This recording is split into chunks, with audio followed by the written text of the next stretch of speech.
The youth, after being subjected to the impudence of a beautiful woman, surprisingly acquires the legacy of the Yin Yang Divine Sovereign. Thus, he embarks on a path of enlightenment through the Yin Yang Divine Art, treading upon the heights of genius, invincible in the world. However, the young man also faces a conundrum. Why do strikingly attractive women incessantly seek to cultivate alongside him, employing various means to do so? Chapter 1. The Indignity. In the city of Luo'an, at the Su family's estate, Su Ming abruptly opens his eyes, feeling a wave of dizziness wash over him. As he regains his senses, he is met with an exquisite visage mere inches from his own. The woman before him possesses a complexion as flawless as jade, eyes imbued with the depth of autumn waters, brows like distant mountains, a regal nose, and cherry-red lips. Untouched by pigment, her figure is a perfect blend of curves, a natural beauty beyond compare. At this moment, this stunning woman is pressing down on him. Su Ming instantly awakens, struggling with all his might. Who are you? Why are you on top of me? The woman gently parts her lips, her voice melodious like a nightingale. Su Ming, it's me, Lin Nianyao. Lin Nianyao.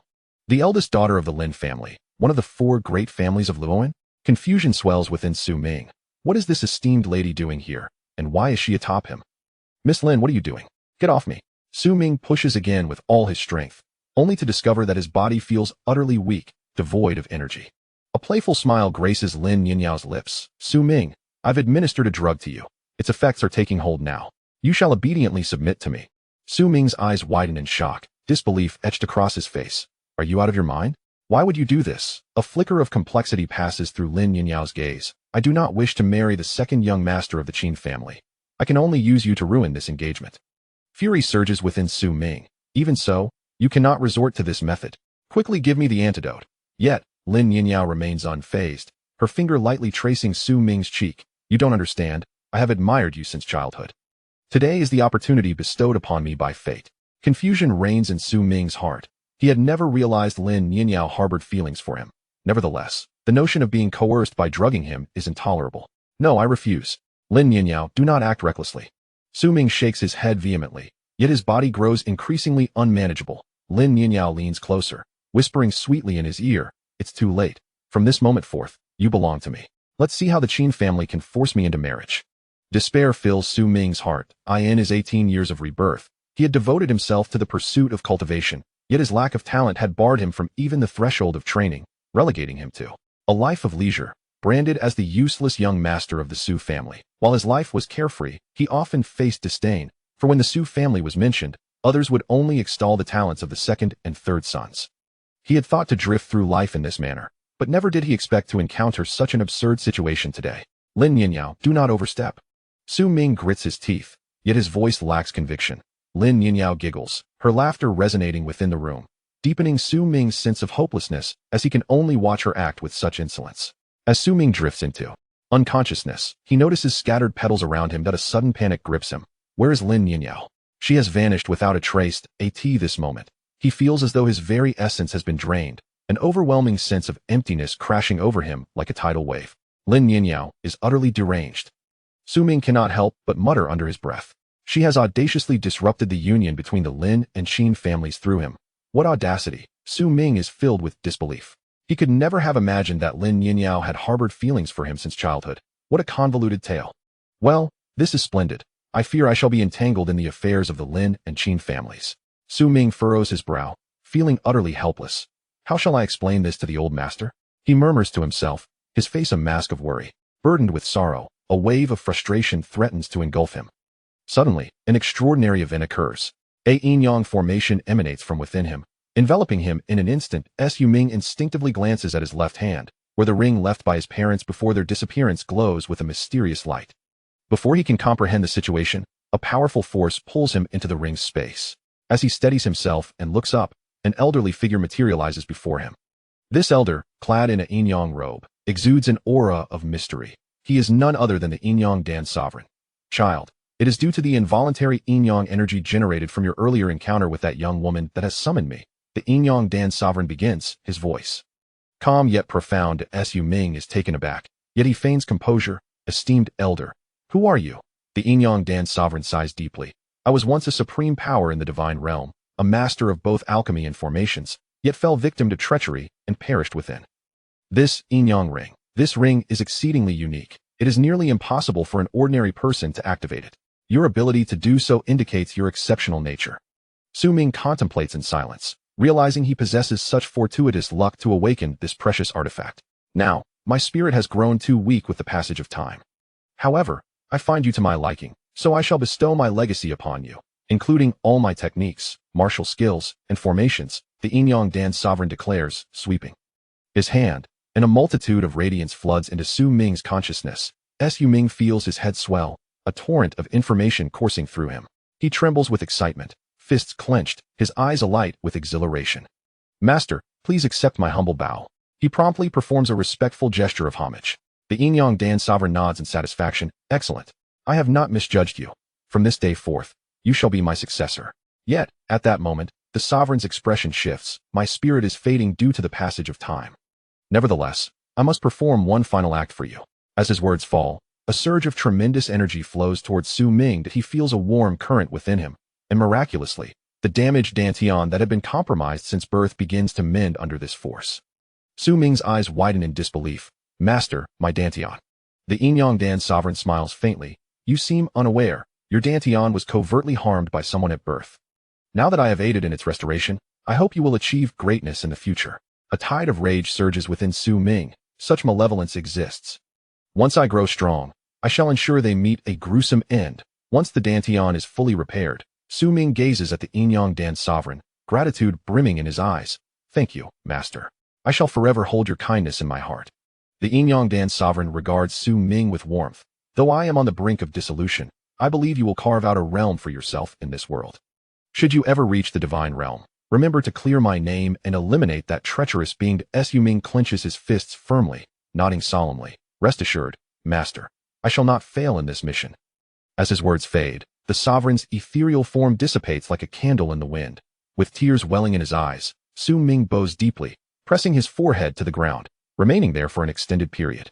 At last, he can pursue the path of cultivation. The obsession of 18 years is finally within reach. After rising, Su Ming eagerly turns his attention to the Yin Yang Divine Art within his mind. This divine art draws from the primordial Yin and Yang, rooted in the principles of cosmic duality and the balance of all things. It is truly extraordinary. Its most astonishing aspect is the ability to cultivate the pure Yang body, transcending all barriers and breaking limits without pressure. Simply put, whenever one encounters insurmountable obstacles during cultivation, the fusion of Yin and Yang shall aid in their breakthrough. Chapter 2. The Breakthrough. Su Ming sits cross-legged. His heart brims with determination. After 18 long years, he can finally engage in cultivation. Such an opportunity must not be squandered.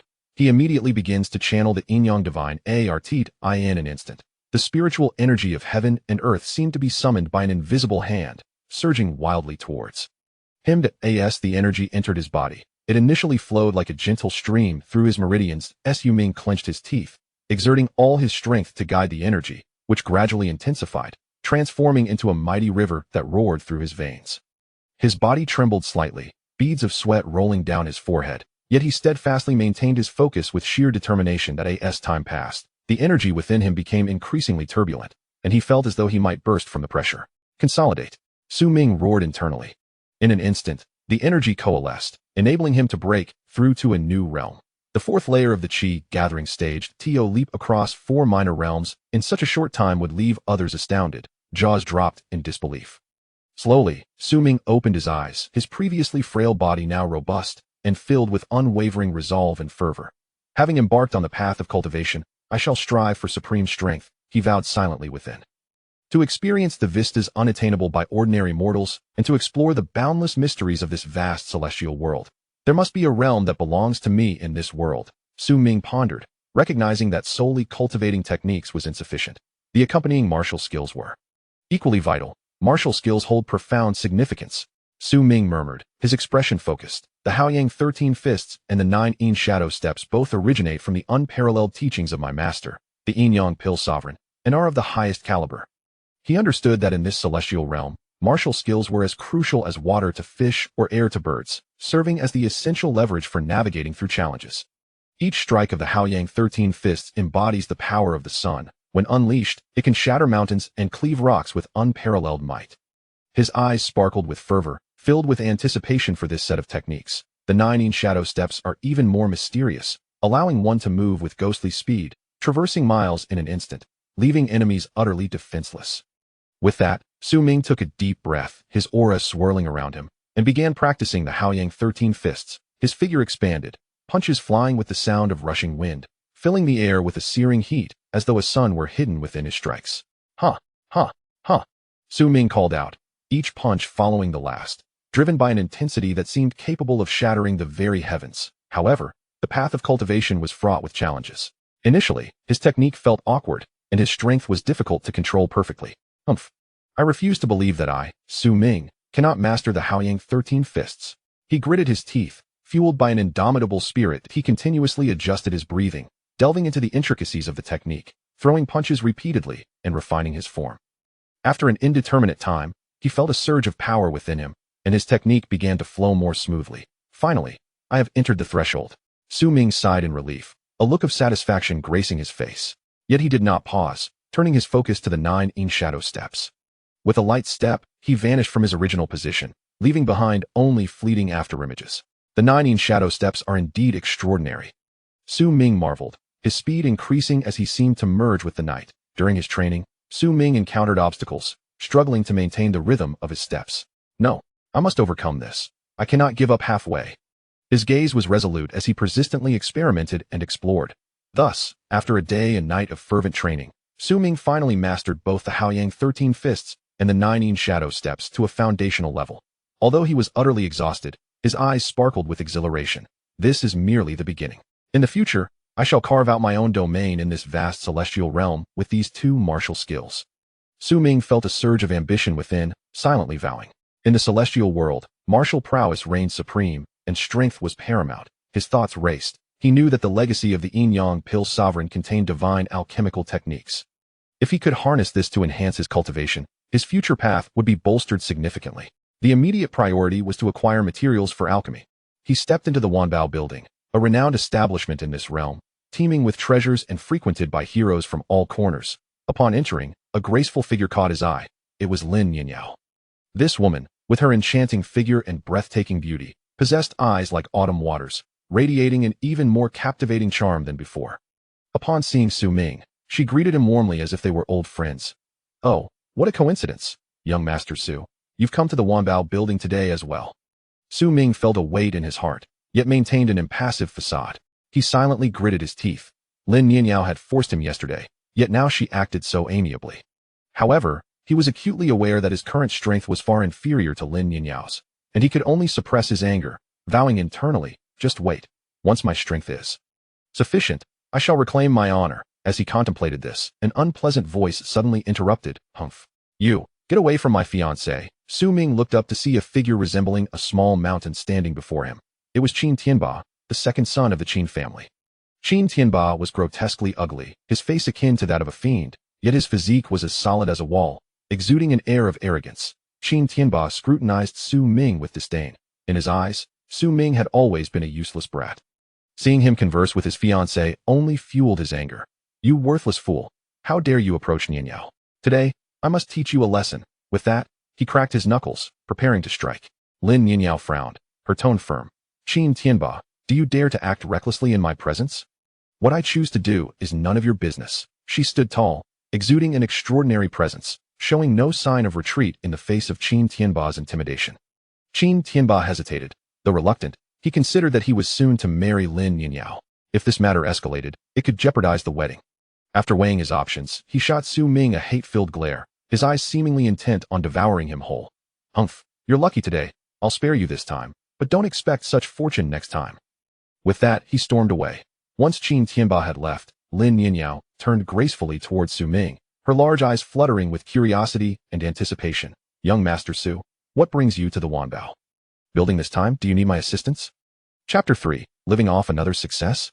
Su Ming felt a tingling sensation on his scalp. Lin Nianyao's penetrating gaze seemed to see straight through him. What does this girl intend?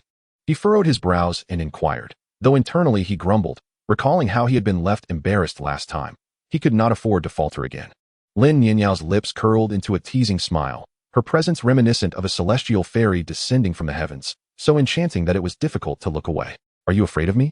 She taunted, her graceful steps drawing closer. enveloping Su Ming in an intoxicating fragrance that made him momentarily dizzy.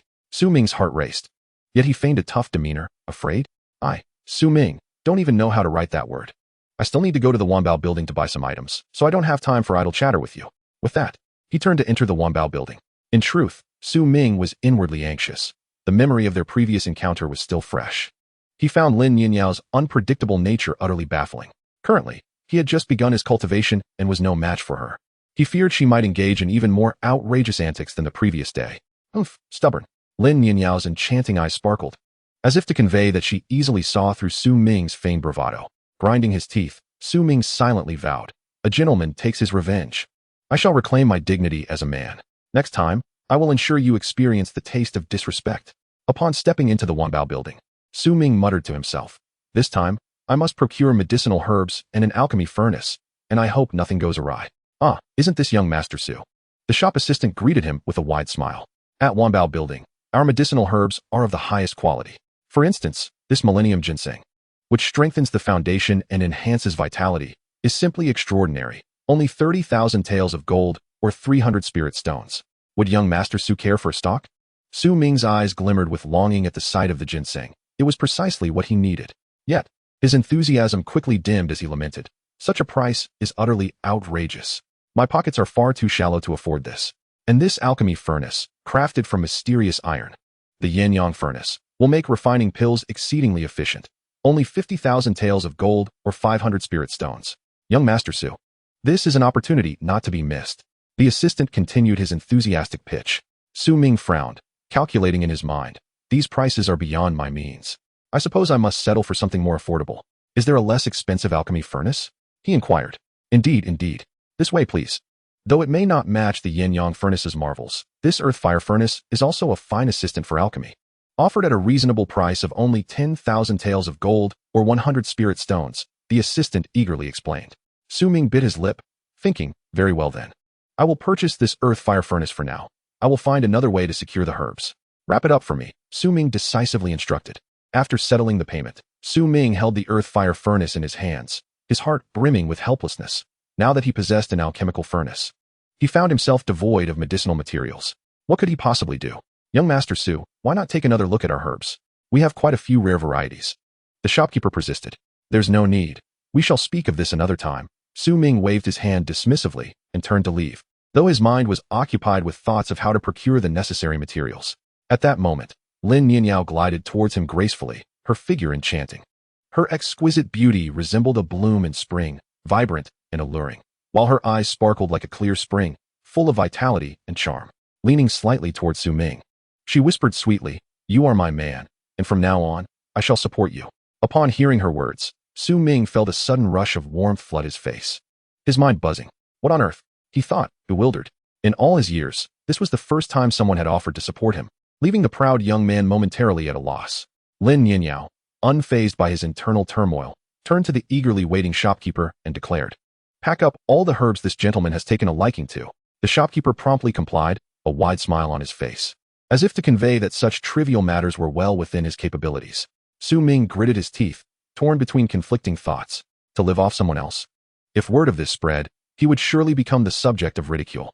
Yet, considering his need to enhance his cultivation, these herbs could be the key to his breakthrough. After much hesitation, he finally stomped his foot in resolution and agreed. "This is a loan from you. I shall repay you in the future."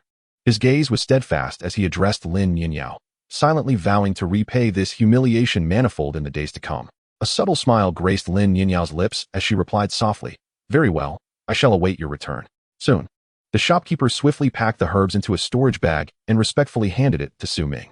As he received the bag, it felt heavy in his hands, symbolizing both hope and pressure.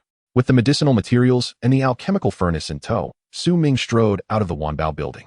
Just then, a towering figure blocked his path. It was Qin Tianba, the second young master of the Qin family. This Qin Tianba was strikingly unique, hideously ugly and as robust as a small mountain. Recently rebuked by Lin Nianyao, he was filled with pent-up frustration, seeking an outlet. Look who it is. The infamous waste of the Su family dares to obstruct my way." Qin Tianba scoffed, his nostrils flaring with disdain, his gaze dismissive as if he were surveying an insignificant insect. Jealousy surged within him. Su Ming's striking appearance incited his ire. How was it fair? He bore the title of the second young master of the Qin family, yet his looks continually thwarted his advances with the fairer sex. The thought of Lin Nianyao's different gaze towards Su Ming only fueled his anger further. "You pathetic wretch, do you dare covet my fiancée? Do you truly believe yourself to be someone of worth?"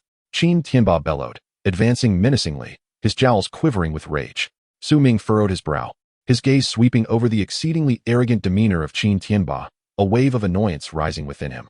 This Qin Tianba had long relied on the power of the Qin family to bully others in this area. In the past, his lack of cultivation had rendered him powerless. But now that he had begun his own training, could he still be bullied by this insufferable wretch? "Enough," Su Ming coldly uttered, gathering his spiritual energy. With a swift movement of his foot, he propelled himself forward, launching a forceful kick. This kick, imbued with a fierce gust of wind, seemed capable of shattering the very fabric of the air. Bang! Qin Tianba's robust body was sent flying like a kite severed from its string, crashing into the ground and creating a shallow crater. Chapter 4. Spirit Soul Pill. Qin Tianba felt an overwhelming force strike him, sending him hurtling backward as if he were a kite cut loose. How could this be possible? He thought frantically, his mind momentarily blank, utterly bewildered. It was well known that, although he was not the pinnacle of power, he was at least at the fourth level of qi condensation, accustomed to dominating others at will. Particularly Su Ming, whom everyone deemed a failure, merely an ant in his eyes. I was actually sent flying by this worthless fool? A surge of resentment flooded Qin Tianba, his fury rising like a tide as he bellowed, standing up with a sudden jerk, his eyes ablaze, resembling a ferocious beast poised to strike.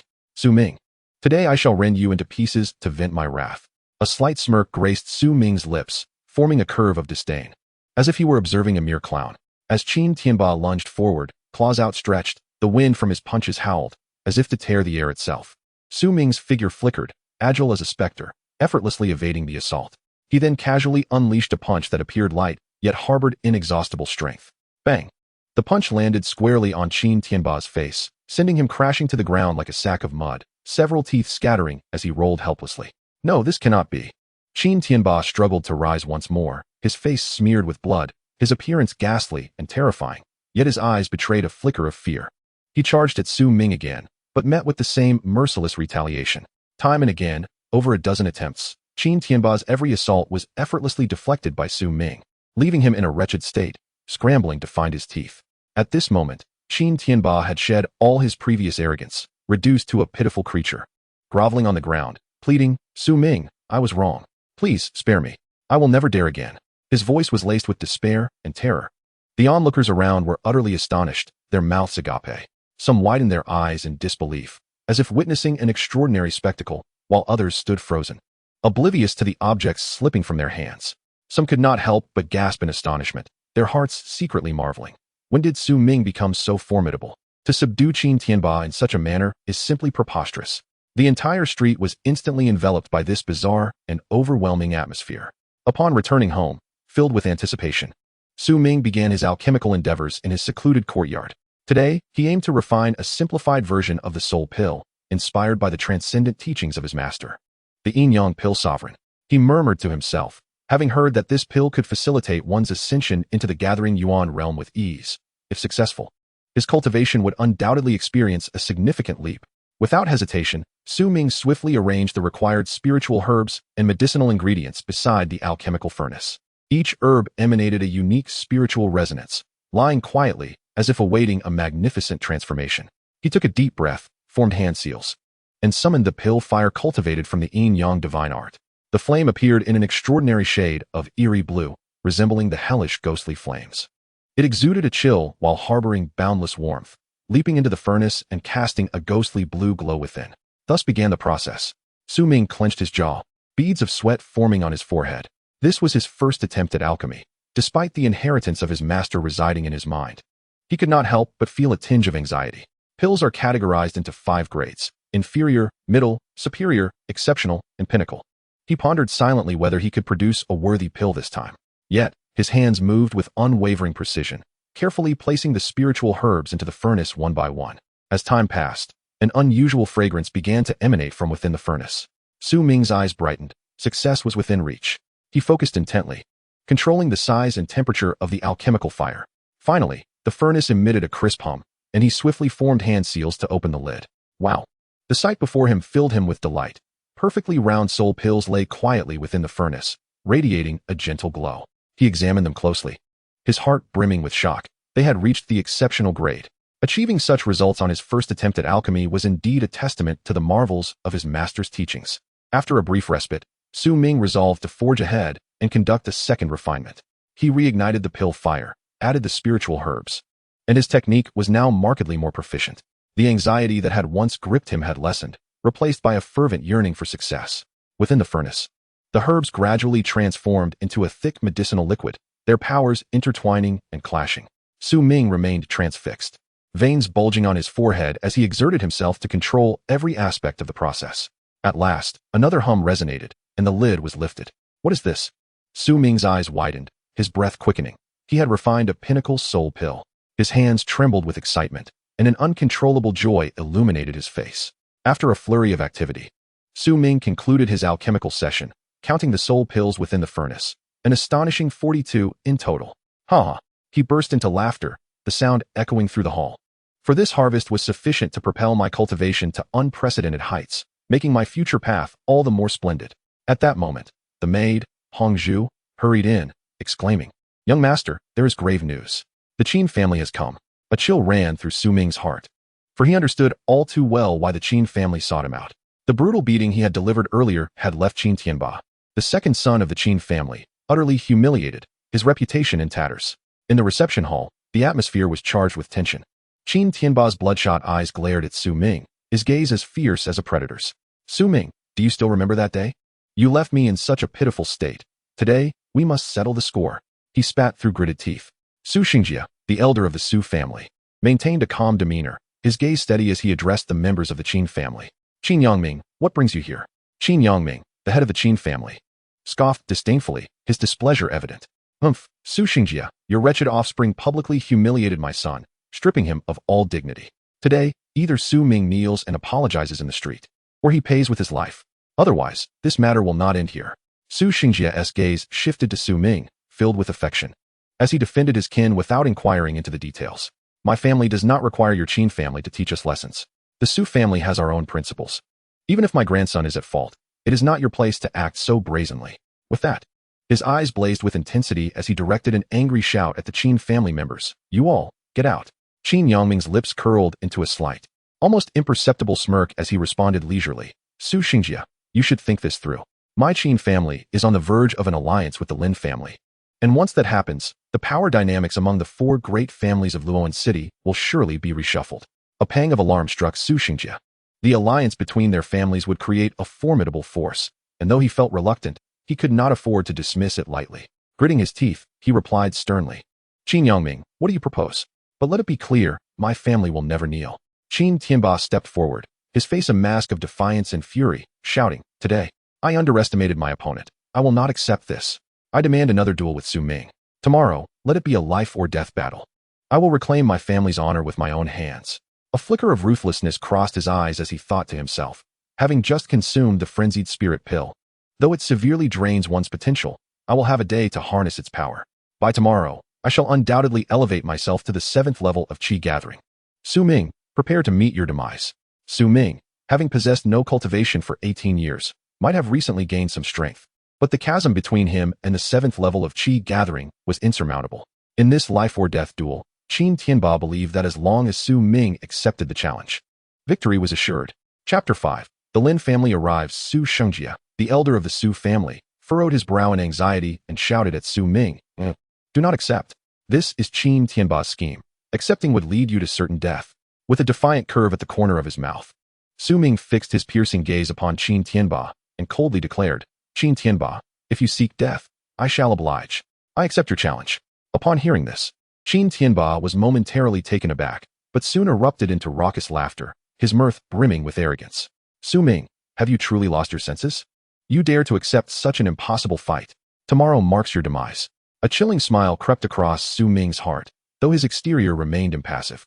Unbeknownst to the onlookers, he possessed 42 spirit soul pills, treasures so rare in Luo'an City that each one sparked envy and desire. With such invaluable possessions in his grasp, how could he possibly fear Qin Tianba's provocation? Humph, the outcome of this confrontation remains uncertain. He mused inwardly, his determination intensifying. The surrounding crowd erupted into a clamor. Was Su Ming truly insane? How could he dare to accept a battle he could not possibly win? Indeed, Qin Tianba was formidable. Wasn't Su Ming merely walking to his own death? Whispers filled the air, eyes wide with shock and disbelief, some shaking their heads in dismay, others expressing incredulity. The atmosphere grew increasingly chaotic as a multitude of gazes converged on Su Ming, akin to spotlights attempting to penetrate his very being. The fourth elder of the Su family, wearing an air of disdain, scoffed, "Humph. Su Ming, that worthless fool, lacks any capability and yet manages to stir up trouble. He should have long relinquished the position of young master to spare our Su family further disgrace." His voice was sharp, laced with contempt, as if he harbored an extreme aversion to Su Ming. The seventh elder quickly stepped forward, echoing the sentiment with a sycophantic smile. The fourth elder speaks wisely. This boy Su Ming is utterly inept. He lacks any semblance of a young master and should indeed be replaced. Old Master Su Xingjia wore a countenance as dark as stormy seas, his eyes flashing like lightning as he meticulously noted each elder's remarks. He refrained from immediate retort, instead contemplating for a moment before solemnly stating, "In half a month's time, the genius battle of the four great families in Luo'an City shall commence. The young member of our Su family who ranks highest shall become the young master." As his words fell, the crowd erupted in astonishment, fervent glimmers igniting in the eyes of many disciples. Meanwhile, old Master Su Xingjia harbored a silent resolve. These treacherous elders dared to strike while the iron was hot. "Humph. I shall find a chance to eliminate them, for such disloyal and unprincipled individuals pose a grave threat to our Su family." He narrowed his eyes slightly, a flicker of ruthlessness passing through them, as his aura subtly shifted, as if he could foresee the dire fate awaiting these elders. Concurrently, the elder Su Lingshu rose to take his leave, his countenance calm as still waters, yet within him roared a beast in exhilaration. This time, the circumstances are significantly favorable for our Su family's branch. He mused, a barely perceptible smile gracing his lips. He then turned his gaze to a graceful young woman standing nearby, his granddaughter, Su Zihan.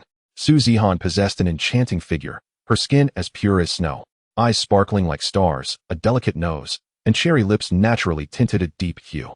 Her long, lustrous black hair cascaded down like a waterfall, showcasing her breathtaking beauty. At this moment, she stood silently, resembling a proud plum blossom blooming in the cold of night, exuding an air of serene elegance.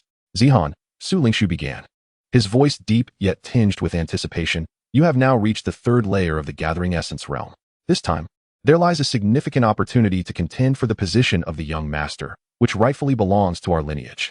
Su Zihan's beautiful eyes flickered with eagerness, and she replied softly, "Rest assured, grandfather, I will not disappoint you. That so-called Su Ming wishes to monopolize the position of young master? Humph.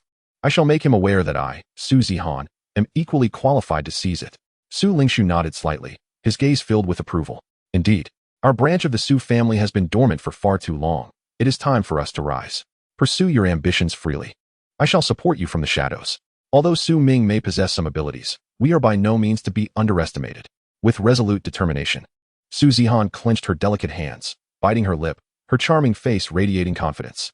"Very well, I shall shine brightly before all, making it known that I, Su Zihan, am not to be trifled with. The position of young master is mine for the taking."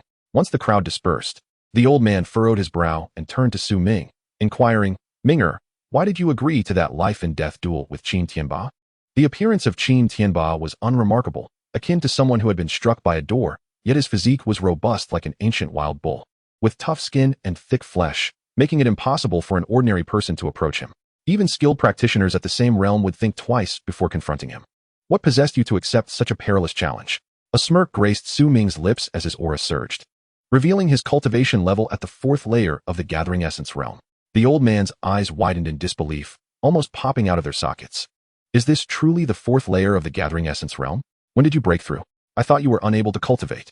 The old man, filled with excitement, paced back and forth, his hands trembling, muttering to himself, "Wonderful.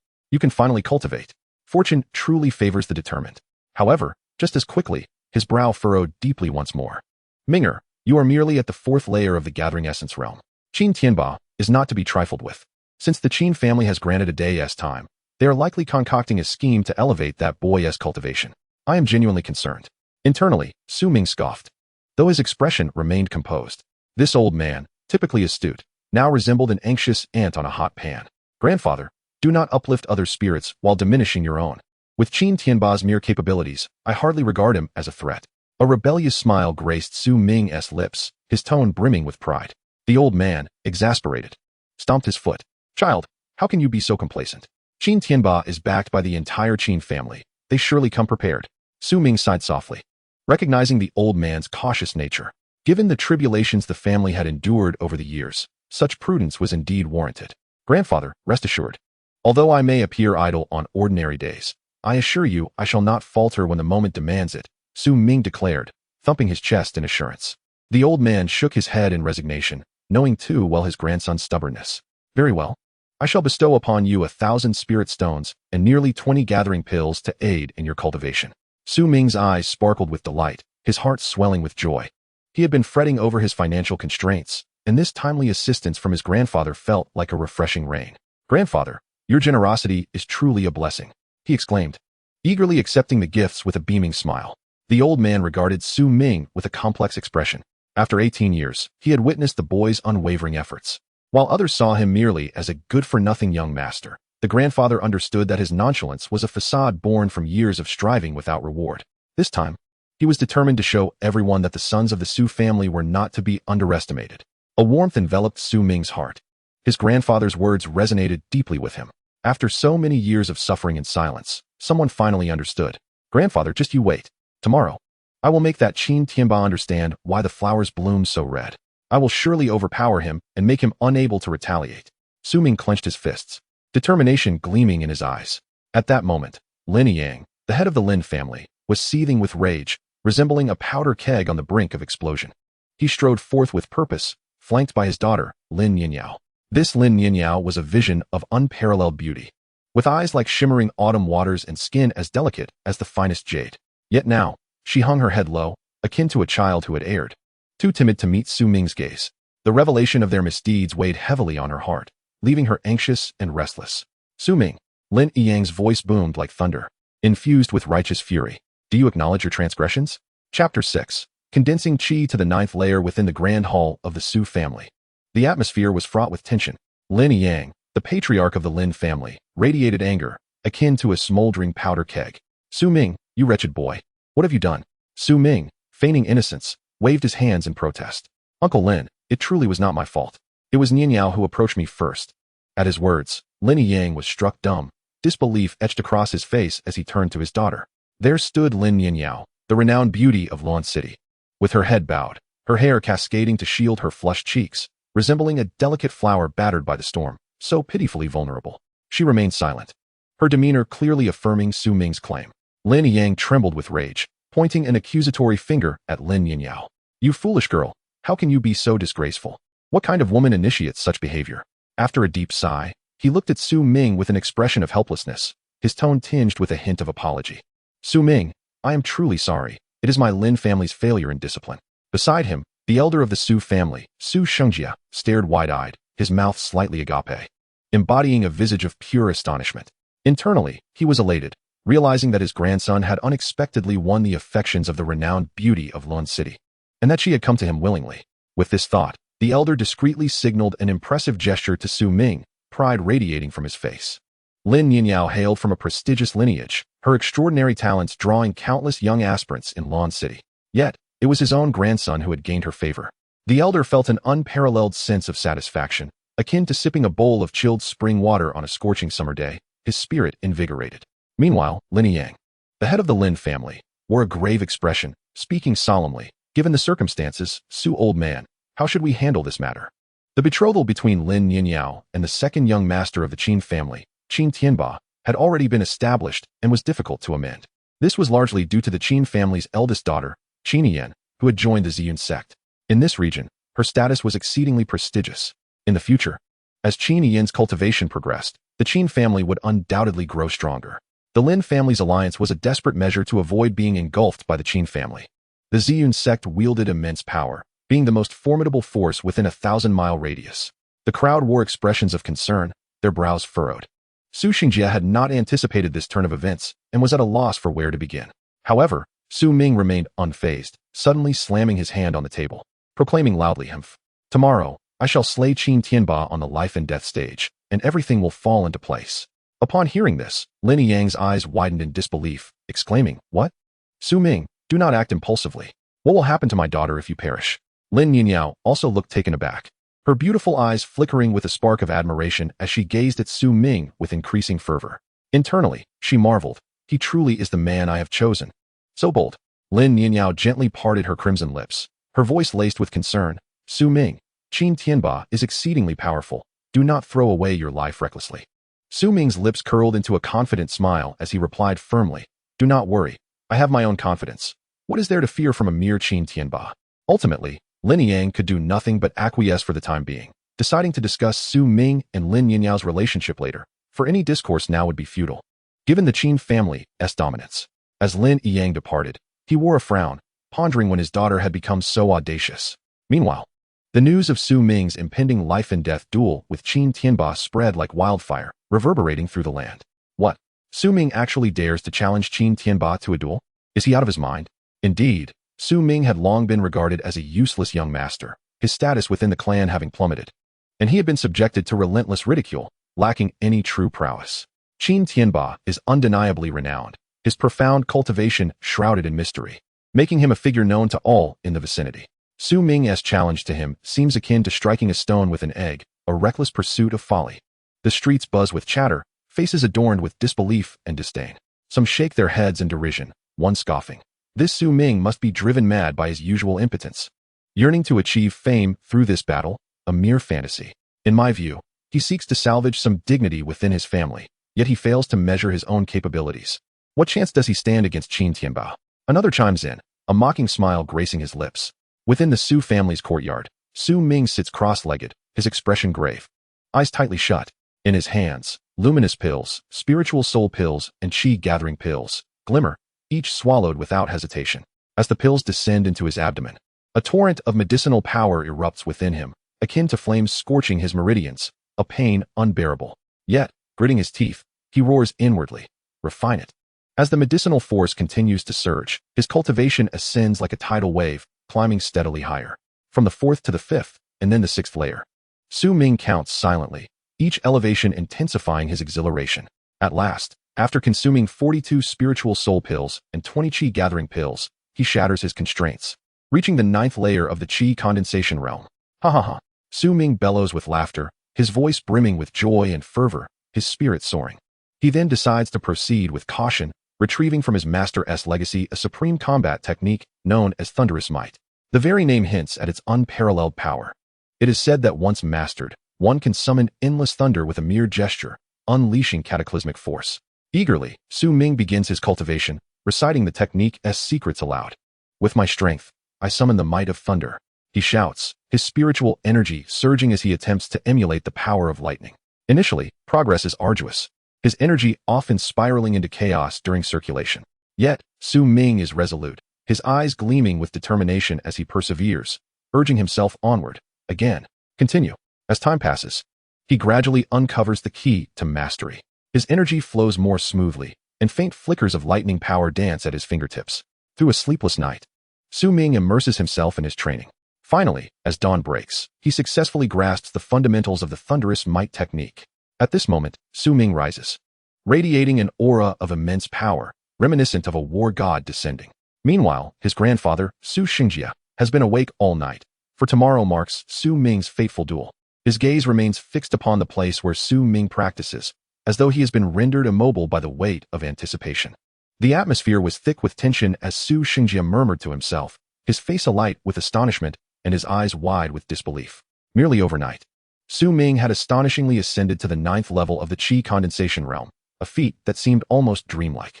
The overwhelming sensation of shock surged within Su Xingjia like relentless waves crashing upon the shore, refusing to subside.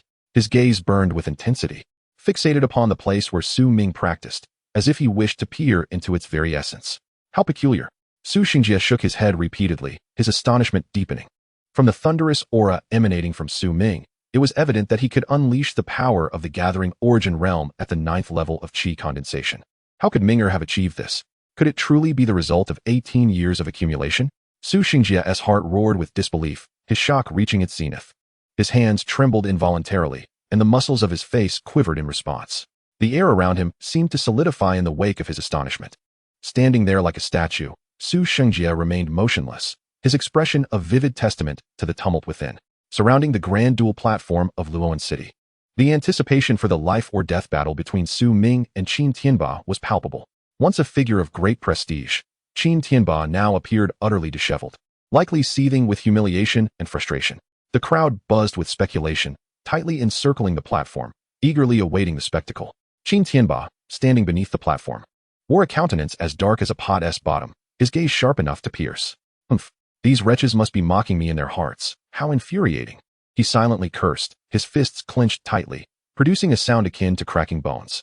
And that Lin Nianyao, my esteemed fiancée, ventured to the Su family yesterday. This must be the work of Su Ming. The thought of it ignited a fury within him that threatened to explode. At that moment, Su Ming made his entrance. Behold, the so-called wasteful young master of the Su family has arrived. After 18 years, he remains a pitiful weakling. What could he possibly bring to this duel against Qin Tianba? Utterly destined for defeat. Indeed, with his frail physique, a single punch from Qin Tianba could render him to pieces. The crowd shook their heads in disdain, their faces etched with scornful derision and mocking remarks. Chapter 7. Thunderous might upon the stage. Qin Tianba's visage twisted into a grotesque snarl, a sight that was both shocking and repulsive. His form swelled, resembling an ancient beast rather than a human, completely devoid of any semblance of humanity. A wicked grin curled upon his lips, his eyes brimming with contempt as he stared directly at Su Ming, his voice sharp and arrogant. Su Ming, today shall mark your demise. The humiliation you brought upon me days ago, I shall personally crush you to alleviate the hatred that festers within my heart. With that declaration, a terrifying aura erupted from Qin Tianba, his power surging to the 7th level of qi condensation, enveloping the arena like a tempest. The onlookers gasped in astonishment. Good heavens! Wasn't Qin Tianba just at the 4th level of qi condensation? How could he have skyrocketed to the 7th level in an instant? This was simply outrageous. Such a leap in strength was unfathomable. Thus, the outcome of the duel for Su Ming appeared dire. He was simply no match for his opponent. The gathered crowd whispered among themselves, shaking their heads, devoid of any hope for Su Ming's victory. Yet, at this moment, Su Ming maintained a tranquil demeanor, his gaze profound. Contemplating silently, this Qin Tianba is indeed peculiar. His rapid surge in strength must have some hidden intricacies. However, to crush me, he shall find it far from effortless. With a single stride, Su Ming ascended the arena, and in an instant, thunderous energy surged around him, as if a thunder deity had descended. Today, I shall demonstrate the true might of thunder. Su Ming bellowed, transforming into a streak of lightning, hurtling towards Qin Tianba with remarkable speed. Wherever the lightning struck, the azure stones of the arena shattered explosively, clouds of dust billowing forth. Upon witnessing this, Qin Tianba's countenance turned ashen. He sought to evade the oncoming attack, only to realize the lightning's velocity was insurmountable. In the blink of an eye, Su Ming was upon him, delivering a powerful punch, his fist entwined with lightning, resembling a roaring thunder dragon. Boom! The punch landed squarely on Qin Tianba's chest, sending him hurtling backwards like a kite severed from its string, blood spraying from his mouth. A piercing scream escaped Qin Tianba as he writhed on the ground, attempting to rise, only to be met with excruciating pain that rendered him powerless. Yet, Su Ming showed no inclination to relent. He propelled himself forward on the currents of lightning, charging again at Qin Tianba. With each step, the arena trembled violently, as though it could scarcely bear the weight of his imposing presence. In a fury of thunder, with an overwhelming force, I shall obliterate you. Su Ming formed a hand seal, unleashing torrents of lightning from his palms, enveloping Qin Tianba in a storm of electric arrows. Struggling desperately within the blinding light, Qin Tianba emitted cries of agony, his garments torn asunder by the lightning, his skin charred black, a pitiful sight to behold. No, please, stop. I concede, I concede. Qin Tianba finally broke down, his voice filled with terror and despair. Su Ming's expression remained as cold as frost, devoid of any compassion, as he coldly declared, "Humph. This is a fight to the death. There is no room for mercy." With that, the lightning in Su Ming's grasp intensified, and he advanced slowly towards Qin Tianba, poised to deliver the final blow. Qin Tianba, paralyzed by fear, could only lie helplessly on the ground, trembling as he gazed up at Su Ming. Just then, an enraged voice erupted from the crowd below. "Su Ming, stop this at once." The onlookers turned to see Qin Yang Ming, the head of the Qin family, standing below the arena, his face contorted with fury, his eyes blazing as they locked onto Su Ming. Upon hearing the command, Su Ming merely cast a cold glance at Qin Yang Ming, unmoved, while the lightning in his hands surged with greater ferocity. "Qin Yang Ming, today he shall surely perish. Not even the King of Heaven can save him." Su Ming's voice was icily resolute, as if emanating from the depths of the underworld. imbued with an unwavering determination. You dare. Should you dare to kill him, my Qin family will ensure that your Su family faces relentless turmoil. Qin Yangming roared in uncontrollable rage. A smirk of derision played at the corners of Su Ming's mouth as he disdainfully remarked, "Is it merely because of your Qin family? I, Su Ming, have never known fear." With those words, he hesitated no longer, unleashing a cataclysmic surge of lightning that erupted from his hand, resembling an ethereal beam of light, and struck down fiercely upon Qin Tianba. A thunderous explosion resounded, shattering the arena into fragments, smoke billowing and debris scattering in all directions. As the haze dissipated, it revealed Qin Tianba lying lifeless amidst the ruins, his demise gruesome and shocking. The onlookers, stunned into silence, stared with wide eyes, disbelief etched upon their faces. The members of the Lin family were equally shaken. The family patriarch, astonished, murmured, "This seemingly useless young master from the Su family has concealed such profound strength." Meanwhile, Lin Nianyao's face radiated with delight, her beautiful eyes sparkling with an unusual light, as she silently reflected, "I knew it. The man I admire truly possesses remarkable prowess." Qin Yangming, witnessing the death of his son, was momentarily engulfed in a darkness of despair, his countenance ashen with rage.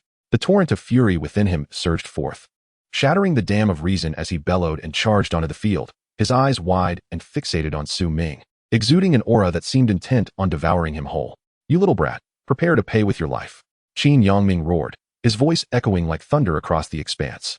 At that moment, a steady and commanding voice interjected, "Cease your insolence." Su Ming's grandfather, Su Xingjia, appeared with a swift motion, positioning himself protectively in front of Su Ming.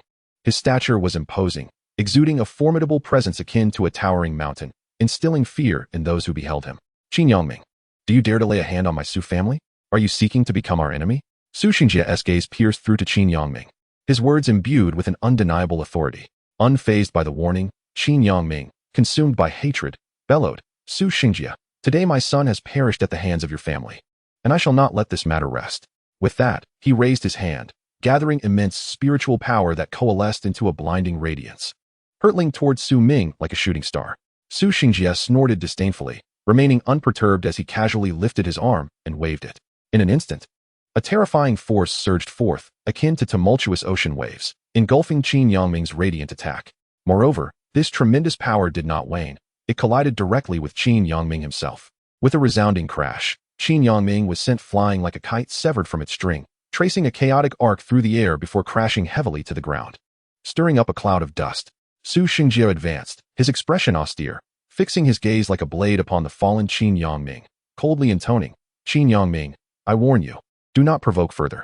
Let this matter end here.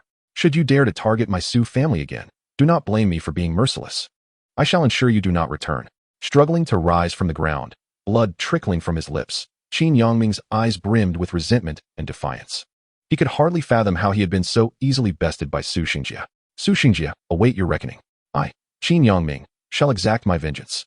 Qin Yangming forcefully cast aside a harsh remark before turning away, retreating in a disheartened manner. As he walked, he silently calculated in his mind. He was acutely aware that with his current strength, he could not possibly contend with the Su family. Yet, how could he simply concede? The image of a person swiftly surfaced in his mind. Qinian, the eldest daughter of the Ziyun sect. "Humph, Su family, you shall await your reckoning. Once I contact Yin, I will ensure that your entire clan pays the price for my son." With gritted teeth, the fire of vengeance blazed within him. His steps quickened as he vanished into the distance. Su Xingjia gazed intently at Su Ming, his voice grave as he said, "Minger, within a month, an immortal will descend upon the Ziyun sect to accept disciples. With your current prowess, if you can achieve a breakthrough to the Gathering Essence realm during this time, your chances of entering the Ziyun sect will be greatly enhanced. At that point, the threat posed by Qinian will naturally be resolved." Su Ming's eyes shone with determination as he replied without hesitation, "Grandfather, I have long anticipated my journey to the Ziyun sect. This place, Luo'an City, is far too small, and the resources for cultivation are severely lacking. I must rapidly grow stronger. The Ziyun sect is destined to be my sanctuary." Su Xingjia nodded slightly, his gaze filled with expectation. The Ziyun sect is a land teeming with formidable talents. The resources there are unimaginably abundant, and the prodigies are as numerous as the stars. In this region, it is undoubtedly the foremost power. Any aspiring cultivator would yearn to immerse themselves within it. Clenching his fists, Su Ming silently contemplated, "Qinian, once I enter the Ziyun sect, you shall come to recognize my strength. This Luo'an City cannot contain me." The Xian sect is merely the starting point of my ascent. In the following days, Su Ming focused on honing his burgeoning strength, aware that rapid advancement might leave him with a superficial grasp of his abilities. Meanwhile, the Qin family, reeling from the death of Qin Tianba, began to target the Su family, even planning to expend great resources to eliminate them from the upcoming competition among the four great families, willing to suffer substantial losses to ensure the downfall of the Su clan.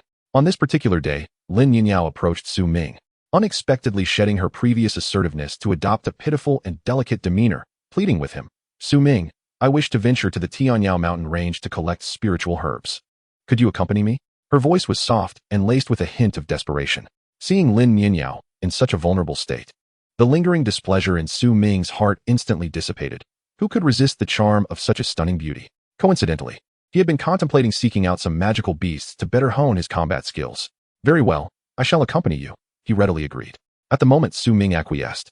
A flicker of cunning flashed in Lin Nianyao's eyes, as if she harbored a secret scheme. Chapter 8. Another scheme? The Tianyao mountain range stretched infinitely, filled with all manner of terrifying beasts that exuded a chilling aura. Lin Nianyao, with her graceful figure and stunning beauty, possessed eyes as vibrant as stars. Her cultivation had reached the 5th layer of qi condensation, a remarkable feat compared to her previous lack of prowess, making her significantly stronger than Su Ming, who had once been devoid of any foundational skills. However, at present, Su Ming has already reached the 9th level of qi condensation, his strength far surpassing hers. Filled with awe, she can only cautiously follow in his wake, not daring to utter a sound. Upon entering the Tianyao mountain range, a black crystal spider suddenly caught her eye. This black crystal spider exudes a chilling black light, its ferocity comparable to that of a 6th-level qi condensing expert. Lin Nianyao, frightened and pale, tightly grasped Su Ming's arm, her voice trembling. "Su Ming, this beast is too powerful. We must flee." With a confident smile gracing his lips, Su Ming immediately propels himself towards the black crystal spider like a bolt of lightning.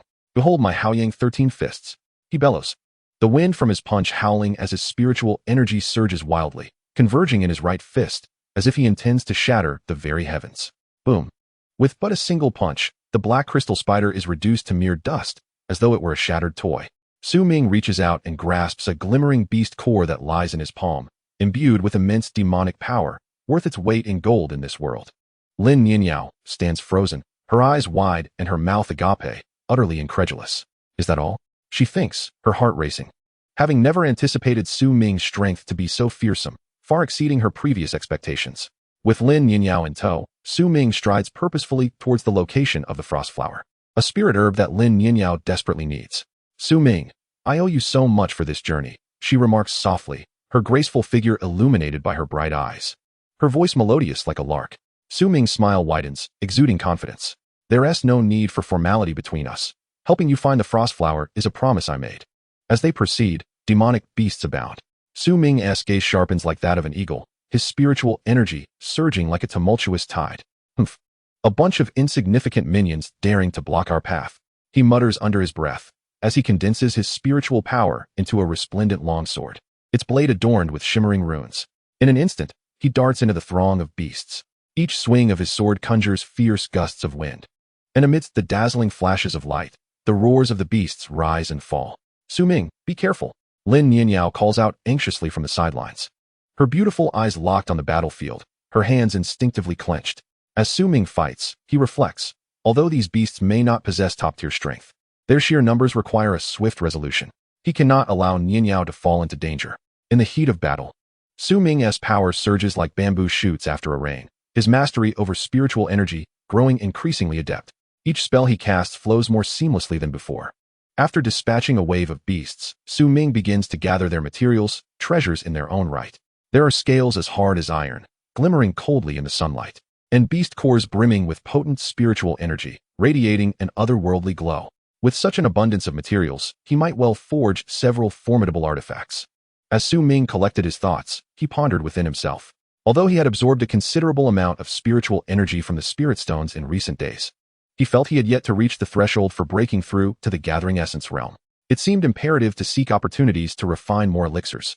As Su Ming and Lin Nianyao hastened their journey, they arrived at the location of the frost flower, where the twilight sky had already been suffused with dusk. Lin Nianyao, graceful and enchanting, had her hair dancing lightly in the breeze, and her exquisite features were touched with a hint of blush from their hurried trek. Su Ming, we have finally arrived. She spoke softly, her voice reminiscent of a yellow oriole emerging from the valley, melodious and pleasing to the ear. Su Ming's gaze sharpened as he carefully surveyed their surroundings. A sudden seriousness overcame him, and he cautioned, Nianyao, be vigilant. A guardian beast lurks here. Just then, a resonant roar erupted, and an ice-horned lion, exuding a chilling aura, sprang forth from the shadows. Its massive form resembled a mountain, with ice-blue mane shimmering with a cold light, and its enormous ice horn seemed capable of rending the heavens, emanating a terrifying pressure akin to the ninth layer of condensation. It is indeed the ice-horned lion. Lin Nianyao's eyes widened in astonishment, a flicker of fear crossing her face as she instinctively stepped closer to Su Ming. Drawing a deep breath, Su Ming silently resolved, this is the strongest beast I have encountered thus far. I must not underestimate it. In an instant, his aura transformed, and he executed the 9 ghostly steps, moving like a phantom with unparalleled speed, leaving behind a series of afterimages. Humph! Su Ming let out a low growl, activating the thunderous war technique. With swift hand seals, lightning crackled in his palms, and in an eye blink, he conjured robust arcs of thunder. Go! He thrust his hand forward, and the arcs of lightning surged forth like a dragon emerging from the sea, racing towards the ice-horned lion with a cataclysmic force. The ice-horned lion was no ordinary foe. Sensing the impending danger, a thick layer of ice swiftly formed around its massive horn. It charged forward, meeting the lightning arc head-on.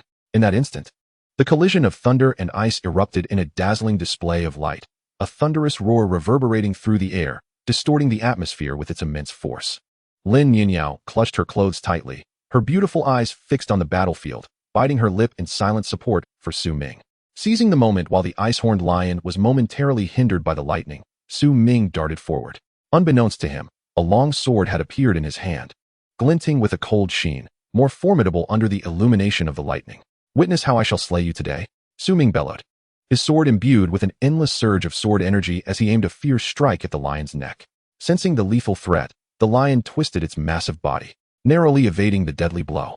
It retaliated by swinging its powerful forepaw, accompanied by a chilling gust, aimed directly at Su Ming. He deftly dodged, swiftly launching another round of fierce attacks. In the midst of such fierce combat, Su Ming's 9 Yin Divine movement and the thunderous battle technique complemented each other splendidly, each strike imbued with an indomitable momentum. Although the ice-horned lion possessed formidable strength, it gradually revealed signs of fatigue under Su Ming's relentless onslaught. Finally, after Su Ming unleashed another breathtaking thunderous technique, the massive beast could no longer withstand the assault and collapsed with a thunderous crash, stirring up a cloud of dust. Seeing this, Lin Nianyao's anxious heart finally settled. She hurried to Su Ming's side, her beautiful eyes brimming with admiration. Su Ming, you are truly extraordinary. As the battle concluded, Su Ming harnessed his energy, discreetly concealing his aura, and stealthily approached the chill-emitting spiritual herb, Frostflower. With deft hands, he swiftly succeeded in plucking the Frostflower. Turning, he walked towards Lin Nianyao, and during their time together, he had increasingly come to appreciate her gentle nature. Foraging for ingredients in the wild, starting fires, and cooking, she executed each task with remarkable perfection. The vigilance he once held towards her had unknowingly diminished greatly. Upon seeing the Frostflower in Su Ming's hand, Lin Nianyao's eyes sparkled like stars, her face radiating joy so intense it seemed ready to overflow. Su Ming, I cannot thank you enough. This Frostflower is immensely important to me. Her voice was soft and filled with gratitude. After a brief pause, a blush crept onto her cheeks as she softly added, in the future, I will marry you and bear you 18 plump children. Su Ming's eyes widened in shock, his face a picture of terror. He opened his mouth, yet no words emerged, his mind buzzing with disbelief. As night fell and the campfire flickered, Lin Nianyao offered him a skewer of roasted meat, which he accepted and consumed. Before long, he felt his senses blur, his body growing weak and languid, as if his very bones had melted into water. Damn it! Su Ming cursed inwardly, his eyes filled with anger and frustration. Why have you drugged me again? How dare you? Chapter 9. Gathering of Yuan at the third layer. Su Ming was utterly speechless, pondering how audacious Lin Nianyao had become to drug him once more, especially in the wilderness. This woman was truly a source of exasperation. Lin Nianyao once again subdued Su Ming, her previous innocent demeanor vanishing, replaced by the same assertiveness as before. Yet, it must be said, Lin Nianyao's figure was enchanting. Her curves exquisite, and her face strikingly beautiful, akin to a celestial being descended to earth, truly captivating. How many could withstand such allure? With a dreamy gaze, Lin Nianyao murmured softly, I do not know why, but I feel an overwhelming desire to be with you. I long for that feeling dearly. Su Ming's eyes widened, filled with shock and anger, unable to resist exclaiming, if you miss me, just say so openly. What is this nonsense with the drugs? This is sheer madness. A night passed quietly. Su Ming slowly awoke, feeling as though all his strength had been drained, leaving him somewhat disoriented. Glancing over, he found Lin Nianyao peacefully asleep atop him, looking utterly adorable. Su Ming was filled with astonishment, finding it difficult to reconcile the gentle demeanor before him with the wildness she had exhibited the previous night. Suddenly, a thought ignited within him. He realized that his stagnant cultivation over the past few days seemed on the verge of a breakthrough. Without hesitation, he swiftly sat cross-legged and began to channel his energy. In an instant, a surge of vitality enveloped him, and he was overwhelmed with joy. He had indeed achieved a breakthrough. From the 9th layer of qi condensation, he had astonishingly leaped 3 layers to reach the 3rd layer of essence gathering. Goodness! Such a remarkable leap was almost unbelievable, leaving Su Ming in utter disbelief and shock. Could this be the extraordinary effect of the Yin Yang Divine Art? Su Ming murmured to himself, his eyes alight with a blend of excitement and confusion. Lin Nianyao slowly awakened. Her cheeks were flushed, resembling the brilliant hues of a sunset, radiating an air of shyness. She lowered her gaze, unable to meet Su Ming's eyes directly. Yet, from the corner of her eye, she caught sight of the change in him. Oh my! Lin Nianyao gasped internally, realizing that Su Ming had broken through to the essence-gathering realm. The shock reverberated within her like a boulder dropped into a tranquil lake, creating ripples of astonishment. At that moment, Lin Nianyao sensed a transformation within herself as well. How strange! She was bewildered to discover that she had leaped from the 5th to the 7th layer of qi condensation. The last time she had advanced from the 4th to the 5th layer, she had attributed it solely to her diligent training. However, considering this series of breakthroughs alongside recent events, could it be that her thoughts were intertwined with Su Ming's? Her cheeks grew warmer, and a myriad of delightful thoughts began to surface. As they made their way back, Su Ming's expression darkened, his gaze like lightning, fixed intently on Lin Nianyao. Coldly, he warned, listen well, do not presume upon our relationship to act recklessly, disregarding all caution. This world is not a place where you can act wantonly. Lin Nianyao's beautiful eyes sparkled, her gaze fluid as water, and a charming smile graced her lips as she replied softly, Brother Su Ming, how could I dare? I will certainly heed your words. Yet, deep within her lowered gaze, a glint of mischief flickered, akin to a strange meteor streaking across the night sky. She silently plotted. Humph, Su Ming, do you think you can easily bind me? I have my own plans. You shall simply comply. Su Xingjia's expression grew serious as he addressed Su Ming. Minger, tomorrow marks the genius battle of the 4 prominent families of Luo'an City. This contest is crucial, determining the allocation of resources within our city's sphere of influence. I have heard that the Qin family has allied with the Lin and Wan families to target our Su family.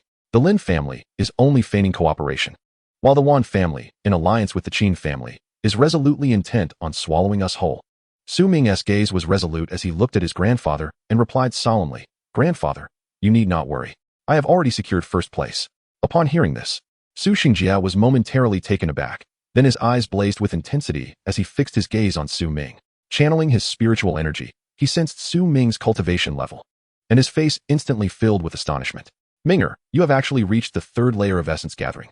In the heart of Su Xingjia, emotions surged, a blend of surprise and sentiment. When had his grandson become so extraordinarily gifted? Such talent and strength would undoubtedly shine brilliantly in the upcoming talent battle, elevating the prestige of the Su family. That evening, Su Ming devoted himself entirely to solidifying his cultivation. Seated in meditation, the spiritual energy around him churned like a tempest. To master the thunderbolt technique, he needed to draw lightning into his body to temper himself. With resolute determination in his eyes, Su Ming pondered deeply. As he channeled his energy, the sky darkened ominously. Thick clouds rolled in, resembling ferocious beasts poised to devour all that existed. Thunder roared. A bolt, as thick as a barrel, descended with cataclysmic force. Su Ming shouted defiantly, refusing to flinch, resolutely accepting the strike of thunder. Pain surged through him as the lightning coursed into his body, causing a slight tremor, yet his face bore an expression of unwavering resolve. Humph! Such pain shall not deter me. Gritting his teeth, Su Ming forcefully circulated his spiritual power, guiding the lightning's energy into his meridians, refining every inch of his flesh. Simultaneously, the essence of the Haoyang 13 fists emerged in his mind. This punch must possess the might to split the heavens. This punch must embody the strength of the sun, moon, and stars. As he comprehended these principles, he unleashed his fists. Each strike birthed a golden shadow, akin to a blazing sun, radiating brilliance. The wind from his punches howled, stirring the air into a buzzing cacophony, leaving deep imprints on the ground. Immersed in his training, Su Ming persevered tirelessly, repeatedly executing the Thunderbolt technique and the Haoyang 13 Fists. With the passage of time, his understanding of these two formidable arts deepened, and his strength quietly ascended. Finally, as the first rays of dawn pierced the horizon, Su Ming slowly opened his eyes, a glimmer of brilliance flashing within. He knew he had elevated his prowess to a new level. On the day of the Four Great Families talent battle, the Su family members appeared, instantly resembling dazzling stars emerging from the darkness, capturing countless gazes. Dozens of figures, akin to wolves eyeing their prey, fixated intently on Su Ming. Among the crowd, Qin Yangming, the head of the Qin family, stood out conspicuously. At that moment, his eyes seemed ablaze, fixated on Su Ming with a gaze that threatened to consume him whole, filled with a murderous intent that yearned to rush forward and slay Su Ming on the spot. Previously, his son, Qin Tianba, had been killed by Su Ming in a life-and-death arena. Such deep-seated enmity weighed heavily on Qin Yangming's heart, akin to a mountain, fueling his hatred. Gritting his teeth, he silently roared within, "Su Ming, today shall be your demise. I shall avenge my son." Meanwhile, Su Ming, seemingly sensing the palpable hatred emanating from Qin Yangming, slightly raised his gaze, calmly surveying him. A cold smile curled within him. Humph, the Qin family truly clings to their grudges. If so, let today be the day I shatter your hopes completely. Chapter 10. All crippled. The long-anticipated genius battle of Luo'an City, held once every 3 years, was on the verge of commencing. The opening act featured a clash among the 4 prominent families. The rules were straightforward. Each family would send forth a disciple to the arena, and the victor would bestow glory upon their clan. As expected, Su Ming quickly found himself the target of both the Qin and Wan families, their intent glaringly evident. The Qin family's gifted disciple, Qin Feng, boasted a cultivation level of the 9th layer of qi condensation, exuding confidence. Similarly, Wan family's prodigy, Wan Fujian, also at the 9th layer, bore an intimidating presence, as though he were a predator ready to strike. The moment they took the stage, their gazes, sharp as blades, locked onto Su Ming, unmistakably conveying their lethal intent. "Today marks your demise, Su Ming," Qin Feng sneered, a cruel smile curling upon his lips. "Indeed, you shall find no escape today.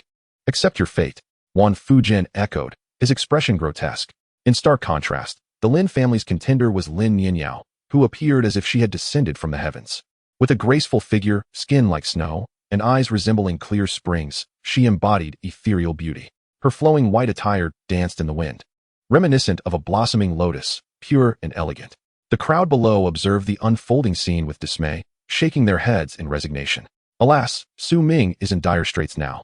The Lin family was previously betrothed to the Qin family, and this situation surely spells a 3-on-1 battle. Indeed, no matter how formidable Su Ming may be, resisting such odds seems futile, an endeavor akin to striking a stone with an egg. The onlookers exchanged murmurs, convinced that Su Ming's fate was grim. Yet, Su Ming stood unwavering amidst the tension, his countenance serene, undeterred by the palpable hostility around him. He understood that this battle was unavoidable. Only through confrontation could he alter his destiny. With a resolute step, Su Ming ascended the arena. Without further ado, he summoned a surge of spiritual energy. "Haoyang's 13 Fists," he declared, his voice resonating like thunder as his fist surged forth with the ferocity of an enraged dragon, unleashing a cataclysmic force towards Qin Feng and Wan Fujian. The impact of his strike was as if the heavens themselves were being torn asunder, the air splitting with a piercing shriek. A resounding crash echoed, akin to a thunderclap that left the audience's ears ringing. Qin Feng and Wan Fujian were utterly unprepared for such overwhelming power, their bodies flung back like kites severed from their strings. Their dantians shattered beneath the force of that blow, fragile as porcelain. They crashed to the ground, writhing in agony, their cries echoing with despair. Fear and disbelief gripped their hearts. They could scarcely fathom that Su Ming had transcended the qi condensation realm to enter the gathering essence realm. How is this possible? Qin Feng's face paled, his lips quivering, eyes brimming with hopelessness. Wan Fujian, equally astonished, was drenched in cold sweat, muttering to himself, when did he achieve gathering essence? The surrounding crowd, now rendered speechless, gaped in astonishment. Some stared wide-eyed, mouths agape enough to fit an egg, their faces etched with shock. Su Ming was indeed a formidable force. With a single punch, he had incapacitated 2 adversaries. The prowess of the gathering Yuan realm is simply astonishing. Whispers of awe filled the air as onlookers exchanged glances. Lin Nianyao stood below the stage, her beautiful eyes sparkling as she gazed at the formidable Su Ming on the arena, her heart swelling with pride.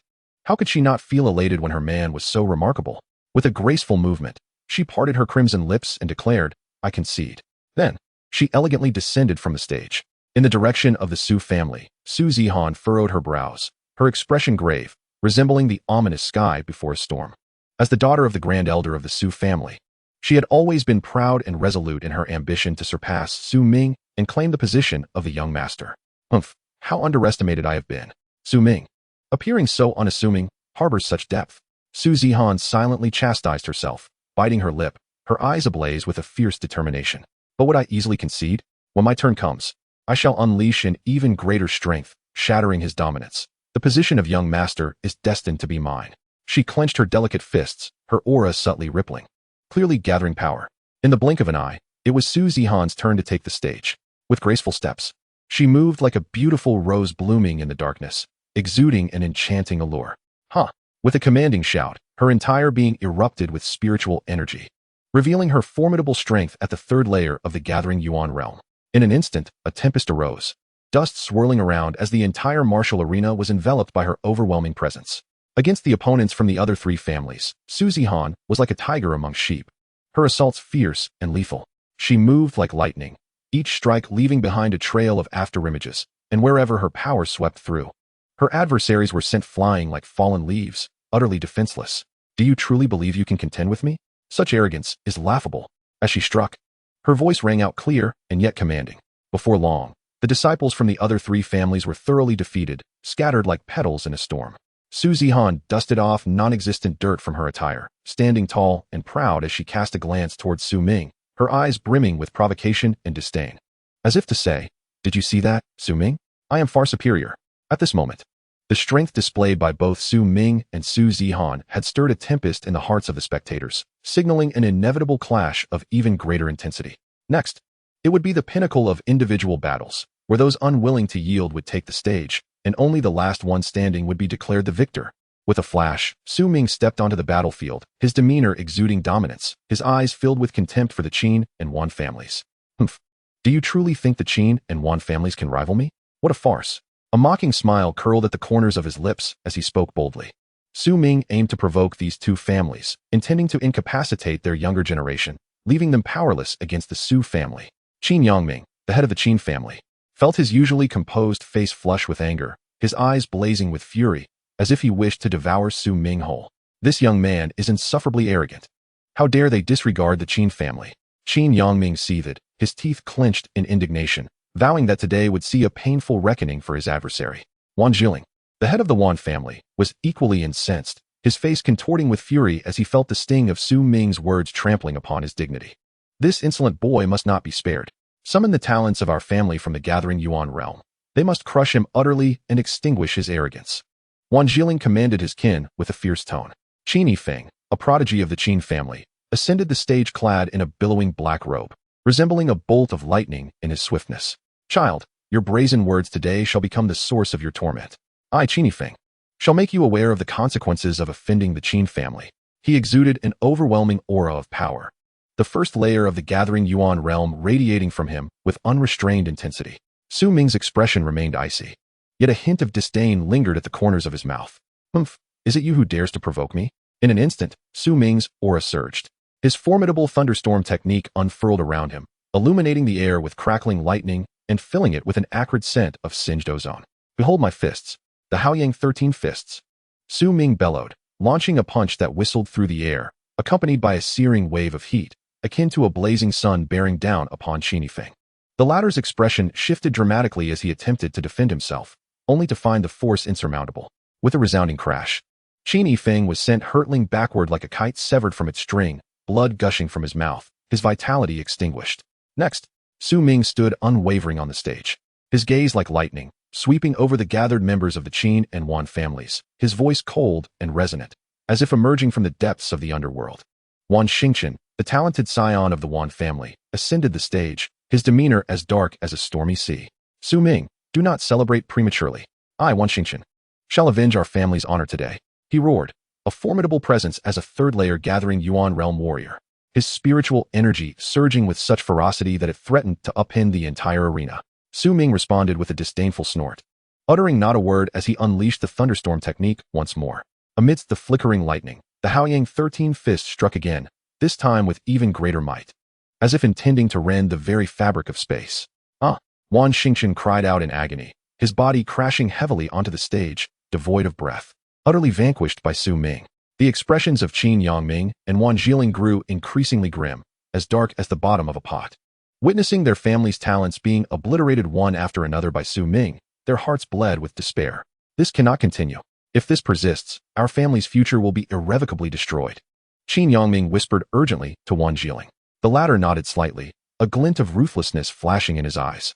Indeed, this boy cannot be allowed to live. He must be eradicated. With a shared understanding, the two exchanged glances, secretly plotting to eliminate Su Ming. Chapter 11. The head of the family takes action. Brother Lin. Our two families have united through marriage. Why is it that the Lin family has not dispatched anyone to confront Su Ming? The head of the Qin family, Qin Yangming, gazed intently at Lin Nianyao, the head of the Lin family, with a hint of interrogation in his tone. Lin Nianyao, with a slight smile of apology gracing his lips, calmly responded, Brother Qin, to speak candidly, your son, Qin Tianba, has met with misfortune, thus the engagement naturally becomes null and void. However, the Lin family is not devoid of decorum. To express our sincerity, I shall send forth a member of the Lin family. With a grand gesture, Lin Nianyao summoned a young man from the Lin family, who strode confidently onto the stage, exuding an aura of strength at the fifth layer of qi condensation.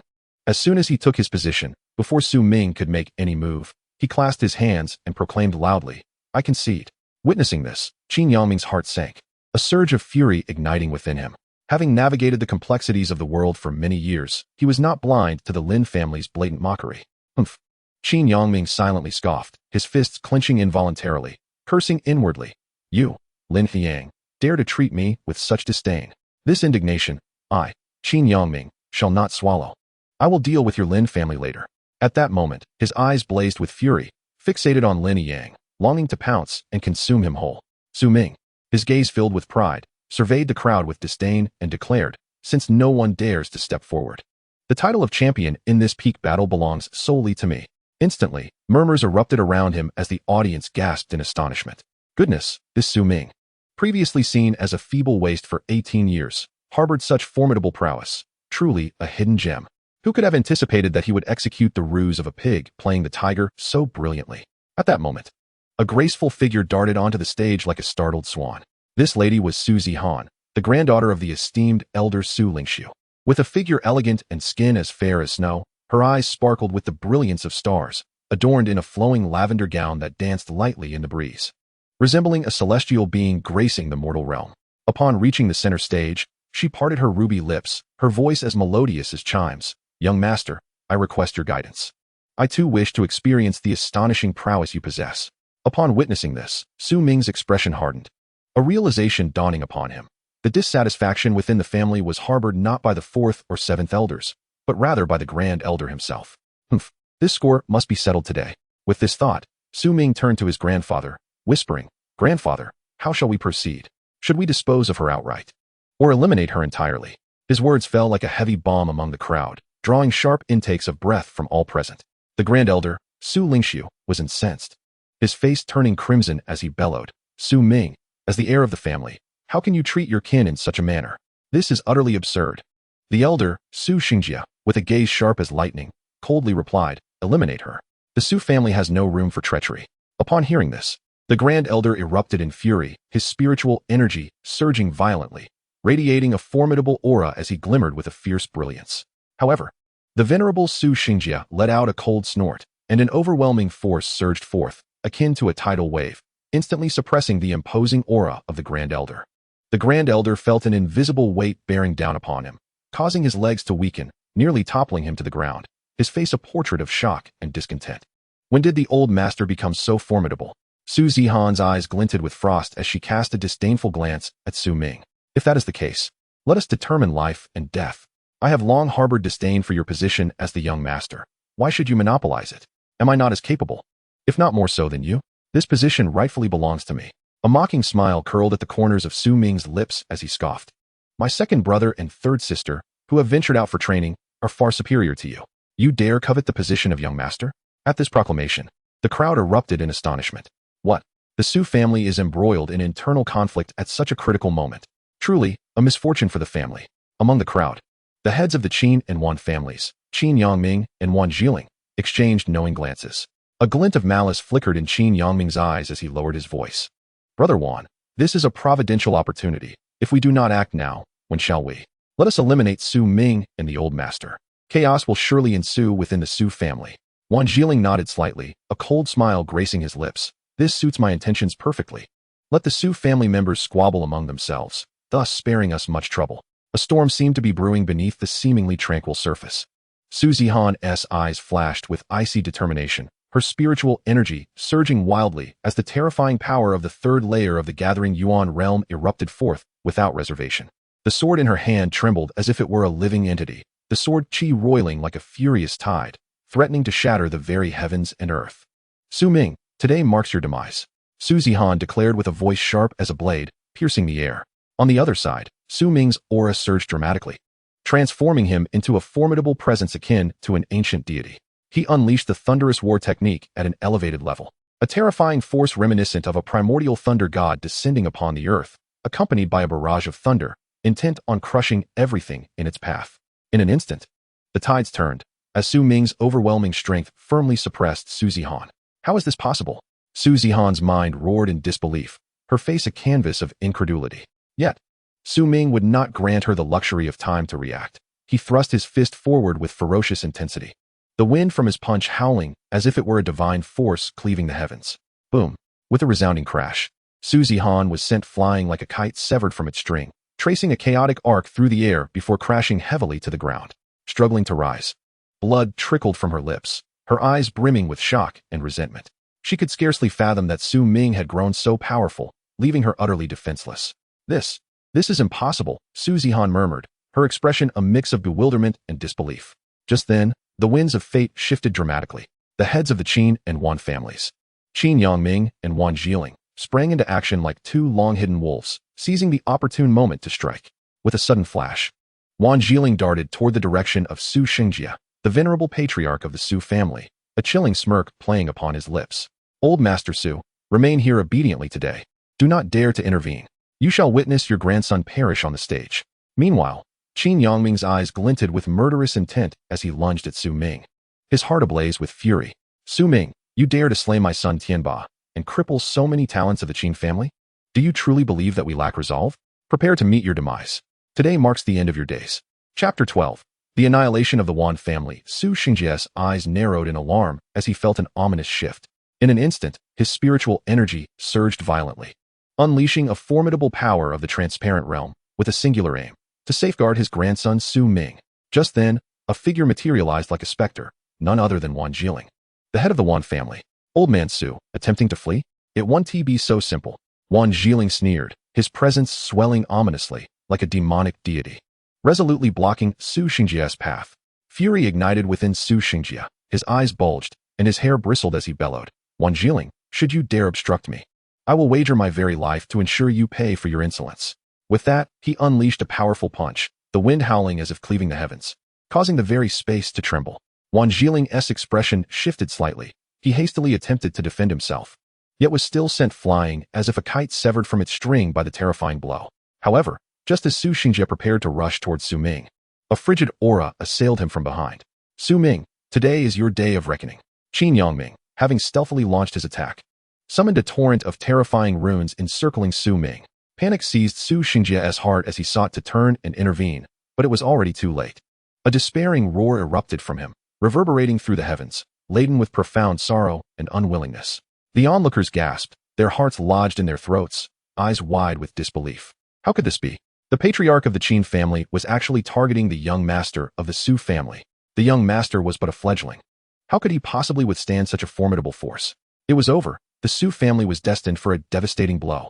In that moment of imminent crisis, a figure flashed forth like a wraith, swiftly positioning himself before Su Ming to shield him. The newcomer was none other than Lin Nianyao, the head of the Lin family. With piercing eyes, he raised his hand, delivering a strike aimed directly at Qin Yangming. Qin Yangming's expression shifted dramatically. He had not anticipated this sudden intervention and hastily met the attack with his own palm. Boom! The two palms collided, unleashing a tempest of formidable spiritual energy that swept through the air, causing it to hum and resonate. Both figures staggered, retreating several paces in unison. Originally, the head of the Qin family felt utterly confident, believing victory was within grasp, his smile resembling a blooming chrysanthemum. However, when an unforeseen twist occurred, that smile froze instantly, quickly darkening like the night before a storm. Lin Nianyao, what is the meaning of this? Why do you interfere? The head of the Qin family glared furiously, his voice booming, laden with indignation as if he wished to devour Lin Nianyao whole. Lin Nianyao remained calm and unhurried, responding, Brother Qin, given our status, how can we recklessly resort to violence against the younger generation? If we set this precedent, future conflicts among the youth will surely descend into chaos.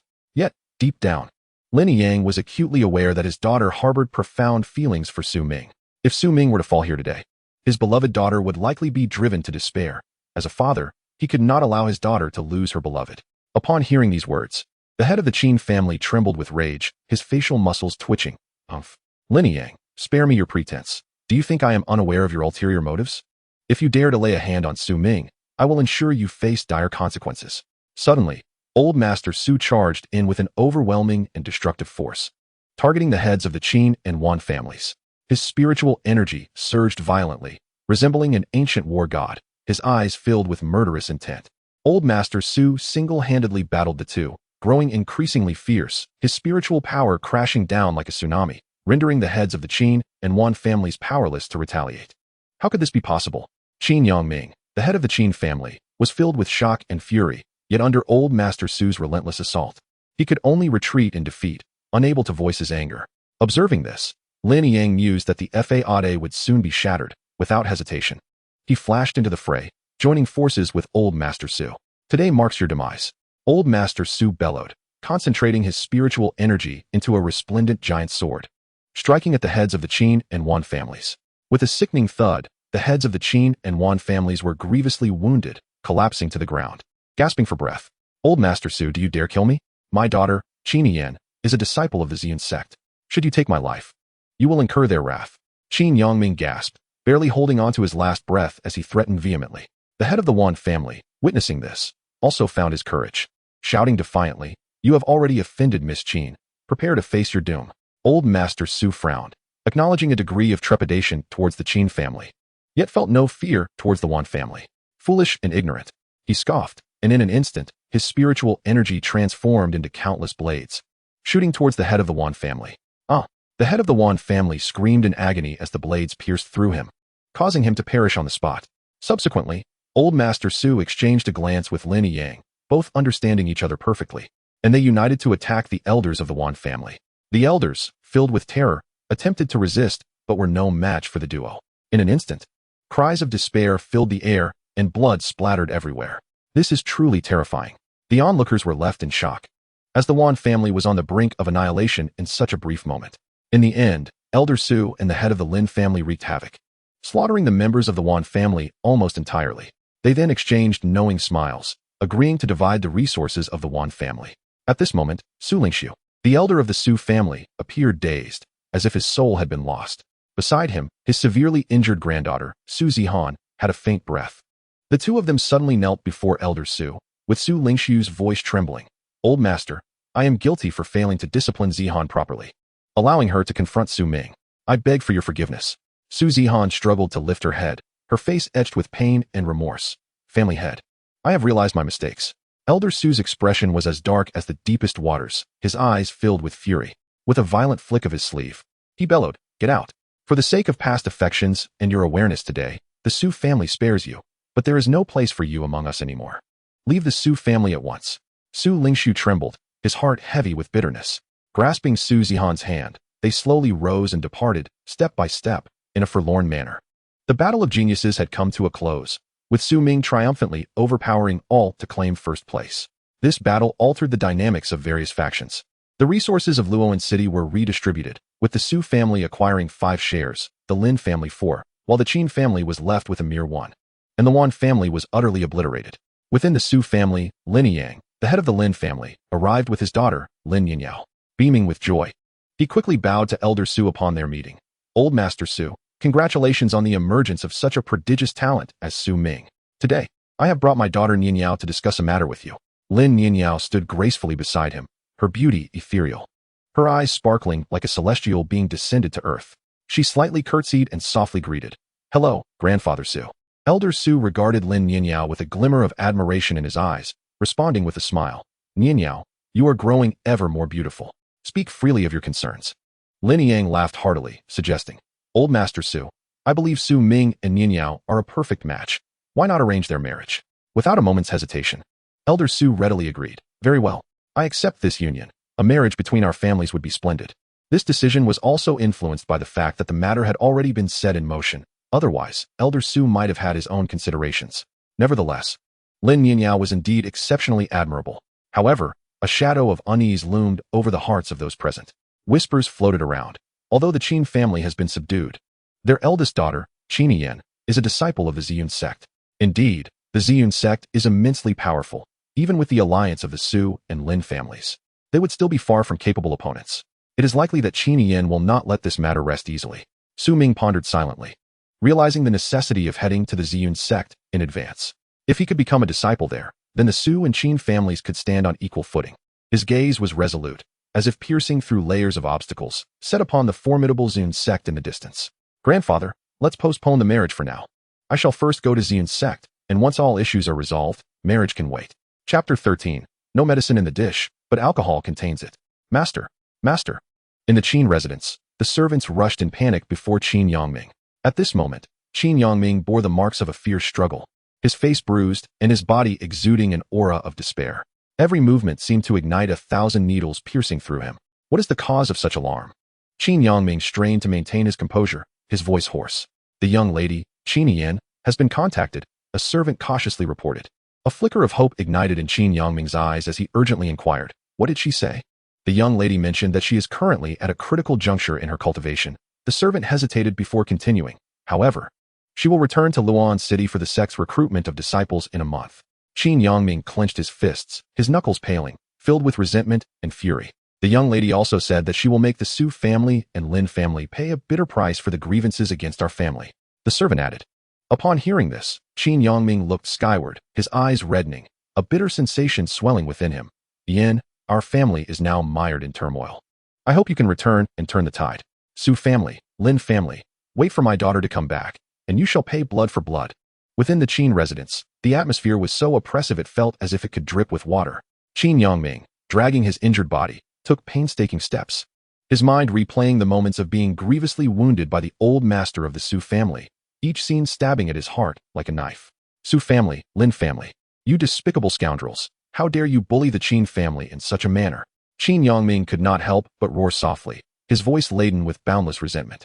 Meanwhile, far away in Ziyun sect, Qin Yin was in a cave filled with ethereal energy, diligently cultivating. She was captivating, her skin as fair as snow, and her 3,000 strands of hair cascading like a waterfall, her brow and eyes radiating an innate vigor. "Father, brother, rest assured, once I break through this time, I shall make the Su family and Lin family pay an unbearable price for their actions." Qin Yin vowed silently, then closed her eyes tightly as the spiritual energy around her surged like a tidal wave. In the Su family, the patriarch, Su Xingjia, wore a loving expression. With a grand wave of his hand, he flung open the doors to the family treasury, his voice booming like thunder. "Minger, you are to head to Ziyun sect. Feel free to choose any cultivation resources from the family treasury. Do not hold back." Warmth flowed through Su Ming's heart, yet he maintained a composed demeanor, gently shaking his head and replying, "Grandfather, I am grateful for your generosity, but I do not require much. Just some spiritual herbs will suffice." Su Xingjia furrowed his brow, confusion evident in his eyes as he asked, "Minger, why is that? There are countless treasures in the treasury, any one of which could immensely boost your cultivation. Why do you only wish for spiritual herbs?" With unwavering determination, Su Ming slowly explained, "Grandfather, you have already bestowed upon me a substantial amount of spiritual stones. In the present day, the Su family also requires these resources for their development. If my grandson were to take too much, the Su family would undoubtedly find itself in a predicament, making it increasingly difficult to manage future affairs. My grandson understands the gravity of the situation. The spiritual herbs are already sufficient for me." Su Xingjia let out a long sigh, his eyes brimming with satisfaction as he remarked, "Minger, your ability to consider the bigger picture is truly a blessing for the Su family." Having selected the spiritual herbs, Su Ming returned to the secluded courtyard. His eyes ignited with fervent brilliance, resembling two flickering flames, filled with excitement and anticipation.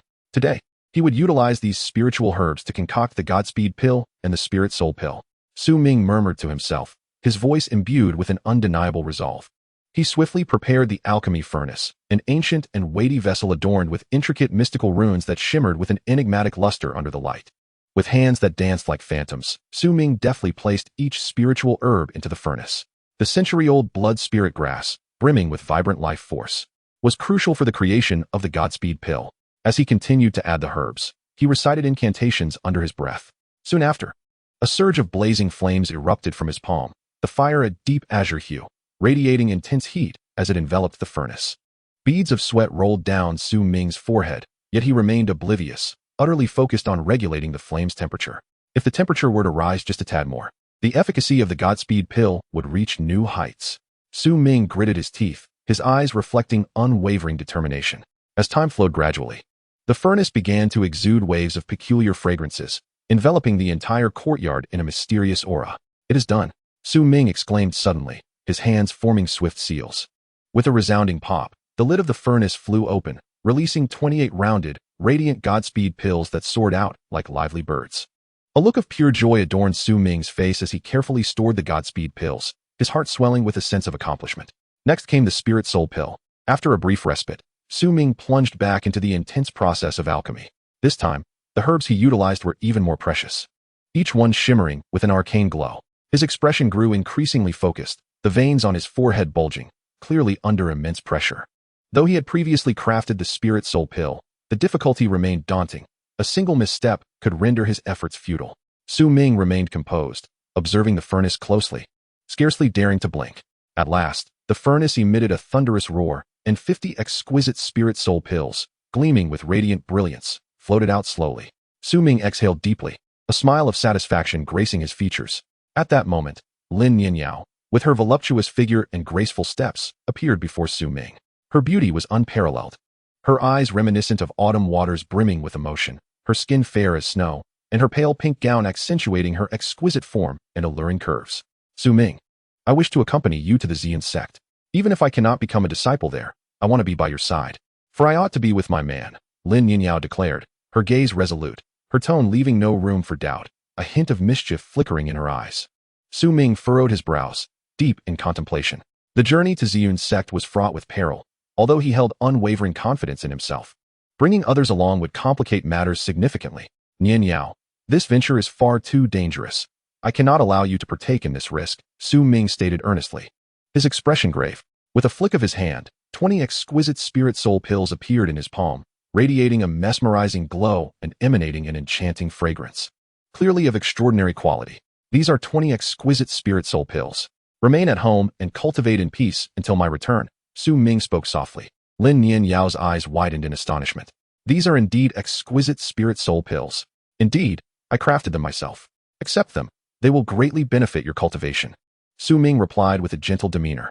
However, Lin Nianyao shook her head lightly. "I currently lack for nothing in terms of pills. You are facing hardships on this journey. Keep these for your own use." Seeing Lin Nianyao's resolute stance, Su Ming, feeling helpless, could only retract the pills. "It is not that I do not wish to bring you along to Yin sect. Rather, I am uncertain of the outcome. Stay at home in peace, and I shall return to escort you when the opportunity arises," Su Ming expressed candidly. Ultimately, Lin Nianyao understood that Su Ming would not be taking her to Yin sect this time, though a sense of disappointment lingered in her heart. She recognized the steadfastness of Su Ming's intentions. Consequently, she took to the kitchen herself, meticulously preparing a sumptuous feast. "Su Ming, this meal is a farewell gift for you. Do indulge," she urged. As Su Ming gazed upon the lavish spread, a flicker of wariness arose within him. His eyes scanned the dishes, secretly pondering whether Lin Nianyao had tampered with them. "Look at you. Your strength surpasses mine, yet your courage is so lacking," Lin Nianyao teased, a hint of mischief dancing in her beautiful eyes. After a thorough inspection, Su Ming confirmed that there was nothing amiss, allowing himself to partake in the meal. However, moments later, he felt his entire body weaken, shock coursing through him. "Nianyao, have you drugged me again?" Lin Nianyao's cheeks flushed slightly as she inched closer to Su Ming, chuckling softly. "There is no medicine in the food, it is in the wine." The next day, Su Ming awoke slowly. Lin Nianyao had vanished without a trace. He felt as though he had been utterly drained, yet curiously, his cultivation had silently ascended to the 4th layer of the gathering essence realm. Without hesitation, he retrieved several spirit soul pills, casting them into his mouth, the potent energy instantly replenishing his reserves. Following this, he made his way to the residence of Old Master Su to bid farewell. "Grandfather, I am about to embark on my journey to Yin sect," Su Ming said respectfully. Old Master Su's gaze was filled with concern as he fixed his eyes on Su Ming, advising, "Ming, should you encounter your second brother or third sister along the way, do not hesitate to seek their assistance." When they ventured out for training, their strength had already reached the gathering essence realm. With their support, you will find greater stability. A warmth spread through Su Ming's heart as he responded. "I shall remember, grandfather. Rest assured, once I resolve this matter, my return will herald a prosperous era for our Su family." "Good, good, good." As the old man waited for your assent, his eyes glistened with unshed tears, revealing a tinge of reluctance. In truth, he had already resolved to discreetly escort Su Ming on his journey. The moment Su Ming departed, the old man employed his cloaking technique, silently following in his wake. However, no sooner had they exited the city than Su Ming retrieved a miraculous spirit travel pill from his bosom and unhesitatingly consumed it. In an instant, his speed surged, transforming him into a streak of black lightning, racing toward the horizon. The old man, a formidable practitioner of the clear understanding realm, widened his eyes in disbelief. How could this young lad run so swiftly? The old man was utterly astounded. He strained his vision and pursued with all his might, yet ultimately, he could only watch as Su Ming's figure faded from sight. Amidst his astonishment, a flicker of pride surfaced on the old man's face. "My grandson is truly exceptional. It seems this journey to the Yin sect will pose no danger." As Su Ming sped along, his spiritual energy surged beneath him, as if he were walking upon clouds. He harbored a singular thought: to enhance his strength before reaching the Yin sect, thereby ensuring a greater sense of security upon arrival. Thus, during the relentless 3-day journey, he decisively retrieved the remaining 40 or so spirit essence pills from his possession. Each pill radiated a mesmerizing glow, with spiritual energy subtly emanating from them. Su Ming settled into a meditative position, channeling the Yin Yang Divine Art. In an instant, the dual energies within him roared forth like two furious dragons, clashing violently.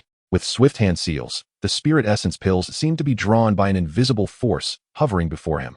"Refine," Su Ming commanded with resolute determination. The pills instantly transformed into torrents of spiritual energy, surging wildly into his being.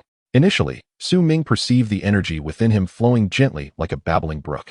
But as the pills were continuously refined, the brook converged into a mighty river, tumultuous and powerful.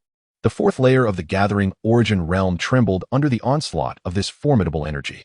Gritting his teeth, beads of sweat rolled down his forehead. His complexion flushed with effort. "Break!" he bellowed, and a crisp crack echoed from within, akin to the shattering of shackles. The barrier of the fourth layer of the gathering origin realm shattered explosively, and he successfully ascended to the fifth layer. As Su Ming slowly opened his eyes, a glint of brilliance sparkled within them.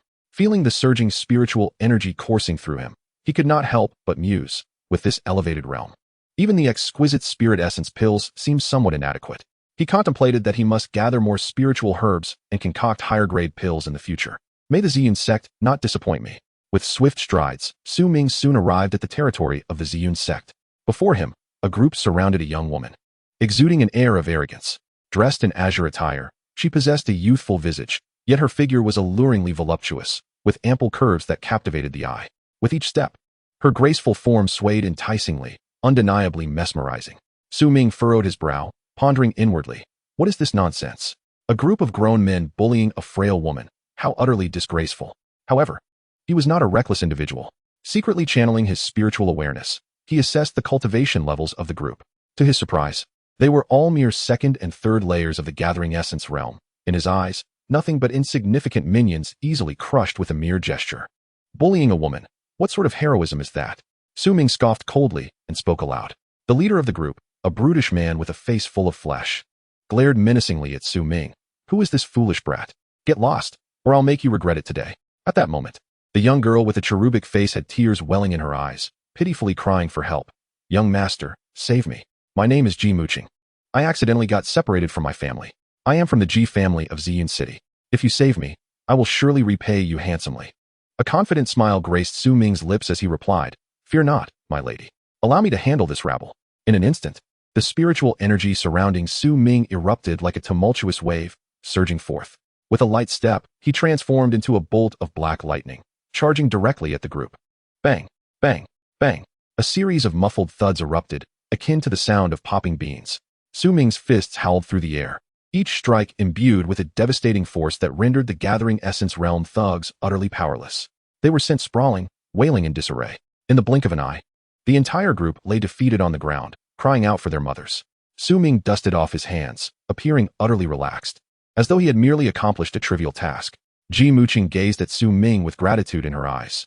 "Thank you for saving my life, young master. I have no way to repay you. I hope you will accompany me to the Ji family, where I shall express my gratitude properly." Only then did Su Ming take a closer look at Ji Muqing, and he couldn't help but acknowledge that her figure was indeed strikingly alluring, particularly the magnificent curves that captivated his gaze. He quickly averted his eyes and cleared his throat. "You are too kind, my lady. It was merely a small effort on my part. However, I have come to visit the Ziyun sect and join its ranks, so I cannot impose further." Ji Muqing was momentarily taken aback, but soon broke into a radiant smile, reminiscent of blooming flowers in spring. "You may not be aware, but there is still a month left before the Ziyun sect recruits disciples. It is impossible to join at this moment. However, since you saved me, my Ji family has connections within the Ziyun sect. If you wish, I can assist you in joining right away." Su Ming's heart stirred, and the crease in his brow relaxed. "In that case, I am deeply grateful to you, my lady." Chapter 15. The Backdoor Entry Accompanied by Ji Muqing. Su Ming stepped into the outer precincts of the Ziyun sect. Upon arrival, he was met with a cacophony of voices. "Humph! We are all renowned geniuses from our families," shouted an arrogant youth at the top of his lungs. "Why is the Ziyun sect refusing us?" "Exactly. Our talents are unparalleled. We cannot be turned away." Beside him, another person echoed, their nostrils flaring with arrogance. At that moment, a middle-aged man, clad in the attire of a steward, stepped forward with a serious expression and proclaimed, "Everyone, please refrain from the commotion. The Ziyun sect has its own regulations for accepting disciples. This is not the time for recruitment. I kindly ask you to return in 1 month." "A month? We cannot wait that long." The previously haughty youth scoffed, his face adorned with disdain. "We are exceptionally gifted, prioritized within our families for cultivation. A mere month's delay is a waste of our training time." The steward furrowed his brow, his demeanor stern as he replied. "The sect's rules cannot be altered. Even prodigies must adhere to them. 1 month is not a lengthy period. If you can wait, do so. If not, then you may take your leave." "You." The youth's face flushed with indignation, his anger palpable. "You are merely a lowly steward.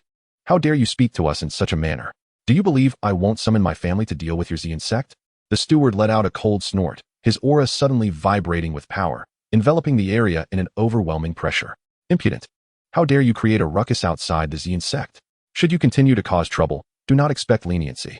With that, the steward waved his right hand, unleashing a wave of spiritual energy that sent the troublemaking youths flying several feet away. Ouch! They landed on the ground, disheveled and in pain, crying out. "Remember this." The steward approached them, looking down with icy eyes. "Do not disturb this place again.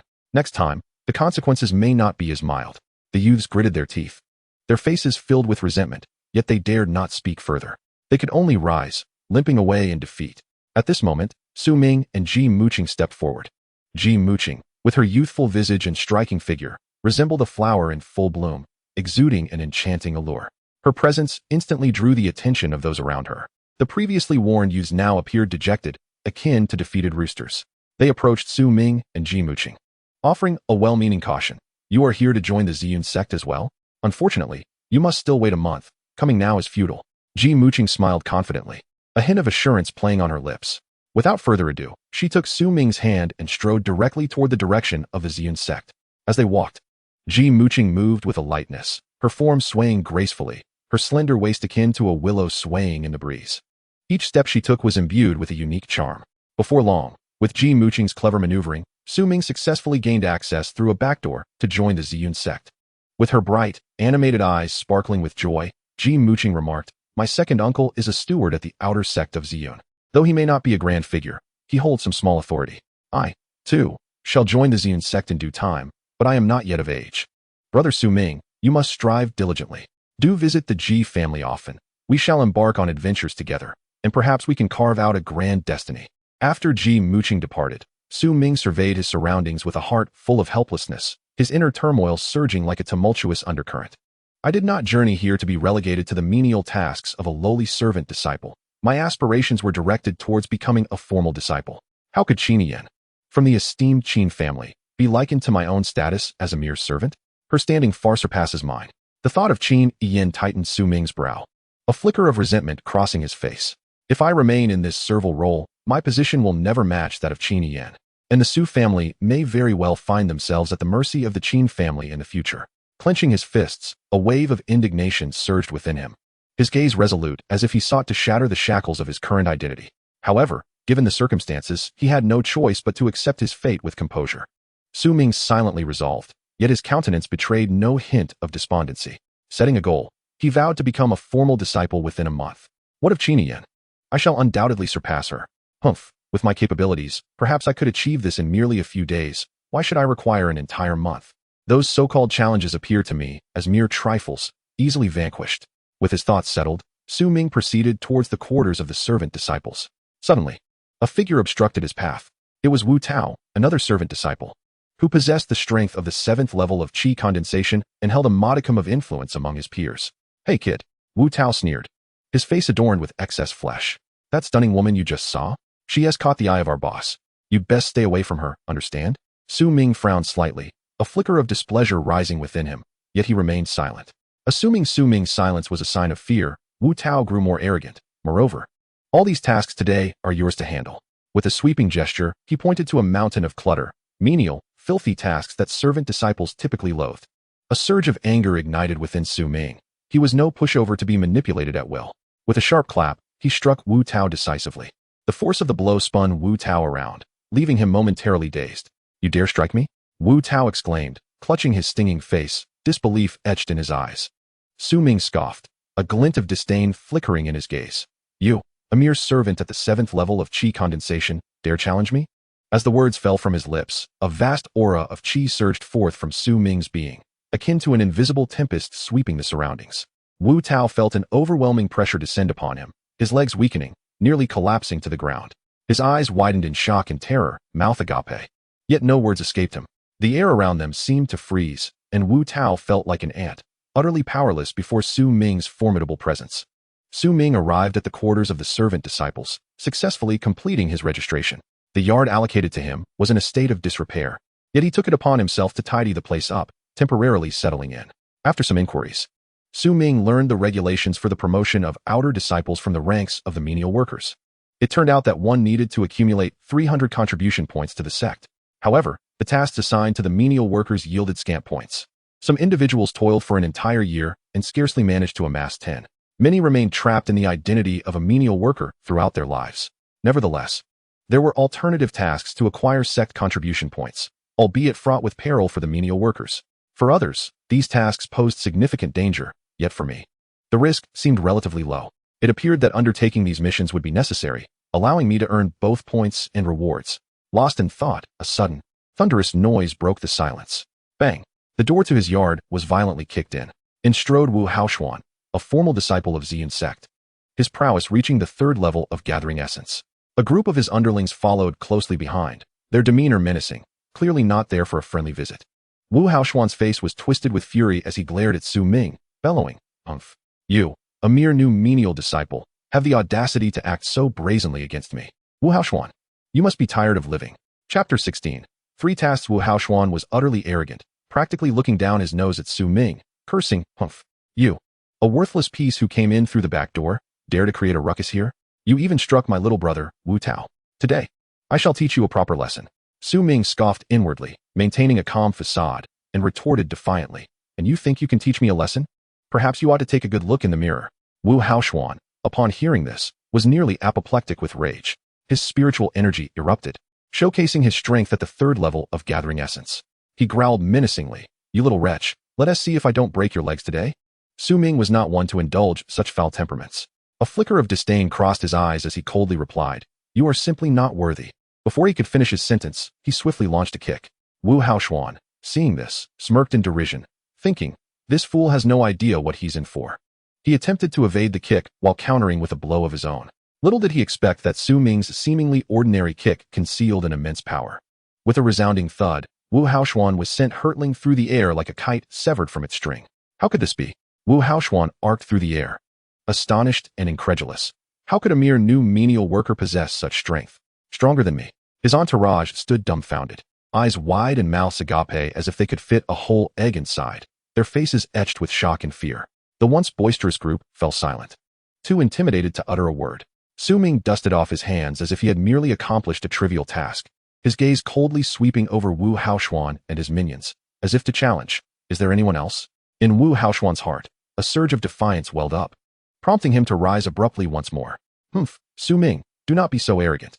He bellowed, his aura swelling with spiritual energy as he unleashed a martial technique, charging at Su Ming like a frenzied beast.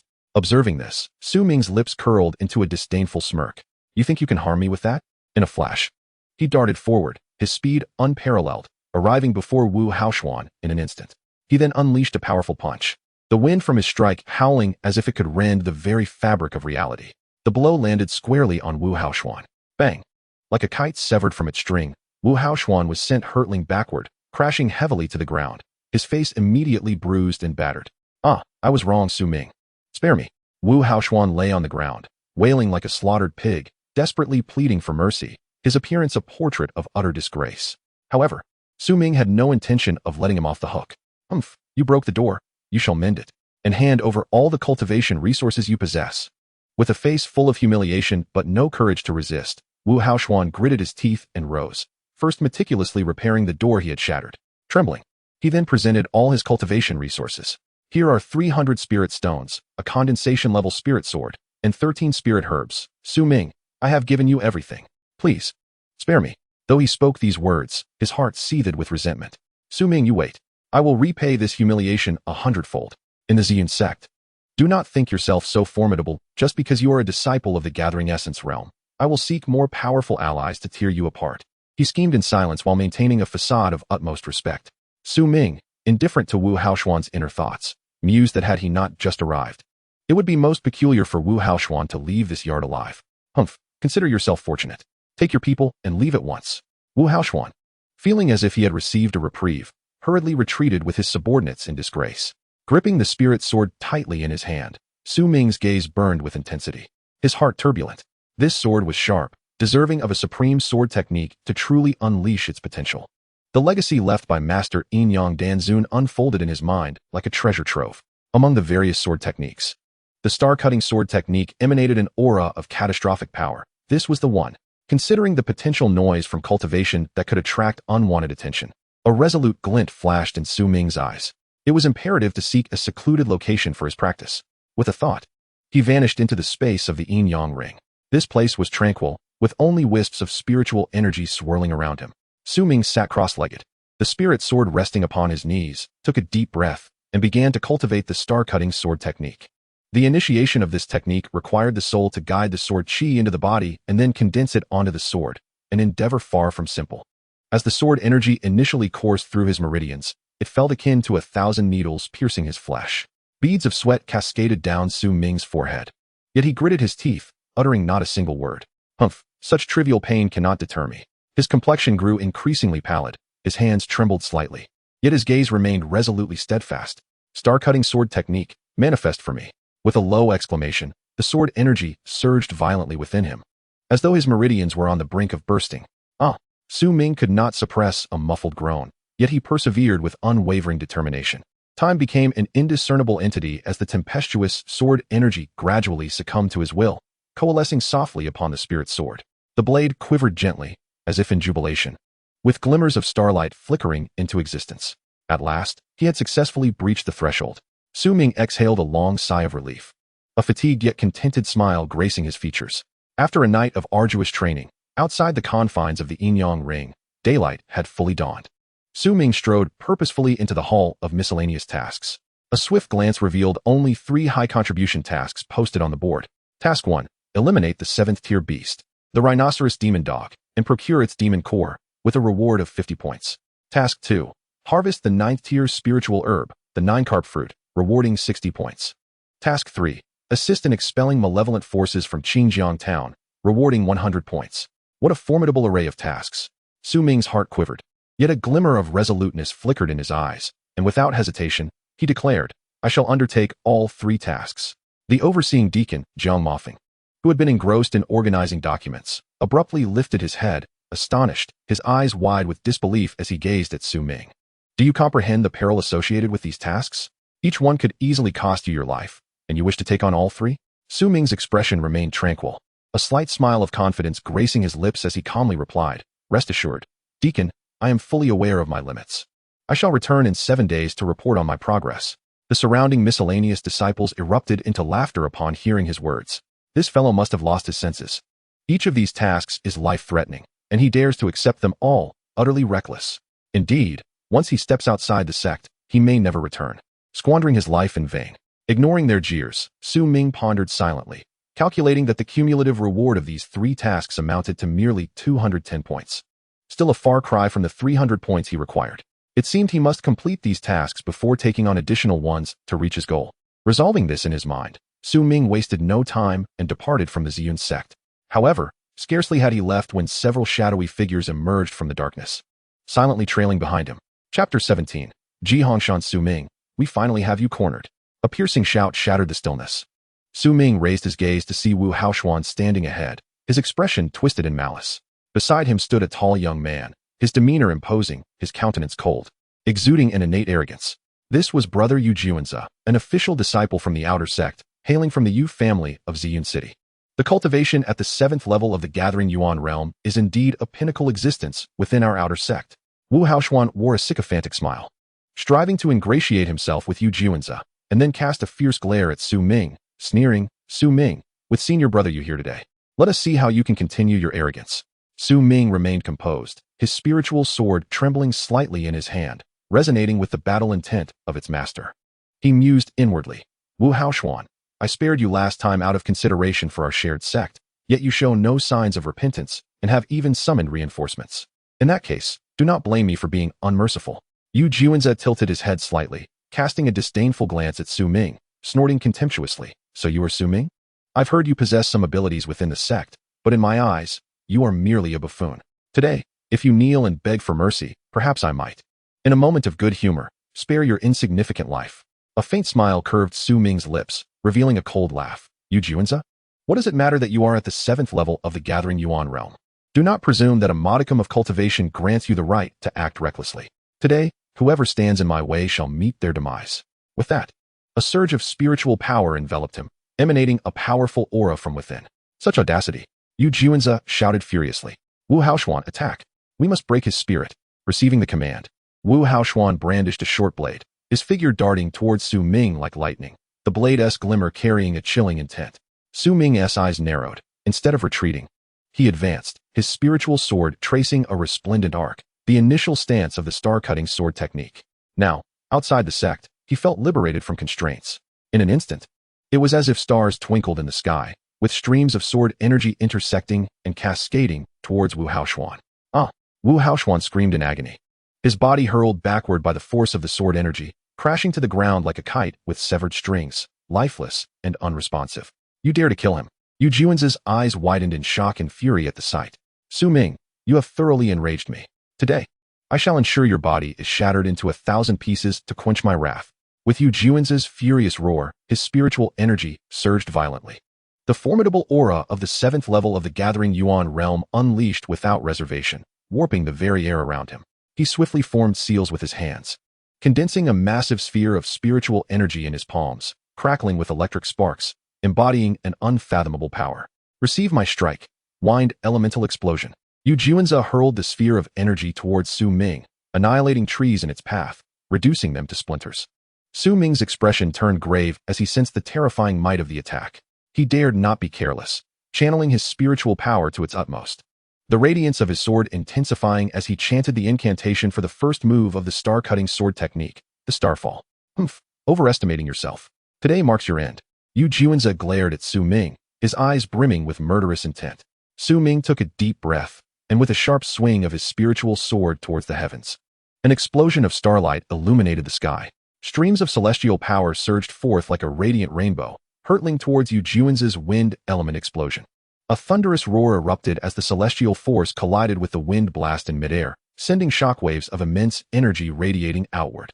The ground was torn apart, huge chasms appearing, while the surrounding trees were obliterated into dust by the sheer force. Amidst the swirling dust, the silhouettes of Su Ming and Yu Juanza flickered in and out of view. Yu Juanza, severely wounded, wore an expression of sheer terror, as if he had encountered a ghost. "Humph, attempting to flee? Not so easily." Su Ming scoffed. his spiritual power surging around him, preparing to give chase. However, Yu Juanza unexpectedly summoned a life-saving talisman, which flared brilliantly, enveloping him and allowing him to vanish into the sky like a shooting star. Su Ming stamped his foot in frustration, watching helplessly as Yu Juanza escaped, filled with indignation. Damn it, this talisman is so formidable that it allowed that brat to get away. His gaze shifted to the remaining subordinates, a glint of cold malice in his eyes. You shall not fare any better. He moved like lightning, swiftly closing in on them, his spiritual energy coalescing in his palms into fierce imprints, which he ruthlessly struck towards the subordinates. The sound of muffled thuds echoed as they were utterly defenseless, sent flying to the ground, groaning in pain. With a cold snort, Su Ming approached and searched their bodies, collecting the few spirit stones and low-grade pills they possessed. He glanced disdainfully at the pills in his hand. Is this all?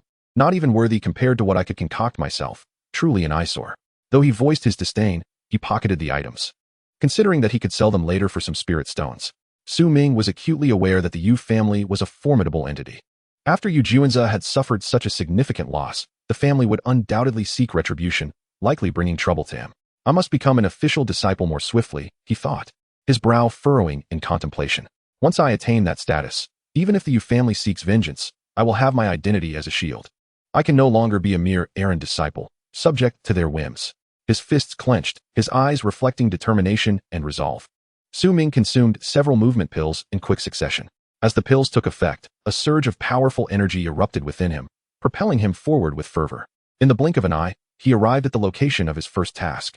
This mission involved hunting a 7th-level demon hound in the Dark Moon Forest and obtaining its demon core, which would earn him 50 contribution points, a tantalizing reward, equivalent to the laborious efforts of an ordinary errand disciple over several years. Su Ming contemplated this eagerly. As he stepped into the Dark Moon Forest, a chilling atmosphere enveloped him. Towering trees obscured the sun, and the faint light that managed to seep through the gaps was swiftly consumed by the pervasive darkness. With keen eyes, Su Ming scanned his surroundings warily, the blade in his hand glinting ominously. Suddenly, several low-tier demon hounds leaped forth from the shadows. The formidable demon hounds, with their terrifying and grotesque appearance, possess robust physiques, their skin thick and tough as if forged from bronze and iron. They have arrived just in time for me to hone my skills and accumulate some demon cores. A glint of ferocity flickered in Su Ming's eyes. Like a bolt of lightning, he surged forward. His sword danced in the air, executing the star-cutting sword technique. With each slash, waves of sword aura intertwined, resembling shattering stars, infused with boundless might, fiercely striking the demon hounds. The low-tier demon hounds could hardly withstand such an assault. After a few anguished cries, they fell to the ground, their cores rolling out.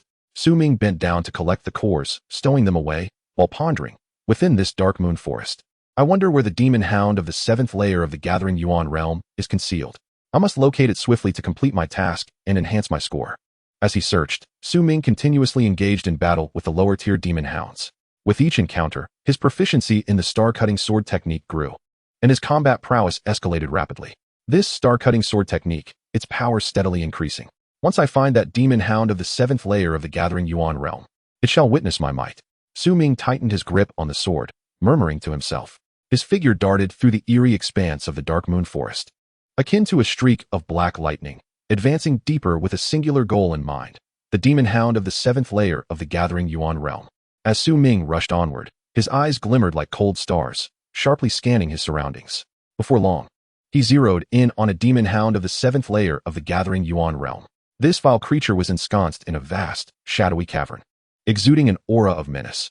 Inside the cave, flickering shadows hinted at a fierce struggle. Su Ming's heart tightened as he stealthily approached. Upon discerning the figure embroiled in combat with the demon hound, he was taken aback to find a voluptuous woman clad in red.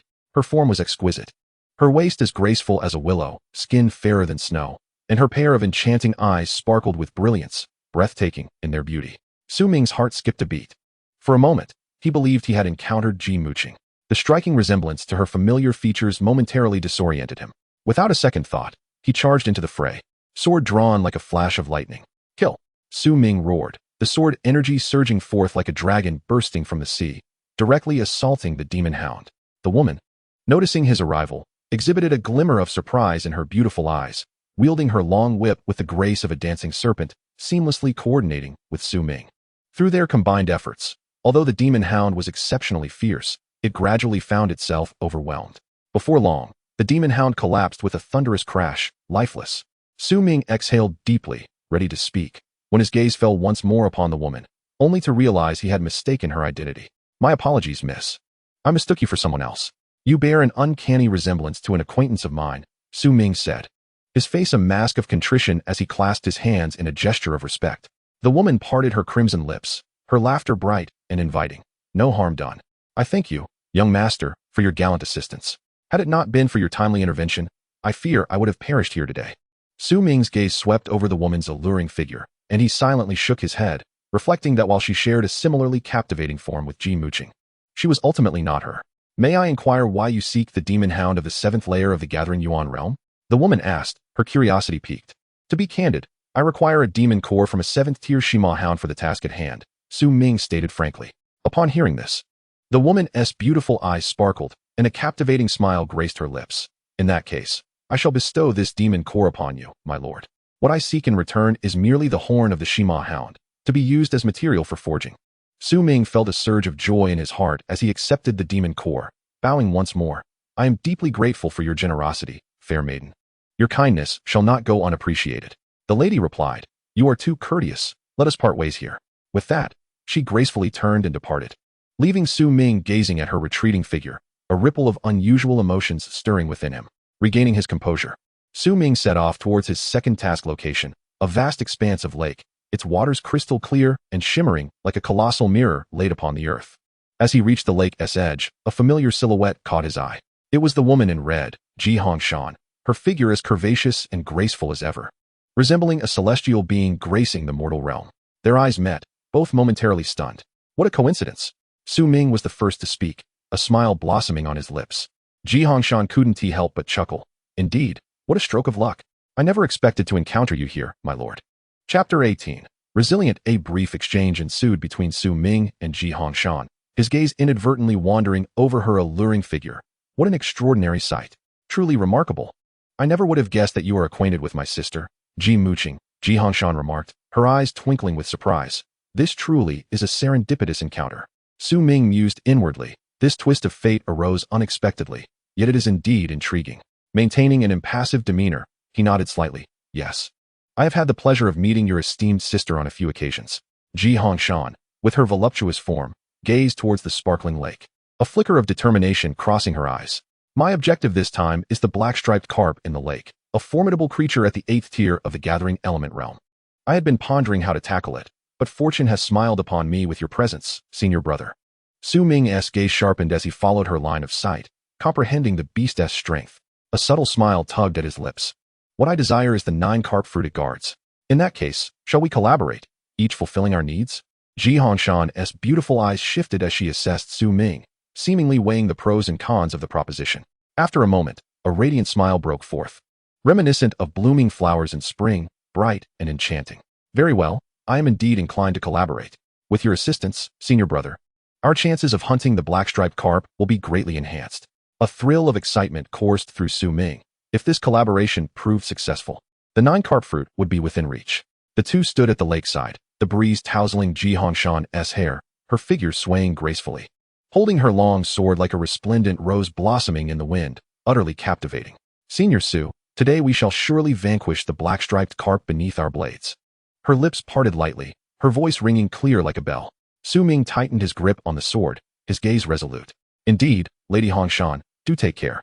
Surging with spiritual energy, the two formed a barrier of power around them, plunging into the depths of the enigmatic lake like a dragon entering the water. In an instant, the lake's surface appeared to be stirred by an invisible giant hand, as tumultuous waves surged forth. The black-striped carp, sensing the intrusion of a foe, swiftly turned, its massive form resembling a dark battleship, charging forward with ferocity. Witnessing this, Ji Hongshan's beautiful eyes flashed with determination as she brandished her sword, instantly executing the red maple sword technique. The shadows of her blade danced like the red maples swept by a tempest in autumn, swirling through the air. Each stroke was imbued with a fierce sword aura, targeting the enormous black-striped carp beneath the water. Behold my red maple sword technique. You shall witness the consequences, vile creature, she declared with a light huff, biting her lip, exuding the spirit of a valiant woman. Su Ming, undeterred, felt his aura surge dramatically as he unleashed the star-cutting sword technique. Now, he bellowed, his sword radiating a brilliant light akin to a meteor streaking across the night sky, carrying the power to obliterate all in its path as it struck at the black-striped carp. Ji Hongshan was taken aback by the sheer might of Su Ming's technique. Each move contained boundless stellar energy, as if it could rend the very heavens. How can this sword technique be so terrifying? She murmured, shock illuminating her beautiful eyes. Though the black-striped carp was immensely powerful, it struggled to withstand the ferocity of their dual onslaught, yet it persisted in its resistance. Its body writhed, scales glimmering with an eerie black light. Each movement unleashed a powerful surge of water. In the heat of battle, the black-striped carp suddenly unleashed its strength, sending a black water blade slicing towards Ji Hongshan. Caught off guard, she was struck by the blade, her form staggering as her spiritual shield shattered, a dark force crashing down upon her. The lake water instantly drenched her clothing, revealing her proud silhouette beneath the thin fabric. Su Ming caught a glimpse from the corner of his eye, his heart jolting slightly. Her figure surpassed even that of Ji Muqing. He marveled in silence before regaining his focus, intensifying his swordplay to deflect the black-striped carp's assaults. Hongshan, are you all right? Su Ming called out anxiously. I am fine. Continue fighting. Ji Hongshan gritted her teeth, enduring the pain as she charged once more at the black-striped carp. Within the lake, the battle among the three intensified, spiritual energies shimmering and sword auras crisscrossing, as the surging waves threatened to overturn the entire lake. Su Ming and Ji Hongshan fought valiantly against the black-striped carp, surrounding energies swirling, waves crashing skyward. This black-striped carp is indeed formidable, Su Ming muttered under his breath, his spirit sword glowing brilliantly, the sound of its resonance deafening. Ji Hongshan, though pale, remained captivating, her hand weaving intricate spells. We cannot relent. We must slay it. A cold glint flashed in Su Ming's eyes as his aura surged to new heights. Behold my sword. In that fleeting moment, he unleashed his ultimate sword technique. A radiant beam of light carrying the might to devastate, piercing directly at the black-striped carp. With a thud, the radiant blade penetrated the carp's massive form, causing it to crash down. Yet, in its dying throes, the black-striped carp summoned its last strength, a black tail fin sweeping towards Ji Hongshan like a razor. Beware, Hongshan! Su Ming exclaimed in alarm, yet it was already too late. Ji Hongshan, unable to evade, was struck in the abdomen by the tail fin. Spitting out a mouthful of blood, her delicate form flying backward like a kite with a severed string, and then she fell into unconsciousness. Su Ming, consumed with urgency, swiftly retrieved the fallen spiritual herb, the 9-carp fruit, which was crucial for completing his second task. He hurriedly scooped up Ji Hongshan and employed his swift movement technique to return to the shore. Hongshan, you must hold on. Su Ming gazed at the horrific wound on Ji Hongshan's abdomen, his hands trembling as he prepared to tend to her injury. What met his eyes was Ji Hongshan's graceful figure, causing a flicker of emotion within him, momentarily rendering him dazed by the overwhelming sensation. His hands, almost of their own accord, pressed against her form, which was as resilient as it was fragrant. Yet, he soon regained his composure, realizing that this was not the time for distraction. What a sin! What a sin! I cannot be blamed. Su Ming quickly enacted the healing technique, crushing a spiritual herb and applying it to the wound, channeling a steady flow of spiritual energy into Ji Hongshan's body to stabilize her injury. Subsequently, he removed his own clothing and gently draped it over her. Time passed, and Ji Hongshan slowly regained consciousness. Upon seeing her state, her face flushed crimson, radiant with embarrassment. Thank you, Senior Brother Su, for your life-saving grace, she spoke softly, her voice barely above a whisper, averting her gaze from Su Ming's eyes. Once we return to the sect, I shall surely repay your kindness. Su Ming's expression turned serious as he looked at Ji Hongshan, speaking in a low tone. Hongshan, you must return and tend to your wounds. My supply of spiritual herbs is limited, and for now, I can only temporarily stabilize your condition. Ji Hongshan furrowed her delicate brows, filled with confusion, and asked, Senior Brother Su, why do you not accompany me back to Xian sect? We could look out for each other. Su Ming's gaze was resolute, his tone leaving no room for argument. I must seize this opportunity to complete my menial tasks. I cannot afford to delay even for a moment. Though Ji Hongshan was perplexed, she refrained from further inquiry and turned to leave. As she walked, a sudden spark of insight illuminated her mind, and she pondered, Senior Brother Su possesses such formidable strength now, even surpassing me by a margin. Yet he remains a mere errand boy. What could possibly be the reason? With this thought, her eyes widened in astonishment, and her curiosity about Su Ming burgeoned like wild grass in springtime, growing ever more fervent. Su Ming raced forward, hastening towards the location of his third task. He resolved within himself to give his utmost effort and accrue points. The third task was set in a place called Qingjiang Town, rumored to be modest in size. housing approximately 200 inhabitants. The objective of this mission was to assist Xinjiang town in expelling malevolent spirits, and upon completion, a substantial reward of 100 points would be granted. Among the 3 tasks, this one offered the most points, which Su Ming understood also meant it would be fraught with danger. Thus, he proceeded with utmost caution. Just as he reached the outskirts of the town, suddenly, a figure shot towards him like an arrow released from a bow. Chapter 19. The Black Fox Demon. A figure burst forth from the depths of Xinjiang town. Fleeing in a frenzy, Su Ming deftly evaded with a flicker of his form. The individual, not daring to look back, shouted in a desperate tone, "Brother, you must flee quickly. This place is perilously dangerous. It's a matter of life and death." Su Ming cast his gaze towards Xinjiang town, and indeed, a thick veil of dark energy lingered ominously throughout, creating an unsettling atmosphere. What transpired here? The darkness was suffocating, almost eerie. Su Ming wrestled with his thoughts. Having come this far, he could not afford to be a coward.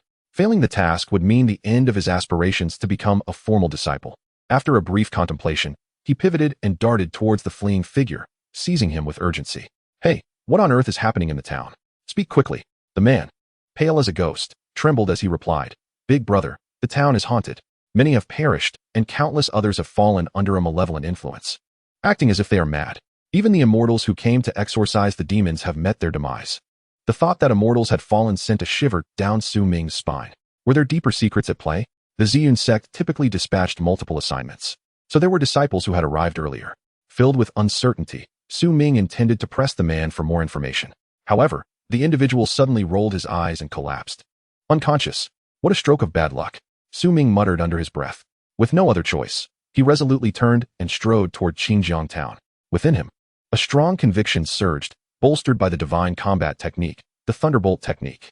This extraordinary skill was a formidable adversary to demonic entities, possessing unparalleled restraining power. Su Ming understood that to establish a foothold in this perilous realm, he must first augment his own strength. Thus, he sought a secluded spot, and, with a flicker of thought, vanished into the Yin Yang Ring. At that moment, a singular intention consumed his mind, to extract all the spirit stones he possessed and channel them entirely into enhancing the Thunderbolt technique. The success of this endeavor was paramount. With greater assurance, he could face any dangers that lay ahead. Gritting his teeth, Su Ming motivated himself. Time slipped by unnoticed as he immersed himself in cultivation within the ring.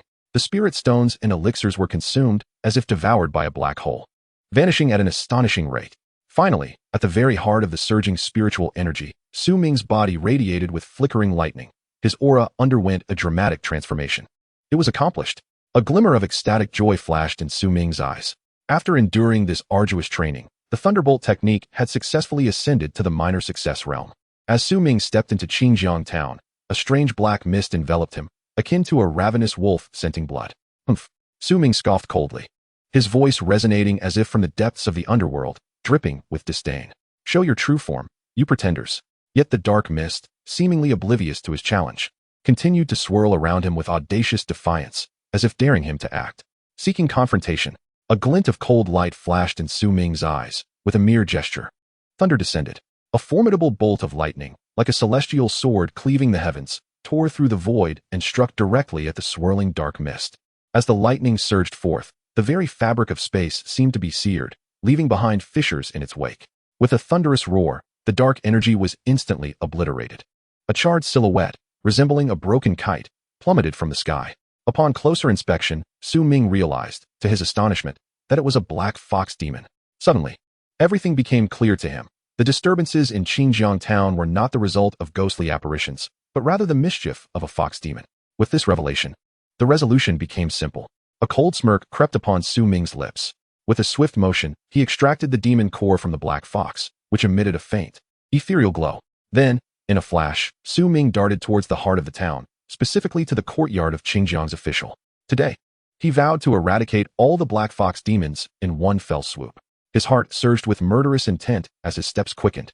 As Su Ming entered the courtyard, a startling sight met his eyes. The ordinary townsfolk of Xinjiang were ensnared by the black fox demon's control, their expressions vacant, kneeling in unison before the daughter of the Xinjiang official who had been possessed by the demon. Simultaneously, dozens of tendrils of dark energy transformed from the black fox demon, coiled around him like ferocious black serpents, completely cutting off any escape route. At that moment, two desperate cries pierced the air. "Help us!" It was Li Kaiwen and Dong Tsongxue, outer disciples of the Yin sect, their faces ashen with fear, trembling uncontrollably, on the verge of losing their wits. Upon spotting Su Ming, a flicker of hope ignited in their eyes, but when they realized his power was merely at the gathering essence stage, that glimmer of hope shattered like a fragile bubble, leaving them engulfed in despair. Li Kaiwan shouted to Su Ming, "Brother, you must flee.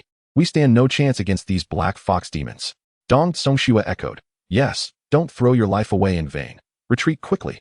Yet, Su Ming merely grinned, revealing a set of dazzling white teeth, his smile radiating an audacious fearlessness. Regardless of the dire circumstances or imminent peril, none of it seemed to faze him. Suddenly, his aura shifted dramatically as he invoked the divine thunder technique. In an instant, the heavens darkened and the winds roiled. A cacophony of thunder, as if drawn by an invisible hand, surged towards Su Ming, converging with ferocity. With a resounding crash, akin to the very creation of the world, the first bolt of lightning descended, targeting the black fox demons, intent on sweeping them away in one fell swoop. In a heartbeat, the tumultuous dark energy surged and twisted, revealing the menacing forms of the black fox demons, baring their fangs and claws, lunging viciously towards Su Ming. With a disdainful snort, Su Ming's aura soared once more, unleashing the godly battle technique, thunderous might. The heavens transformed, and terrifying thunder rumbled like divine retribution from the skies, descending with the power to annihilate. The bolts of lightning moved like dragons emerging from the sea, weaving through the air with unparalleled ferocity, shaking the very space around them. The atmosphere tearing apart with a piercing shriek. The black fox demons, once formidable, found themselves utterly powerless in the face of the terrifying thunder. As the thunder roared, the black fox demons were struck down, their bodies instantly charred and dissipating into wisps of dark smoke that vanished into the ether. How could this be possible? Li Caiwan's eyes widened in disbelief, her mouth agape as though it could accommodate an egg. Dong Songxue also stared in astonishment, her exquisitely beautiful face now marred by shock, her body trembling slightly as she murmured, He is actually a thunder cultivator." Exchanging a glance, their initial surprise gradually transformed into exhilaration. "We are saved," Li Kaiwan exclaimed, her voice trembling with excitement. Dong Songxue nodded vigorously, a radiant smile illuminating her stunning visage as she softly declared, "Indeed, with him here, we shall surely overcome this crisis." At that moment, the leader of the Black Fox demons, possessing the body of the daughter of Qingjiang's official, sprang into action. The daughter, already breathtakingly beautiful, now appeared as pale as a ghost, devoid of any color. The Black Fox leader, using her voice, bellowed in fury, "Human, how dare you kill a member of my Black Fox clan? You are doomed. Do not presume that your mastery of thunder techniques can rival my Black Fox lineage. It is nothing but delusion." With that proclamation, the Black Fox leader's aura surged dramatically, revealing a terrifying presence of the clear realm. The overwhelming pressure radiated outward, akin to a dark cloud descending, so powerful that it was suffocating. Chapter 20. A devotion offered. Su Ming felt the onslaught of the clear realm's aura, emanating from the Black Fox leader. Humph, he scoffed inwardly. While this aura was potent, it paled in comparison to that of his grandfather, Old Master Su. Estimating that this Black Fox leader had merely just entered the clear realm, he felt a measure of pressure, yet it was bearable. Gaining confidence, Su Ming smirked and, before the Black Fox leader, bent down to collect the demon cores from the slain Black Fox demons surrounding him. His hands moved with practiced skill, swiftly gathering the cores without hesitation.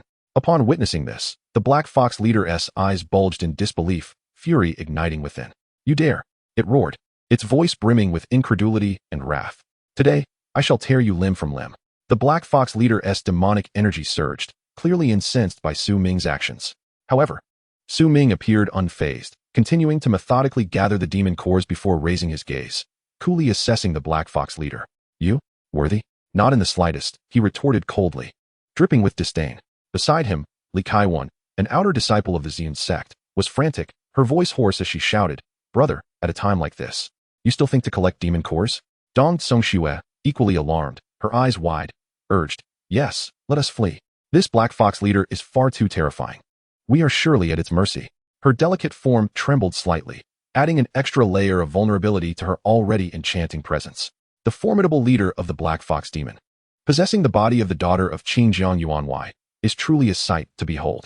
Previously, Li Kaiwan and Dong Songxue had faced off against this entity, only to be utterly defeated, leaving them shaken. Yet Su Ming, seemingly unfazed, continued his task, gathering the demon cores and stowing them away. Internally, he scoffed at his own impoverished state. These demon cores were like gleaming silver, far too valuable to discard. While they fled, These cores held paramount importance for him, and he was resolute in his determination to claim them. With unwavering focus, he spoke with conviction, showing no intention of retreating. Li Kaiwen stared in disbelief, her eyes wide with incredulity. "Brother, have you lost your mind? The Black Fox Demon is about to strike you down." Su Ming's lips curled into a defiant smile, reflecting his acceptance of fate. Life and death are decreed by destiny. Wealth and nobility are determined by the heavens. Besides, does it even deserve to challenge me? Dong Tsongxue bit her lip, concern flickering in her beautiful eyes. "Brother, this is no jest. The Black Fox Demon is exceedingly powerful. We are no match for it." Su Ming patted the bag filled with demon cores, his gaze filled with excitement. "This is quite satisfactory. I could exchange them for a considerable amount of spiritual stones." With bloodshot eyes, the Black Fox Demon lunged at Su Ming, harboring a murderous intent. "You little brat, today shall be your last." Su Ming's expression hardened, realizing the gravity of the situation.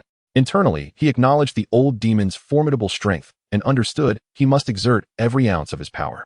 Instantly, his aura shifted dramatically as he unleashed the divine technique, the 9 Yin Divine Movement.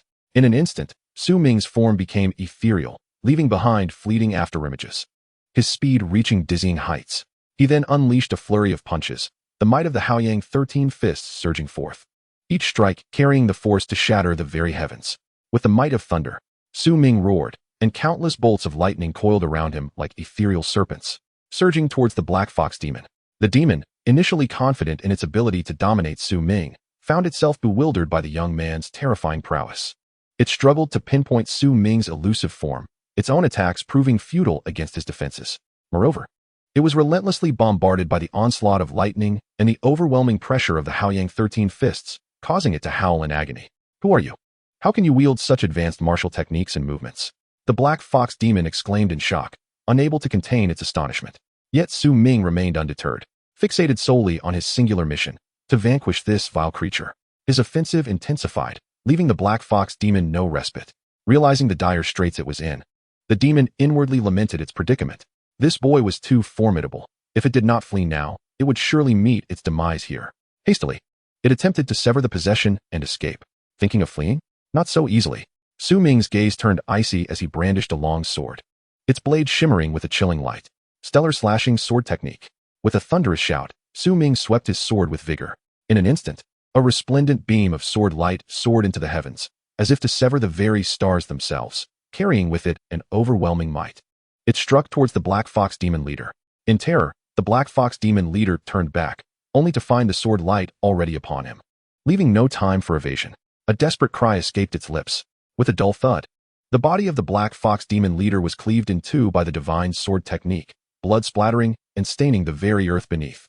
At this moment, even the lifeless form of the Black Fox Demon leader could scarcely believe that this youth possessed such a terrifying divine sword technique, capable of effortlessly breaching its defenses and slaying it completely.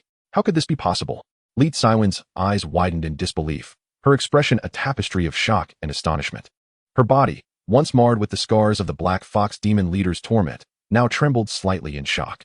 Dong Tsongxue, too, gazed with wide eyes, her countenance filled with astonishment, the previously dull gleam in her eyes reigniting with the brilliance of this unimaginable spectacle. The two fixated on the imposing figure of Su Ming, a mere gathering essence cultivator, who had managed to slay a translucent realm foe. Li Kaiwen murmured to herself, her voice a blend of fear and awe. Dong Tsongxue bit her lip, a flicker of unique brilliance flashing in her beautiful eyes as she softly inquired, "How much power has he truly concealed?" They had previously endured the torment of the Black Fox Demon leader, their spirits and bodies worn down, believing they would perish here today. Yet unexpectedly, Su Ming made a forceful entrance, instantly turning the tide of battle with overwhelming dominance. Standing tall, Su Ming's figure was a sight to behold. His garments billowing in the wind, a surge of spiritual energy radiating from him, resembling a divine warrior descending upon the earth. The once arrogant form of the Black Fox Demon leader now lay in ruin. This battle had been decisively one-sided. Li Kaiwen marveled inwardly, her gaze towards Su Ming now infused with not only shock, but also a newfound respect. Dong Tsongxue gracefully stepped forward, though her wounds remained unhealed. She could not conceal her captivating poise. She gazed at Su Ming with earnest eyes and spoke softly, "Esteemed brother, I am deeply grateful for your timely rescue today." Meanwhile, Duan Ranan gradually regained consciousness, only to find her home shrouded in an eerie silence. A sudden pang of fear gripped her heart as she stumbled to her feet, rushing through the house and calling out, but all that greeted her was an endless void of silence. Upon witnessing the grim scene around her, her legs gave way, and she collapsed to the ground, tears streaming down her cheeks. "Father! Mother!" she cried out in despair, her voice echoing through the empty house, filled with hopelessness. She was the daughter of the Xinjiang official, and now, she was utterly alone. How could such a fate not rend her heart? The one who saved her life was none other than Su Ming. At this moment, despite her profound sorrow, Duan Rannan still remembered this act of kindness. She gathered her strength to rise and approached Su Ming, her eyes shimmering with tears as she whispered, "Benefactor, thank you for saving my life. I have nothing to repay you with, but I would like to offer my most treasured possession. I hope you will stay for dinner, at which time I will present it to you with both hands." During dinner, Li Kaiwen and Dong Songxue were also present. "Brother Su, if it weren't for you today, we would have met our end there," Li Kaiwen exclaimed with admiration, giving a thumbs up in praise. Dong Songxue echoed her sentiments, saying, "Indeed, Brother Su possesses such formidable strength. Should there be any need for us in the future, do not hesitate to command us. We shall comply, without question." The two of them exchanged words, extolling Su Ming's prowess to an almost mythical extent, their admiration for him filling the dining table. After dinner, Duan Ranyan, blooming like a flower, her cheeks slightly flushed, led Su Ming to her private chamber. The room was suffused with a delicate fragrance, beautifully and tastefully arranged. Standing before Su Ming, Duan Ranyan was enchanting, her beauty striking, her eyes filled with emotion. Suddenly, she raised her delicate hand and began to slowly remove her garments. Upon witnessing this, Su Ming's heart jolted, his eyes widening in shock as he exclaimed, "Miss Duan, what are you doing?" Duan Ranyan's face turned slightly red, yet her gaze remained resolute as she softly replied, "Your great kindness is beyond my ability to repay, and thus I can only offer myself to express my gratitude."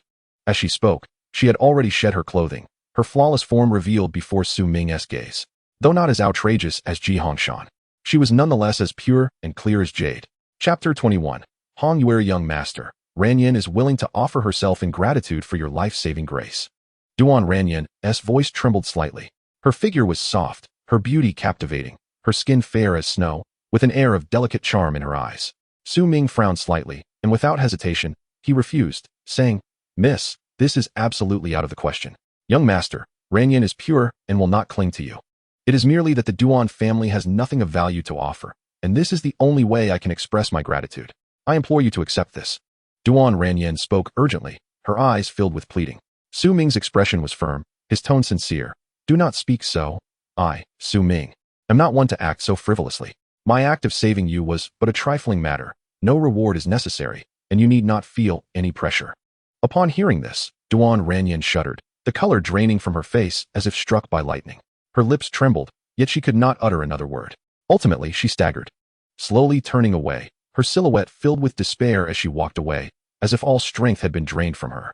Su Ming watched her retreating figure, sighing inwardly, having discerned her resolve to end her life. Alas, how could he stand idly by and allow her to seek death? Su Ming muttered to himself, a hint of helplessness flashing in his gaze. In a swift motion, he appeared before Duan Ranyan, blocking her path. "Do not relinquish your hope for life," he said earnestly. Duan Ranyan lifted her head, her eyes brimming with confusion and despair, tears cascading uncontrollably. "The members of the Duan family are all gone. What meaning does my existence hold? My dear, the departed have left us, yet the living must strive for strength. If you give up so easily, how can you face the expectations of those who have passed?" Su Ming's gaze was intense as he sought to awaken the fighting spirit within her. Duan Ranyan trembled, a flicker of struggle crossing her eyes, as if her heart were caught in a fierce internal battle.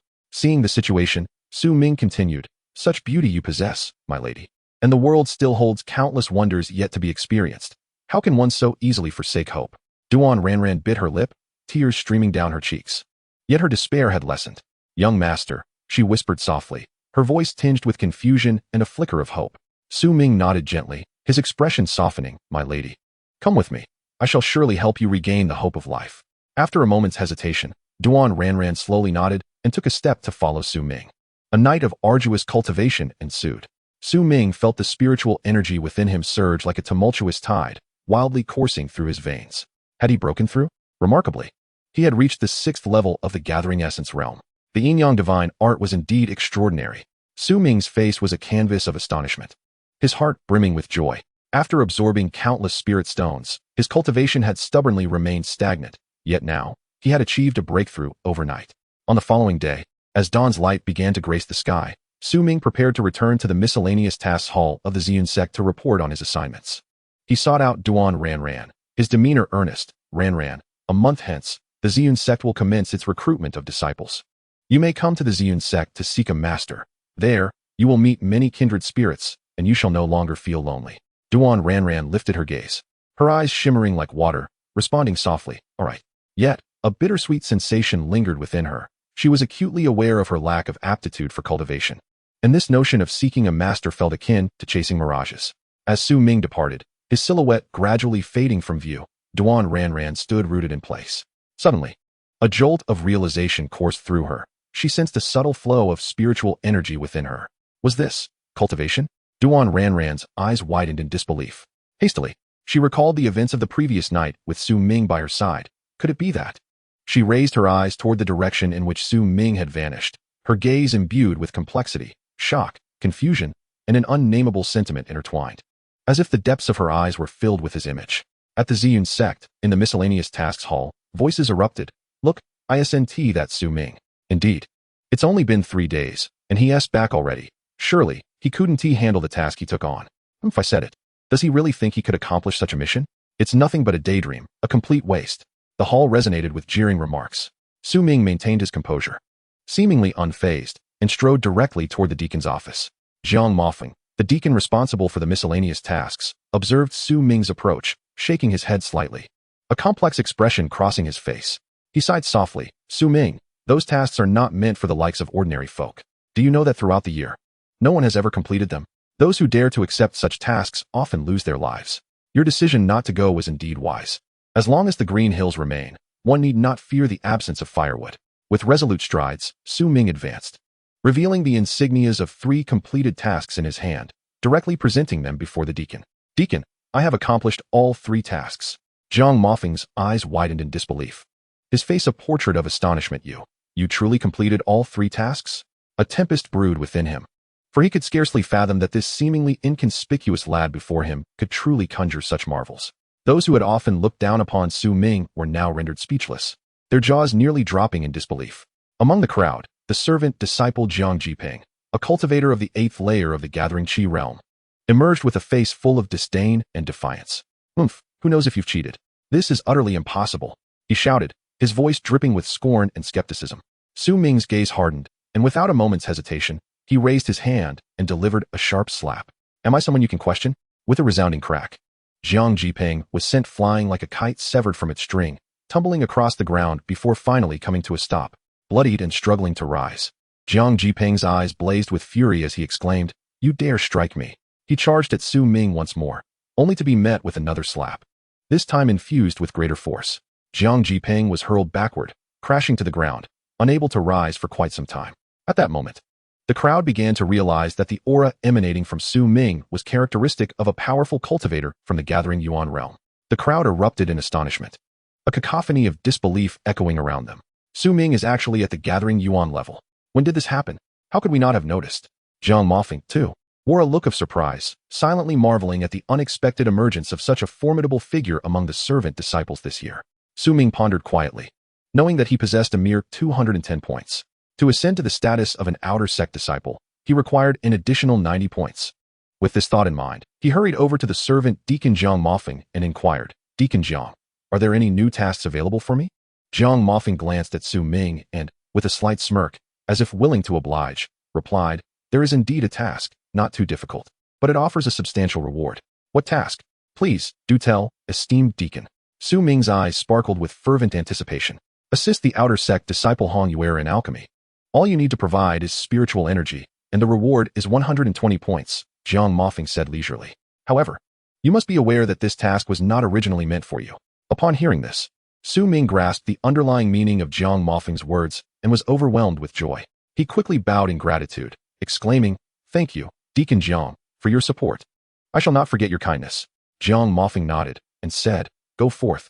Your future is broader than many others. Rising from among the servant disciples is no small feat.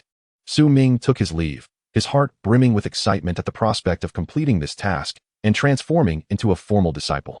How invigorating it would be. In due time, he might even surpass Qin Yan, proving himself to be even more formidable. with anticipation fueling his steps.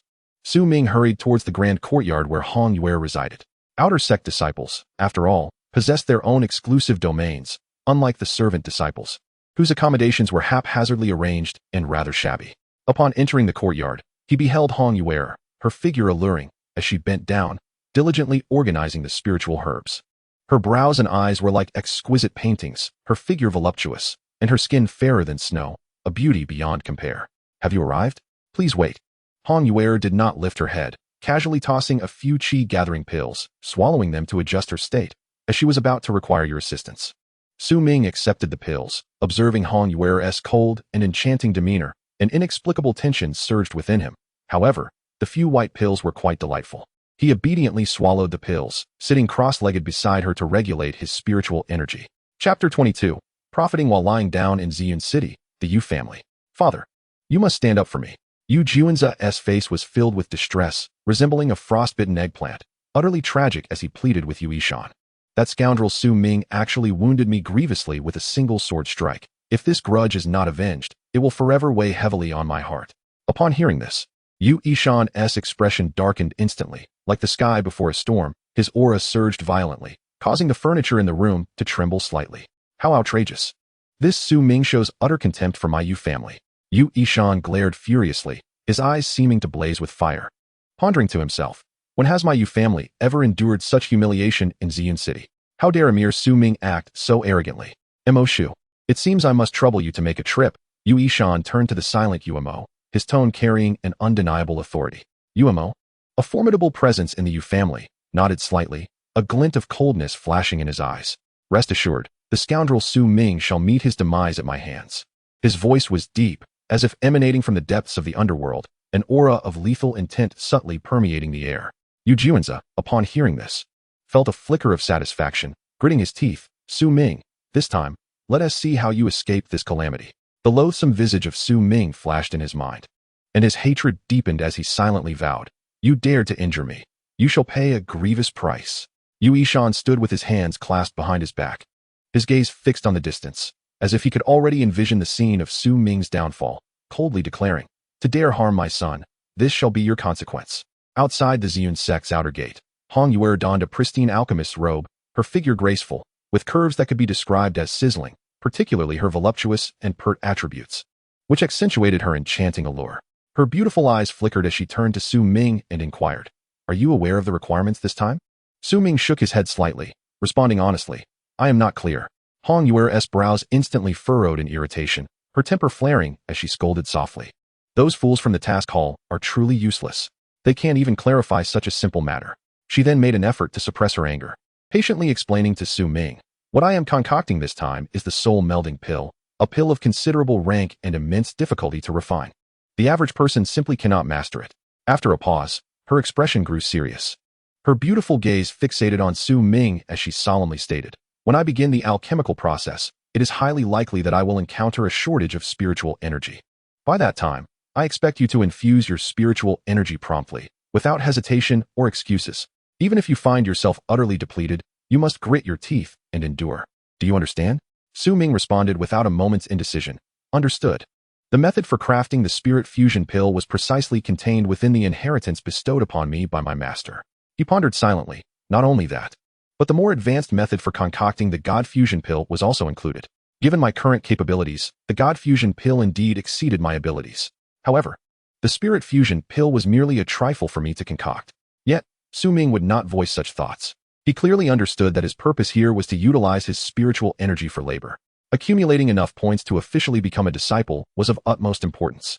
Other matters were hardly worth discussing. Hong Yue gracefully moved to the alchemical furnace, her beautiful eyes shimmering with focus as she began the refining process. Her hands danced, casting incantations, yet her technique was evidently lacking in finesse, her movements somewhat clumsy. Nevertheless, it was still bearable to watch. Soon, the moment arrived when precise control of the flames was required. Hong Yue parted her crimson lips, her voice delicate yet tinged with urgency. Su Ming, quickly, send over your spiritual energy. Upon hearing this, Su Ming did not hesitate for an instant, immediately channeling his spiritual energy in a continuous stream towards the furnace. With each successive surge, he felt his energy beginning to wane, and his breath grew slightly erratic. His gaze remained fixed on the furnace, and a sense of alarm gripped him. Judging by Hong Yuer's method of refinement, her control over the flames was flawed, and the rhythm of energy infusion was chaotic. This was a clear path to failure. With this thought, Su Ming resolutely severed the supply of spiritual energy. In an instant, the furnace erupted with a loud bang. The imbalance of energy caused the flames to extinguish, and the pill was reduced to a pile of refuse. Hong Yuer's face paled instantaneously, her previously fair complexion flushed with anger. She whirled around, her eyes wide with fury as she glared at Su Ming. Her voice sharp. Su Ming, what are you doing? Why did you cut off the energy? You must explain yourself today. Otherwise, this matter is far from over. Su Ming's gaze was penetrating, directly addressing the errors in Hong Yuer's alchemical process. Your control over the flame temperature is incorrect, the rhythm of energy infusion is chaotic, and your technique is flawed. If this continues, the pill will surely fail. Hong Yuer trembled, her wide eyes filled with astonishment, as if struck by a bolt of lightning. How do you know this so clearly?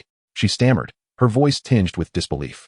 Su Ming's expression remained composed, a subtle smile gracing his lips as he replied, to be candid, I am also an alchemist, and possess a modicum of understanding regarding these principles. You need to refine it using the method of cyclical condensation. Hong Yuer's heart surged, as though she had grasped a lifeline. Quickly regaining her composure, she followed Su Ming's instructions and once more took control of the furnace. Before long, the flames within the furnace calmed. The flow of spiritual energy became smooth, and remarkably, it no longer required additional energy. A round, plump spirit fusion pill, exuding an enticing luster, gradually took shape. It succeeded, and with exceptional quality. This is a quality I have never concocted before. It is truly astonishing. Hong Yuer could not help but exclaim, her heart brimming with joy and astonishment. Her gaze at Su Ming filled with gratitude. I never expected you would actually be capable of this. Thank you. With a graceful wave of her hand, she transferred 500 contribution points to Su Ming's account. Upon witnessing this, Su Ming hurriedly shook his head, insisting, No. We had previously agreed that 120 points would suffice. 500 points is a substantial sum for me at this moment. Yet, Hong Yuer remained insistent, her beautiful eyes narrowing playfully as she chided. Just accept it. No need for so much discussion. Your assistance in concocting this spirit convergence pill far exceeds the triviality of these points. You must accept the 500. Is it truly so profitable to refine pills? Su Ming was entirely unprepared for the fact that this singular spirit convergence pill could command such a wealth of points. These points can be exchanged for spirit stones, which translate into tangible wealth. It appears I shall also need to refine pills to earn money. My skills in alchemy should yield considerable profits. Moreover, my cultivation expenses are increasingly burdensome, so I must earn more. Beside him, Hong Yuer donned a flowing white robe, exuding an enchanting grace. Her curvaceous figure accentuated by her alluring form. Her captivating gaze turned towards Su Ming as she softly suggested, Su Shitty, why not stay and continue exploring the art of alchemy with me? Su Ming had already formed a resolution in his heart and resolutely shook his head. Thank you for your kind offer, Senior Sister Hong, but I have other pressing matters to attend to and cannot linger. Upon hearing this, a flicker of displeasure crossed Hong Yuer's face, her lovely brows knitting slightly before quickly relaxing once more. Very well, if you ever require assistance in the future, do not hesitate to seek me out. I must express my gratitude for your invaluable suggestions in alchemy this time. Su Ming clasped his hands in thanks before turning and striding away from Hong Yuer's residence. As soon as he stepped through the door, a sudden sense of vigilance surged within him, and he pondered, odd, why do I feel as though I am being watched?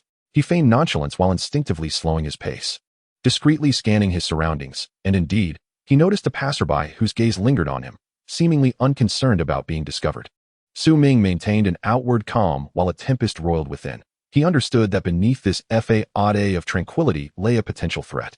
A member of the Yu family, perhaps. First, I must become a formal disciple, otherwise, they might not hesitate to act against a mere servant disciple in such a location. Chapter 23. Ascension to Formal Disciple. Su Ming strode confidently into the outer sect mission hall. The excitement within him surged like an imminent volcanic eruption, nearly impossible to contain. At this moment, he held 710 sect contribution points, far exceeding the 300 points required for promotion to a formal outer sect disciple. Elder, I wish to ascend to the rank of formal outer sect disciple. Su Ming approached Elder Li Yunju, his tone resolute, radiating an undeniable confidence. Li Yunju lifted her gaze, surveying Su Ming with a hint of scrutiny. At this moment, the surrounding outer disciples erupted in astonishment upon hearing these words. What? This servant disciple aspires to become an official disciple? Surely, this must be a dream. A sharp voice suddenly pierced the air. Indeed, how could a mere servant possibly accumulate 300 points? Such notions are utterly preposterous. Another voice chimed in, dripping with disdain and accompanied by a harsh mockery. These individuals, accustomed to their status as outer disciples, looked down upon the servant disciples with contempt. Coincidentally, Ji Hongshan was also present in the task hall. Her figure was strikingly alluring. Her bosom remarkably impressive. Clad in a scarlet silk gown, she accentuated her graceful silhouette, exuding an enchanting charm with every movement. At this moment, when her gaze fell upon Su Ming, her eyes sparkled with delight. "Junior brother Su," she called out warmly, her voice as melodious as a nightingale, piercing through the hearts of those around. "I owe you my deepest gratitude for rescuing me last time. Otherwise, I fear I would have fallen prey to the beasts.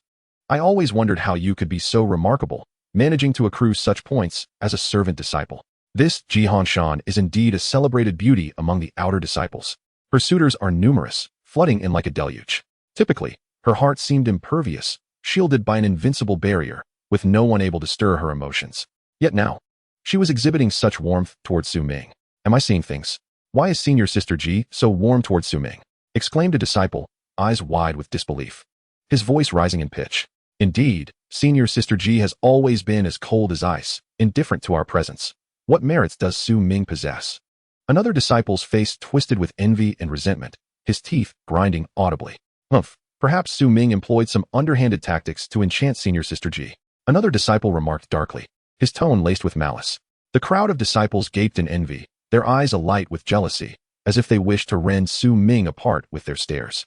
Su Ming maintained an outwardly calm demeanor, merely nodding in acknowledgement. What a coincidence, to meet again. However, despite his composed exterior, images of Ji Hongshan's proud, curvaceous form lingered in his mind, refusing to fade. Her figure was indeed somewhat scandalous, stirring within him a ripple of uncharacteristic feelings. Regaining his focus, Su Ming strode forward and presented his points to the deacon, Li Yunju. Li Yunju glanced at the points and widened his eyes in disbelief, exclaiming, 700 points. You actually accumulated 700 points before seeking promotion? Internally astonished, he recognized the formidable challenge of gathering points as a servant disciple. It was a feat akin to scaling the heavens. Such a quantity of points was nearly impossible for a servant disciple to achieve. You should have come sooner. Li Yunju couldn't help but express, his tone filled with awe. The surrounding individuals erupted once more. What? A servant disciple could amass 700 points? What kind of joke is this? The formal disciples, engaged in the arduous task of accumulating points, were incredulous at the audacity of a mere servant. Whispers filled the air, laden with skepticism and disdain as they cast doubtful glances towards Su Ming. Unperturbed, Su Ming maintained an expression of stoic calmness, inquiring with a tranquil demeanor, "Elder, do I possess sufficient points for promotion?" Li Yunzhou, regaining his composure, promptly nodded.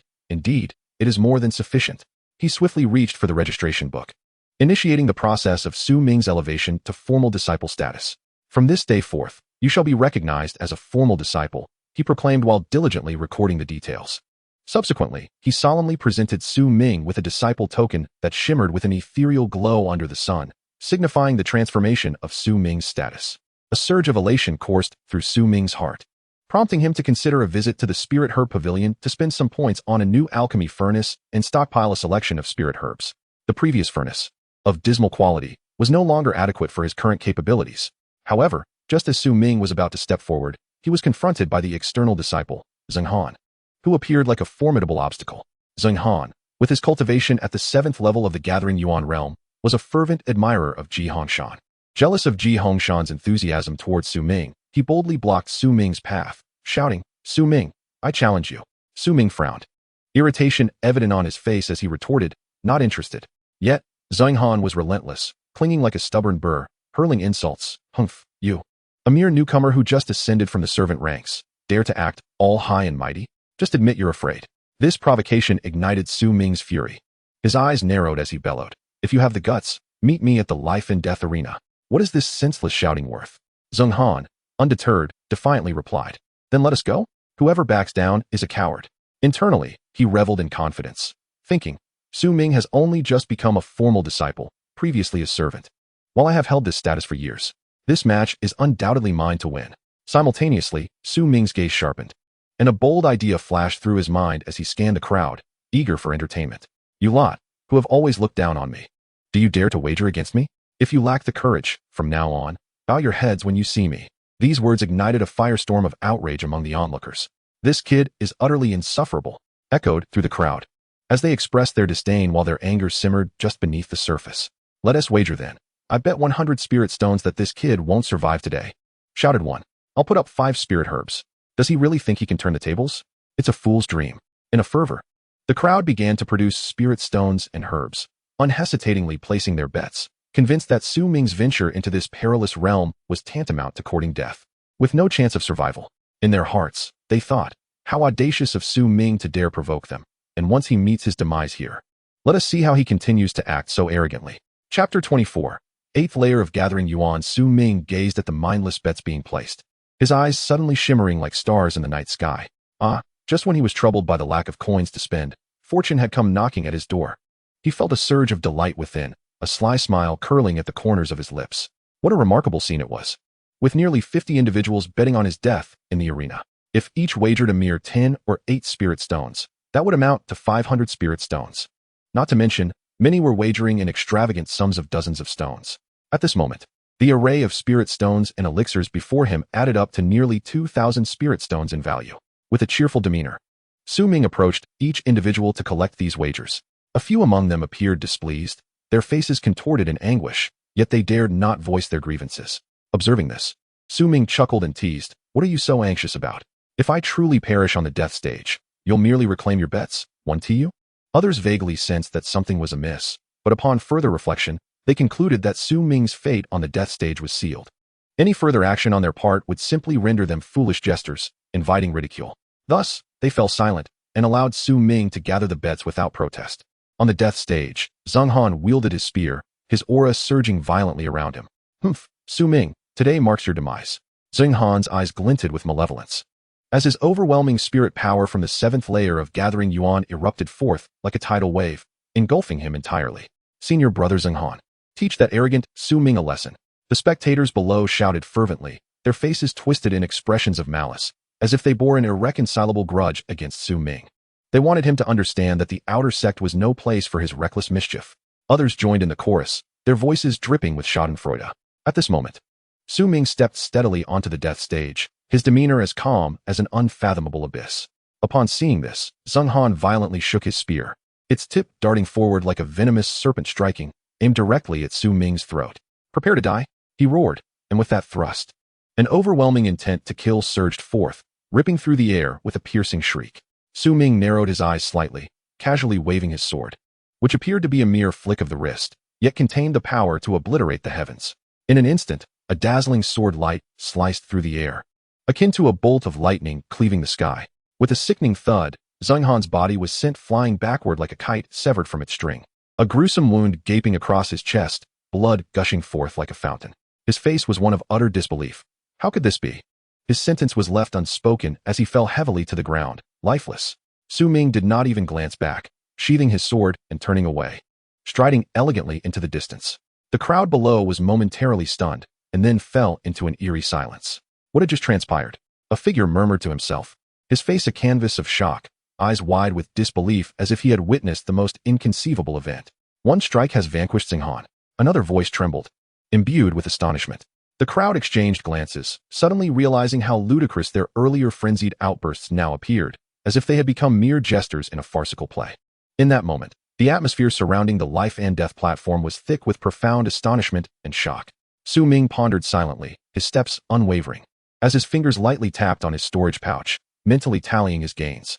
The harvest from this endeavor was commendable, numerous spiritual items now nestled within his grasp, promising substantial utility in his future cultivation.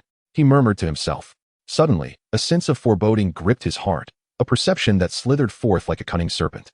"Humph. Still trailing me." A cold smile crept upon his lips, a glint of icy resolve flashing in his eyes. It turned out that a certain powerful individual from the Yu family was lurking in the shadows, eyes sharp as blades, fixated on Su Ming. This individual emanated a chilling aura, akin to a lurking wolf, poised to strike at the opportune moment. The specter of the Yu family truly was relentless. Rage simmered within Su Ming, yet his demeanor remained composed, his mind racing as he deduced their intent to catch him unawares and deliver a lethal blow. He maintained an outward calm while secretly channeling his spiritual energy, every pore on his body alert, vigilant against any sign of disturbance. Anxious, Su Ming hastened towards the spiritual herb pavilion. He needed to procure a spirit-grade alchemy furnace promptly. The jade furnace would suffice. along with a considerable supply of materials for crafting spirit-merging pills. He mused inwardly. Upon entering the spiritual herb pavilion, he was met with a bustling scene. Throngs of people, and an array of spiritual items radiating extraordinary brilliance. Su Ming quickened his pace and addressed the disciple in charge of sales. I require a jade furnace and a large quantity of materials for crafting spirit-merging pills. The disciple regarded Su Ming with a hint of surprise, but promptly set about fulfilling his request. Senior brother, the jade furnace is a premium offering of our pavilion, significantly enhancing the alchemical process. I have prepared all the materials for you, the disciple said with a smile as he handed them over. After paying with spirit stones, Su Ming learned that the pavilion also rented out fire-based alchemy chambers. Without hesitation, he declared, I shall rent the fire chamber for 5 days. Stepping into the fire chamber, he was enveloped by intense heat, the ground fire blazing fiercely, exuding a torrid aura. Taking a deep breath, Su Ming recalled the alchemical teachings imparted by his master. The power of this ground fire was formidable, perfectly suited for crafting spirit-merging pills. With resolute determination, he positioned the jade furnace and began methodically adding materials. First, he placed in the millennium-old radiant spirit grass, followed by the spirit crystal powder. As he chanted softly, he deftly controlled the intensity of the flames. The ground fire, under his command, fluctuated between ferocity and gentleness, continuously refining the materials within the furnace. As time passed, the chamber filled with the rich fragrance of pills. Beads of sweat adorned Su Ming's forehead, yet he dared not relent. It's done, Su Ming exclaimed triumphantly as he opened the jade furnace, revealing a collection of lustrous spirit-merging pills, each radiating a dazzling brilliance, the epitome of perfection. Superior by 2 grades compared to the exquisite spirit fusion pill concocted by Hong Yuer. Su Ming's heart swelled with pride as he counted, revealing a total of 38 pills. Indeed, this haul was exceptionally bountiful. A satisfied smile graced Su Ming's lips as he closed his eyes, assuming a meditative posture, his expression grave. These 30 pills would suffice to significantly enhance my prowess. Leaving 8 to exchange for some silver in the future, he mused quietly. With that thought, a radiant glow emanated from his palm, and the 30 pills materialized before him, their surfaces shimmering with ethereal energy, exuding an alluring luster. Su Ming inhaled deeply, channeling the enigmatic Yin Yang Divine Formula. In an instant, the spiritual energy around him surged like a tumultuous tide, wildly converging into his being. Buzz. The spiritual force within him surged forth like a flood unleashed from a dam, propelling his cultivation to new heights. Break through to the 6th layer of the gathering essence realm. Ascend to the 7th layer, and then to the 8th layer. Su Ming suddenly opened his eyes, a brilliant light flashing within them, akin to a meteor streaking across the night sky. However, a frown creased his brow as he was left feeling helpless. The pills had been consumed far too rapidly.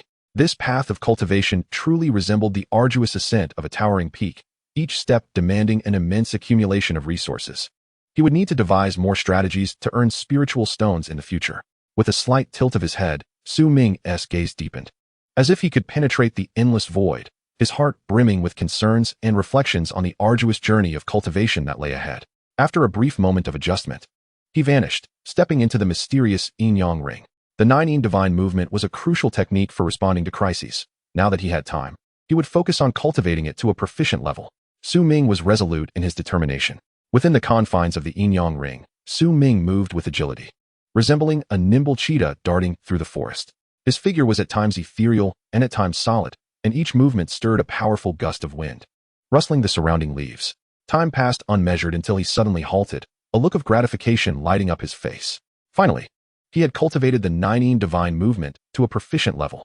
Thus, he felt more assured in the face of the impending crisis. Having concluded his training in the fire chamber, Su Ming emerged slowly. The formidable warriors of the Yu family had long been eyeing him, and now it was time to confront them. First, he would sell the 8 exquisite spirit fusion pills to exchange for some spiritual stones, then devise his next course of action. A flash of determination crossed Su Ming's eyes. With a swift motion, Su Ming set off towards the marketplace, the remaining 8 exquisite spirit fusion pills in hand, his robes billowing as if he were a celestial being descending upon the earth. Although he could sell them at the spiritual herb pavilion, the price difference was nearly 30%. Otherwise, he would have sold them there directly. Chapter 25. A profitable venture. Su Ming stepped into the trading area designated for outer disciples, known as the Sihai Square Market. He was wholly focused on setting up his stall to sell his wares when a brash voice suddenly pierced the air. Hey kid. As Su Ming raised his gaze, he beheld an individual resembling an outer sect disciple striding towards him with a swagger, flanked by several menacing lackeys. This person was none other than Du Hongda, This territory is under my protection. If you wish to set up shop here, you must pay the protection fee, Du Hongda proclaimed, his nostrils flaring with arrogance. As if the bustling market belonged to him alone. A cold smile crept across Su Ming's face. He had previously inquired and discovered that this area was a designated free trading zone established by the sect, with no such protection fees in existence. Get lost and cease your nonsensical babble, Su Ming retorted, his tone frigid enough to chill the air. Is that so? Du Hongda scoffed, as though he had heard the most ludicrous joke. Do you even know who I am? I am the overseer of this marketplace. If you wish to trade here, you must heed my commands. As he spoke, he reached out to seize Su Ming's goods. Su Ming's eyes narrowed with a sudden chill. I care not who you are. This place does not require a protection fee, so do not attempt to intimidate me with your bluster. Unappreciative fool. Du Hongda, incensed and humiliated, waved his hand and shouted to his underlings, destroy his stall. The lackeys, like ravenous wolves, lunged towards Su Ming's stall with claws drawn. A surge of rage ignited within Su Ming. Anyone daring to impede his livelihood would face his wrath. With a disdainful snort, he vanished in a flash, advancing upon them like a specter. With a series of resounding punches, he struck with such speed that only afterimages remained.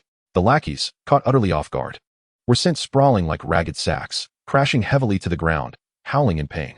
Du Hongda, witnessing this, felt his complexion oscillate between pale and flushed. He had never anticipated that the seemingly unremarkable Su Ming could be so formidable. Why you dare to lay hands on me? He stammered, his voice trembling with a mix of shock and fury.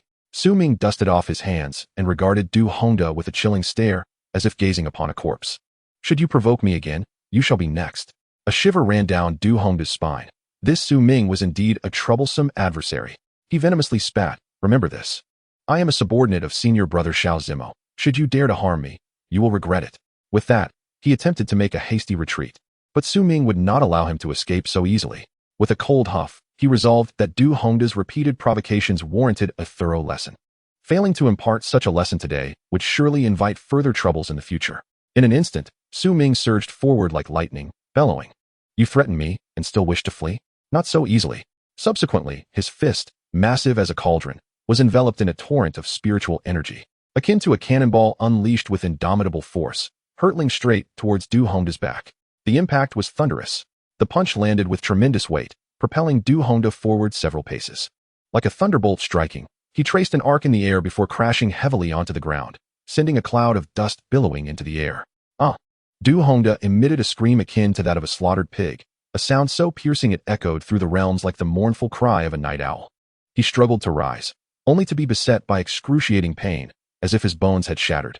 Every slight movement felt as if 1,000 steel needles were piercing his flesh.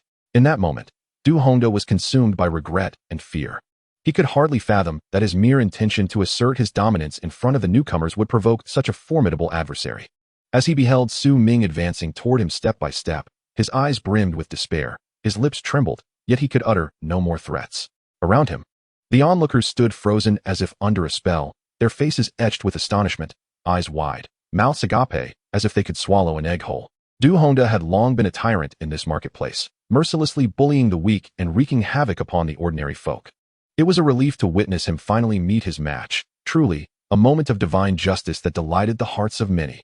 Amidst the crowd, murmurs of commentary began to arise, each word steeped in disdain for Du Hongda's past transgressions and the satisfaction of witnessing his downfall.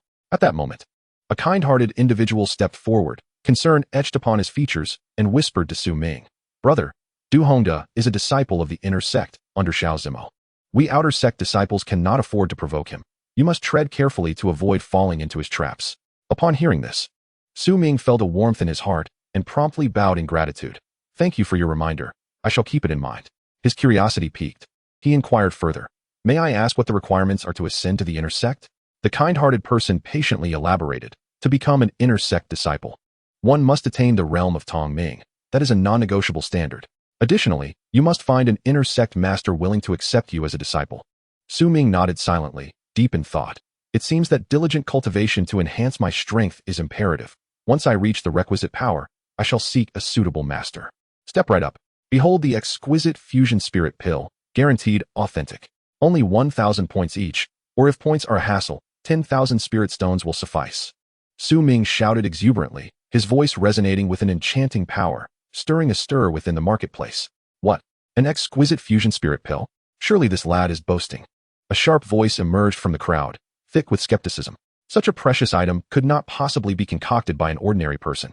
Could he be attempting to deceive us with counterfeit elixirs? With a slight smirk, confidence glimmering in his eyes, Su Ming retorted, "Think it's fake? No matter. Feel free to verify. If it is indeed false, I, Su Ming, shall offer tenfold compensation." His tone was resolute and left no room for doubt.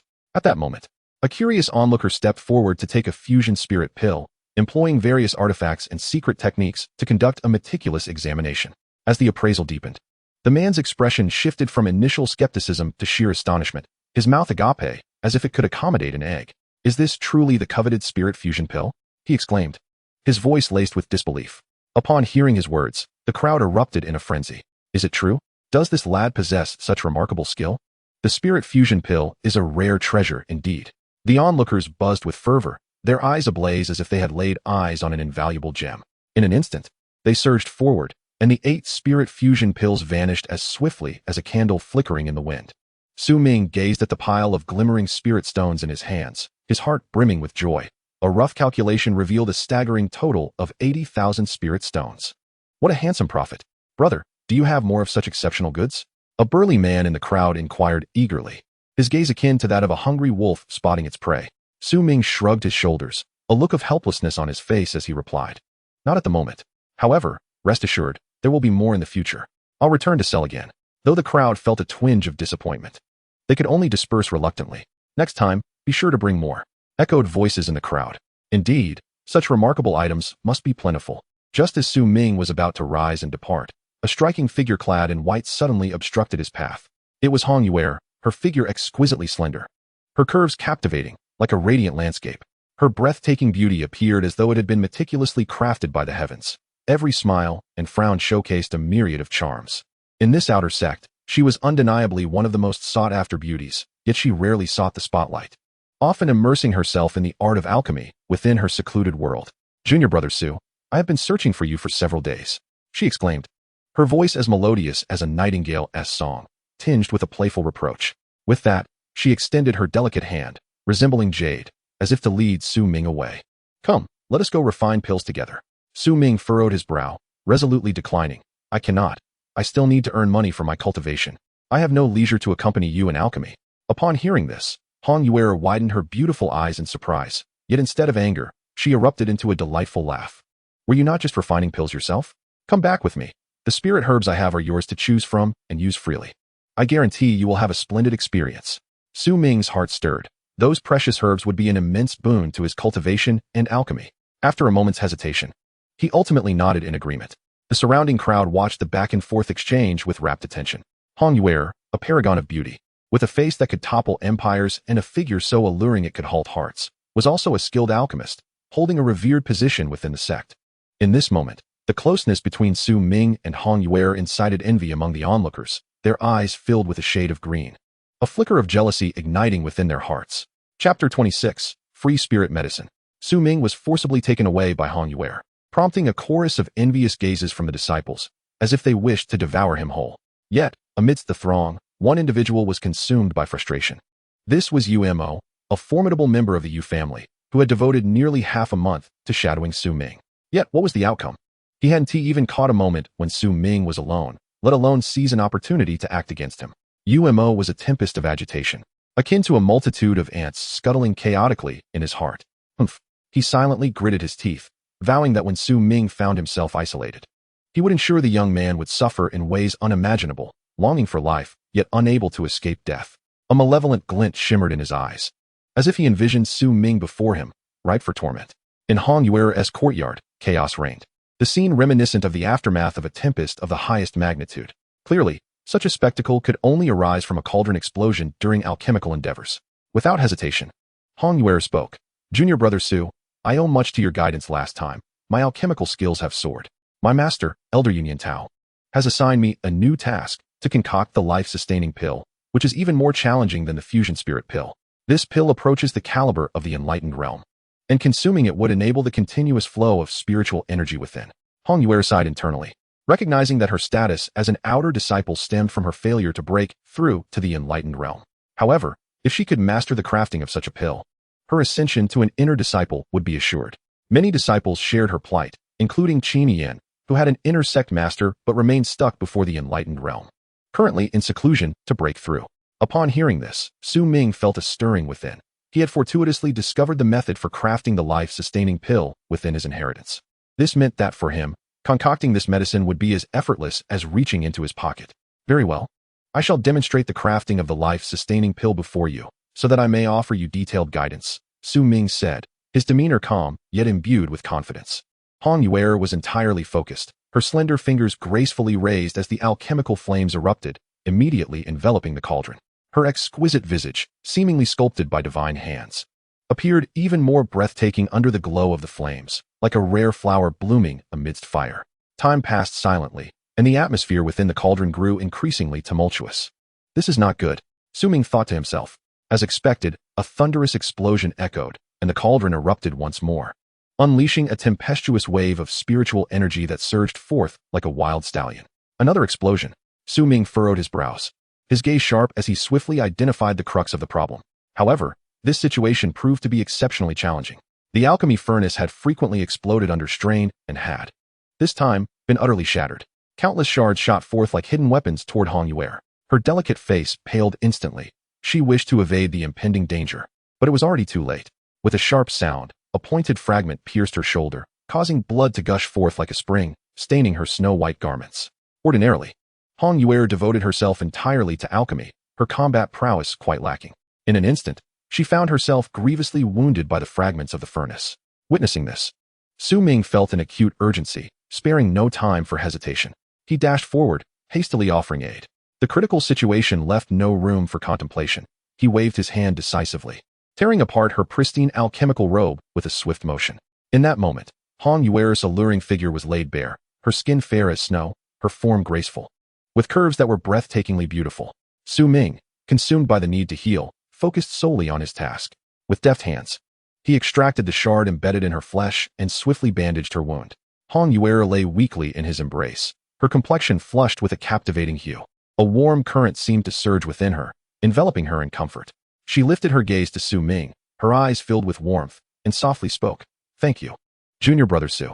After a brief pause, she continued, "Feel free to use the spiritual herbs here. Do not hesitate in the least." Su Ming looked at Hong Yuer and gently replied, "Sister Yuer, you should rest well.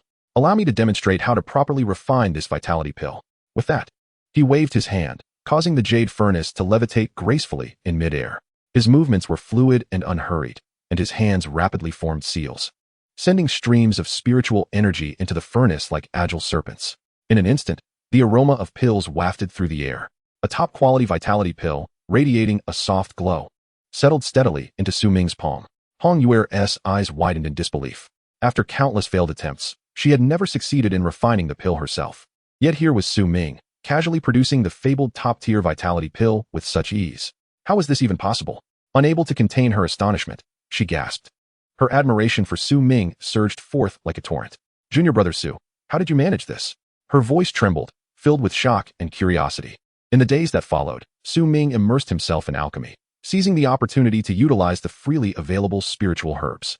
The prospect of refining more pills to sell thrilled him, as it felt akin to collecting wealth effortlessly. A smile crept onto his lips as he dedicated himself to the alchemy chamber, laboring day and night. Within the furnace, the spiritual flames blazed brightly, illuminating his focused countenance. The spirit fusion pill is in high demand, necessitating the refinement of additional quantities. As Su Ming pondered this, he adeptly manipulated the spiritual flames, casting numerous spiritual herbs into the alchemical furnace. Several days later, the results were remarkable. "Ha, the spirit fusion pills, a full 100, Su Ming exclaimed, his eyes shimmering with joy as he cradled the perfectly round elixirs, envisioning a bounty of spirit stones beckoning him. Additionally, he had successfully crafted 32 life essence pills. Gently, he picked up one life essence pill, examining it closely. It emanated a soft glow, exuding a fragrance that was both refreshing and invigorating. This would yield substantial profits. Su Ming clenched his fist, filled with aspirations for the future. However, the abundance of spiritual herbs that Hong Yuer possessed was a gift from her master. Yet even that could not withstand Su Ming's relentless refinement. Observing the once mountainous pile of herbs now nearly depleted, he resolved to depart. He extended a portion of the herbs towards Hong Yuer, stating, "Here are 30 spirit fusion pills and 10 life essence pills for you." Hong Yuer blinked her lovely eyes, biting her lower lip in a gesture of refusal. This is unacceptable. You crafted these. How can I accept them? Su Ming furrowed his brow, earnestly persuading her. If you do not accept them, how will you report back to your master? At his words, a flicker of hesitation crossed Hong Yuer's expression before she ultimately nodded gently, accepting the herbs with a soft-spoken, "Thank you, junior brother." Over the past few days, the bond between Hong Yuer and Su Ming had grown increasingly intimate. Upon hearing that Su Ming intended to leave, a fleeting look of reluctance passed through her beautiful eyes, prompting her to quickly urge him to stay. "Junior brother, in a few days, my master will send the spiritual herbs for next month. Could you return then?" Su Ming nodded slightly, replying, "All right." With that, he stepped forward to assist Hong Yuer in changing the medicine on her shoulder, a gesture she had grown accustomed to, allowing him to remove her garment. As the bandage was carefully unwrapped, her alluring figure was revealed in an instant. The wound on her shoulder had significantly healed, the traces of recovery visible upon her delicate skin. "Yes, it's nearly healed. You should rest for now and refrain from alchemy, otherwise, scars may remain. If you need anything, feel free to contact me. I currently have no residence, but I will inform you once I do. Until we meet again." After changing the medicine and offering a few more words of caution, Su Ming turned to leave. Chapter 27. Feng Yurong. Su Ming had just stepped out of Hong Yuer's abode, feeling elated and eager to find a tranquil place to enhance his cultivation. Suddenly, a chilling sensation surged through him, akin to being targeted by a ferocious beast. Humph, it must be that fellow from the Yu family again. Time and again, he has pursued me. Does he truly believe I, Su Ming, am afraid? He scoffed inwardly, outwardly displaying no fear, but rather igniting a fervent fighting spirit in his eyes. Unlike his previous states of panic, he now felt confident and well-resourced. Over 80,000 spirit stones clinked within the storage bag, resonating like a triumphant battle song. Alongside, more than 100 elixirs, each suffused with ethereal energy, stood as unparalleled treasures to aid in the cultivation of one's prowess. With unwavering resolve, Su Ming pressed forward, his destination clear as he made his way directly to the Qi Refinement Tower. This tower, a sacred sanctuary for training, had been constructed by the Ziyun sect at great expense, dedicated to the disciples' advancement. Towering into the clouds, its exterior shimmered with glowing runes, embodying the profound mystery and might accumulated over the ages. At this moment, Su Ming's mind was set. Now that he possessed wealth, he would rent the most luxurious training chamber to indulge in the experience. There, free from worldly distractions, he could wholeheartedly strive for a higher realm. And it would surely be exhilarating. "Stop!" A stern voice abruptly pierced the air as Su Ming was about to step into the Qi Refinement Tower. Frowning, he lifted his gaze to see a figure blocking his path, exuding arrogance. This Qi Refinement Tower has been reserved by Senior Sister Feng Yurong of the Inner Sect. All unauthorized individuals must leave immediately. Feng Yurong? Why would an Inner Sect disciple come to the Outer Sect's Qi Refinement Tower instead of utilizing the facilities available to her? A surge of anger ignited within Su Ming. Was this not a deliberate act of provocation? He dismissed thoughts of Feng Yurong or any such names. Today, he would enter this tower, come what may. Clenching his teeth, his eyes brimmed with determination. Today was the day he would cultivate, and no one could impede him. Secretly chiding himself, he contemplated the challenges of breaking through to the transcendent stage. Why would Feng Yurong choose to attempt her breakthrough here, unless she harbored ulterior motives? He could not allow her to thwart his ambitions. His priority was to hasten his advancement to the clarity stage. Recalling a recent conversation with Hong Yuer, Su Ming's expression grew increasingly grave. She had casually mentioned that Qin Yin from the Qin family was striving to secure a position among the inner disciples, leaving little time to address the conflict with the Su family. If he wished to contend with Qin Yin, he must elevate his strength without delay. While Qin Yin enjoys the protection of her master, I, Su Ming, must rely solely on my own efforts. Clenching his fists, his nails nearly digging into his palms, he declared, "Today marks my breakthrough." Seeing the obstructionist approach, Su Ming's eyes flashed with cold fire. "Get out of my way." With an explosive roar, he unleashed a powerful palm strike, a torrent of spiritual energy surging forth. The obstructing figure was sent hurtling back like a kite severed from its string, crashing against a nearby stone pillar and spitting out blood. Striding forward with purpose, Su Ming made his way to the most prestigious training chamber in the Qi Refinement Tower. The onlookers, overwhelmed by his imposing presence, hesitated to intervene despite their intentions. Who is this guy? He is utterly arrogant. Indeed, how dare he offend Senior Sister Feng Yurong? Let us see how he fares. Yet, there was no need for concern. This impudent individual was merely inviting trouble. Soon, Feng Yurong would absorb all the spiritual energy from the tower. Could he possibly compete with her prowess? As discussions erupted behind him, Su Ming remained unfazed. Upon securing the training chamber, his figure flickered and vanished within. The door slammed shut, sealing off the cacophony of the outside world. Stepping into the training chamber, he marveled. Ah, is this the realm of the affluent? He could not help but be astonished. The abundance of spiritual energy was truly astonishing, rendering the outside world utterly feeble in comparison. Such a rich reservoir of spiritual energy undoubtedly serves as an exceptional boon for cultivation. Su Ming took a deep breath, attempting to absorb the dense spiritual energy surrounding him into his being. He marveled inwardly. How could his cultivation efficiency not soar several-fold in this place? Indeed, wealth can pave a splendid path for the journey of cultivation. Seated cross-legged, he closed his eyes tightly, gradually retracting his aura. With a mere gesture, 70 exquisite fusion elixirs and 10 refined vitality elixirs floated before him like stars, radiating an enchanting glow. Today, he was determined to harness the power of these elixirs to break through the shackles of his current realm. Su Ming thought resolutely.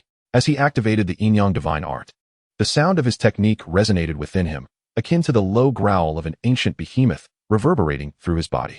Spiritual energy surged like a torrent, rushing into Su Ming's meridians and impacting his acupoints. Time flowed languidly, and soon, a significant portion of the day had elapsed. The spiritual energy within him surged wildly, and he remarkably shattered the barriers of the 8th layer of the gathering Yuan realm, successfully stepping into the 9th layer.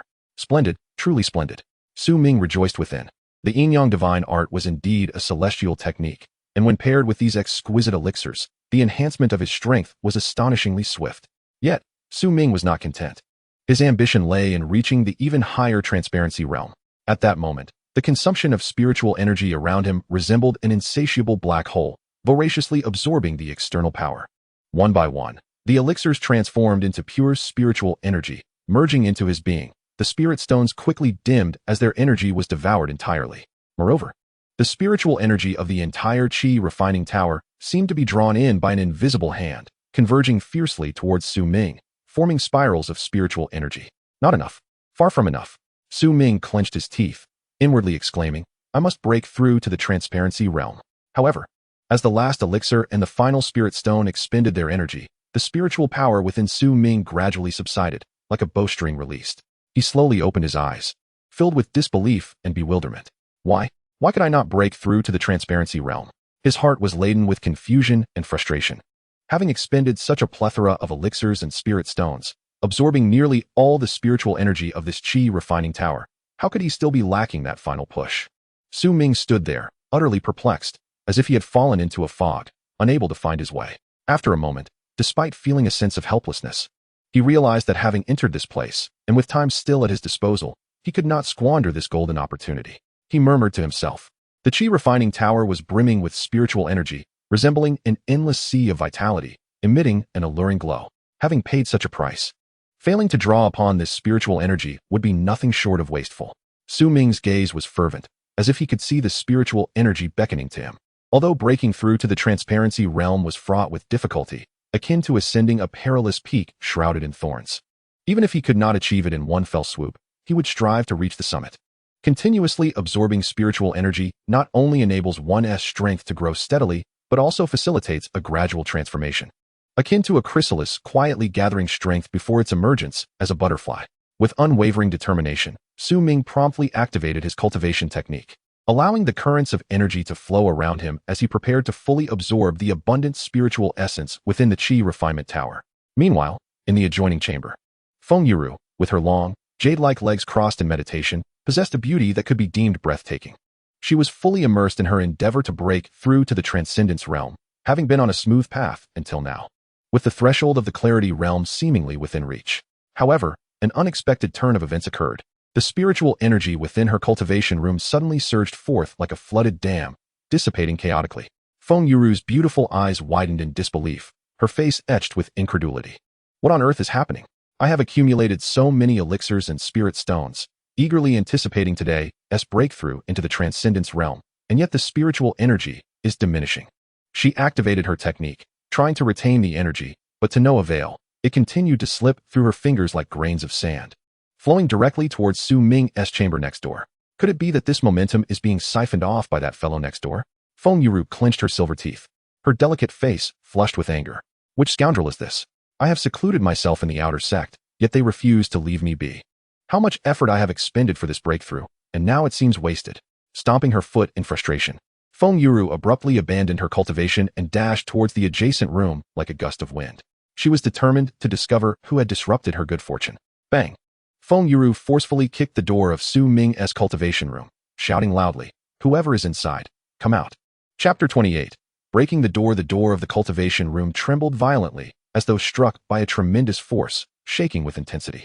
Su Ming, engrossed in his practice, was abruptly startled by this unexpected commotion. Confusion filled his mind as his thoughts raced, and he quickly formed a hypothesis.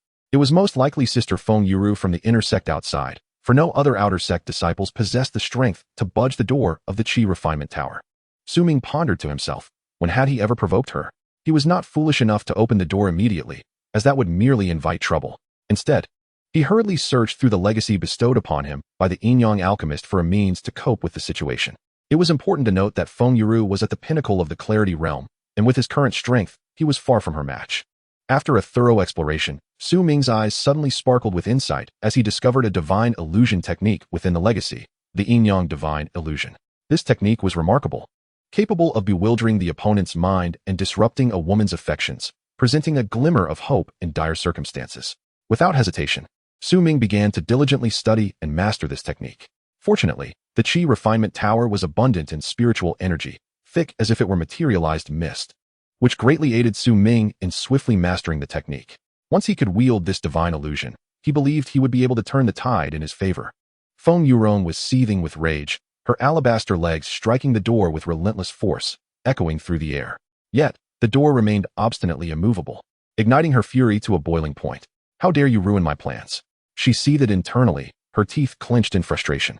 She was convinced that the disturbance affecting the entire Qi refinement tower could not possibly stem from the mere outer disciples.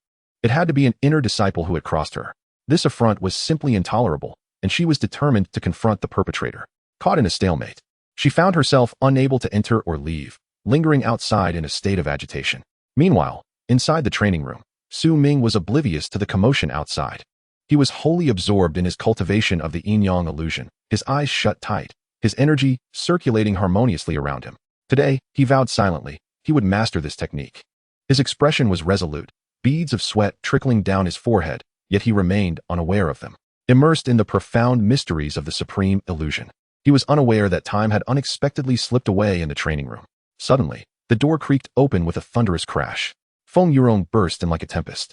The unguarded Su Ming found his cultivation abruptly interrupted, a strange and potent energy of Yin Yang surging forth like a tumultuous tide, sweeping through the room and enveloping Feng Yurong. The fury that had once contorted her features transformed into an astonishing shift. Her eyes now glinted with madness, fervor, and primal impulse, akin to a fierce tiger spotting its prey. "No, stop!" Su Ming exclaimed in terror. Yet, Feng Yurong, with her stunning beauty and graceful figure, had completely lost her rationality. Like a frenzied beast, she charged at him. As a peak practitioner of the transparent realm, her overwhelming aura erupted, casting a heavy shadow over Su Ming, pinning him down with an oppressive force. Despair filled Su Ming's heart. He was unwilling to be so passive, and the situation left him bereft of tears. What on earth was happening? His eyes widened in panic, filled with fear and resistance as he struggled violently, attempting to break free from the binding force. "Let me go? Feng Yurong, you are an inner disciple. Do not stoop to my level. What is the meaning of this?" he shouted, his voice rife with anger and indignation. However, Feng Yurong appeared oblivious to his protests. With hands as delicate as jade, she moved without hesitation, effortlessly subduing him as if he were but a chick, and then, like a whirlwind, began to remove his clothing. At this moment, Su Ming's heart was tumultuous, a chaotic blend of terror, anger, and humiliation. No matter how he struggled or twisted his body, he could not escape the seemingly delicate, yet powerfully controlling grasp of Feng Yurong. Damn it, how could this happen again? Su Ming raged internally, filled with regret for finding himself in such a dire predicament. Feng Yurong, with her graceful demeanor, exuded elegance in every movement. Her long, straight legs shimmered under the light, radiating an alluring sheen, pale yet robust. Her visage resembled a meticulously sculpted jade, with brows and eyes that painted a picturesque scene, a proud nose, and lips that seemed naturally tinted. Such beauty ranked her among the finest of the inner sect's female disciples, unforgettable to all who beheld her. At this moment, a mysterious smile graced her lips, her eyes sparkling with an inscrutable light as she continued her actions, seemingly oblivious to Su Ming's struggles, and even exhibiting a hint of excitement. As Su Ming gradually regained consciousness, he found no trace of Feng Yurong. The enchanting woman had vanished like a fleeting breeze, leaving behind only a striking splash of crimson, seemingly narrating the events that had just transpired. Beside him lay a storage bag, quietly containing around 100,000 spirit stones. This Feng Yurong was truly beyond human comprehension. Su Ming could not help but curse, his face a mask of anger and indignation. His heart was a tumult of emotions. Once again, he had been bested by a woman. How humiliating. After a moment, Su Ming regained his composure, overwhelmed by shock. He distinctly sensed that his cultivation had unexpectedly broken through, achieving the enlightenment realm. This delightful surprise engulfed him in an instant. Is this truly my current level of cultivation? Enlightenment realm. Have I actually entered this domain? Su Ming murmured to himself, disbelief saturating his voice. He began to frantically retrace his thoughts, attempting to discern how he had achieved this breakthrough. Of course, it must be the Yin Yang Divine Art. Su Ming suddenly slapped his forehead, his eyes brightening with realization. When the Yin Yang Divine Art was in motion, it was mysterious and profound. I was immersed in its depths, and my spiritual power seemed to be drawn and tempered by an invisible force. It must have been then that my cultivation quietly ascended. This Yin Yang Divine Art is indeed extraordinary, aiding me in breaking free from constraints and stepping into the enlightenment realm. Su Ming's heart brimmed with awe and gratitude for the Yin Yang Divine Art. At this moment, he appeared somewhat frail, having exerted himself to refine several spirit stones within the Qi refinement tower before finally emerging. Finally, I have figured it out. Su Ming exhaled softly, raising a hand to massage his aching temples. In the distance, atop a pavilion, Feng Yurong stood tall and stunning, resembling a solitary orchid in a secluded valley, poised and graceful. At this moment, she gazed at Su Ming with a mixture of emotions. Consider yourself fortunate, Su Ming, I shall remember you. Feng Yurong whispered softly, her lips parting gently. She too had successfully broken through, yet the price she had paid for this breakthrough was something she had never anticipated. As this thought crossed her mind, a delicate blush involuntarily blossomed on Feng Yurong's stunning visage, reminiscent of the evening glow at dusk. Having never been touched by a man, she found herself entangled in a web of confusion and modesty, her pearly teeth gently biting her lower lip, her expression filled with distress. This kind of breakthrough felt less like an advancement and more like a hindrance. With a soft sigh, Feng Yurong's beautiful eyes flickered with a hint of melancholy. After confirming that Su Ming was unharmed and committing his features to memory once more, she turned and departed. Su Ming sought out the outer gate steward and arranged for accommodations within the outer disciple area, thus securing a more respectable residence. After a brief respite, he intended to venture to the market to sell his elixirs. Meanwhile, the powerful figure dispatched by the Yu clan, Umo, could no longer contain himself. He contemplated taking a daring risk and eliminating Su Ming right here in the outer gate of the Xian sect. In an instant, a chilling and perilous aura, akin to the icy winds of the abyss, stealthily enveloped the area from outside. It was Umo, having infiltrated Su Ming's courtyard like a specter. His gaze was cold and predatory, akin to a wolf stalking its prey, while his spiritual energy surged quietly around him, seemingly poised to freeze the very air. Humph. Su Ming, today marks your demise, Umo murmured, his voice laced with malice. Inside, Su Ming was organizing his elixirs when he suddenly felt an icy chill seep into his bones, startling him. Who dares to wreak havoc here? His eyes sharpened like an eagle's, and he called out fiercely. In an instant, Umo's figure flashed, crashing through the window, his spiritual energy coiling around him like tendrils of black mist, as if a demon had descended. Su Ming, embrace your death, Umo roared, raising his hand as a beam of black spiritual energy, imbued with boundless destructive force, hurtled towards Su Ming. Chapter 29. Overwhelmed Su Ming's reaction was nothing short of miraculous. In the blink of an eye, he drew his sword. At that moment, he had already stepped into the realm of clarity. Star-cutting sword technique. He intoned. A fierce beam of sword light streaked forth, reminiscent of a shooting star racing through the night, aimed directly at Umo. Though Umo was also a practitioner of clarity, he was caught completely off guard and had no time to mount an effective defense. In an instant, all four of his limbs were severed by the strike. Umo collapsed, utterly devoid of combat capability, his face a tableau of disbelief and shock. His eyes wide with horror as his mind screamed, how is this possible? When did Su Ming ascend to clarity? Wasn't he just at the gathering essence stage before? His lips trembled, yet no words emerged. He could only stare blankly at Su Ming, his gaze filled with fear and confusion. Su Ming's eyes blazed with intensity as he fixed his gaze on Umo, his voice icy. Speak. Who sent you? Was it Yu Juanza or the Yu clan? Umo clenched his jaw tightly, remaining silent, his eyes betraying a resolve not to yield. Su Ming's anger flared even more, and he sneered, Do you think your silence renders you invulnerable? Given your reaction, I can easily deduce the truth. He pondered silently within himself, reflecting on how he and the Yu family had always maintained a distance, yet they had resorted to such extreme measures. Truly despicable. Since he refused to speak, do not blame me for my lack of courtesy. With a furious shout, Su Ming unsheathed his long sword in an instant, the cold gleam slicing through the air. Imbued with an unrelenting intent to kill, as it struck towards Yumo's eyes widened in terror, and as he attempted to evade, it was already too late. With a thud, the sword pierced his body, and Yumo's eyes bulged, slowly collapsing to the ground, his expression of fear frozen on his face even in death. Su Ming sheathed his sword, his heart brimming with indignation. How could he not be aware that, with his current strength, he could easily eradicate the entire Yu family? He had never provoked them, yet they had repeatedly sought to eliminate him. This grudge must be avenged. He vowed not to act like a gentleman if he did not. Clutching the remaining 12 vitality pills, Su Ming made his way towards the market. As he hurried along, the image of the inner sect sister, Feng Yuruan, floated uncontrollably in his mind. She was enchanting, with long legs that defied nature, so beautiful it was difficult to tear one's gaze away. Her audacity was astounding. How dare she treat me with such disrespect? Su Ming thought bitterly. Yet, her beauty was truly breathtaking. He could not help but lament. Humph. A gentleman would not let this grudge go unpunished. I must find a chance to return the insult. Su Ming gritted his teeth, silently resolving himself. Before long, the lively clamor of the market began to reach his ears, just as he stepped into the bustling Sihai market. Searching for a vacant spot to set up his stall, a voice filled with resentment suddenly pierced the air. Finally caught you. Su Ming looked up to see Du Hongda striding forward, flanked by another imposing figure. Du Hongda, having been severely beaten the last time he sought protection money from Su Ming, was likely here for revenge. Do you know who this is? Du Hongda boasted, a triumphant grin on his face.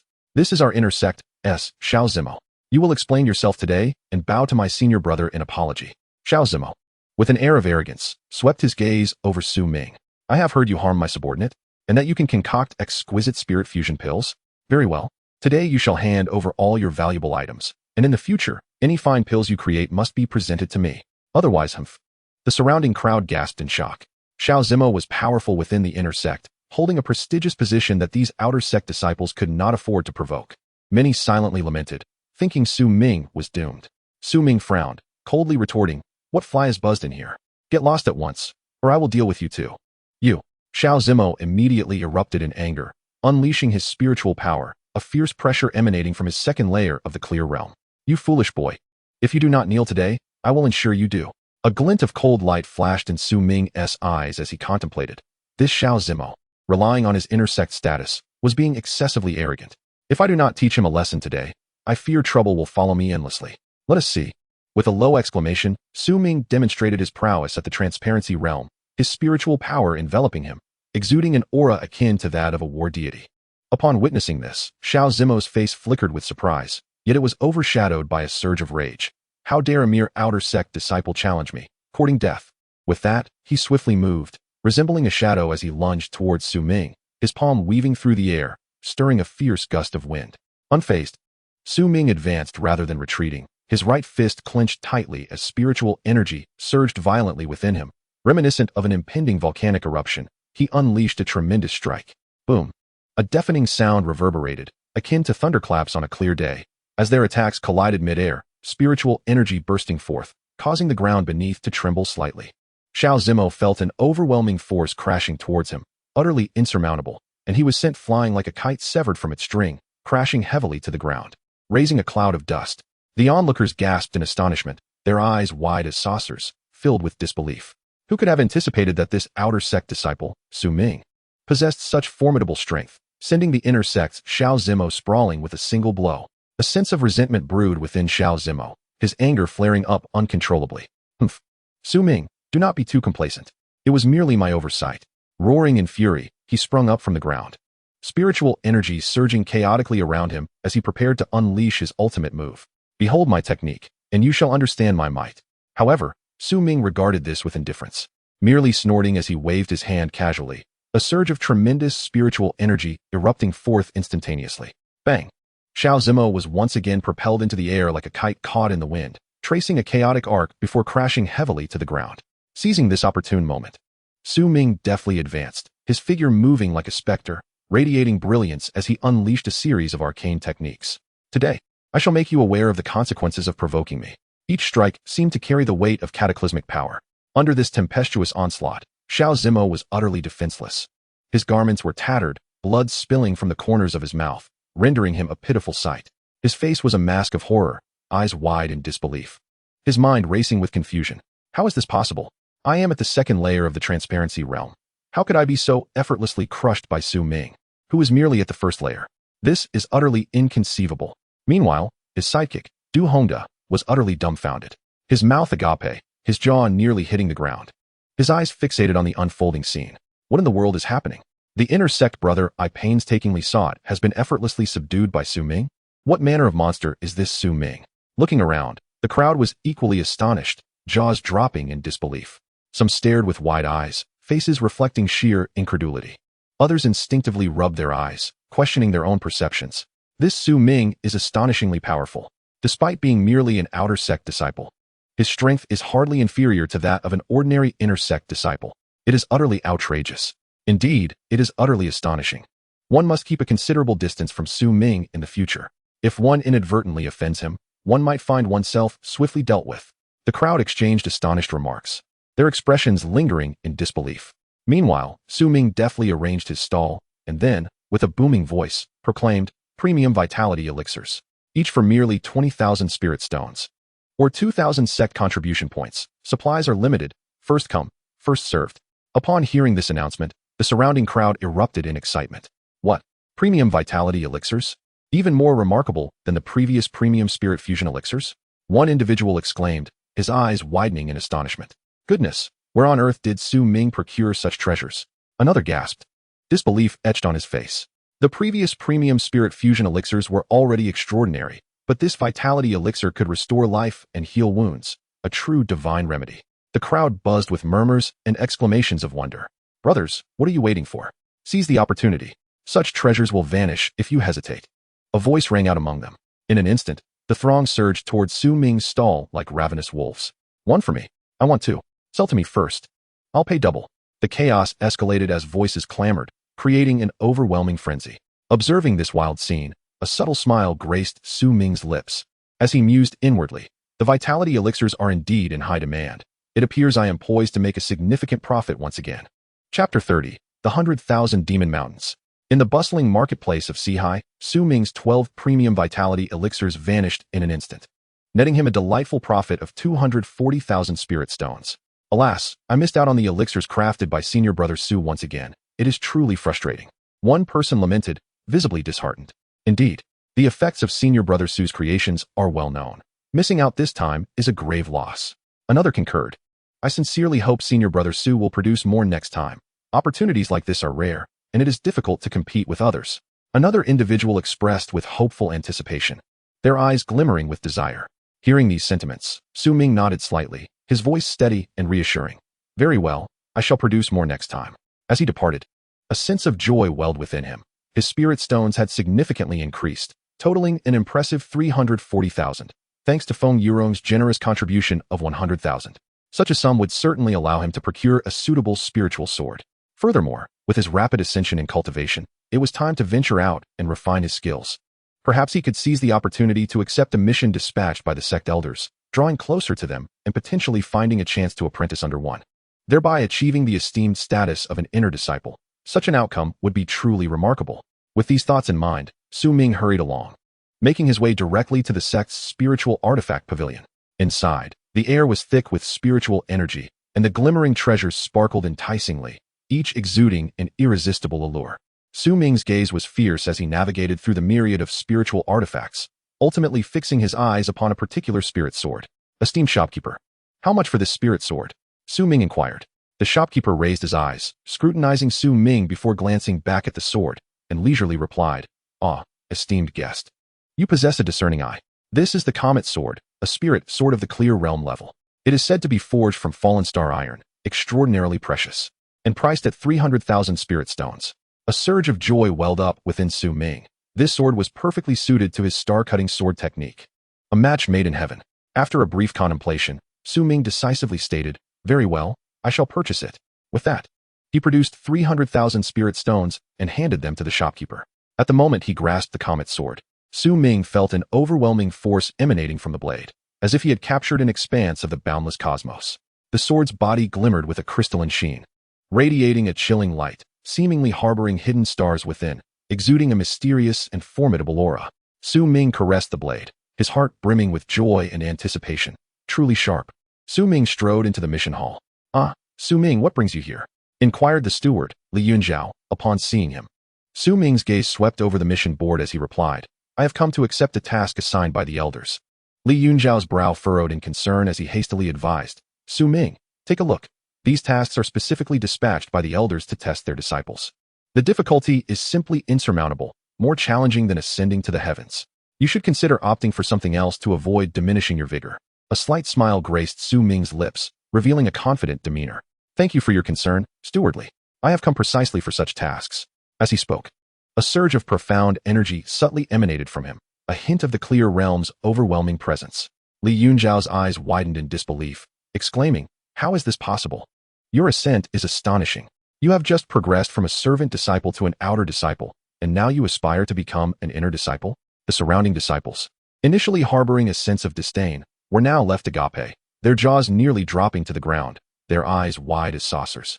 Their previous contempt swiftly transforming into admiration and envy. Who would have thought Su Ming was so deeply concealed? Indeed, the rate of his strength enhancement is simply extraordinary. "We can hardly catch up." The murmurs of the disciples echoed around him. Disregarding the chatter, Su Ming approached the mission board, his gaze locking onto a particular task. This mission was assigned by Elder Bai Wei, requiring the slaying of 10 clear realm-level demonic beasts at the 100,000 Demon Mountain, which would grant an invaluable opportunity to undergo a disciple assessment by Elder Bai Wei upon completion. "This is the one," Su Ming declared solemnly. "Su Ming, this task is exceedingly perilous. The 100,000 Demon Mountain is a terrifying realm teeming with demonic beasts and dangers lurking everywhere. Are you truly intent on going?" Lin Nianyao expressed deep concern, urging him once more. Su Ming's expression was resolute, his tone unwavering. "I shall go. For me, this is not merely a challenge, but a trial of fortitude." With that, Su Ming successfully accepted the task and strode purposefully away. He pondered inwardly that this outing for a mission would serve as an excellent opportunity to refine his swordsmanship, elevating it to new heights. Su Ming was hastily making his way on the journey when, at that moment, two enchanting figures came into view ahead of him. His younger sister, Ji Muqing, possessed a beauty reminiscent of spring blossoms in full bloom, breathtakingly exquisite. Her graceful figure was perfectly proportioned, her curves a marvel, and her bosom seemed to harbor endless allure. His elder sister, Ji Hongshan, was equally stunning, her flowing black hair cascading like a waterfall, and her eyes twinkling like the brilliant stars in the night sky, exuding an array of captivating charm. As she approached with delicate steps, her swaying form was utterly mesmerizing. "Hey, Su Ming," Ji Muqing called out cheerfully, her voice as sweet as honey. Su Ming raised his gaze, recognizing the Ji sisters, and nodded slightly in acknowledgement. "Where are you headed, Su Shidi?" Ji Hongshan inquired, gliding closer with graceful poise, her alluring figure impossible to ignore. Su Ming's expression remained calm as he succinctly replied, "I am heading out for a mission." "What a coincidence!" Ji Muqing exclaimed, her eyes sparkling with excitement. "We were just planning to venture out for some training ourselves. Why not accompany us for some safety?" Su Ming gently shook his head, stating, "There is no need. I am going to a far-off place, the 100,000 Demon Mountains." "The 100,000 Demon Mountains? That place is notoriously perilous," Ji Hongshan said, her delicate brows furrowing with concern. Indeed, indeed. "Su Ming, perhaps you should reconsider and join us for safety," Ji Muqing urged. Her large, watery eyes filled with anticipation as she looked at him. With his resolve firm, Su Ming politely declined once more, "Thank you for your kindness. I will exercise caution." After a brief exchange of pleasantries, Ji Hongshan softly said, "Take care, Su Shidi. If you encounter any difficulties out there, remember to seek out us sisters." Ji Muqing playfully winked. Su Ming clasped his hands in farewell to the Ji sisters before turning and striding purposefully towards the direction of the 100,000 Demon Mountains. The powerful members of the Ji family, standing beside the sisters, couldn't help but express their admiration as they watched Su Ming depart. "This young man is truly astonishingly strong." Ji Hongshan, her beautiful eyes twinkling with curiosity, turned to her uncle and asked, "Uncle, just how strong is he?" With a grave expression, her uncle slowly uttered, "If I am not mistaken, he has already stepped into the enlightened realm." At this revelation, the sisters' eyes widened in disbelief. What? Wasn't Su Ming just at the Gathering Essence realm? How has he ascended to the enlightened realm so swiftly? That is utterly outrageous. He is undeniably a peerless genius. Her uncle nodded slightly, his gaze contemplative as he solemnly stated, "Such a talent possesses boundless potential. Our G family must cultivate a strong relationship with him. In the future, he could become a significant asset to our family." Meanwhile, the head of the Yu family, Yu Yishan, upon hearing the news of Yu Mo's death, felt his expression change dramatically. Fury surged within him, his eyes ablaze like two raging infernos. "What? Uncle Mo is dead?" With a sudden, forceful strike upon the table, Yu Yishan shattered the sturdy surface, splintering with scattering about. The fury within him surged like a torrent breaching its dam, uncontrollable and overwhelming. Yu Mo, a formidable figure at the enlightened realm within their clan, had fallen to the hands of a mere boy whose origins were shrouded in mystery. This boy could not be left unchecked. He would surely become a significant threat in the future. Yu Yishan muttered through clenched teeth, his voice laced with a chilling intent to kill. He paced back and forth within the room, each step seemingly imprinting a deep mark upon the ground. It was imperative to summon more powerful allies to crush Su Ming before he could rise. A glint of frostiness flickered in Yu Yishan's eyes, should he grow stronger. With his ruthless and decisive nature, the Yu clan would undoubtedly face utter devastation. He then called out loudly, "Bring me someone." In no time, a family guard hurriedly arrived. Kneeling on one knee, and respectfully addressed him, "Patriarch, quickly gather all the elders of the clan. There is an urgent matter that requires discussion." Yu Yishan commanded in a tone that brooked no argument. "Yes." The guard accepted the order and swiftly withdrew. Yu Yishan stood by the window, gazing into the distance, his aura turbulent, his expression as frigid as ancient ice. "Su Ming, regardless of your background or abilities, this time, I shall ensure you meet a gruesome end. My family has established itself in Luo'an City for centuries, with countless powerful warriors. How could a mere youth like you ever threaten us?" Chapter 31. The continuous quest for treasures. The 10,000 demon mountains, vast and boundless, were home to innumerable formidable beasts. Upon entering this realm, Su Ming was solely focused on seeking out these creatures to practice his swordsmanship. However, the demons here were pathetically weak. In every encounter, they appeared to him as lambs awaiting slaughter. "Humph," Su Ming scoffed, drawing his long sword, which transformed into a gleaming arc of cold light. With a mere stroke, the demon collapsed with a thunderous crash, blood splattering the ground. Onlookers were left stunned, their mouths agape, unable to comprehend the scene unfolding before them. "How is this possible?" One stammered, "The beasts we struggle against daily are being butchered by him as if they were mere vegetables." Another, eyes wide with disbelief, pointed at Su Ming, his voice trembling. "Who is this young man? Such terrifying power is simply otherworldly." Su Ming, seemingly oblivious to their astonishment, regarded them with a hint of disdain. Contemplating to himself, "These are merely low-tier beasts. Such weaklings are hardly deserving of the title demon. They cannot withstand a single strike from my sword." With that, he sheathed his sword and strode deeper into the 10,000 demon mountains. A fervent desire burned within him as he advanced toward the enigmatic and perilous depths of the mountains.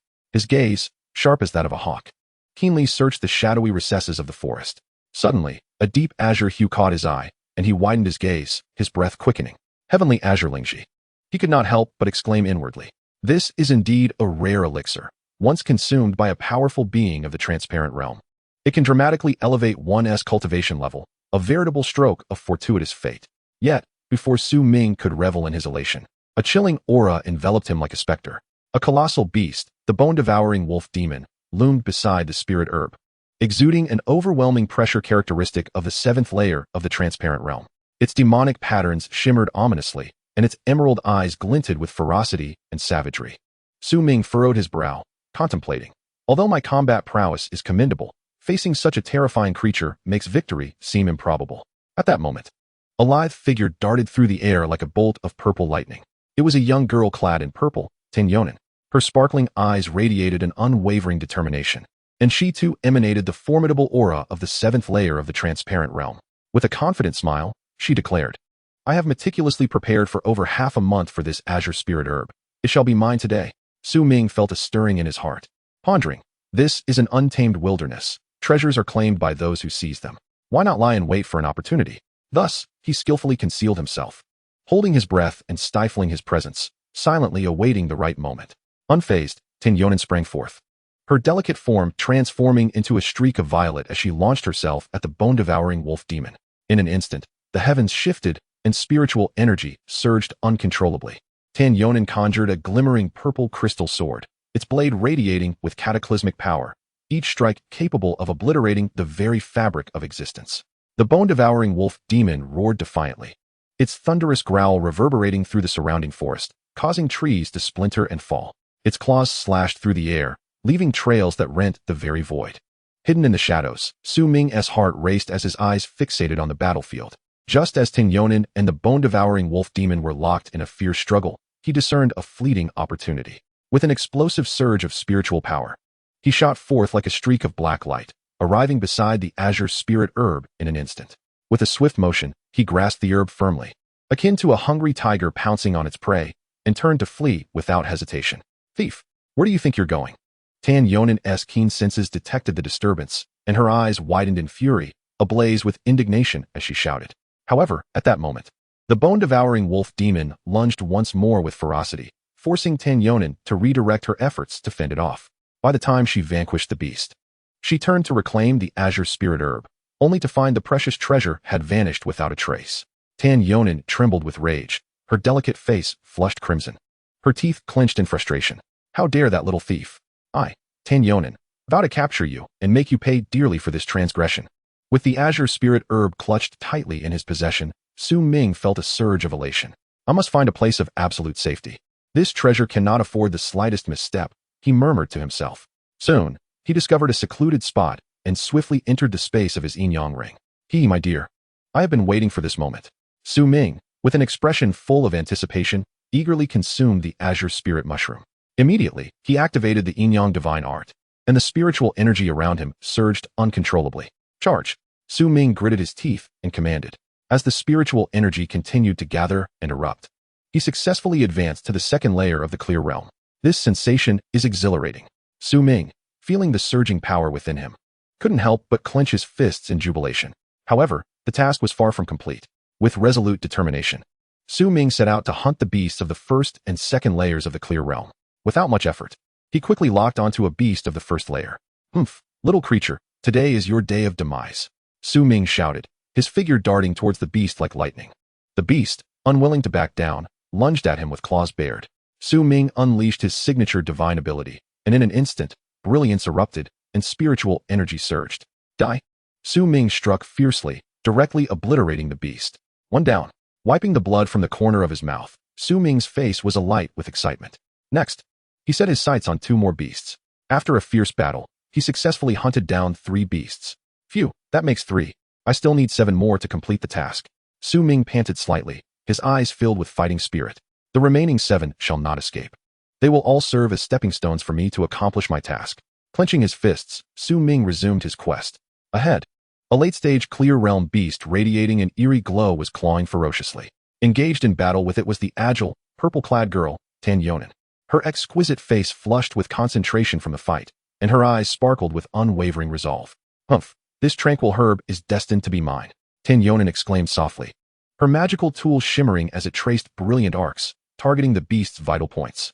It turned out that the beast had taken residence near a tranquil herb, a soul-type spiritual medicine that significantly enhances one's soul strength when consumed. At that moment, Su Ming, who was concealed nearby, felt a surge of excitement. Hee. What good fortune to stumble upon such an opportunity. I shall claim this tranquil herb for myself. Delighted, Su Ming felt an overwhelming thrill. As Tan Yonan engaged in a fierce battle with the beast, Su Ming seized the moment. In the fleeting interval between their moves, he darted out like a specter. With a swift motion, he snatched the tranquil herb into his grasp. Who goes there? Tan Yonan sensed an anomaly and turned sharply, only to catch a glimpse of Su Ming's retreating figure. Once she vanquished the beast, she stomped her foot in frustration, her delicate face flushed with anger. How infuriating. Someone must have deliberately followed me from the sect to target me.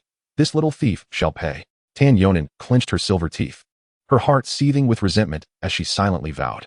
Su Ming, feeling utterly elated, effortlessly acquired a rare spiritual herb, and it was simply marvelous. He urgently sought a secure location. In an instant, he slipped into the Yin Yang Ring space. Without uttering a word, he retrieved the tranquil herb and swallowed it whole, then sat cross-legged to commence his cultivation. As time gradually passed, he felt his spiritual essence surge in strength like a rocket, an exhilarating sensation beyond description. While rummaging through the inheritance of the Yin Yang Alchemist, he fortuitously discovered a divine-level secret technique, known as the Divine Sword Art.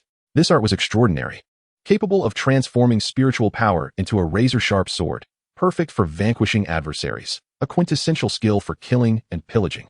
Without hesitation, he began his training. After a short while, he successfully grasped the fundamentals. Just as he emerged from the Yin Yang Ring space, a formidable beast of the fourth layer of the Clarity realm appeared before him. The creature, fierce and menacing, let out a thunderous roar upon spotting Su Ming, as if declaring, "You, young one, have finally encountered my wrath today." A confident smile crept upon Su Ming's lips as he thought, "This is fortuitous. I shall test my newly acquired divine sword art on you." Swiftly, with a mere thought, his spiritual power coalesced, and in the blink of an eye, a sword forged from his spiritual essence materialized in his hand. The sword shimmered with an intense light, exuding a chilling aura as if it could rend the very fabric of space. "Go," Su Ming commanded softly, and the divine sword art transformed into a streak of light, piercing directly towards the beast. The creature sensed the imminent danger and attempted to evade, but it was too late. The speed of the divine sword art was unparalleled, penetrating the beast's body in an instant. A chilling howl erupted from the beast, followed by a thunderous crash as it collapsed, lifeless. Gazing at the fallen creature, Su Ming could not help but exclaim, "This divine sword art is simply astounding. With this, I am virtually invincible." Having completed the task of defeating 10 beasts of the Clarity realm, only 6 remained. Su Ming, fully focused, began collecting the beast cores.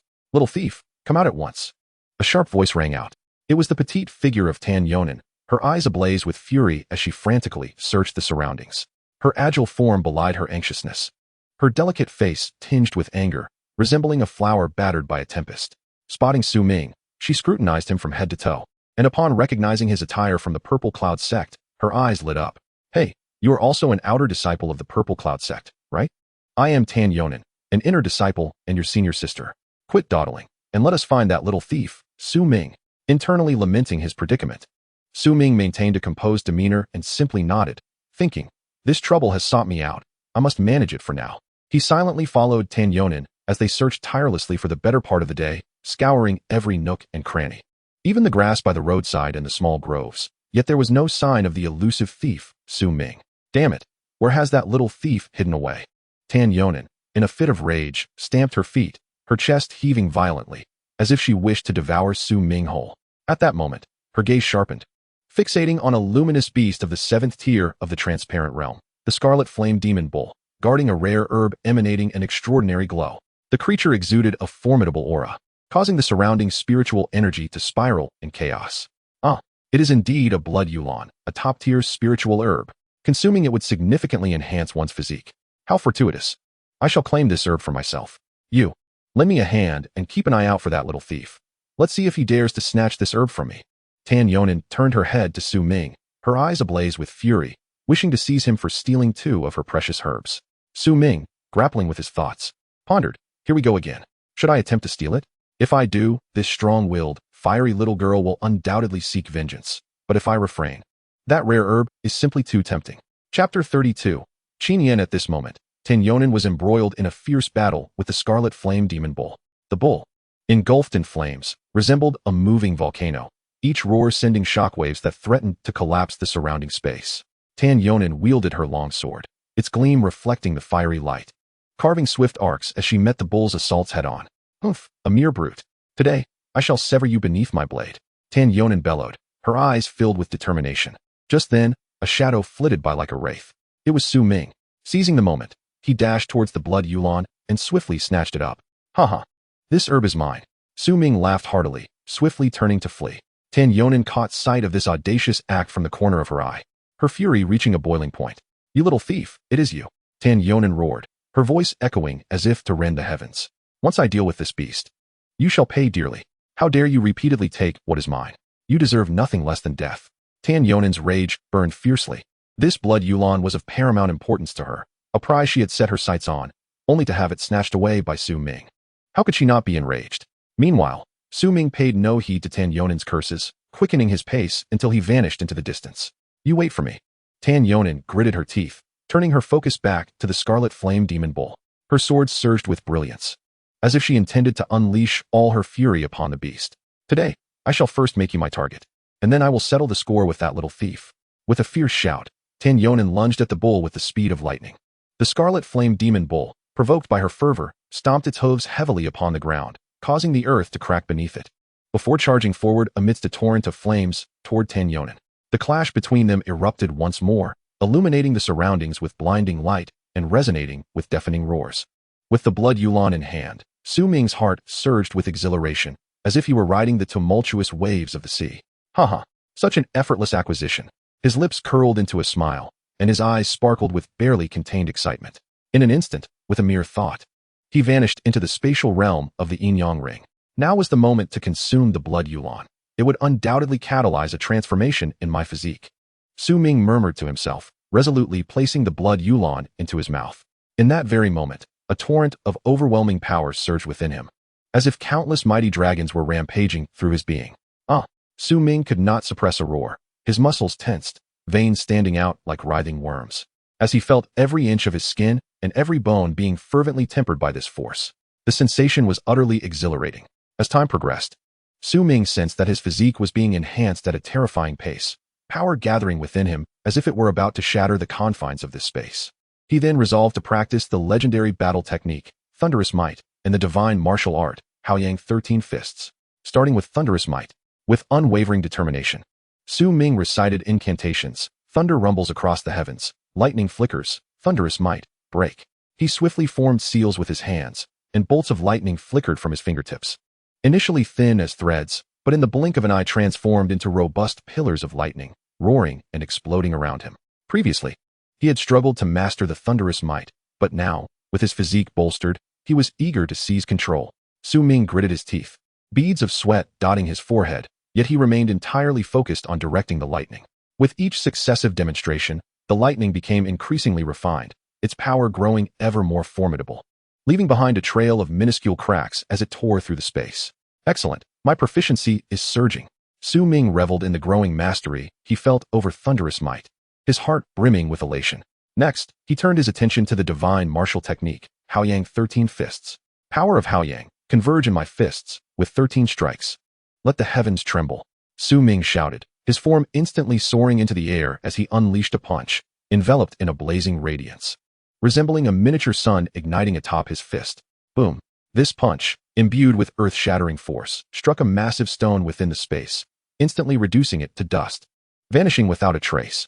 Haha, the Haoyang 13 Fists, now in my hands, wield even greater power than before. Su Ming laughed heartily, continuing to unleash his fists, each strike brimming with boundless strength. With every punch, torrents of heated air surged forth, distorting the surrounding space. Onward! I shall elevate the proficiency of the Haoyang 13 Fists to unparalleled heights. Su Ming focused intently, tirelessly honing his skills within the Yin Yang Ring's realm. His figure flickering like a specter as he repeatedly executed thunderous might and Haoyang 13 Fists, continuously augmenting his strength. 3 days passed. Su Ming concluded his training, his aura retracting instantaneously. Just 6 more translucent realm beasts, and the task would be complete. He murmured to himself, a glint of cold light flashing in his eyes. Immediately, he moved like lightning, shifting his abilities. Behold my star-cutting sword technique. He uttered a low shout as his longsword danced, emitting a flurry of sword blossoms. The sword aura surged forth, reminiscent of shattered stars, piercing towards a monstrous beast. The beast roared in agony, attempting to evade, but it was too late. Humph. Thinking of fleeing? Su Ming scoffed. Employing the 9 Yin Divine Steps, his figure became ghostly, instantly closing the distance to the beast. In an instant, thunderous might unleashed. Su Ming's body radiated with dazzling lightning, the bolts swirling like a rampaging dragon, crackling as they surged towards the beast. Simultaneously, the divine-level soul secret technique activated, unleashing a piercing soul sword aura that directly struck at the beast's consciousness. The beast writhed in pain, thrashing wildly, yet Su Ming would not grant it reprieve. The Haoyang 13 Fists. Su Ming bellowed, the wind from his fists howled, imbued with searing power, each strike landing upon the beast's form. At last, the luminous realm beast collapsed with a resounding crash. Without a moment's pause, Su Ming pressed on towards his next target, a whirlwind of slaughter, sword shadows, lightning, and fist strength intertwining. Time passed unmeasured until the final luminous realm beast fell. Su Ming exhaled deeply. That was the 10th. The task was finally complete. He bent down, deftly collecting the beast cores, his eyes filled with resolve. It was time to return and report. If he could successfully become a disciple of the inner sect, it would be nothing short of splendid. As Su Ming contemplated this, his figure flickered, hastening towards the sect. Stop! A sudden, melodic voice rang out. As Su Ming turned to retrace his steps, a figure in purple appeared like a specter, blocking his path. Upon closer inspection, it was Tan Yonan. The little girl dressed in a vibrant purple outfit, looking even more adorable, though her cherubic face was now clouded with frost. Su Ming, hand over those 3 spirit herbs. All of them. Tan Yonan placed her hands on her hips, exuding a fierce aura. Otherwise, you'll have to deal with the consequences. Su Ming raised an eyebrow, inwardly lamenting. Yet maintaining an impassive facade, he spread his hands and feigned helplessness. I've consumed them all, no spirit herbs here. However, there is a person, would you like that? You. Tan Yonan's face flushed with anger, her beautiful eyes seeming to blaze with fire. You rogue, how dare you devour the spirit herbs alone? Before she could finish, she darted forward like a bolt of purple lightning, her delicate fists carrying a fierce gale, aimed squarely at Su Ming's face. A smirk graced Su Ming's lips, unperturbed. He called out, Yin Yang Divine Illusion. In an instant, a mysterious force surged through the heavens and the earth, the surroundings transforming abruptly, a kaleidoscope of vibrant lights flickering. Tan Yonan blinked, her once clear view of Su Ming becoming a blur, countless phantoms intertwining before her, leaving her bewildered. What sorcery is this? Tan Yonan flailed her arms in a futile attempt to dispel the haze, but the illusion thickened, causing her head to spin and her steps to falter. Seizing the moment, Su Ming shifted, gliding past Tan Yonan like a wisp of smoke, vanishing into the distance in the blink of an eye. Su Ming, come back. Tan Yonan, having finally regained her composure, was infuriated and stamped her feet, her exquisite face brimming with resentment and rage. I, Tan Yonan, shall not rest until this grievance is avenged. With that, she lightly tapped her toes and dashed toward the direction of the Yin sect, her purple attire billowing in the wind like a furious violet flame. Su Ming entered the task hall of the outer sect of Yin sect. Steward, I am here to submit Elder Bai Wei's mission, he stated with a composed demeanor. Handing over the storage bag, Steward Li Yunjiao lifted his gaze, casually accepting it, but the moment his consciousness probed into the storage bag, his eyes widened in disbelief. You actually killed 10 monsters of the enlightened realm so quickly?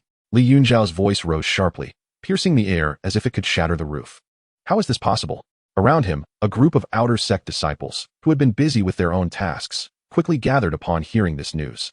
What? 10 monsters of the enlightened realm? That's equivalent to the prowess of our top outer sect experts. They whispered among themselves, astonished. What kind of miraculous elixir has Su Ming consumed to achieve such feats? As the crowd murmured. Su Ming had already taken out 10 monster cores and displayed them on the table. The cores emanated a radiant glow, seemingly narrating the arduous process of their acquisition. Hiss.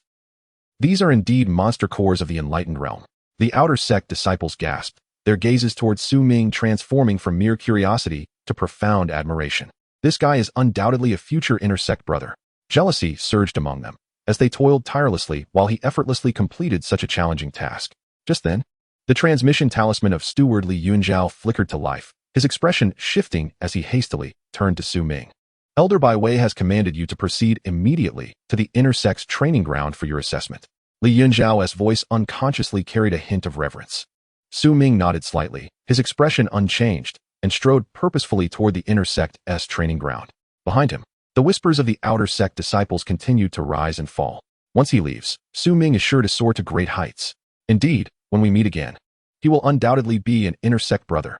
Upon entering the inner sect's training ground, a cold snort echoed through the air. It was Xiao Zimo, the inner sect disciple whom Su Ming had previously bested. Xiao Zimo, his face twisted in disdain, pointed at Su Ming and shouted, "What audacious outer sect dog dares to step into the inner sect's training ground? Get out of here at once. This is the domain of inner sect disciples. The likes of you are not welcome." Su Ming frowned, pondering to himself, Xiao Zimo truly is relentless. It seems my previous lesson has not left a lasting impression. Seeing that Su Ming remained unfazed, Xiao Zimo became even more enraged, running over to a burly youth nearby, and ingratiatingly exclaimed, "Brother Du, you must stand up for me.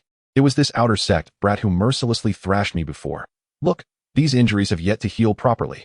The young man, known as Du Juanhao, scrutinized Su Ming with a look of disdain, his aura radiating the 5th level of the enlightened realm as he coldly remarked, "An outer sect disciple dares to wreak havoc in the inner sect? Today, let it be known that the inner sanctum is not a place for reckless abandon." Du Juanhao, eager and poised for action, was prepared to strike. At that moment, a formidable surge of spiritual energy resonated from afar, reminiscent of crashing waves. Soon after, a resounding voice echoed throughout, "My disciple, Qin Yan, has successfully ascended to the enlightened realm. Today, she joins the ranks of the inner disciples. Let all be informed. She is the most gifted among those I have taken under my wing over the years." The speaker was none other than Qin Yan's master, Su Jinxian. "What? Qin Yin has advanced to the enlightened realm? Xiao Zimo was taken aback, his mouth agape as if a chicken egg could fit within. Du Juanhao, equally astonished, murmured to himself, Elder Su has not taken disciples for many years. It is remarkable that she has made an exception for Qin Yin. Who exactly is she? At that moment, a sense of urgency surged within Su Ming, akin to a tumultuous tide relentlessly battering the walls of his heart. Despite his relentless efforts, he found himself a step behind. He bit his teeth in frustration, feeling a deep sense of unwillingness. The sweat and toil of his journey were known only to him. Every time he secluded himself for cultivation, enduring the excruciating pain of spiritual energy surging through his meridians, every perilous endeavor he faced against ferocious beasts. All were in pursuit of strength. Yet now, reality struck him like a bucket of cold water. It was imperative that he succeed in securing a master and become an inner disciple all at once. There could be no room for error. Su Ming's gaze was resolute, imbued with determination. He understood the stakes all too well. To confront Qin Yin as merely an outer disciple would be an unfathomable predicament. Su Ming was not concerned about Qin Yin herself, but rather about her backing from an elder. He stood alone, utterly unprepared to contend with someone of such caliber. Chapter 33. Rest assured, senior sister in the training arena, as the ripples of Qin Yin's ascendance to inner disciple subsided, the atmosphere ignited like a barrel of gunpowder, ready to explode. Du Juanhao, a fierce figure within the inner sect, cast a disdainful glance at Su Ming, his eyes brimming with contempt. Viewing Su Ming as nothing more than an insignificant ant, easily crushed at any moment. You, a waste from the outer sect, dare to bully my people? Today, you shall learn that the inner sanctum is not a place for your reckless antics. Du Juanhao bellowed, his voice grating like a broken gong, reverberating across the arena. Su Ming, undeterred, stood tall, his eyes shimmering with unwavering resolve, retorted, what of the inner disciples? Stop using your status to intimidate. If you have the ability, come at me directly and spare us your bluster. Just as the tension escalated and a confrontation seemed imminent, a commanding voice rang out, silence. The sound was akin to a grand bell, instantly quieting the training ground. All eyes turned to the source, where a graceful figure glided into view. It was Elder Bai Wei, adorned in a sky-blue robe that flowed like a river of stars, swaying gently with her every step. Her figure was enchanting, her curves exquisite, each stride exuding an elegance that captivated all.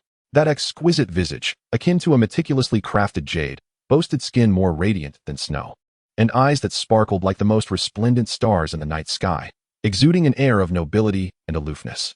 Bai Wei's gaze, sharp as lightning, swept across the assembly before settling upon Su Ming, as she softly intoned, Su Ming, step forward to undergo the master-apprentice assessment. At her utterance, the surrounding inner disciples erupted in a chorus of astonishment. What? Is someone truly participating in the inner disciple assessment today? The challenge was notoriously arduous, far beyond the grasp of an ordinary contender, unlike Qin Yin who had breezed through effortlessly. Indeed. One wonders where Su Ming finds the audacity. The disciples whispered among themselves, their chatter buzzing like persistent flies. Xiao Zimo, deep in contemplation, had initially intended to thoroughly humiliate Su Ming. Yet the thought of Elder Bai Wei filled him with trepidation.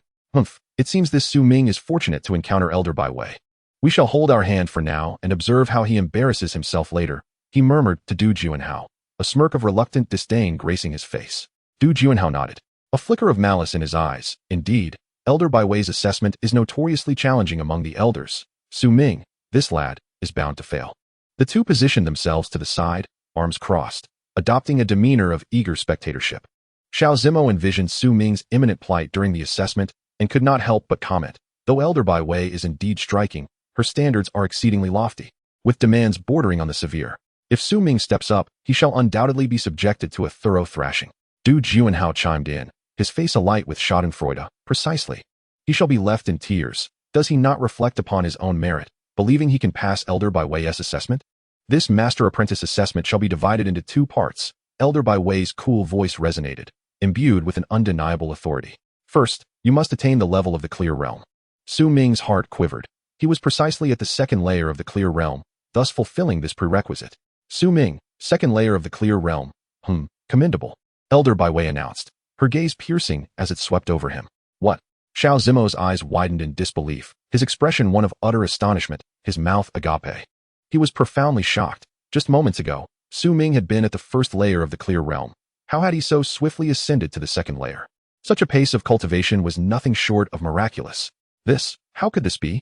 Xiao Zimo muttered to himself, his voice laden with bewilderment and confusion. Elder Bai Wei, undeterred by Xiao Zimo's outburst, continued, I shall randomly select an inner disciple for you to battle. Should you emerge victorious, you may join us. Are there any objections? Su Ming clasped his hands respectfully and replied, disciples have no objections. Elder Bai Wei's casual selection held immense significance. The difficulty of this stage lay precisely in that aspect, for she could easily choose from among the most formidable inner disciples.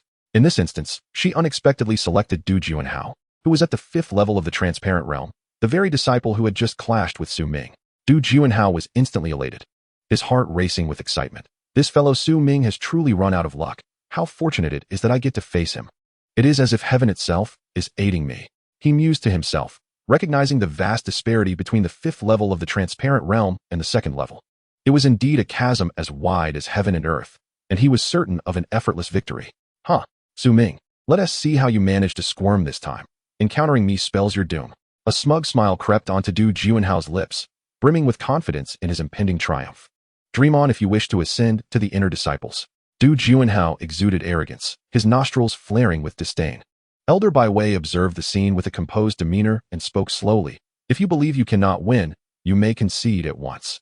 In her heart, she was keen to gauge Su Ming's true capabilities, to discern his spirit and character, and to witness whether he possessed the courage to stand against such a formidable adversary. Su Ming, however, maintained a resolute gaze, devoid of any trace of fear, and declared boldly, ordinary opponents are not worth my time. I fear that if I am not careful, I might accidentally kill my opponent, and then what shall I do? His words sent ripples of shock through the crowd. Elder Bai Wei was momentarily taken aback, a flicker of astonishment crossing her beautiful eyes. If Du Juanhao agrees, then perhaps we shall see the outcome on the life and death stage. Su Ming, you are courting disaster. Du Juanhao's eyes turned bloodshot, his face contorted with rage, resembling a frenzied beast. In his mind, the audacity of Su Ming, a mere insect, to challenge him was an affront to his dignity beyond measure. Since I dare to accept, I fear you not. Su Ming's expression remained grim, his eyes radiating determination, as if they could pierce through all pretenses, meeting Du Juanhao's fury unflinchingly. He understood that if he did not accept this challenge, he would likely never lift his head within this sect again. Very well, let us meet on the life and death stage to reveal the truth. Let fate decide our lives. Du Juanhao, consumed by rage, laughed mockingly as he waved his hand, summoning a contract imbued with an ancient aura, inscribed with glowing runes that exuded mystery and authority. His heart was filled with murderous intent, determined to reduce Su Ming, this reckless fool, to ashes on the life and death stage to relieve his pent-up resentment. As news spread, the inner sect was abuzz with excitement. Have you heard? Su Ming from the outer sect dares to challenge Du Juanhao from the inner sect. Is he not seeking his own demise? Indeed, Brother Du is a formidable master at the 5th level of the transparent realm, while Su Ming is merely at the 2nd level. The gap is akin to a vast chasm. Moreover, the techniques and martial skills that Brother Du has mastered within the inner sect are exquisite beyond compare, making Su Ming's defeat inevitable. A multitude of inner disciples, chattering animatedly, surged toward the life and death stage, their eyes filled with the anticipation of a spectacle. At the edge of life and death, the crowd surged like a tide, encircling the platform so tightly that not a drop of water could seep through. Du Juanhao stood tall, exuding an air of disdain as he surveyed the throng below, as if he were an invincible being. In contrast, Su Ming stood quietly to the side, his figure somewhat slender, yet his resolute spirit shone like a sharp blade, subtly radiating brilliance. At this moment, the arena was charged with a tempest of anticipation, heralding an extraordinary battle about to unfold. The inner sect senior sister, Feng Yurong, was a vision of unparalleled beauty. With her graceful form and long, straight legs, she happened to pass by at that precise moment. Her gaze fell upon Su Ming, stirring something within her heart. Wasn't he this the very Su Ming with whom she had shared an intimate encounter previously? Instantly, her exquisite eyes sharpened. Her ruby lips parted to voice a protest. Such a fight is truly unfair. The disparity in strength between you two is insurmountable. As her words echoed, Du Juanhao's expression darkened ominously, as if shadows had descended. Feng Yurong was one of the most renowned and beautiful disciples among the inner sect. He had pursued her for a long time, employing every charm and tactic at his disposal, yet she had never granted him even a fleeting glance. Now, witnessing her concern for Su Ming ignited a storm of resentment within him, as if countless ants were gnawing at his insides, leaving him deeply unsettled. Senior Sister Feng. The rules of the life and death arena are established. Su Ming chose this himself, so he has no one to blame.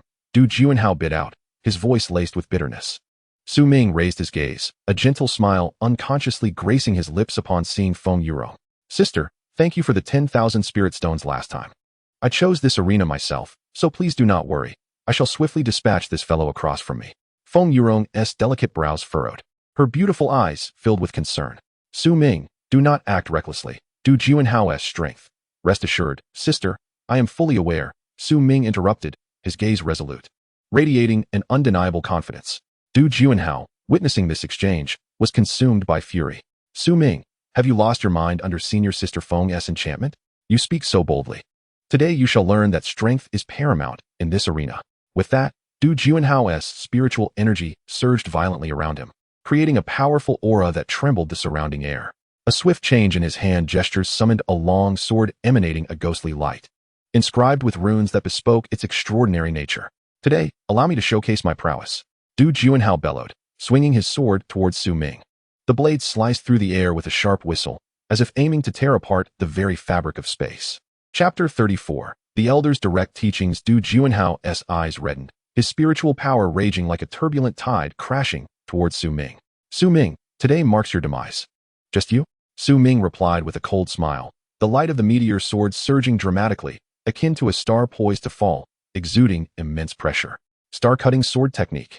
With a thunderous roar, Su Ming moved like lightning, his sword casting shadows across the sky, reminiscent of falling stars, imbued with a devastating force as it sliced toward Du Juanhao. Du Juanhao's expression changed dramatically. He hastily raised his magical artifact to defend himself. However, the overwhelming sword intent effortlessly shattered his defenses. How could this be? You are merely at the second layer of the enlightened realm. Why are you so formidable? Du Juanhao's heart was filled with dread as he shouted in fury while struggling to fend off the attack.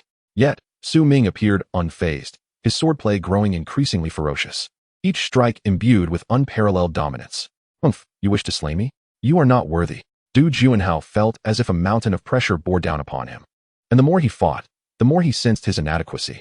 His initial confidence had been thoroughly obliterated by Su Ming's relentless onslaught. Internally, he lamented how Su Ming had suddenly become so terrifying. As a dignified fifth-layer enlightened realm cultivator, he found himself being overwhelmed. This was an unbearable humiliation.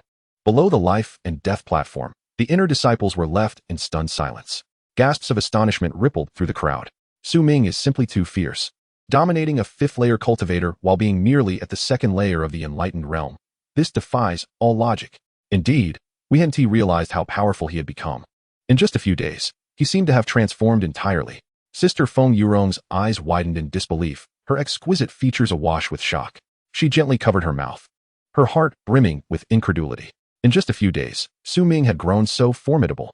A complex array of emotions flickered in her gaze: surprise, admiration, and an indescribable sentiment. On the platform, Su Ming's assault was relentless, the comet sword radiating brilliance with each swing, as if intending to cleave the heavens asunder. Du Juanhao retreated step by step, his body marked with numerous wounds, utterly disheveled. Su Ming, do not go too far. Du Juanhao, both alarmed and enraged, found himself powerless to alter the tide of battle. A glint of cold light flashed in Su Ming's eyes. Go too far? This is merely the consequence of your own actions. With that, his sword intent surged even more fiercely as he charged toward Du Juanhao once again, determined to vanquish him completely. The long sword in Su Ming's hand, enveloped in a torrent of sword energy, seemed poised to strike down Du Juanhao on the spot. At that moment of impending doom, a dazzling light erupted from Du Juanhao's bosom. It was the life-preserving talisman bestowed upon him by Elder Kong Jiao coming into effect. The light transformed into a protective barrier, firmly shielding Du Juanhao, and Su Ming's lethal strike was effortlessly thwarted by the barrier. Regaining his composure, Du Juanhao's terror quickly morphed into resentment and defiance as he mockingly shouted at Su Ming. Humph, Su Ming, even on this life and death platform, you cannot kill me. With this protective talisman in place, what can you do to me? The onlookers exchanged whispers, astonished by the turn of events. Du Juanhao is indeed fortunate. With the Elder's talisman, Su Ming's strike was rendered ineffective. It seems this confrontation may come to a halt. Yet Su Ming's strength is undeniably outrageous. Had it been anyone else, Du Juanhao would have long since met his end. Su Ming furrowed his brow, a glint of cold light flashing in his eyes as he fixed his gaze upon Du Juanhao. Deep within, he pondered. The life-preserving talisman bestowed by Elder Kong Jiao is indeed formidable, yet a scoundrel like Du Juanhao, if not dealt with today, will undoubtedly become a future threat. Seeing Su Ming hesitate to act, Du Juanhao grew increasingly arrogant and continued to provoke. Su Ming, aren't you quite the fighter? Come on. Try to strike me again and see if you can break this talisman. Taking a deep breath, Su Ming's aura suddenly transformed, exuding a powerful spiritual pressure. He shouted, Du Juanhao, do not revel in your arrogance too soon. With that, he formed seals with his hands, a radiant light enveloping him as he executed the star-cutting sword technique. Following his furious roar, a dazzling sword energy shot into the sky, rapidly coalescing into a massive sword shadow. This sword shadow carried with it a devastating force as it slashed toward Du Juanhao's talisman. The protective barrier formed by the life-preserving talisman began to tremble violently beneath the onslaught of the starry sword energy, its brilliance dimming considerably. Du Juanhao's expression shifted dramatically. His eyes filled with dread. Impossible. How can this be? The talisman granted by the elder should withstand anything. With a resounding boom, the starry sword energy shattered the barrier in an instant, its residual force enveloping Du Juanhao completely. Before he could even let out a scream, he was torn to shreds by the sword energy, his soul scattering into the ether. Witnessing this, the crowd stood in stunned silence, enveloped in an eerie stillness. How terrifying is Su Ming, capable of shattering a talisman granted by the elder? Indeed, his power is simply extraordinary. With such might, he is destined for greatness. Yet, murmurs of concern began to arise. Su Ming's actions might have offended Elder Kong. Openly breaking the talisman within the Yin sect would surely invite the elder's ire. It is well known that Elder Kong is notoriously petty, and Su Ming may have just courted significant trouble. Elder Bai Wei observed with evident admiration, her voice melodious and clear, akin to a mountain stream. Her graceful figure, draped in flowing white garments, resembled an ethereal being descended from the heavens, a gentle smile adorning her exquisite face. Indeed, to confront a formidable adversary without flinching is commendable. From this day forth, you shall be my sixth direct disciple. Elder Bai Wei's lips parted slightly, her words imbued with undeniable authority. Su Ming's heart trembled, excitement surging within him. He knelt fervently, declaring, Disciple Su Ming, pays respects to Master. Rise. Elder Bai Wei beckoned gently, a soft force lifting Su Ming to his feet. I bestow upon you the technique, the Ziyun heart method, which is profoundly mysterious. When cultivated to its depths, it allows the power of the Ziyun to enter your being, wielding unparalleled might. As she spoke, a jade slip shimmered with brilliance, floating into Su Ming's hands. Additionally, there is the Ziyun prisoning sword technique, exceedingly sharp, utilizing the power of Ziyun to wield the sword, capable of ensnaring heaven and earth. No sooner had she finished speaking than a long sword, radiating with purple light and humming softly, hovered before Su Ming.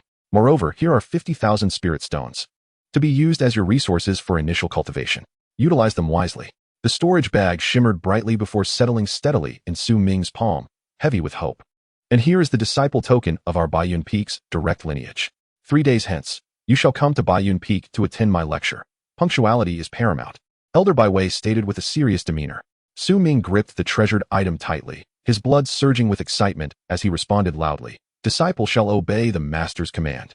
The inner disciples looked on with envious eyes, their hearts brimming with discontent. Even if they had become disciples of the elders, they remained merely ordinary students without distinction. To aspire to be a direct disciple? That was a mere fantasy, utterly unattainable. And then there was Su Ming, who had been chosen as a direct disciple by Elder Bai Wei. The techniques and sword arts bestowed upon him were among the pinnacle of the Ziyun sect's teachings. They could scarcely catch a glimpse of such remarkable skills in their everyday lives. At that moment, watching Su Ming, the inner disciples felt a tumult of jealousy akin to a cat's clawing, their envy igniting like flames. Why was it that Su Ming had caught Elder Bai Wei's attention, receiving such a fortuitous opportunity that eluded them? One disciple murmured softly, his face a portrait of bitterness. Humph, perhaps Su Ming possesses some extraordinary qualities, otherwise, why would the elder favor him? Another disciple retorted, a complex expression in his eyes. That was indeed the supreme technique of the Ziyun sect, something they could only dream of possessing. Yet here was Su Ming, effortlessly acquiring it. Another disciple sighed, his face etched with dejection. As Su Ming accepted the item handed to him, he glanced around and could not help but scoff internally. This so-called technique was hardly comparable to his own cultivation. It was utterly inferior. However, the 50,000 spirit stones were undeniably real, tangible before his eyes.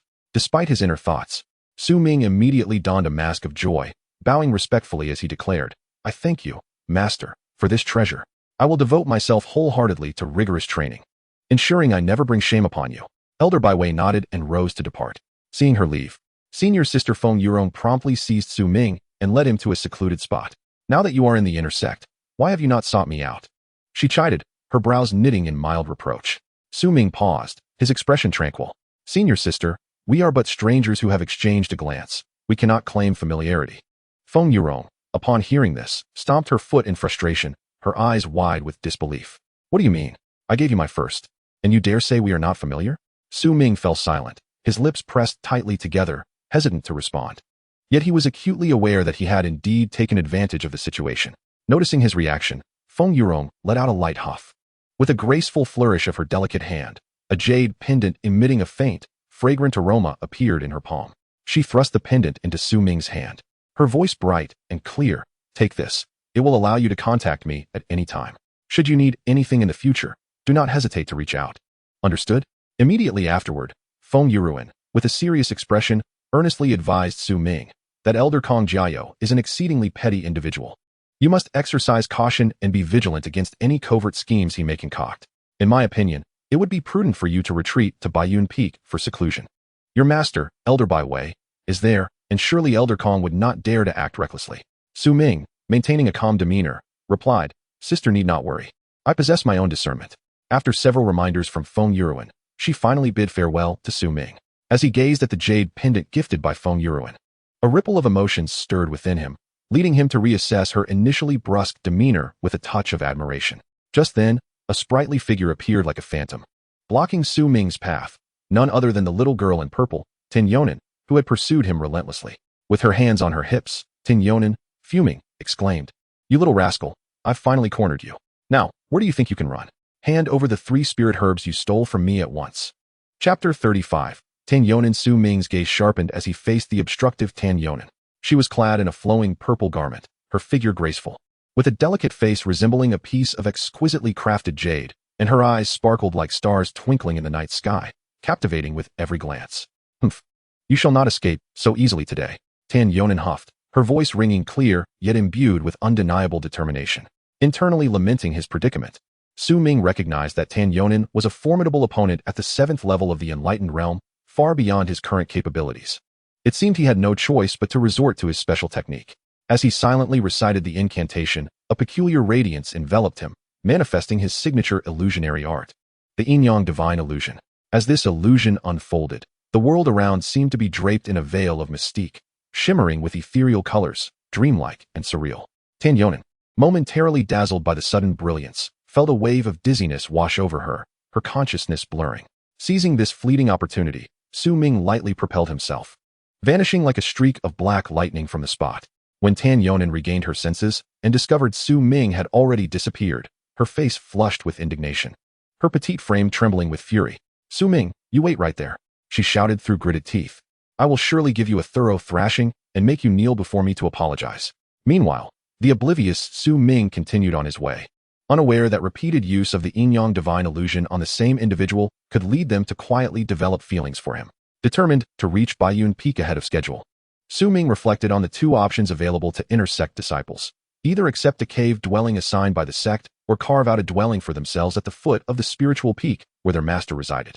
He reasoned that the latter choice would be more prudent, offering a greater sense of security. At that moment, he unexpectedly encountered Hong Heir. She was being thoroughly chastised by her master, the alchemist Elder Yin Nianyao, to the point of humiliation, even receiving a swat on her backside.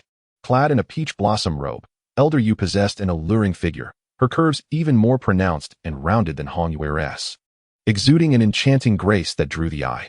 Yin Niantao's face was etched with fury as she exclaimed, Heir, how could you be so foolish? So many precious spiritual herbs. How can you carelessly offer them to an outsider? Hong Heir lowered her head, feeling aggrieved, and murmured softly, Master, he is truly remarkable. I believe that junior brother Su needs those herbs more than I do. Yin Niantao's brows furrowed in anger as she continued to scold. No matter how skilled he is in alchemy, what does that have to do with you? Your immediate priority is to refine elixirs of the clear insight realm and become an inner disciple. That is the proper path. Hong Heir bit her lip, her eyes reddening with unshed tears, feeling deeply wronged. Master, I just think. What do you think? Yin Niantao interrupted sharply. Do not seek excuses for your mistakes. Just as Yin Niantao was reprimanding her, Hong Heir's eyes sparkled with excitement as she spotted Su Ming. She rushed to her master's side, her voice laced with urgency and enthusiasm. Master, it is him. His alchemical skills are extraordinary, truly astonishing. You must take him as your disciple. Upon hearing this, Yin Yantao's gaze sharpened as she scrutinized Su Ming. Her delicate brows knitted in surprise as she marveled internally. How could this outer disciple possess a cultivation level of the second layer of clear insight? Such prowess among outer disciples was indeed exceptional, entirely unlike what one would expect. With her brows slightly furrowed, Yin Yantao pondered for a moment before she could no longer restrain herself. She glided gracefully to stand before Su Ming. Su Ming, I ask you, did the exquisite fusion spirit pill and the exquisite vitality pill originate from your hands? Her voice rang clear and melodious, akin to a lark ascending from the valley. Su Ming, maintaining a calm demeanor, slightly cupped his hands in respect and replied, in response to Elder Yu, indeed, they were refined by me. I must also express my gratitude for the spiritual herbs you previously bestowed upon me, which aided my breakthrough. Yin Yantao's beautiful eyes flickered with skepticism. She had heard of Su Ming's name, yet never anticipated his alchemical abilities to be so remarkable, making it difficult for her to fully trust him. Words alone are not sufficient. Today, before my very eyes, you shall refine once more using this alchemical furnace and these spiritual herbs. With a flourish of her sleeve, an ancient alchemical furnace materialized before Su Ming, its surface adorned with shimmering runes that exuded a powerful and mysterious aura, unmistakably extraordinary. Simultaneously, several spiritual herbs were gently tossed into the air, hovering gracefully. Seeing this, Su Ming remained composed, swiftly forming hand seals as a torrent of magnificent spiritual energy enveloped the herbs. His movements were fluid and practiced as he deftly placed the herbs into the furnace. Soon after, a sphere of yin-yang energy ignited in his palm, manifesting as flames that flickered with an almost draconic resonance. Under Su Ming's command, the flames enveloped the furnace with precision, beginning to refine the herbs. Yin Yantao's eyes widened in astonishment as she intently observed every motion of Su Ming. He alternated between rapid hand seals and incantations, guiding the herbs within the furnace to merge and transcend in an exquisitely intricate manner. She was profoundly shaken. Such exquisite alchemical techniques were beyond her experience, even as an elder in the sect dedicated to this art. As time passed, a rich fragrance emanated from the alchemical furnace, enveloping the surroundings and causing the spiritual energy to surge. It was successful, Su Ming exclaimed, as the furnace erupted with a loud sound, revealing several plump pills radiating a gentle glow, suspended in midair. At that moment, Yin Yantao could no longer contain her excitement. Her beautiful eyes sparkled with an unusual brilliance as she approached Su Ming, urging eagerly, Su Ming, your alchemical prowess is indeed rare. Would you consider taking me as your mentor? I promise to impart all my knowledge to you, ensuring you shine brightly in the realm of alchemy. Su Ming paused, momentarily taken aback, before his expression turned conflicted. He clasped his hands respectfully and replied earnestly, Elder Yu, your kindness overwhelms me, for which I am immensely grateful. However, I am already a disciple under Elder Bai Wei, and the debt of gratitude I owe her is as vast as a mountain. I fear I cannot fulfill your wish, and I hope for your understanding. Hearing this, Yin Yantao's expression faltered, a flicker of disappointment crossing her eyes, but she quickly regained her composure. Hongyue, her eyes wide with astonishment, exclaimed, Su Ming, how did you become an inner disciple in the blink of an eye? I can hardly believe it. Meanwhile, I am still struggling in the outer sect. She stamped her foot in feigned indignation, pouting, You, how could you be so ungrateful, rising to success without bringing me along? Humph. Standing aside, Yin Yantao contemplated deeply, her brows furrowing slightly as she thought. Su Ming's talent for alchemy is extraordinary. To be under Bai Wei is indeed a waste of such potential. A flicker of determination ignited in her eyes. She resolved, No, I must return to request that sister Bai take him under her wing. Such a promising talent must not be buried. With this resolve, Yin Yantao turned and made her way towards Bai Yun Peak. Su Ming, I owe you my gratitude for rescuing me today. Should I now refer to you as my senior brother? Hongyue asked with a charming smile, her demeanor reminiscent of flowers blooming in spring, delightful and captivating. It was merely a small effort, Su Ming replied nonchalantly, though a subtle warmth flickered in his gaze. My master has just gifted me many precious spiritual herbs. How about you accompany me back to refine some pills together, senior brother Su? Hongyue blinked her large, glimmering eyes, filled with anticipation. And these herbs are all yours to use freely, as long as you teach me some of your impressive alchemical techniques. Su Ming felt a stir within.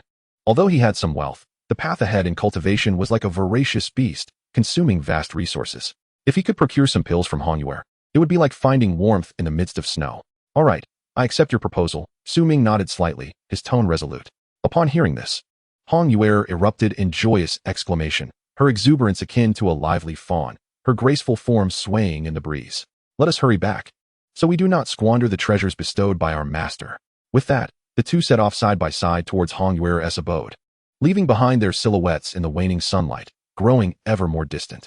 In a secluded corner unnoticed by the two, Yu Tai's, a powerful elder of the Yu family, spoke in a low voice to several other strong members of his clan. "Ensure that we strike decisively and eradicate this threat completely.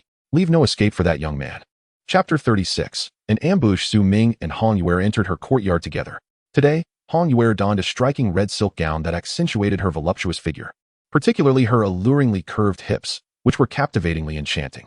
"Brother Su, I must trouble you again today to teach me the art of alchemy," she said, her large, sparkling eyes blinking innocently, her voice soft and delicate. Su Ming smiled gently. "Not at all. The art of alchemy requires patient study. Since you are eager to learn, I shall impart all my knowledge to you." As they approached the alchemical furnace, Su Ming began to explain the steps of the alchemical process, demonstrating with the herbs he held. This particular herb must be added when the flames are just beginning to rise to unlock its full potential. Su Ming's expression was focused as he held the ingredients. Hong Yuer attentively observed from beside him, occasionally posing questions. "What would happen if it were added too early?" she inquired, tilting her head in a playful and adorable manner. "If added too soon, the potency will not solidify, and the elixir will lose its efficacy," Su Ming patiently explained. After elucidating the theory, it was time for practical application. Standing behind Hong Yuer, Su Ming guided her hands to control the flames. "Be steady and feel the subtle changes in the furnace's temperature," he whispered, his hand encompassing her delicate one. At their moment of contact, Hong Yuer felt a surge of electricity coursing through her, and a blush blossomed upon her cheeks. She lowered her gaze slightly, her heart racing. "Brother Su, I think I can feel it." Noticing her unusual reaction, Su Ming assumed it was merely her nervousness and continued his teachings with unwavering focus. "Very good, maintain that. And pay attention to the slightest shifts in temperature," he said, his voice steady, his gaze locked onto the furnace. In the courtyard, a gentle breeze stirred, playing with Hong Yuer's hair and skirt. As the two remained engrossed in their alchemical endeavor, the atmosphere delicate and warm. Time flew by, and in the blink of an eye, 3 days had passed. The alchemical process reached its conclusion, and over these 3 days, Su Ming had astonishingly produced 150 exquisite spirit-melding pills and 180 vitality pills. Such results were nothing short of extraordinary. After the elixirs were completed, Su Ming intended to give half of them to Hong Yuer. "Yuer, you must accept half of these elixirs. All the herbs were provided by you. Without your contribution, these pills would not exist," he asserted earnestly. Hong Yuer, her beautiful eyes glimmering, bit her lip lightly and replied sweetly, "Brother Su, these elixirs are the fruits of your hard work. How could I possibly take so many?" She stood gracefully, resembling a blooming orchid, breathtakingly beautiful. "Absolutely not. You must take them," Su Ming insisted, his demeanor resolute. After a bit of back and forth, Hong Yuer ultimately accepted 50 pills. At that moment, the admiration in her eyes for Su Ming soared once more, as if they held a galaxy of brilliant stars within them. "Brother Su, will you be leaving now?" Hong Yuer softly inquired, her expression filled with reluctance. In the depths of his heart, Su Ming reflected on the past 3 days, during which he had acquired 100 exquisite spirit fusion pills and an additional 130 exceptional vitality pills. These were unparalleled elixirs capable of significantly enhancing one's cultivation. With such treasures in hand, the prospect of a breakthrough in his cultivation seemed within reach. Yet, in the face of Hong Yuer's plea for him to stay, he found himself wavering. At that moment, a voice echoed from outside. "Su Ming, the elder has sent me to inform you that there is a matter requiring your attention at the Outer Sect's management hall." Confusion flooded Su Ming's mind. What could the Outer Sect elder possibly want with him? He had never set foot in the management hall, a secluded place that left him utterly perplexed. With a heart full of questions, he made his way to the management hall. Upon entering, he was greeted by an eerie silence that permeated the air. Sensing the unsettling atmosphere, Su Ming remained vigilant, his gaze scanning his surroundings. Just then, Yu Tai appeared, a seemingly benign smile plastered on his face. "Su Ming," he began, "you have inadvertently harmed an Outer Sect disciple, which has drawn significant trouble upon you. That disciple is backed by a powerful family, and your position is precarious. As a mediator, I have come to help you resolve this matter." At these words, Su Ming's heart sank, and his mind raced to comprehend the situation. Who had he offended? He found himself at a loss. Could it be that he had inadvertently crossed paths with someone connected to Elder Kong from the Inner Sect? Had his previous actions encroached upon their interests? Before Su Ming could further untangle his thoughts, Yu Tai's expression shifted abruptly, revealing a menacing glint in his eyes. "Humph! You shall meet your end today," he bellowed. In an instant, numerous practitioners from the Yu family surged forth from all directions. their formidable auras locking onto Su Ming like ravenous wolves encircling their prey. Elder, what is the meaning of this? Su Ming demanded, his eyes ablaze with fury. What do you think this means? Yu Tai sneered, his smile twisted into something demonic. You have offended the wrong people, and today marks your demise. Do you truly believe you can kill me? Su Ming retorted, his spirit energy surging within him, his fighting spirit ignited. He was unwilling to be slaughtered without a fight. Attack! Yu Tai commanded, his voice resonating like thunder, causing the very air around them to tremble. In that instant, the formidable practitioners from the Yu family unleashed their powerful techniques. A dazzling array of spells illuminated the management hall, transforming the space into a realm of blinding light. Bright as the sun at its zenith, mysterious runes flickered incessantly, resembling fallen stars weaving intricate patterns in the air. The overwhelming waves of spiritual energy ravaged the atmosphere, creating a low hum as if the air itself were under immense pressure. Su Ming's heart raced. He had long anticipated such a confrontation and dared not show any signs of complacency. Immediately, he channeled the energy within him, executing the exquisite 9 Yin shadow steps. His figure became ethereal, darting like a specter through the encirclement, desperately seeking a glimmer of hope amidst the overwhelming odds. Yet, the sheer number of opponents, each one extraordinarily powerful, was staggering. 9 practitioners of the Radiant Realm, including several formidable late-stage warriors. The oppressive force bore down on him like an insurmountable mountain, nearly suffocating Su Ming. Under the relentless assault akin to a tempest, Su Ming ultimately found himself outnumbered. In a moment of carelessness, he was struck by a fierce spell. His body hurtling backward like a severed kite, blood spilling from his mouth as his vitality waned. No, I cannot succumb here. Su Ming's heart roared in defiance as he gritted his teeth against the excruciating pain, recklessly stuffing handfuls of elixirs into his mouth. In his frantic state, he quickly activated the jade pendant gifted by his senior sister, Feng Yuruan. With a crisp crack, the pendant shattered, instantly conjuring a resplendent shield that enveloped Su Ming like a guardian deity.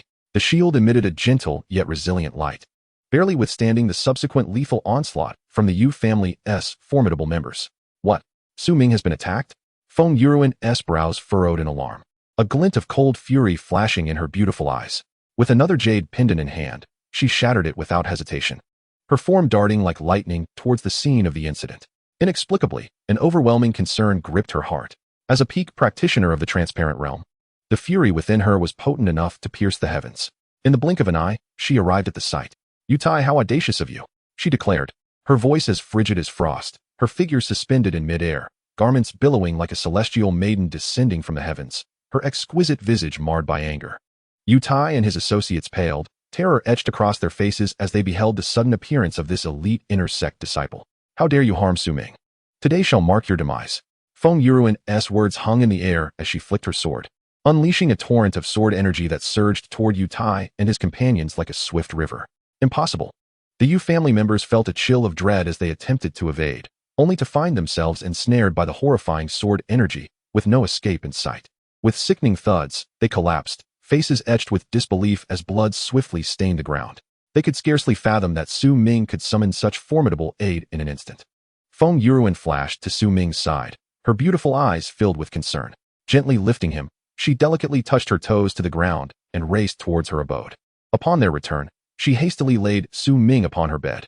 "Su Ming, you must hold on," she murmured, biting her lip in anxiety. Turning swiftly, she retrieved a jade box and extracted several healing elixirs that shimmered with an extraordinary glow. "These are the finest healing potions from my collection, Su Ming. You must take them," Feng Yuruan said as she cautiously fed the elixirs to Su Ming.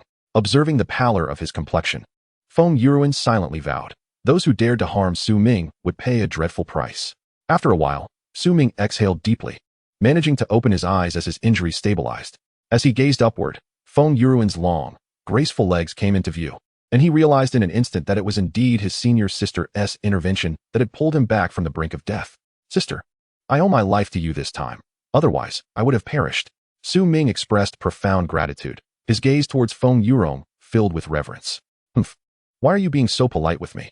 But tell me, how did you attract the attention of those scoundrels from the Yu family and fall victim to their treachery?" Feng Yuruan's delicate brows knitted slightly, her tone imbued with a hint of playful reproach, yet brimming with concern. Su Ming's gaze instantly turned cold and menacing as he articulated with deliberate emphasis, "The Yu family. They dared to lay their hands on me. I, Su Ming, vow not to live as a mere mortal until this grievance is avenged. I shall ensure the complete annihilation of the Yu family." Hearing this, Feng Yuru opened her delicate eyes slightly and hastily advised, "Junior brother, do not act impulsively. The Yu family is not to be trifled with. They have a formidable expert at the Transcendence realm residing within their ranks. Within the confines of the Purple Cloud sect, it is no simple task to confront them." Su Ming's gaze, sharp as a hawk's, fixed upon Feng Yuru as he suddenly inquired, "Sister, I have heard that you are seemingly but a step away from the Transcendence realm. If you were to transcend the mundane realm, would you not then be free from the concerns posed by that individual within the realm of transcendence?" Feng Yurong was momentarily taken aback. Then she forced a wry smile and nodded. "Indeed, I have been stuck at this stage for several years. Time and again, I have exerted my utmost effort. Yet I find it perpetually challenging to surmount this chasm." Su Ming's lips curled into a subtle smile, a hint of mystery gracing his expression. "Senior sister, I possess a method to assist you in transcending this constraint. However, this approach is somewhat unconventional and will require your cooperation." "What?" Feng Yurong's beautiful eyes widened in astonishment and surprise. "Do you truly possess such remarkable abilities? Very well, as long as it leads to a breakthrough. I shall cooperate with you. Senior sister, please remove your clothing." Su Ming inhaled deeply, his expression earnest as he uttered these words, leaving Feng Yurong momentarily stunned. She stood there, her beautiful eyes filled with confusion, her cheeks involuntarily flushed. "Junior brother, do be serious. You are still gravely injured. How could your mind entertain such mischief?" Although they had interacted previously, she felt that her relationship with Su Ming had not yet reached such a level. Chapter 37. No one dares to harm you within the cave. Su Ming lay gravely injured, his gaze intense as he looked towards his senior sister, Feng Yurong. He inquired, "Senior sister, have you ever considered advancing to the transcendent realm?" Feng Yurong's beautiful eyes sparkled, and without a moment's hesitation, she replied, "Of course I do. I dream of it even." Su Ming's lips curled into a mysterious smile. "If you wish to advance, you must heed my words and act accordingly." Although Feng Yuru felt a flicker of doubt within, her fervent desire to progress compelled her to bite her lip and gently nod in agreement. "All right, I shall follow your guidance." With a solemn glance, Su Ming instructed, "Sister, remove your garments and take a seat." Instantly, Feng Yuru's face flushed crimson, resembling a ripe apple. Radiant and enticing, her exquisite features were now adorned with a veil of shyness, her eyes shimmering as if cloaked in a delicate mist. After a moment's hesitation, she slowly raised her hand, beginning to shed her clothing. It must be noted that Feng Yuru's figure was nothing short of breathtaking. Her long legs were straight and elegant, their graceful lines seemingly capable of captivating all gazes. Her skin glowed like freshly fallen snow, radiating a gentle luminescence in the dimly lit space.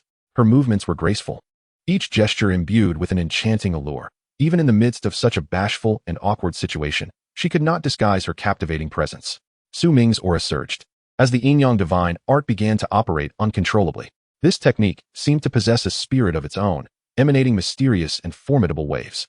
The efficacy of the Yin Yang Divine Art was nothing short of miraculous, akin to an invisible yet colossal force quietly exerting its influence upon his senior sister, Feng Yurong. Previously at the pinnacle of the 9th layer of the Clear Realm, she found herself obstructed by an intangible barrier, making further advancement nearly impossible. However, at this moment, catalyzed by the power of the Yin Yang Divine Art, signs of loosening began to manifest in that barrier. A faint cracking sound echoed within Feng Yurong's body, and subsequently, a far more potent aura erupted from within her. Overwhelmed by astonishment, her beautiful eyes widened, filled with disbelief. She sensed her own strength rising, successfully breaking through from the 9th layer of the Clear Realm to the Transcendental Realm. She had never anticipated that Su Ming's passive operation of the Yin Yang Divine Art could possess such miraculous effects, aiding her in shattering her bottleneck. "Su Ming, how did you achieve this?" Feng Yurong's voice trembled, her gaze towards him a mixture of shock and complex emotions. She contemplated inwardly, wondering if another opportunity would allow her to break through once more. As this thought crossed her mind, her delicate face flushed, displaying a blend of shyness and determination. A proactive demeanor that greatly surprised Su Ming. This time, she was entirely different from before. Su Ming felt astonished, pondering deeply. The first time, she had seemed frantic, as if wishing to upheave the very heavens and earth. The second time, she was gentle as water, capable of melting hearts. Yet this third instance concealed a hint of madness amidst the tenderness, rendering her utterly inscrutable. To Su Ming's further astonishment, he found himself surprisingly untroubled this time. Surely, the Yin Yang Divine Art had played a role. He was convinced that his pure yang body had already reached a small level of mastery. The Yin Yang Divine Art was indeed extraordinarily wondrous, and Su Ming felt an unceasing surge of power within him, each operation akin to a multitude of stars roaring within his being. Feng Yurong's enchanting gaze shifted, her bashful demeanor reminiscent of peach blossoms blooming in spring, delicate and captivating. Observing her mesmerizing appearance, Su Ming marveled at how such exquisite beauty could exist in this world, with every glance and movement capable of captivating one's soul. At this moment, his aura flowed, the power of pure yang surging tumultuously, subtly signaling a potential breakthrough. The might of the pure yang body seemed poised to shake this realm to its core. Boom. Under the impact of such magnificent power, Su Ming's injuries healed rapidly, as if ice and snow met the scorching sun. Moreover, his cultivation soared like a rocket, smoothly surpassing a small realm. Firmly stepping into the third layer of the clear realm. With a grateful expression, he looked towards Feng Yurong and sincerely spoke, "Senior sister, this time, I owe you so much. Your kindness is etched in my heart." Feng Yurong's beautiful eyes sparkled, her graceful figure adorned with a gentle smile, as she softly replied, "Junior brother, there is no need for such formality between us." With a shift in tone, she looked earnestly at Su Ming, her gaze resolute, and declared, "From now on, I shall be wholly responsible for you." Upon hearing this, Su Ming felt an inexplicable sense of bewilderment. The term responsible from his senior sister left him somewhat at a loss. He scratched his head, a hint of embarrassment crossing his face, silently lamenting, "Her words make it seem as if I am a child in need of constant care." Yet, upon catching a glimpse of Feng Yuruan's earnest expression, Su Ming felt compelled to respond, albeit reluctantly, "Thank you for your kind intentions, senior sister." Feng Yuruan, observing Su Ming's awkward demeanor, couldn't help but chuckle, her enchanting beauty becoming even more captivating. "Look at you. Have my words truly frightened you?" she teased, her eyes sparkling with mischief. Su Ming hurriedly waved his hands, forcing a laugh. "Senior sister, you jest. I merely find myself at a loss regarding how to reciprocate your kindness." Feng Yuruan gently shook her head, a unique warmth shimmering in her eyes as she softly murmured, "Junior brother, do not overthink it. Once I have made a promise, I shall not go back on my word." As Su Ming gazed at the graceful Feng Yuruan before him, his heart swelled with mixed emotions. Outside the cave, one of Feng Yuruan's suitors, the inner sect disciple Chu Modong, was shouting hoarsely, his face etched with anxiety. In his hand, he clutched a rare spiritual herb, glowing with an extraordinary sheen, a treasure he had painstakingly procured to win Feng Yuruan's favor. "I heard that senior sister has brought a man back to the cave, and she hasn't shown herself for 2 days. I was truly worried and came to check on her, bringing this Millennium Spirit Orchid that she surely could find useful." Chu Modong shouted, his eyes fixated on the closed door, as if trying to see through it. "Go away." Feng Yuruan's cool voice echoed from within, laced with an icy frost. "I have no time to entertain you." Yet, Chu Modong clung stubbornly like a piece of chewing gum. "Senior sister, please open the door. Who have you brought into the cave? This concerns your reputation. How can I ignore it? What's it to you?" Feng Yuruan's voice grew even colder, as if it could freeze the very air. Chu Modong's anger flared suddenly, his face turning crimson as he thought to himself, "Umph. How could it be none of my business? Who is this man that she defends so fiercely? No, I must get to the bottom of this. Senior sister, you can't possibly be hiding a wild man in there, can you?" Chu Modong said through gritted teeth, his tone dripping with sarcasm. "You've always upheld your virtue. This behavior is indeed suspicious. Be silent." Feng Yuruan shouted furiously, the door quaking with her anger. "Chu Modong, cease your nonsensical chatter, or I shall make you regret it." Chu Modong felt a chill run down his spine, though he maintained his facade. "Senior sister, I mean well. If you truly haven't done anything wrong, why fear my questions?" Feng Yuruan, unwilling to engage with this nuisance, chose to remain silent. Chu Modong circled outside the cave, his mind racing with thoughts. "Humph. I refuse to believe that you both can stay hidden forever. As I await the man's appearance, I cannot help but contemplate how I shall deal with him. To dare contest with me for my senior sister is nothing short of courting death." With such thoughts swirling in my mind, Chu Modong feigned a sigh. "Since my senior sister does not wish to see me, I shall take my leave for now. Should she require my presence, she may summon me at any time." With that, he turned back thrice, slowly making his way into the distance, his gaze unwaveringly fixed upon the cave, filled with anticipation for the door to swing open, allowing him to confront the man who ignited such jealousy within him. Within the cave, Su Ming appeared hurried, glancing at Feng Yurong and saying, "Senior sister, I must head to Baiyun Peak. What purpose do you have there?" Feng Yurong inquired, her delicate brows knitting together, her beautiful eyes revealing a hint of reluctance. "My master, Elder Bai Wei, is to give a lecture, and she has specifically instructed me to attend punctually. I must bid you farewell," Su Ming explained. Upon hearing this, Feng Yurong became anxious. She swayed her slender waist, swiftly approaching, and grasped Su Ming's hand, playfully protesting, "No, I cannot allow you to leave." Her hand, akin to fine jade, clutched Su Ming tightly, her gaze filled with affection. At that moment, Feng Yurong's skin was as fair as snow, her eyes shimmering like autumn waters. Her lips a natural crimson, and her long, dark hair cascaded like a waterfall. She possessed an enchanting grace, resembling a celestial being, yet retained a hint of youthful petulance. Senior sister, please, this is my first lecture, and it is of great importance. I cannot forego my attendance, Su Ming lamented, attempting to extricate himself from Feng Yurong's grasp. However, she seemed resolute, tightening her hold rather than loosening it. I do not care. I will not let you go. Her voice quivered, her exquisite face displaying a trace of stubbornness. Without regard for Su Ming's willingness, she suddenly lunged toward him. Su Ming's eyes widened in shock. And as he intended to resist, he found himself utterly powerless against Feng Yurong's almost obstinate advance. Not again. No, he exclaimed as he stepped out of Feng Yurong's cave. Now in possession of a Qinquan pouch, the rich fragrance wafting forth.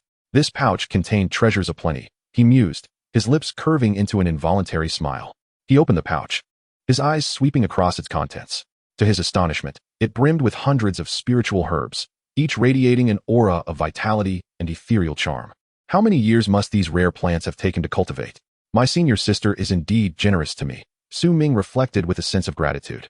Moreover, a mountain of spirit stones lay within, numbering in the hundreds of thousands, each one smooth and pulsating with energy, exuding a captivating brilliance. Such an abundance of spirit stones would provide ample resources for cultivation. His eyes sparkled with delight. Additionally, several spirit weapons of the transparent realm grade adorned the pouch, each uniquely crafted, whether as swords or shields, exuding an intense aura. These weapons would be formidable tools in battle, and Su Ming caressed them with admiration. Not to mention the dozens of high-grade talismans for self-preservation, each inscribed with shimmering runes, enigmatic and powerful. With these talismans, he could safeguard his life in dire circumstances. A treasure of immeasurable worth. Feng Yurong had nearly given him her entire fortune. Su Ming's heart was a tumult of emotions, feeling both moved and tinged with guilt. Sister, treating me with such kindness, dedicating all she has, what merit do I possess? Su Ming's heart was tumultuous. In an instant, a wave of happiness surged within him, enveloping his entire being. No, I must repay sister well in the future. Su Ming clenched his fist in silence, his gaze resolute, as if he intended to etch this determination deep into his soul. Chu Imotong caught sight of an unfamiliar figure emerging from Feng Yurong's cave, whose strength appeared to be inferior even to his own. Humph, what a petty minion. Chu Imotong felt a surge of displeasure, harboring ill intentions. Just watch. I shall deal with you thoroughly. In that moment, his spiritual power surged violently, and he lunged at Su Ming, intent on crushing him instantly. However, he never anticipated that Feng Yurong was already on guard.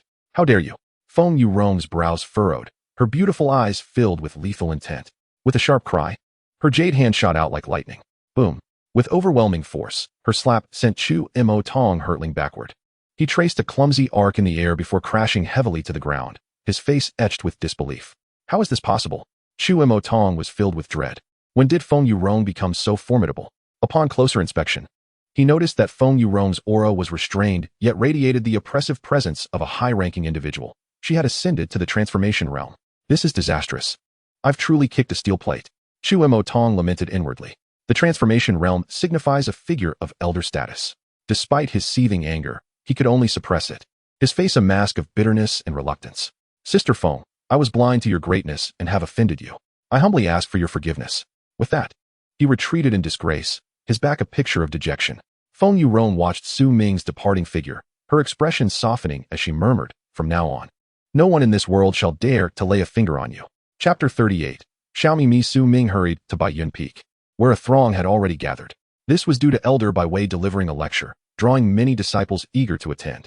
Upon seeing Su Ming being accepted as a direct disciple of Elder Bai Wei, the ordinary disciples were filled with envy. Humph, what merit does this fellow possess to become a direct disciple upon entry? Indeed, we have endured for so long without such treatment, and he ascends in one leap.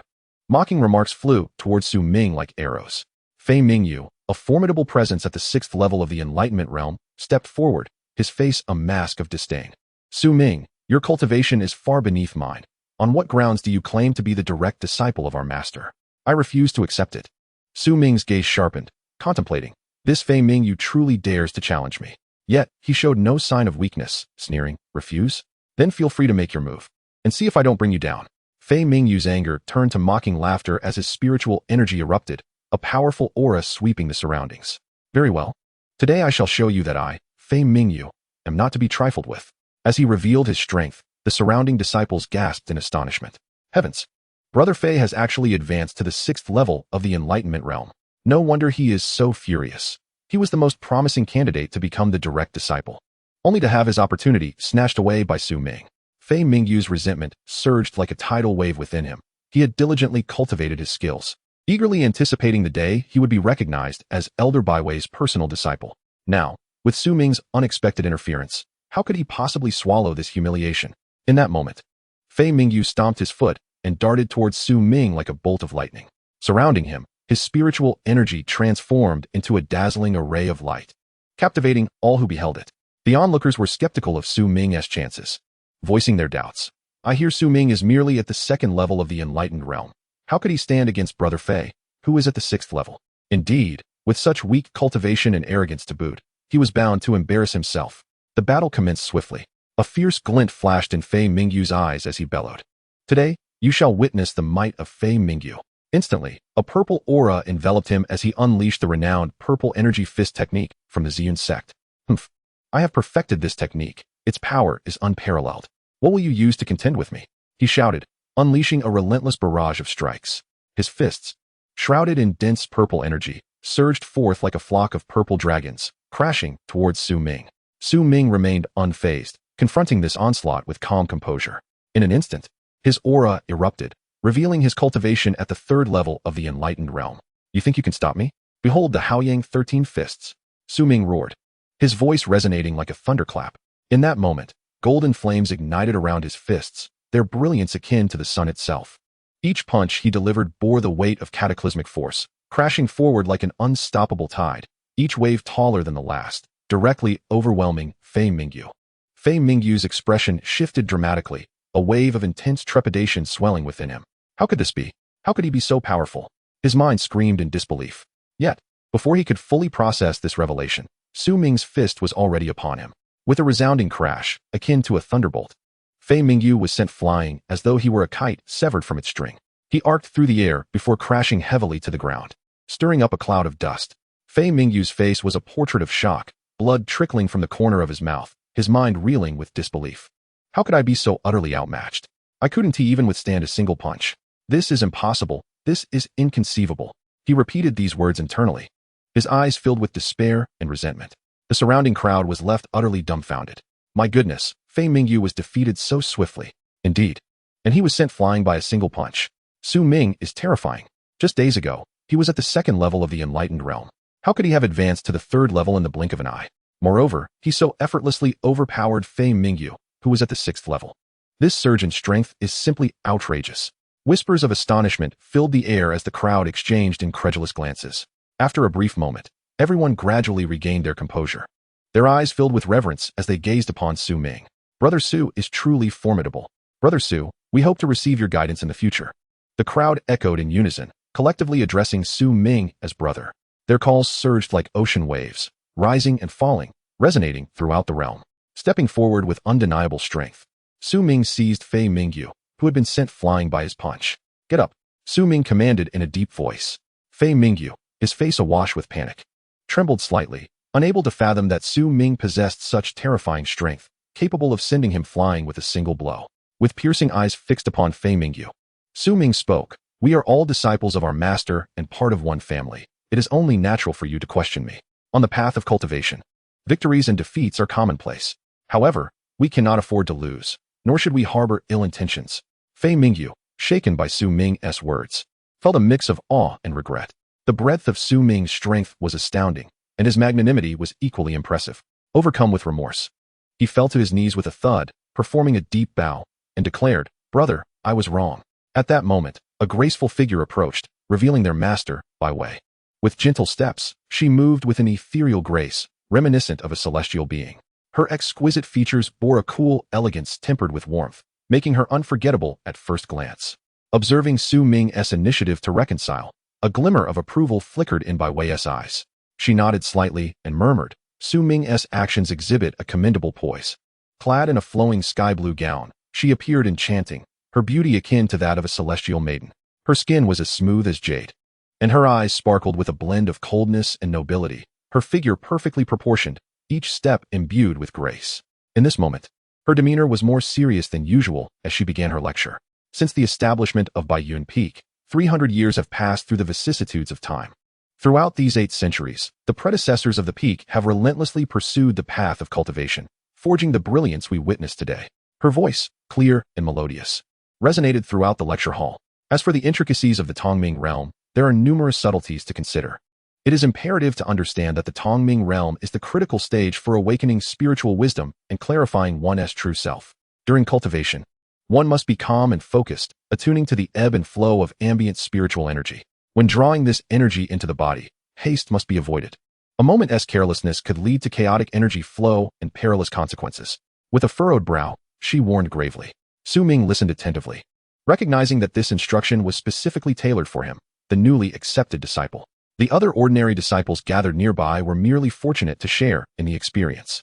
Su Ming pondered quietly, reflecting on the absence of the other 5 direct disciples.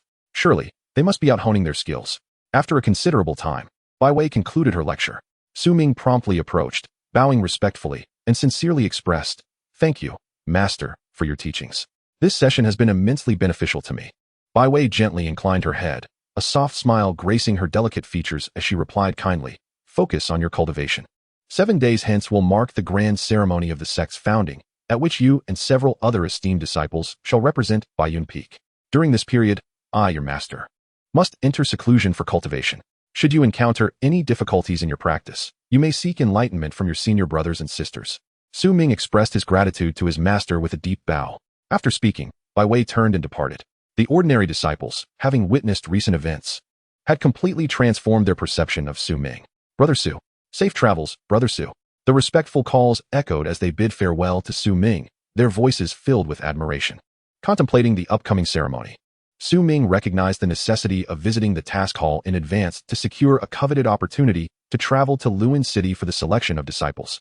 If the position was seized by Qin Yin of the Qin family, he would certainly encounter complications. First, he needed to settle his affairs and then proceed to the task hall. With determination, Su Ming hastened his steps, reaching the midsection of Baiyun Peak. He understood well that only the inner disciples possessed the privilege to establish their caves at this elevation, enjoying the nourishment of the heavens and earth's spiritual essence. In contrast, the outer disciples were relegated to the foot of the mountain, gazing longingly upward and lamenting their fate. At this moment, Su Ming, as an inner disciple, was eager to find an ideal location to carve out his own cultivation cave. Just then, a graceful figure flitted towards him like a delicate butterfly. It was Xiao Mimi, the 5th inner disciple of the sect, whose beauty was nothing short of enchanting, akin to a celestial maiden descended from the heavens, capable of rendering the world's splendor pale in comparison. Her figure was a marvel, with alluring curves and a fullness that captivated the eye, leaving a lasting impression upon first glance. Xiao Mimi approached, holding a newly forged spiritual weapon, its surface shimmering with runes and radiant light, unmistakably extraordinary. With light steps, she swiftly arrived at Su Ming's side and, extending her fair arm akin to fine jade, warmly embraced his shoulder, playfully exclaiming, "Ah, little junior brother. How fortunate I am to find you. Look at this incredible spiritual weapon I just forged. I was thinking of presenting it to you." Su Ming was momentarily taken aback, filled with astonishment at her unexpected generosity. He instinctively scratched his head, a shy smile gracing his face as he replied, "Sister, this is far too precious. I cannot possibly accept it." Feigning indignation, Xiao Mimi gently tapped Su Ming's shoulder, her playful chastisement enhancing her charm. "Little junior brother, are you looking down on me? If I offer you a gift, you should graciously accept it without further protest. Otherwise, I might become upset." Seeing her unwavering insistence, Su Ming felt deeply moved. After a brief hesitation, he ultimately accepted the exquisite blade with both hands, recognizing its exceptional quality and value, and expressed his heartfelt gratitude. "Sister, your kindness is unforgettable. Should you ever need my assistance in the future, I shall face any peril without hesitation." Xiao Mimamai gazed at Su Ming's earnest demeanor, unable to suppress a melodic giggle that echoed like silver bells in the mountainside. "Junior brother, why do you speak so formally? In the future, if anyone dares to bully you within our Yin sect, do not hesitate to inform your elder sister, and I shall ensure they regret their actions. Although we, the Baiyun Peak, may be few in number, we are fiercely protective." Now that Xiao Mimamai was no longer the youngest, she naturally wished to make a splendid impression. Chapter 39. The Fallen Red Robe. Su Ming exerted himself fully, his spiritual energy surging. In the blink of an eye, a cave dwelling manifested before him. "Fifth sister, Thank you for your assistance. Su Ming turned to Xiao Mimimai, gratitude flickering in his eyes. Dressed in a flowing robe, Xiao Mimimai's figure was graceful and her beauty ethereal, reminiscent of a celestial being descending to earth. With a playful smile, she replied, "Dear junior brother, there is no need for such gratitude." As she spoke, she gracefully moved about, beginning to adorn the cave, her ample figure swaying slightly, captivating all who beheld her. With a delicate wave of her hand, she embedded several spiritual crystals into the cave walls, and in an instant, a gentle luminescence burst forth, enveloping the dwelling in a warm glow. "Junior brother, from now on, this will be your place of cultivation. Do strive diligently," she remarked while arranging the decor. Su Ming nodded earnestly, his gaze resolute. "Rest assured, sister, I will not disappoint everyone's expectations." As they progressed with the embellishments, the once sparse cave gradually took on a homely ambience. Through their combined efforts, the cave was revitalized, exuding warmth and comfort. Satisfied with her work, Xiao Mimimai bid farewell and departed. Su Ming, gazing at the mountain of spiritual stones and elixirs before him, felt a surge of determination. "Today, I shall enter seclusion and immerse myself in rigorous cultivation. These resources have been accumulated over a long time, and I shall utilize them to their fullest potential," he murmured to himself, his eyes glinting with resolve. With that, he seized a handful of spiritual stones and consumed several elixirs as if they were mere trinkets. "Let us see how I can harness their power to break through," Su Ming declared, settling into a meditative position and activating the enigmatic Yin Yang Divine Art. His spiritual energy surged within, resembling two intertwining dragons, roaring and thrashing as they fervently refined the energies of the spiritual stones and elixirs entering his body. "Transform for me." Su Ming gritted his teeth, beads of sweat cascading from his forehead, oblivious to his struggle. As the spiritual energy continued to amass and compress within him, his aura grew increasingly tumultuous. His garments billowing fiercely, time became indistinct until a crisp crack echoed from within him, akin to the shattering of chains that had confined him. "I've broken through." Su Ming's eyes flew open, a radiant light bursting forth, as he exclaimed in exhilaration, "I've advanced from the third to the fourth layer of the transparent realm." As he surveyed the chaotic surroundings and found the once abundant resources utterly depleted, he could not help but sigh deeply. The path to enhancing one's cultivation is indeed fraught with difficulty. Each breakthrough demands an astonishing quantity of resources, and one must also prepare even more. Su Ming had just emerged from seclusion, contemplating a visit to the task hall to accept the apprenticeship task in Luo'an City, as it would also provide an opportunity to return to the Su family. Moreover, he needed to find time to settle accounts with the Yu family for their previous actions against him. Just then, his fifth senior sister, Xiao Mimi, appeared gracefully. Her figure was enchanting, her beauty striking, and her eyes sparkled like stars. "Junior brother Su Ming," Xiao Mimi said with a radiant smile, "I am in need of a primary material for my forging and would like to invite you to join me on a task." Su Ming's expression faltered. "Senior sister, I intended to go to the task hall to take on a mission in Luo'an City. There are matters I must attend to." Yet Xiao Mimi was undeterred, her enthusiasm unwavering. "Accompanying me will undoubtedly be advantageous. It will only take 2 days, and you won't be delayed in your affairs." Su Ming's heart stirred as he recalled the exquisite spiritual weapon Xiao Mimi had gifted him previously. It would be discourteous to dismiss her enthusiasm. After a moment's hesitation, he finally agreed. "Very well, senior sister, I shall accompany you." Xiao Mimi was elated, her beautiful eyes sparkling. "Junior brother, your willingness is delightful. Our destination is the Lava Mountain Range, where we seek the heart of lava to forge a fire element spirit sword." As Su Ming and Xiao Mimi journeyed towards the Lava Mountain Range, they suddenly encountered two rather disheveled figures, sisters Ji Hongshan and Ji Muqing. Ji Hongshan, with her graceful figure, despite being dust-covered, could not conceal her alluring curves. Her presence exuded a unique charm with every step. Ji Muqing, even more breathtaking, had tear-filled eyes that resembled delicate pear blossoms in the rain, fragile and enchanting, her slender waist appearing as if it could snap with a mere gust of wind. Upon seeing them, Su Ming hurried forward, his concern evident. "Hongshan, Muqing, what has transpired to leave you in such a state?" Ji Hongshan's expression was sorrowful. Her eyes reddened as she spoke with a quivering voice. "Brother Su, my third uncle sacrificed himself to buy us time to escape. And now several powerful members of the Bloodslaughter sect are pursuing us. We find ourselves utterly cornered." At this revelation, Ji Muqing could no longer contain her grief, bursting into tears as she threw herself into Su Ming's arms. Her soft, delicate form pressed against his chest, leaving him momentarily bewildered. "I thought I would meet my end here, never to see the light of day again," she cried. Instinctively, Su Ming glanced towards senior sister Xiao Mimi, his eyes filled with inquiry. "Senior sister, what sort of force is the Bloodslaughter sect?" Xiao Mimi's brows knit together with concern, her expression serious as she replied. The Blood Slaughter sect is a formidable power, comparable to our Ziyun sect. However, they are ruthless in their actions and pursue their cultivation without scruples, lacking any moral boundaries. They have long been at odds with our Ziyun sect, harboring deep-seated animosity. A surge of chivalry welled up within Su Ming. How could he stand idly by while others faced peril? He resolutely decided to rescue the sisters Ji Hongshan and Ji Muqing. Yet, such an endeavor would not unfold smoothly. The four ruthless figures from the Blood Slaughter sect pursued him like malevolent phantoms. Among them were two at the 9th level of the Gathering Essence realm. Their auras so tempestuous they seemed poised to upheave the very heavens. One at the 2nd layer of the Enlightenment realm and another at the 3rd. Both surrounded by a sinister energy that left no doubt about their malicious intent. The leader, a 9th level practitioner, wore a greedy and lecherous grin. These stunning sisters deserve to be ours. Now, with the addition of this exquisite beauty, our fortune has truly smiled upon us. Another 9th level follower licked his lips in agreement, saying, "Brother, let us first eliminate this impudent fool who dares to thwart our plans, and then we can imprison these three beauties. Just imagine the delights that await us." Upon hearing their words, a blaze of fury ignited within Su Ming, his gaze turning icy enough to freeze one's very soul. Without hesitation, he unleashed his spiritual power, erupting with the formidable aura of a 4th level Enlightenment realm cultivator, akin to a towering mountain that caused the surrounding air to tremble. "Humph! You dare covet those I am sworn to protect?" Su Ming scoffed, drawing his sword in a flash. The blade shimmered brilliantly, like a radiant meteor streaking across the night sky. In an instant, he vanished, moving with ghostly swiftness, the sword slicing through the air with an unstoppable momentum aimed directly at the four formidable adversaries of the Blood Slaughter sect. Thud, thud, thud, thud. For muffled thuds echoed as the four members of the Blood Slaughter sect, caught unawares, were cleaved in twain by Su Ming's lethal strike before they could utter a single cry of despair. Ji Hongshan and Ji Muqing stared, their eyes wide with disbelief.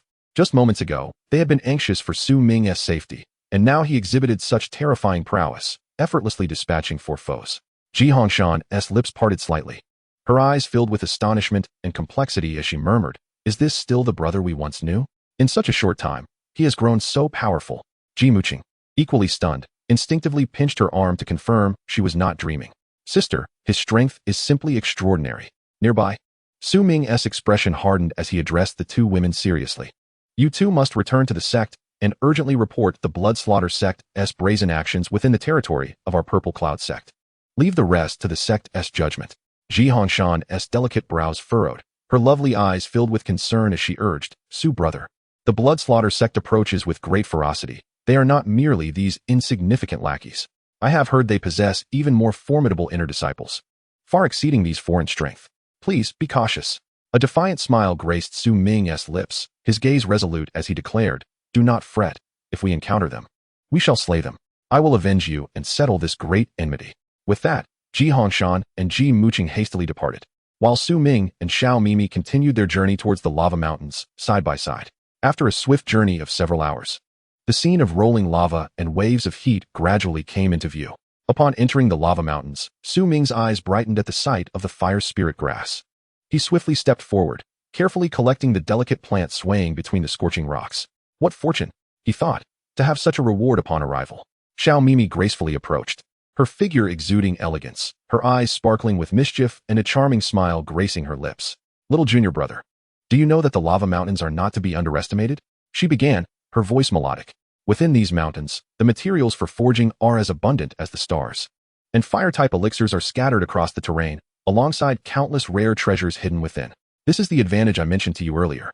Thanks to you for accompanying me." "Little junior brother," Xiao Mimi said, her large, glistening eyes blinking innocently. "All the fire-type elixirs we encounter on this journey shall be yours, my dear little disciple." Su Ming felt a warmth in his heart, scratching his head with a sheepish smile. "Sister, this is too generous of you. I can't accept such valuable gifts." "Oh, what are you being polite for with me?" Xiao Mimi feigned indignation, waving her delicate hand dismissively. "You've agreed to accompany me, so this is but a small gesture. Besides, with my abilities, I will surely find even more treasures in the future." Just then, a scorching gust of wind howled past, carrying waves of heat. Xiao Mimi instinctively pulled Su Ming behind her, her slender hand firmly grasping the edge of his garment. "Little junior brother, while the lava mountains are rich in treasures, they are fraught with dangers. It's your first time here. Just stay close behind me," she declared, puffing out her chest with a sense of pride. Having always been the one cared for, now with the presence of her little brother, she relished the chance to play the protector. Chapter 40. The Fierce Dragon and the Broad Blade. As Su Ming and his sister Xiao Mimi traversed deeper into the lava mountains, waves of heat enveloped them, with magma flowing steadily. Look ahead. The flame wolf. Xiao Mimi pointed elegantly at a massive wolf engulfed in flames. Su Ming's gaze sharpened instantly. Sister, watch me take it down. With that, he dashed forward like lightning, closing the distance to the flame wolf in an instant. Drawing his sword, its cold gleam flashed as he unleashed a flurry of strikes imbued with a chilling sword aura. The flame wolf roared, spewing forth flames in an attempt to thwart Su Ming. Pathetic, he scoffed, weaving through the flames with an ethereal grace, his sword lunging directly for the wolf's vital points. The flame wolf writhed momentarily before crashing to the ground. Impressive skills, little brother. Remember to collect the monster core. Xiao Mimi beamed, her smile radiant. From there on, they faced numerous battles against beastly foes, each encounter thrilling and intense. In the heat of combat, Su Ming grew increasingly adept at controlling his cultivation and power, the previous sense of hollowness from his rapid advancement gradually dissipating. Sister, look over there. It's fire spirit grass. Su Ming exclaimed with excitement. Xiao Mimi turned her gaze to see the vibrant red fire spirit grass swaying alluringly beside the molten lava, emanating an enticing aura. The two hurriedly approached to gather the precious herbs, swiftly collecting them into their possession. Amidst the rugged lava mountains, they battled and harvested fire-based spiritual medicines, venturing deeper into the craggy terrain. In the blink of an eye, Su Ming had remarkably gathered over 100 plants. After enduring numerous trials alongside his senior sister, Xiao Mimi, they finally reached their destination, the Nine-Dragon Dead Volcano. Xiao Mimi, a paragon of beauty with a graceful figure and enchanting eyes that sparkled with emotion, spoke with a melodious voice. Little junior brother, this is the Nine-Dragon Dead Volcano. The legends told of 9 true dragons that once resided here, and after their ascension, the volcano fell silent. Now, the lava mountains were no longer the forbidden grounds of lore. With a slight nod, Xiao Mimi continued, the refining material I seek. The heart of lava lies within. Su Ming furrowed his brow and inquired, Senior sister, where exactly can we find this heart of lava? In the core of the Nine-Dragon Dead Volcano, it is said to be nurtured there, with 9 pieces in total. Acquiring just one will suffice, Xiao Mimi explained, her demeanor growing serious. However, little junior brother, you must understand that the poison fire serpent lurks within, making this venture exceedingly perilous. Once we enter, you must cooperate with me. I will divert the poison fire serpent while you seize the heart of lava. A chill ran through Su Ming, and he clenched his fists resolutely. Rest assured, senior sister, I will not let you down. The poison fire serpent, with its tough skin and mastery over toxic flames, was not to be underestimated. We must proceed with utmost caution, Xiao Mimi reiterated. Taking a deep breath, Su Ming replied, I understand, senior sister. With you by my side, I feel assured. Very well, let us set forth, Xiao Mimi declared, her beautiful eyes gleaming with determination as she led the way into the depths of the Nine-Dragon Dead Volcano, with Su Ming closely following. Suddenly, a cacophony of combat echoed from within the volcano. Xiao Mimi's delicate brows knitted in concern, her exquisite visage tinged with wariness. Su Ming's gaze sharpened, a low voice escaping his lips. It appears someone is ahead of us. Cautiously, they advanced, soon witnessing a group engaged in a fierce battle with a poison fire serpent. At the forefront stood an individual whose aura radiated like a tangible wave of heat, unmistakably at the 9th layer of the transparent realm. This person is even stronger than I, Xiao Mimi remarked, her expression shifting with concern. Little junior brother, we must hold our position and avoid acting rashly. Yet Su Ming's gaze burned with intensity, akin to a ravenous wolf eyeing its prey. Senior sister, we have come this far. The heart of lava is within reach, and we cannot let this opportunity slip away. Look, they are entangled with the poison fire serpent. This is a stroke of fortune. Xiao Mimi bit her delicate lip, hesitation flickering across her face. Was it right to take advantage of others' misfortune? Su Ming's lips curled into a confident smile. Senior sister, good things are always claimed by the capable. If we do not act now, when shall we? After a moment of contemplation, Xiao Mimi finally nodded softly. Very well. Let us split up and take action. Su Ming glided like a specter along the battlefield's periphery, deftly dodging the residual chaos of combat with his agile movements. Meanwhile, Xiao Mimi, harnessing her own spiritual energy, shielded Su Ming while simultaneously disrupting the actions of the poison fire Jiao and others, crafting opportunities for him. Amidst the fervent clash of battle, Su Ming seized the moment and launched a decisive strike. A flash of brilliance emanated from his hand as spiritual energy coalesced into a colossal hand, reaching directly for the heart of lava. Success! Su Ming exclaimed triumphantly. Having successfully plucked a heart of lava, he did not relent and swiftly seized 3 more. For in total, exceeding expectations by 3, Xiao Mimi's eyes widened in astonishment and delight. Junior brother, you are indeed remarkable. With the heart of lava in hand, Su Ming wore a victorious smile, humbly attributing his success to his senior sister's assistance. However, upon witnessing the heart of lava being snatched away, chaos erupted in the arena. Cursed be this. The leader of the opposing faction seethed with rage, his eyes nearly bulging with fury. After exerting tremendous effort to obtain the heart of lava, he was thwarted by this brat, who snatched away the prize. The hatred within him surged like a torrential tide, vowing to rend Su Ming into 1,000 pieces to assuage his fury. Just you wait, I shall slay you for daring to steal from Song Yan. In that very moment, an unforeseen calamity erupted. From the desolate volcano came a thunderous roar, heralding the arrival of the terrifying poison fire Jiao King. Its form enveloped in an ominous and potent aura of transcendence, rampaging forth, leaving a trail of carnage in its wake. Su Ming and Xiao Mimi exchanged a grave glance, their grips tightening around the heart of lava. Run! Su Ming shouted, and the two of them took flight. Yet, the poison fire Jiao King would not relent. Like a bolt of black lightning, it pursued them with astonishing speed, the distance between them rapidly diminishing.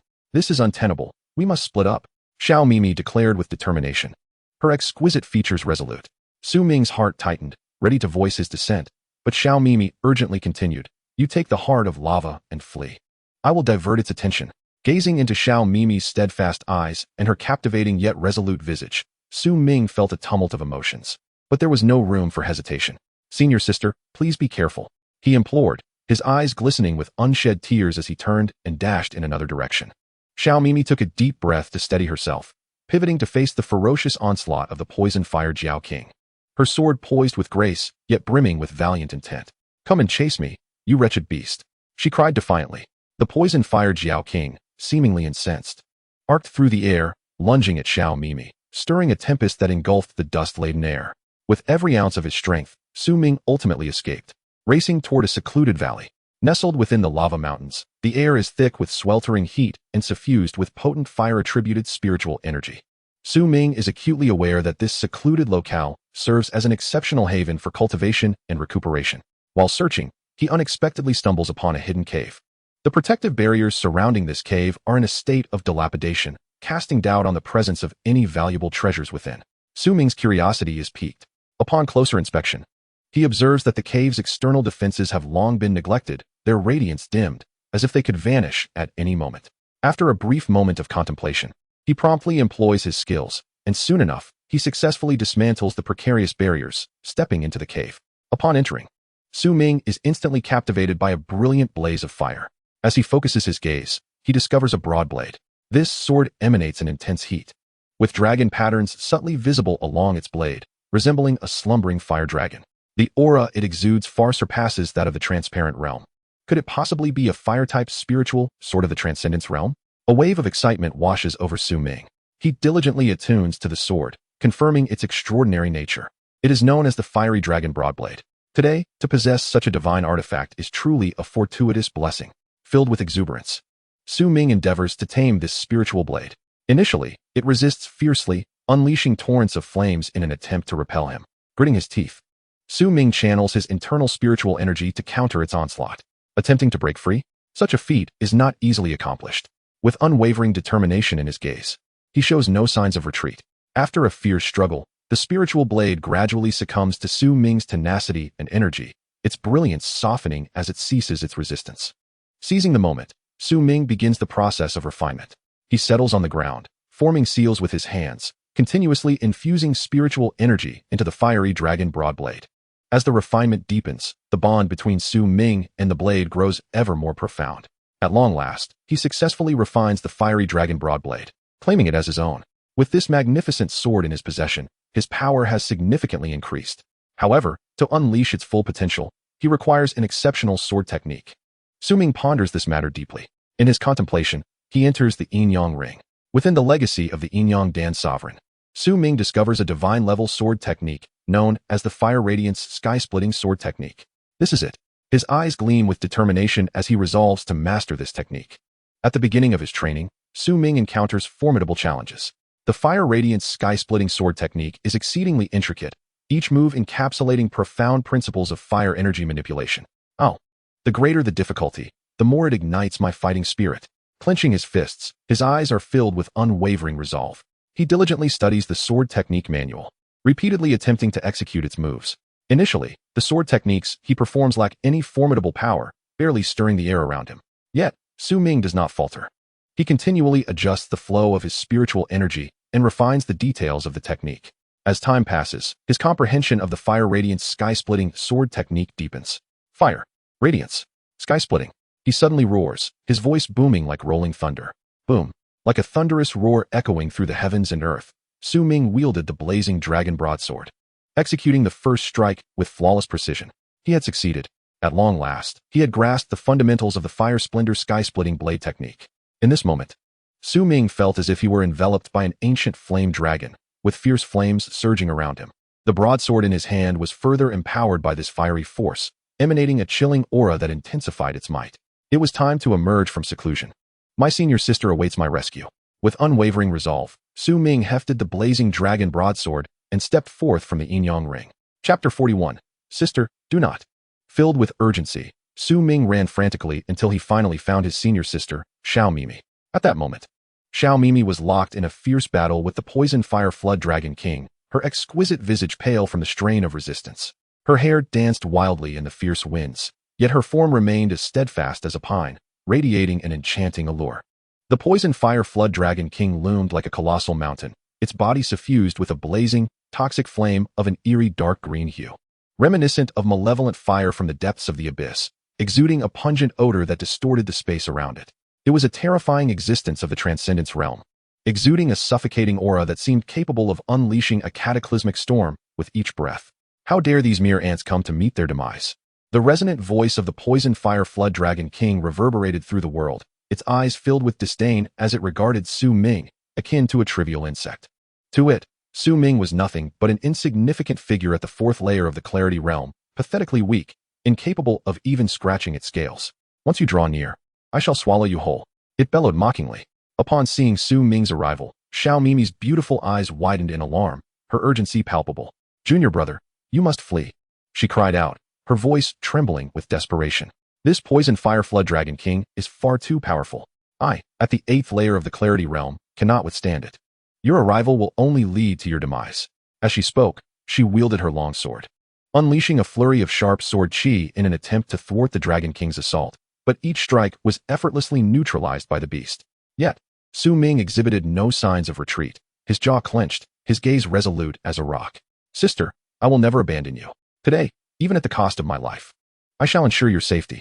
At this moment, his spiritual energy surged around him. Though his power at the 4th layer of the clarity realm seemed minuscule before the poison fire flood dragon king, his indomitable spirit was undiminished. Su Ming's mind was troubled with doubts. Could he truly endure against the dragon king? He felt a lack of certainty. However, at this instant, his sister Xiao Mimi was in imminent danger. The dragon king's claws glimmered ominously, poised to tear her apart. To hell with it. Su Ming gritted his teeth and hastily consumed a medicinal pill. As the pill entered his stomach, it transformed into a formidable surge of spiritual energy.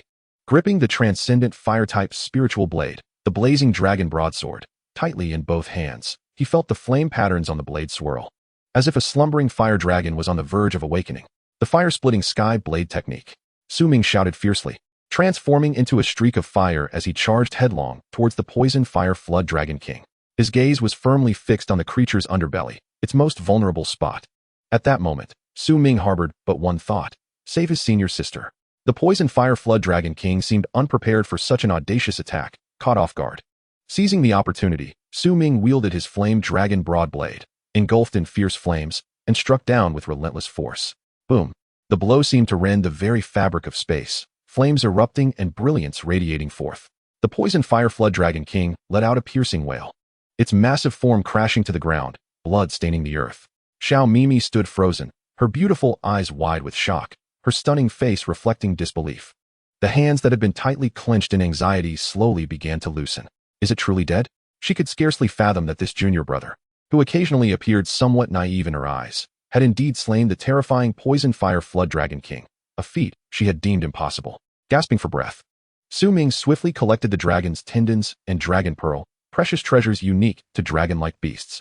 Such valuables were exceedingly rare and would fetch a handsome sum if sold. At that moment, he cradled the injured Xiao Mimi, his sole focus on finding a safe haven where they could recuperate.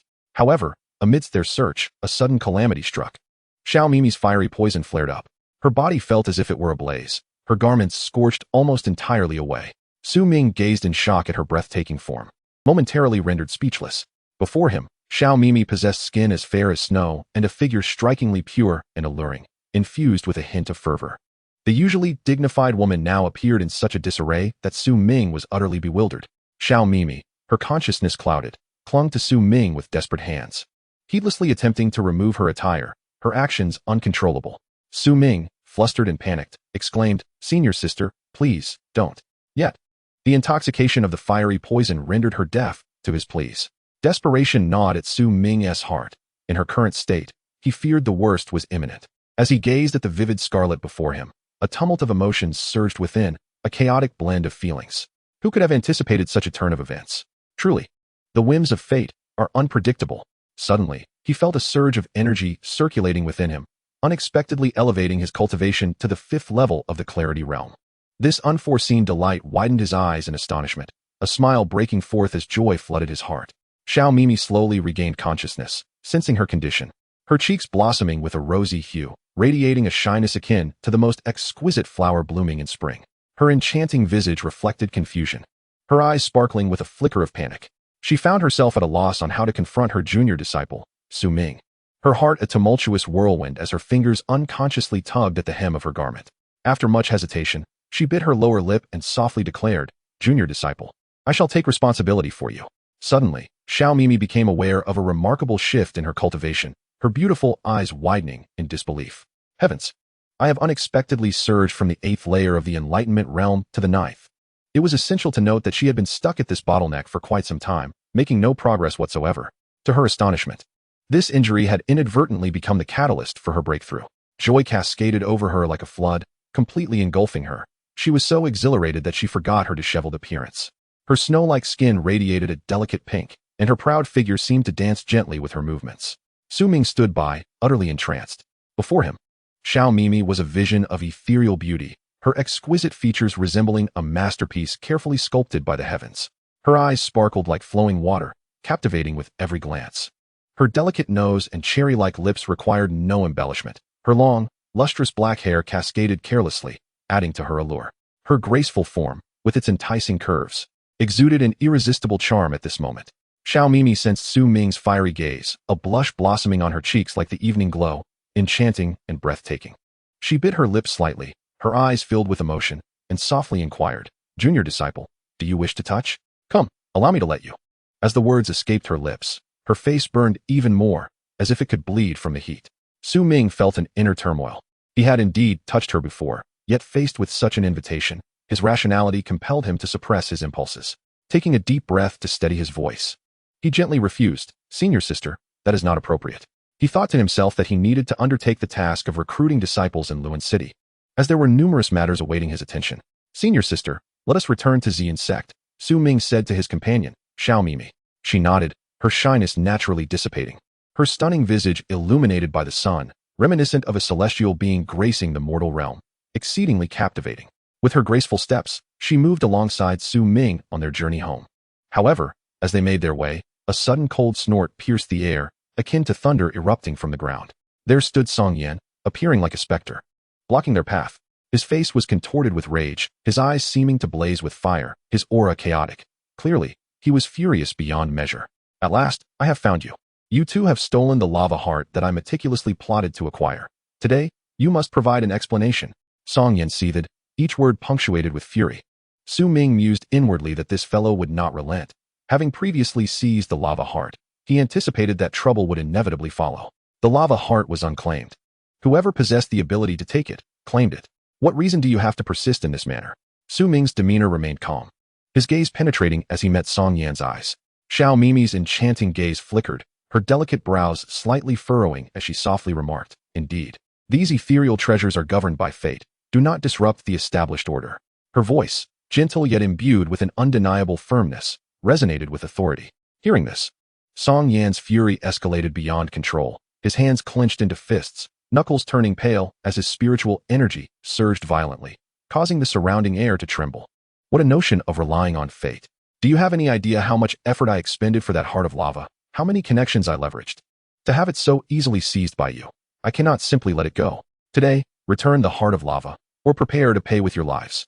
Su Ming's expression turned icy, his own spiritual energy surging into motion, an overwhelming aura steadily rising.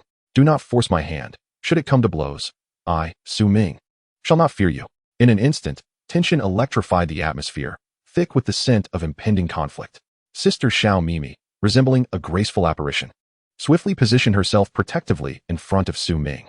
Her figure, light yet resolute, danced with the wind as her long black hair flowed, her eyes brimming with fierce protectiveness, akin to a resilient rose blooming amidst the storm. Do not act recklessly. Xiao Mimi's crimson lips parted, her voice ringing with a clarity that bore an unyielding authority. Witnessing the unwavering stance of the two, Song Yan's anger morphed into humiliation and rage. His presence swelling as the powerful aura of the 9th level of the clear realm surged forth like a tumultuous sea, threatening to engulf the two before him. If that is the case, do not blame me for my lack of courtesy, he snarled, his visage contorted with malice. At that moment, Xiao Mimi too radiated a brilliant light, equally emanating the aura of the 9th level of the clear realm, her presence matching Song Yan's in intensity. The collision of their energies resonated in a cacophony of thunderous sounds. Song Yan, taken aback, widened his eyes in disbelief. Have you truly broken through to the 9th level? Internally astonished, he had initially perceived Xiao Mimi as merely an 8th level practitioner, easily within his grasp. Yet this unexpected turn left him reeling. Seizing the opportunity, Su Ming resolutely drew forth the fierce dragon broadsword. As the blade appeared, a searing wave of fire-based spiritual energy enveloped the space, the dragon engravings on the blade seeming to come alive, exuding a chilling aura. This was a fire-based spiritual sword of the Transcendence realm. Under the sun's radiance, it shimmered with a dazzling brilliance, akin to a flame dragon poised for flight. Song Yan's gaze fell upon the sword, and he instinctively inhaled sharply. How could he possess such a spiritual weapon? A wave of trepidation washed over him, significantly diminishing his previously arrogant demeanor. He recognized that continuing this confrontation could yield dire consequences for him. I shall spare you for today. We shall meet again. Song Yan gritted his teeth, preparing to retreat in disgrace. However, Su Ming and Xiao Mimi would not allow such an easy escape. They exchanged a knowing glance. Their intentions aligned. Attempt to flee? Not so easily. Su Ming bellowed, brandishing the fierce dragon broadsword as he charged towards Song Yan. The blade surged forth, carrying with it a searing wave of heat, as if intent on reducing everything ahead to ashes. Xiao Mimi's figure flickered, resembling a bolt of black lightning, following closely behind. In her hand, a long sword had appeared unbeknownst to her, glinting with a cold light and slicing through the air, leaving a trail of fierce sword energy in its wake. Chapter 42. Joint Cultivation. Song Yan, realizing escape was futile, flicked a fierce look in his eyes, abruptly turning his head to glare at Su Ming and Xiao Mimi, bellowing. Listen well. I am a disciple of the Wanqi sect. If you do not let me go, the Wanqi sect will surely not spare you. Prepare to face the annihilation of your sect. Upon hearing this, Xiao Mimi furrowed her delicate brows, a trace of gravity flashing in her beautiful eyes as she explained. The Wanqi sect is renowned far and wide for its mastery in weapon forging. Its profound foundation far surpasses that of our Ziyun sect. Su Ming curled his lips into a cold smile, his eyes filled with resolve as he solemnly replied, Sister, precisely because of this, we cannot allow this scoundrel to escape. Should we let him go, the Ziyun sect will likely never find peace again. With that, Su Ming's spiritual power erupted instantaneously, a torrential blaze of fire-based energy surging forth.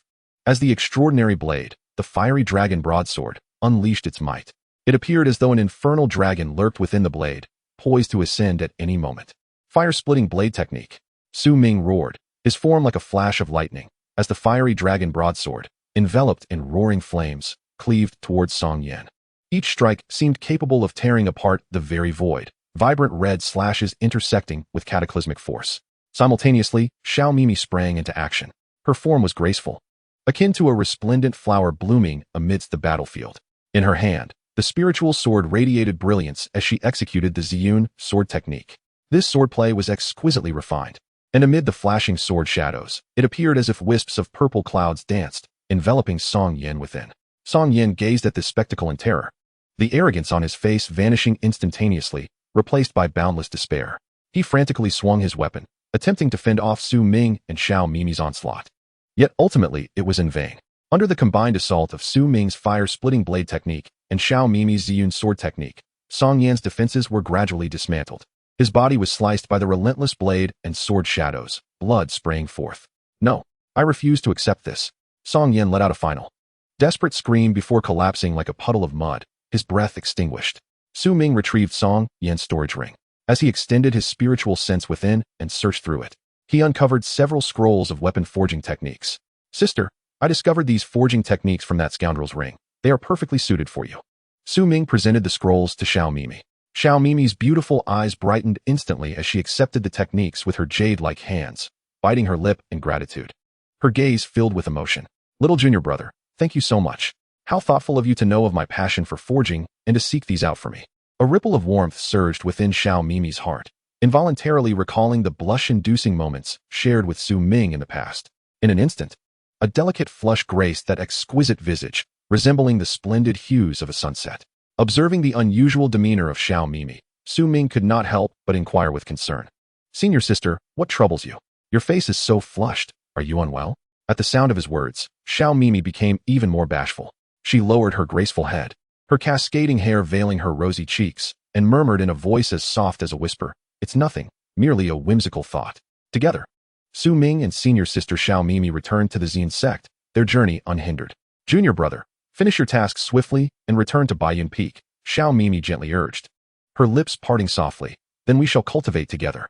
As the words escaped her lips, a sudden blush blossomed upon her jade-like cheeks, akin to vibrant peach blossoms in spring. Realizing the impropriety of her words, she lightly tapped her toes, her figure darting away like a startled fawn. Watching the graceful silhouette of his senior sister vanish, Su Ming felt a ripple of emotion stir within him. Xiao Mimi, typically so dignified and elegant, had spoken so intimately.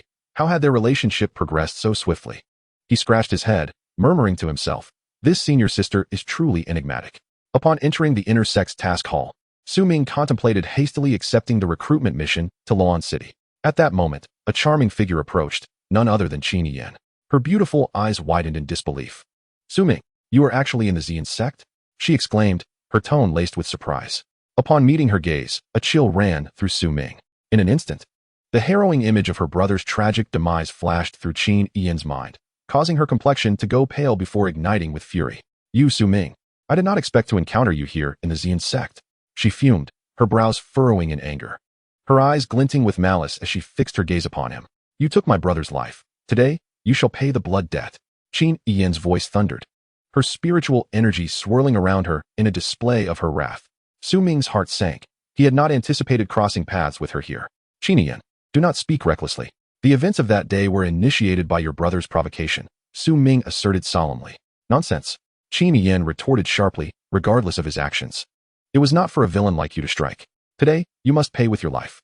With that, she swiftly formed hand seals, her spiritual energy shimmering in her palms. The onlookers in the task hall were taken aback, many instinctively stepping back, fearing the impending clash.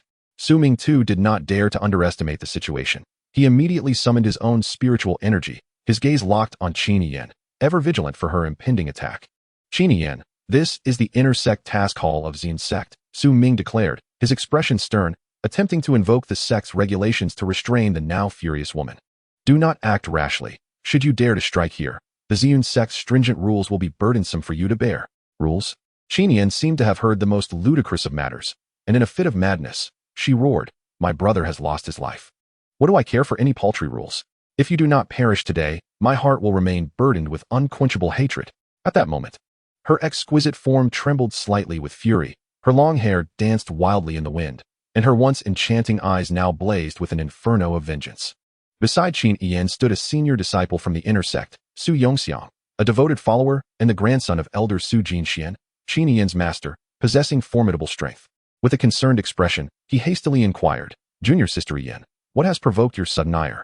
Gritting her silver teeth, Qin Yan enunciated each word with conviction. It is Su Ming. He has slain my beloved brother. My return to Luo'an City is solely to confront this wretch. Qin Yan, do not speak baseless accusations. Su Ming interjected, his countenance darkening as he retorted, you must provide evidence for your claims. With that, he swiftly moved ahead, seizing the task of returning to Luo'an City. Su Ming, you! Qin Yan exclaimed, stomping her foot in frustration, as if to pound the very ground into a pit. Come forth and face me on the life and death platform. I shall ensure you pay for my brother's demise. Su Ming, harboring a cold smirk, dismissed her with indifference, stating, "I have accepted the task and must return to Luo'an City. You may remain here at the Yin sect." Upon hearing this, Qin Yan's brows furrowed in anger, her beautiful eyes wide with disbelief. She mused darkly, "Once Su Ming returns to the city, he will undoubtedly target my Qin family. This cannot stand." Unable to restrain herself, she provocatively declared, "Humph, Su Ming, you are nothing but a coward. What kind of man lacks the courage to fight a woman? Truly pathetic." A glint of coldness flickered in Su Ming's eyes as he retorted without hesitation, "If you seek death so earnestly, then let us meet on the life and death platform. Should I defeat you there, your master will have no grounds for complaint." At that moment, Su Yongxiang stepped forward, clasping his hands in a gesture of respect. "Junior Sister Qin, allow me to handle this matter. I shall take your place in the arena." Yet Qin Yan, with a resolute flick of her sleeve and determination gleaming in her eyes, exclaimed, "No, I must personally defeat Su Ming to avenge my poor brother." Su Yongxiang furrowed his brow, concern etched on his face as he cautioned, "Junior sister, you must consider this carefully. Su Ming has already reached the 5th layer of the clear realm. You are no match for him." Upon hearing this, Qin Yan felt as if struck by lightning, her eyes wide with shock, her lovely face a tableau of disbelief, as tumultuous thoughts surged within her. What? Su Ming has grown so powerful? Not long ago, he was merely a despised waste. How could he have undergone such a dramatic transformation in such a short time? With a stern expression, Su Ming's gaze swept over the two, unyielding as he declared, "I care not whom I face between you two. Whoever wishes to challenge me may do so. However, let it be clear, the loser must surrender all their resources. Qin Yan, since you have found someone to fight on your behalf, you must also relinquish your resources. Otherwise, I shall not engage in this battle." Su Yongxiang's expression instantly soured, resembling one who had swallowed a fly, filled with revulsion. He clenched his fists, glaring at Su Ming, yet refrained from making any rash moves. Qin Yan, with her graceful figure and stunning beauty, furrowed her delicate brows, her eyes brimming with unwillingness. Biting her lower lip, her alluring visage evoked sympathy, yet her tone conveyed firmness. "Su Ming, do not overreach." Su Ming's lips curled into a sardonic smile. "Overreach? The rules are as such. If you are unwilling, then so be it."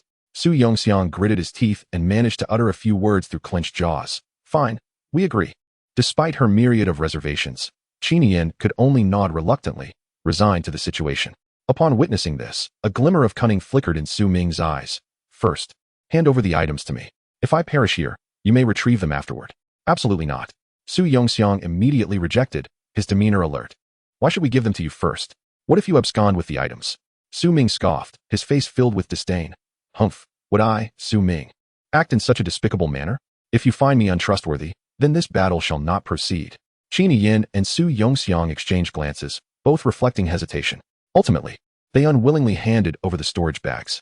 Su Ming took the 2 hefty bags, a surge of exhilaration flooding through him. He secured the bags at his waist and strode confidently towards the arena, calling out, "Su Yongxiang, Qin Yan, come forth to meet your demise. You may come together. It would save me the trouble. Today marks the end of your lives." His audacious demeanor suggested that the entire world lay beneath his feet, with no one capable of standing against him. Chapter 43. I am certain of your demise, Su Ming.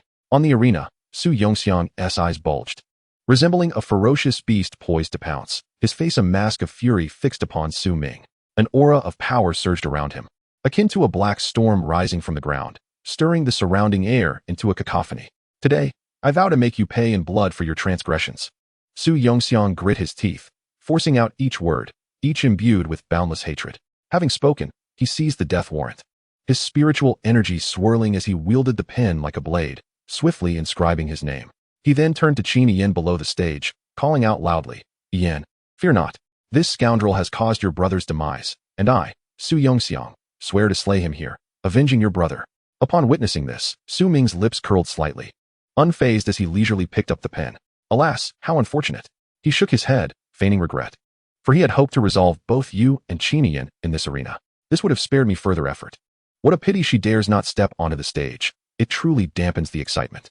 As he spoke, his pen danced with elegance, signing his name with a flourish. The calligraphy was wild and unrestrained, mirroring his current exuberant state of mind. Below, a throng of inner disciples gathered densely in anticipation. Among the crowd, many recognized Su Yongxiang. "Have you seen that fellow?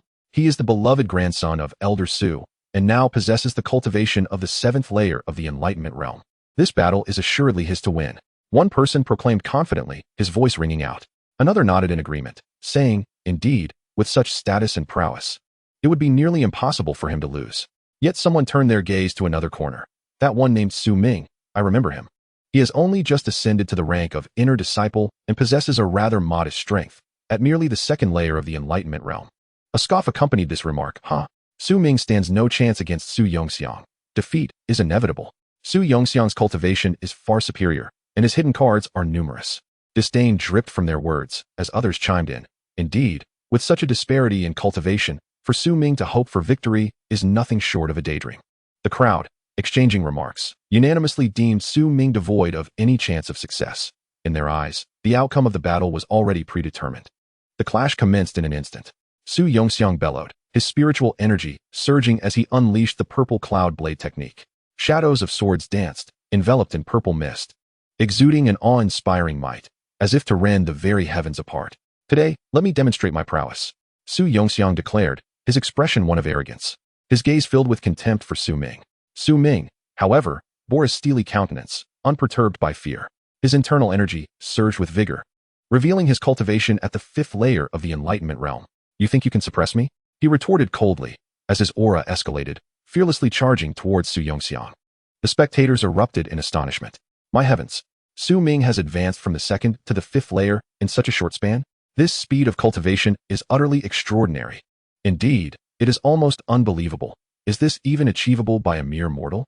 They murmured among themselves, disbelief etched across their faces. A radiant light flashed in Su Ming's hand as he wielded a fire elemental spirit blade, the fiery dragon broadsword, which emanated a scorching wave. As he drew the blade, it seemed as though a flame dragon lay in wait, emitting a faint roar. Su Ming executed the divine blade technique, the fire-splitting sky slash. And with a fierce swing, a dazzling blade of light surged forth, entwined with boundless flames, resembling a torrential river of fire, sweeping towards Su Yongxiang. Die! Su Ming bellowed. Su Yongxiang's expression shifted dramatically. He never anticipated Su Ming's formidable strength. As he attempted to defend himself, it was already too late.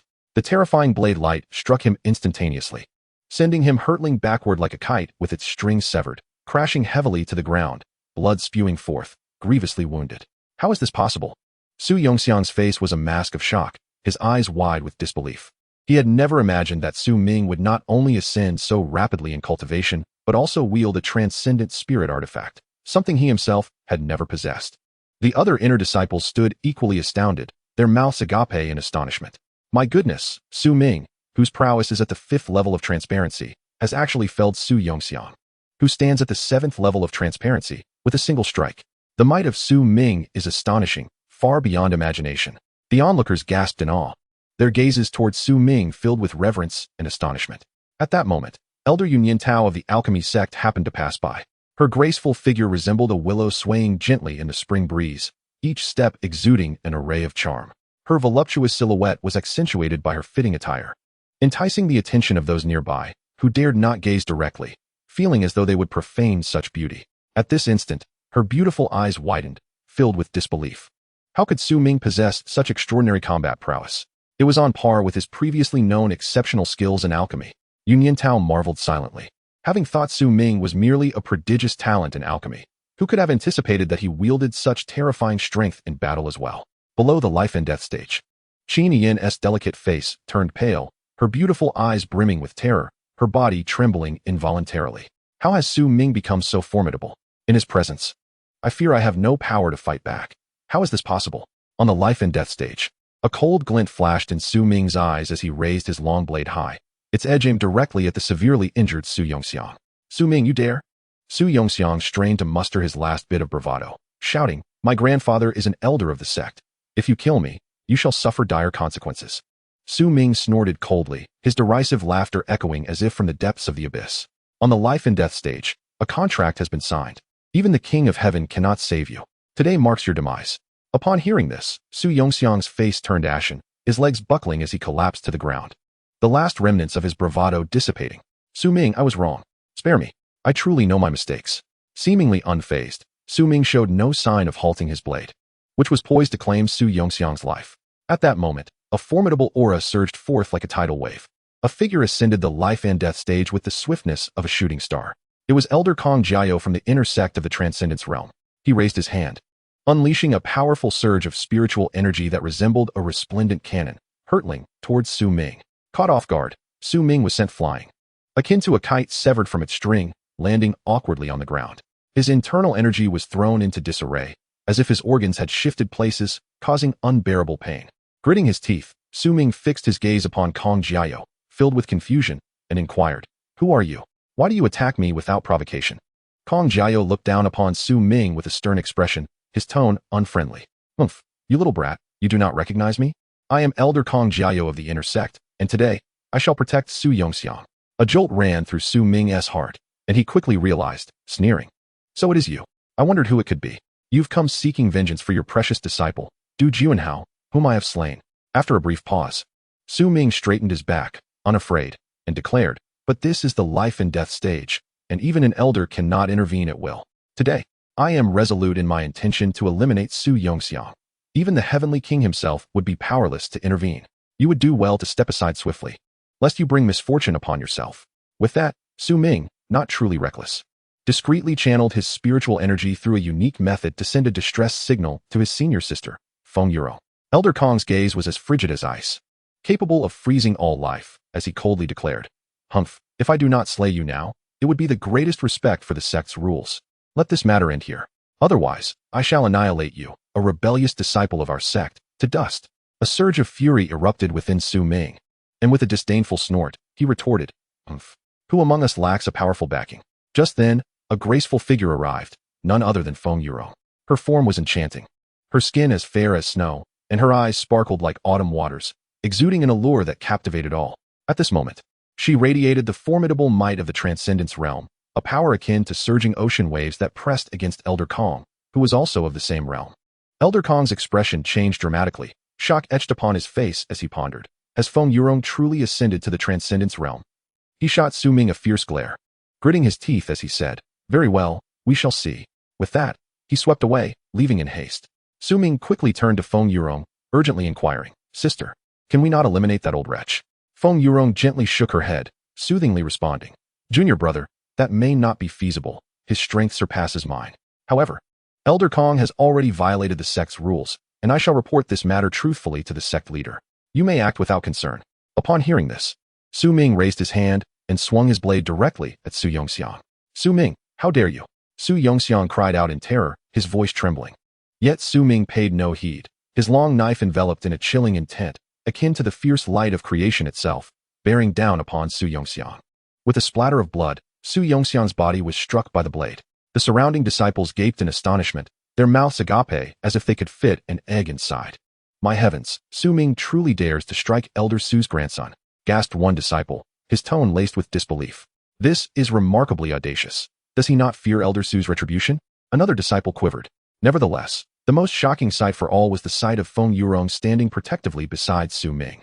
She, one of the 5 goddesses of the Inner Sect, was breathtakingly beautiful, each step exuding grace.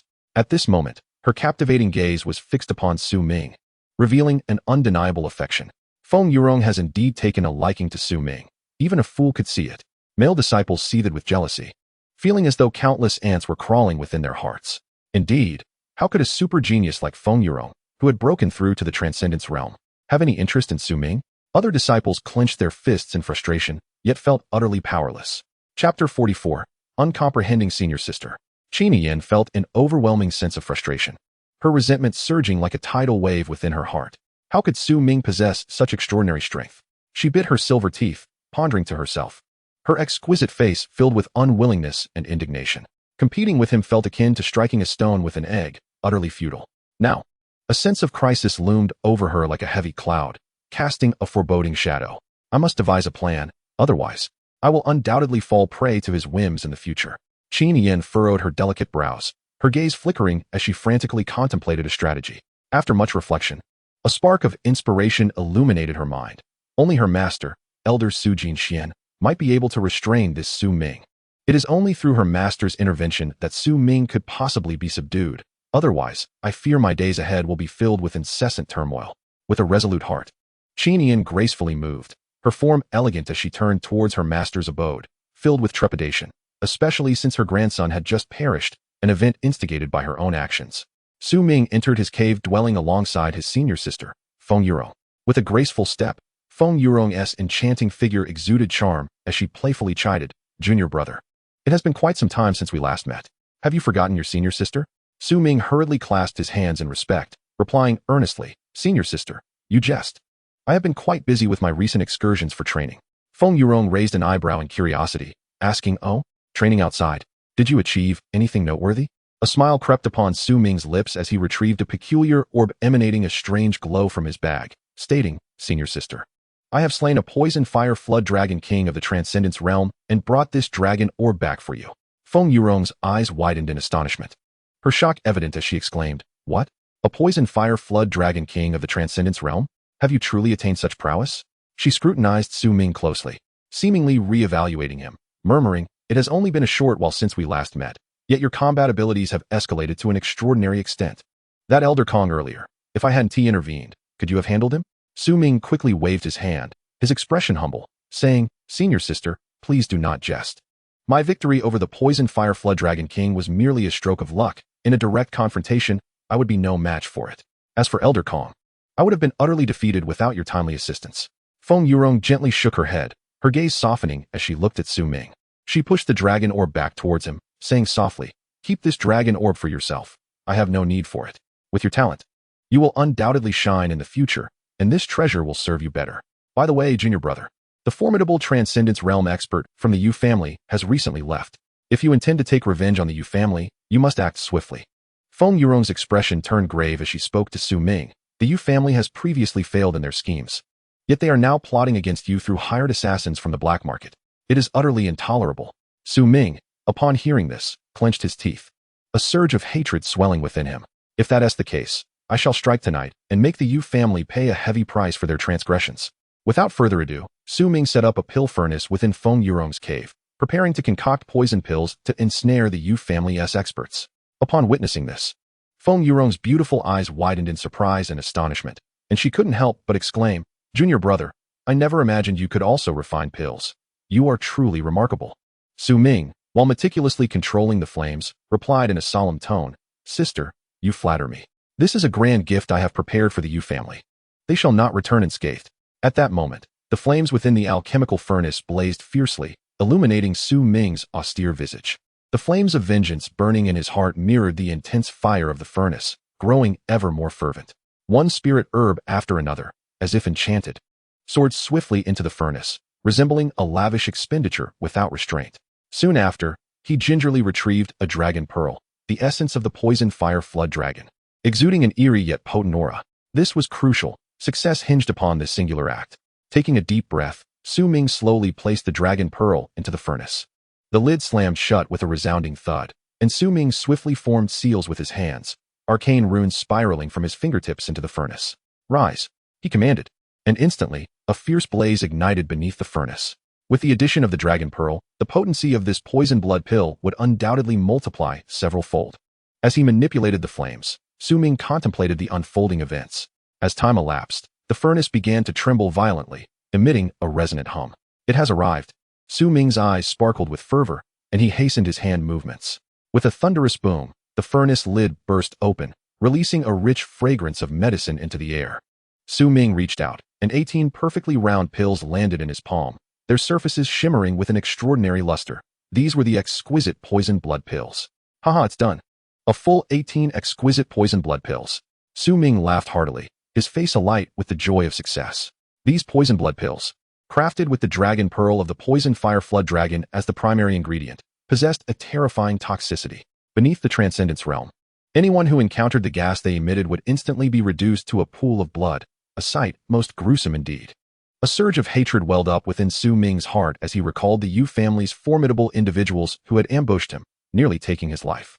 He swore he would not rest until he avenged this grievance. "Humph, Yu family, await your reckoning. Today, I shall settle this blood debt with these poison blood pills." In pursuit of vengeance, he had invested significantly. "Sister, the pill refining is complete. Shall we cultivate together for a while?" Feng Yurong spoke softly, her voice melodious like a nightingale, her exquisite features tinged with concern. Su Ming frowned, a glint of coldness flashing in his eyes as he resolutely replied, "No, sister. I intend to strike at the Yu family tonight. I cannot afford to let this linger." Upon hearing this, Feng Yurong's beautiful eyes flickered, her pearly teeth nibbling her lip in worry as she urged, Junior brother, your cultivation is still too weak. Listen to your sister.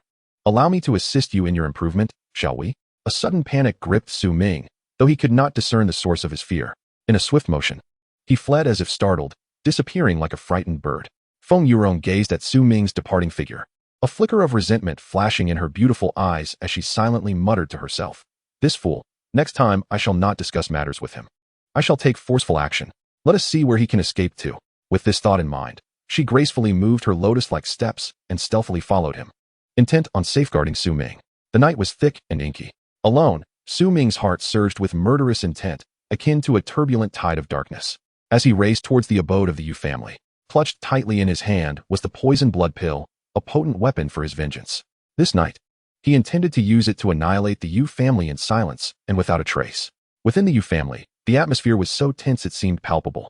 The family head, Yu Yishan, sat at the head of the table, his brow furrowed in deep concern. Today, that Su Ming had actually slain the inner sect disciple.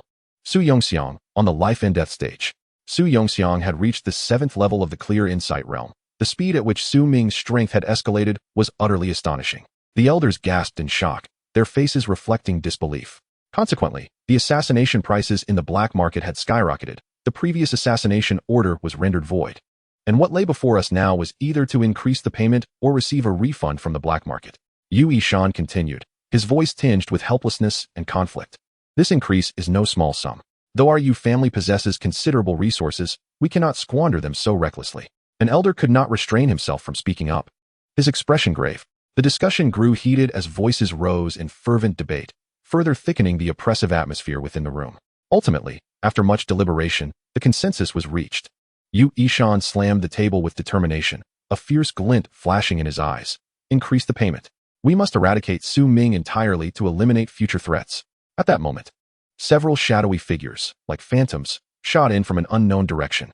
A number of poison blood pills, exuding an aura of death, instantly invaded the chamber. Chapter 45, 7th level of the clear insight realm. In the Yu family conference hall, the atmosphere was so heavy it felt as if it could drip with tension. The family head, Yu Yishan, frowned deeply, his gaze fixated on the peculiar object that had appeared out of thin air. The elders of the Yu family wore expressions of suspicion, their eyes exchanging glances filled with mutual wariness. What on earth is this thing? An elder murmured, his voice trembling slightly. Just then, an astute elder's face turned ashen, and he cried out in terror. Oh no, it's a poison pill. His shout was like a clap of thunder, reverberating throughout the conference hall. Quickly, use your spiritual energy to defend. Yu Yishan reacted swiftly, his spiritual energy surging around him, forming a protective barrier. The other elders, not daring to hesitate, also mobilized their spiritual energy, and in an instant, various colors of spiritual light flickered dazzlingly in the hall. However, they had underestimated the potency of the poison pill. The enhanced poison pill that Su Ming had crafted was not so easily resisted. It seemed like a voracious demon, ravenously consuming everything in its vicinity. The spiritual barrier before it was as fragile as paper, instantly pierced through. No, how could this be happening?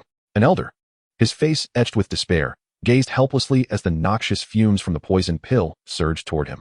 Wherever the toxic gas spread, everything was corroded. The bodies of the elders began to undergo bizarre transformations, their skin rotting at a visible pace. A chorus of anguished cries echoed throughout the assembly hall. Yu Yishan's heart brimmed with resentment as he exerted every ounce of his strength to attempt to conjure a spiritual shield once more. Yet the power of the poison pill was overwhelmingly formidable, rendering his efforts futile. It must be Su Ming. It must be Su Ming. How ruthless! Yu Yishan roared inwardly, his visage contorted with fury. Yet all was in vain. Under the corrosive assault of the poison pill, the formidable members of the Yu family fell one after another, their bodies gradually dissolving into putrid puddles. The air in the assembly hall thickened with the scent of death. The former grandeur and solemnity now utterly vanished.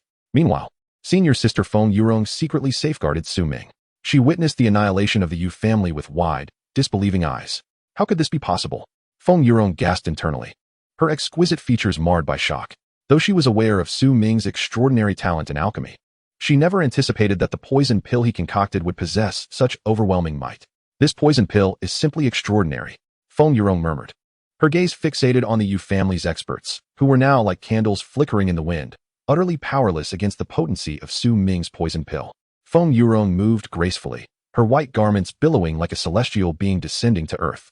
In her heart, she marveled, dear junior brother, How many more surprises do you hold that I am yet to discover? The eerie aura emanating from the poison pill permeated the air, causing the surrounding temperature to seem to drop several degrees. Biting her lip, her beautiful eyes glimmered with a complex light, a blend of astonishment at Su Ming's power and a subtle apprehension for his future. Such a formidable poison pill would undoubtedly attract the covetous eyes of various factions. I must also prepare more for my junior brother. Feng Yurong's brows knitted together, filled with concern. At this moment, Su Ming stood resolutely amidst the enveloping darkness. His expression icy, akin to a demonic deity. Humph, the so-called experts of the Yu family are nothing but this. A disdainful smirk graced his lips as a terrifying pressure surged around him like a tidal wave, sweeping across the surroundings. The Yu family's experts, utterly defenseless, were effortlessly slaughtered by Su Ming's poison blood pill, nearly leading to their extinction. Only the Yu family's transcendent ancestor, who had ventured outside, managed to cling to life. Su Ming had never envisioned reaching such an extreme. However, the Yu family's repeated assassination attempts against him prompted this drastic turn of events. His gaze pierced like a beacon toward the Yu family's treasury. Today, everything belonging to the Yu family shall be mine, he whispered, his voice low yet imbued with undeniable authority. He then raised his hand, and a tremendous surge of spiritual power sliced through the air, instantly breaching the treasury's grand entrance. Subsequently, he flickered into motion, weaving between the corpses of the formidable adversaries, raising his hand to draw forth the spatial rings adorning their fingers, which promptly fell into his grasp. This bounty of resources is sufficient for the resurgence of the Su family, Su Ming mused, a fervent glimmer dancing in his eyes. As he tallied his acquisitions, his astonishment deepened. 1,000,000 low-grade spirit stones, 100,000 mid-grade spirit stones. He murmured to himself, his voice resonating with awe. Nearly 3,000 medicinal pills, over 10,000 spiritual herbs, 500 spiritual weapons, along with various martial techniques. Each item he contemplated quickened his heartbeat. Such astonishing wealth could drive any family to madness. I shall utilize a portion for myself, while the remainder will be returned to the Su family. Su Ming soon regained his composure, formulating a plan in his mind. After all, I cannot wield this abundance alone. His gaze grew resolute as he stared into the distance. Whispering softly, taking a deep breath, Su Ming forcibly calmed his thoughts.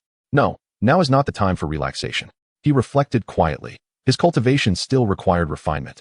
And he must remain vigilant, for the elder of the Yu family, who had transcended the mortal realm, still lived.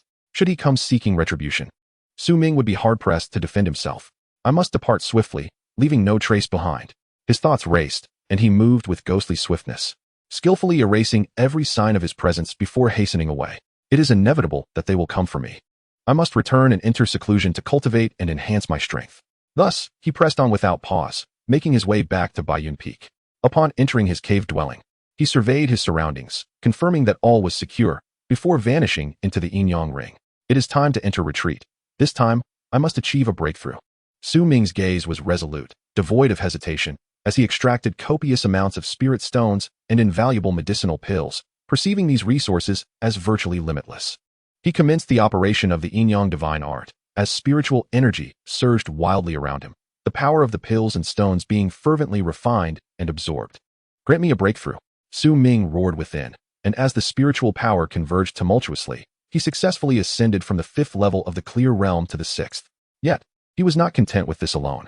Continue. I can grow even stronger. Within the confines of the Yin Yang Ring, Su Ming seemed isolated from the outside world, wholly immersed in his cultivation, as the spiritual energy surged once more, propelling him to a breakthrough at the 7th level of the clear realm.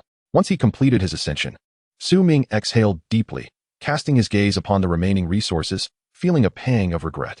Alas, having expended half of my resources, the remainder is insufficient for an 8th level breakthrough. Very well. I shall reserve them for my return to the Su family.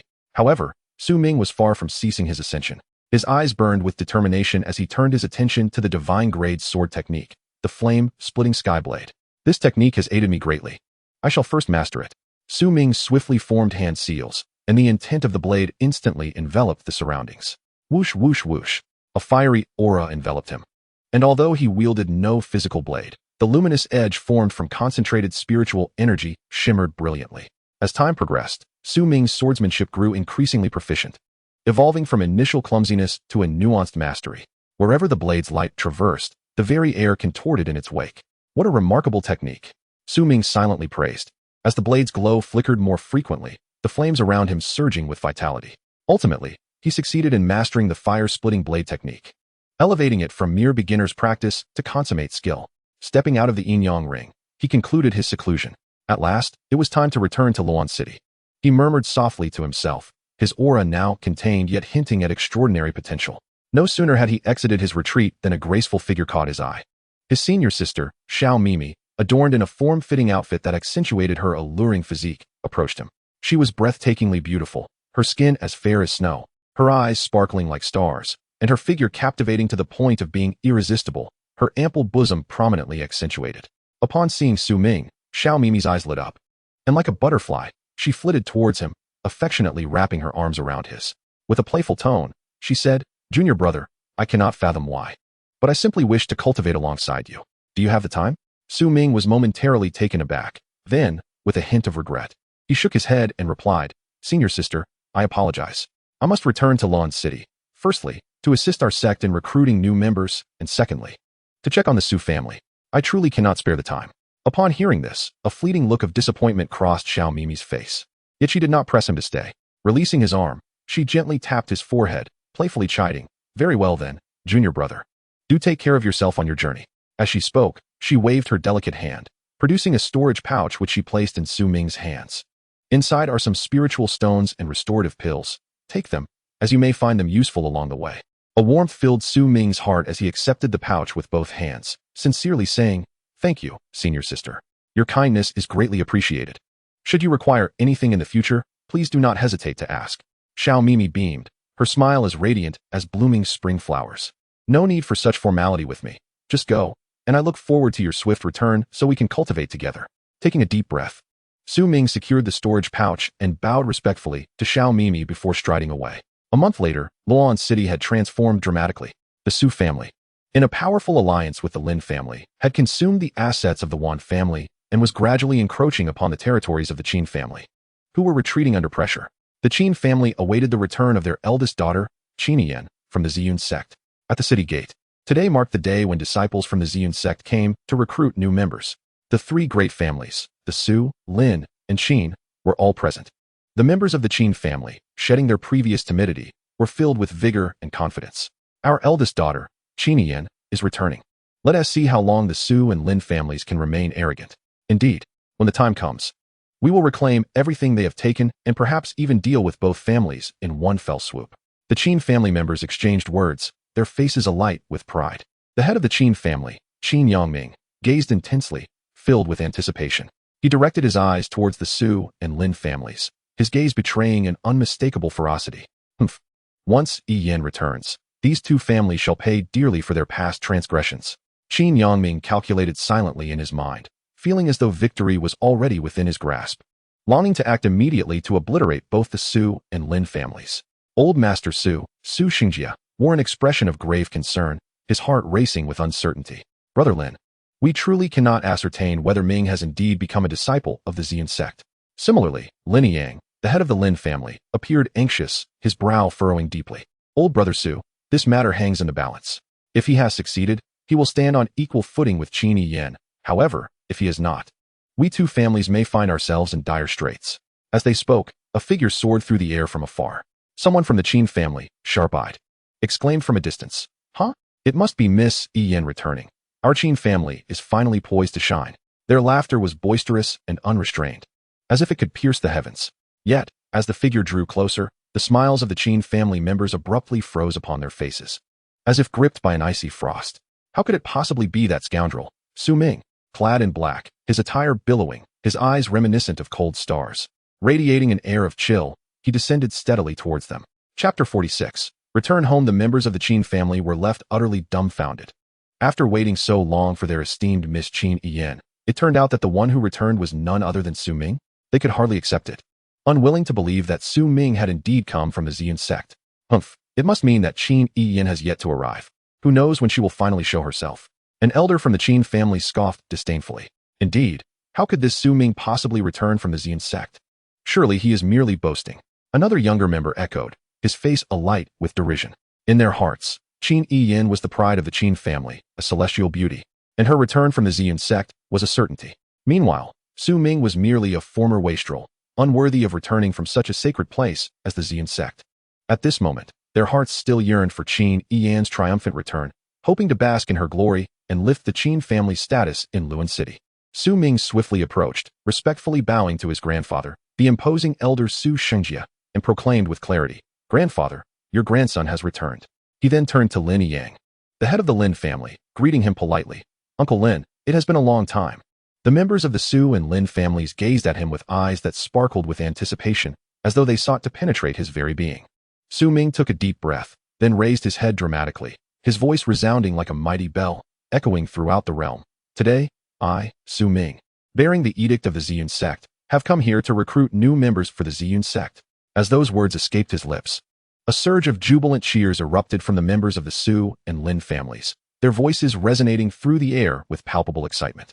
In stark contrast, the members of the Qin family stood frozen, as if paralyzed, their expressions a vivid tapestry of disbelief and astonishment. "What is this?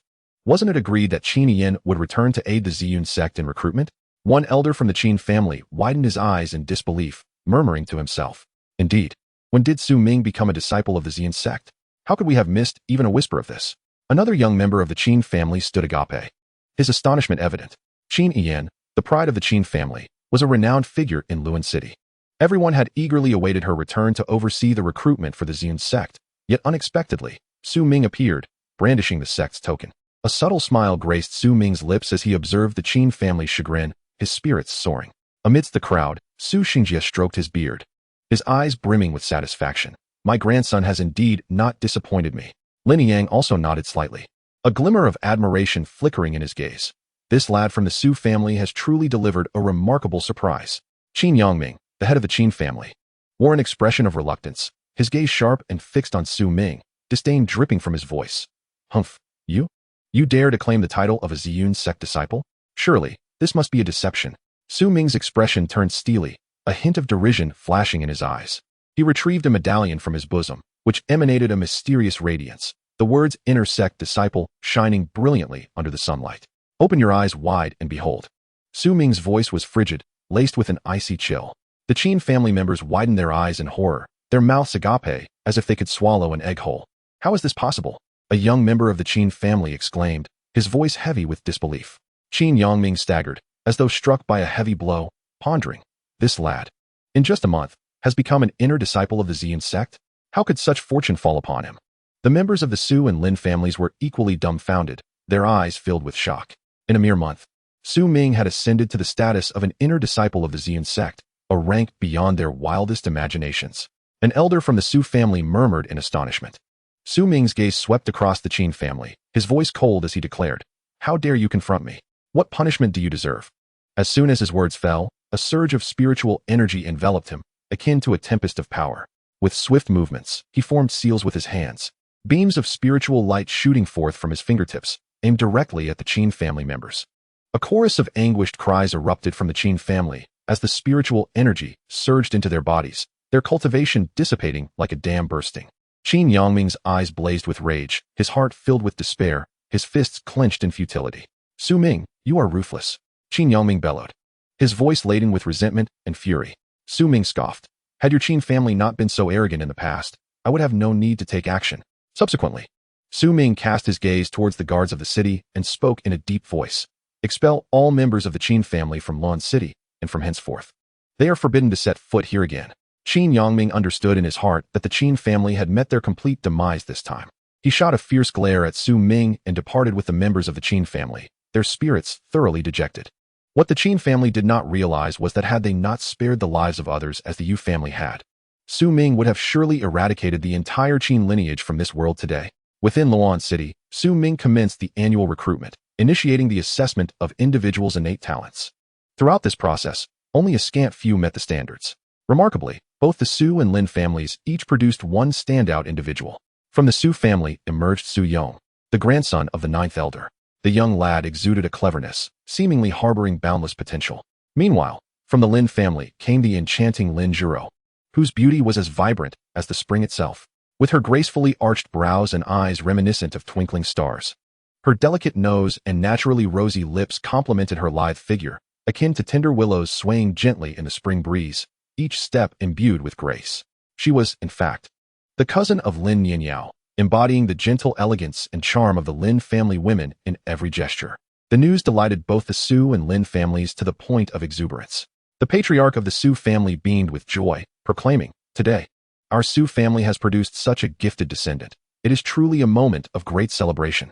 The head of the Lin family, stroking his beard, laughed heartily, declaring, "Our little Jiro is indeed a woman of remarkable prowess." That very evening, both families hosted a grand banquet adorned with lights and vibrant red silks. Tables laden with exquisite delicacies, and the aroma of fine wine wafting through the air. With the return of our eldest son, the rejuvenation of the Su family is within reach. Elder Su, stroking his beard, radiated contentment. Not only had Su Ming returned, but the entire Qin family had been utterly vanquished. What a delightful turn of events for the people. Guests from the Lin family engaged in lively discussions, affirming, indeed, the Qin family, once so arrogant, has finally received their comeuppance.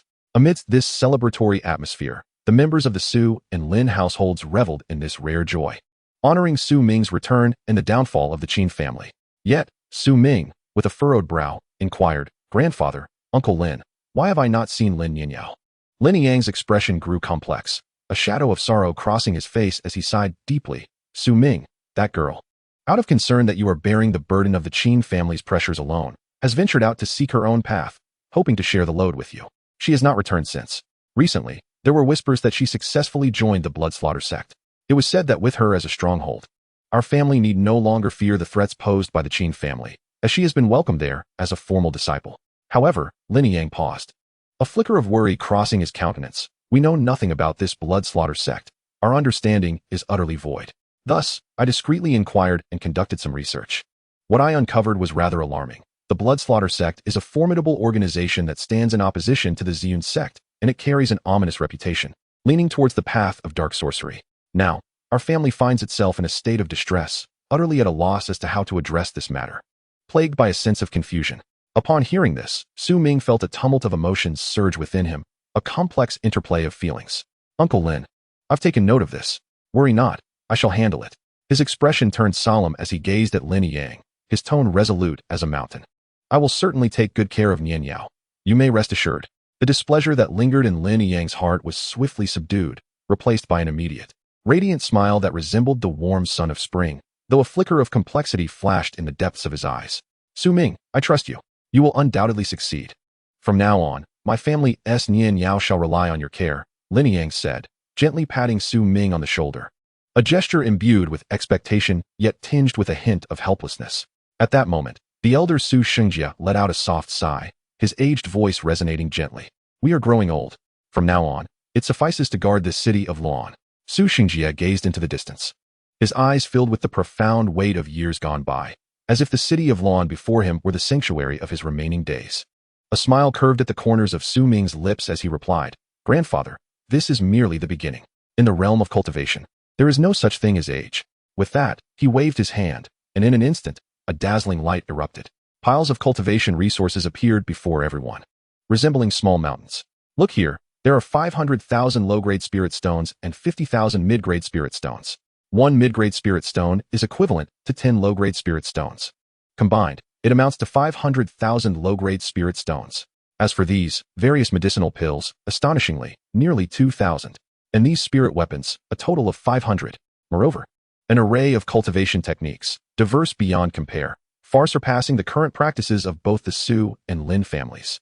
This is nearly half of what was acquired from the Yu family last time." However, Su Ming refrained from presenting the spiritual herbs, pondering that he must reserve them for his own alchemical endeavors. At this moment, Lin Yang's eyes widened in disbelief, his mouth agape as if he could fit an egg inside. His expression resembled that of someone witnessing the most incredible sight imaginable, his heart roaring. "How can there be so much? Such an immense trove of resources, not only have I never seen, but I have never even heard of such a thing." The elder Su Shengjia also trembled visibly, his face etched with astonishment. His hands instinctively clenched as a tempest of thoughts surged within him. Our Su family has a long-standing heritage. When have we ever encountered such astonishing cultivation resources? Minger, how have you achieved this? Chapter 47. The Grand Opening Ceremony. Goodness. This is simply too much.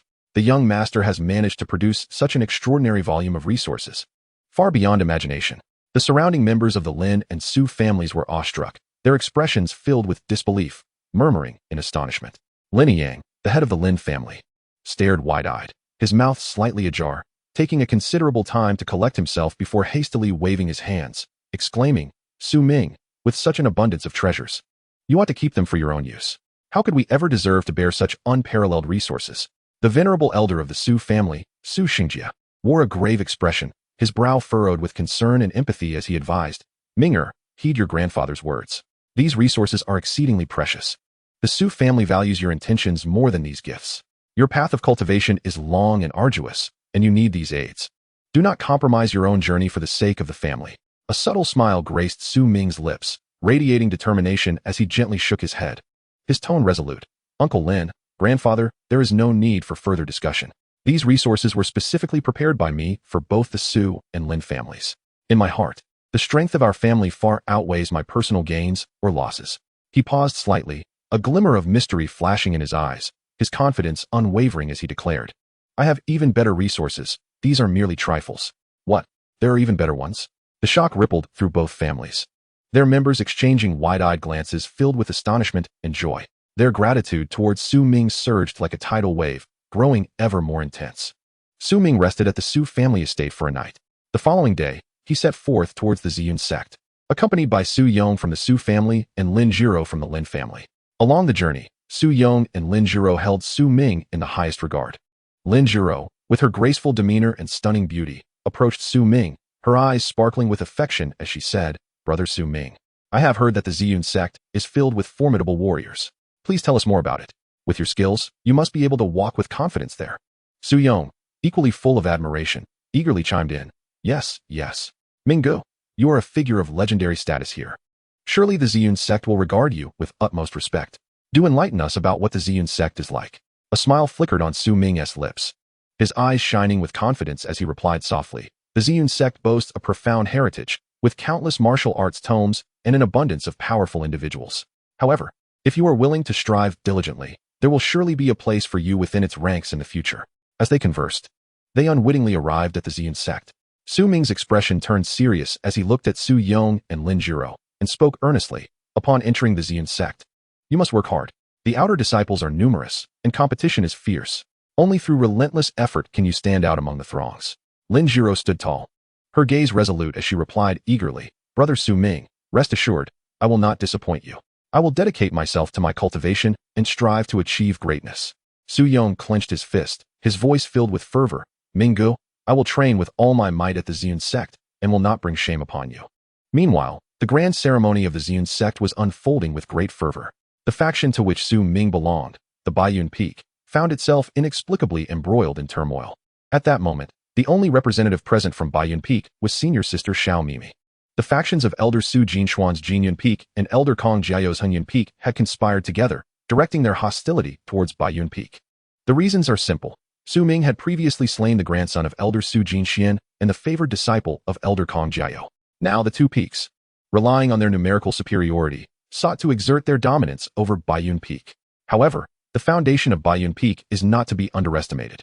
Its several top disciples are all formidable figures at the pinnacle of the inner sect, just a step away from transcending the mortal realm. Unfortunately, aside from the fifth senior sister, Xiao Mimamai, the others have ventured out in search of opportunities for advancement.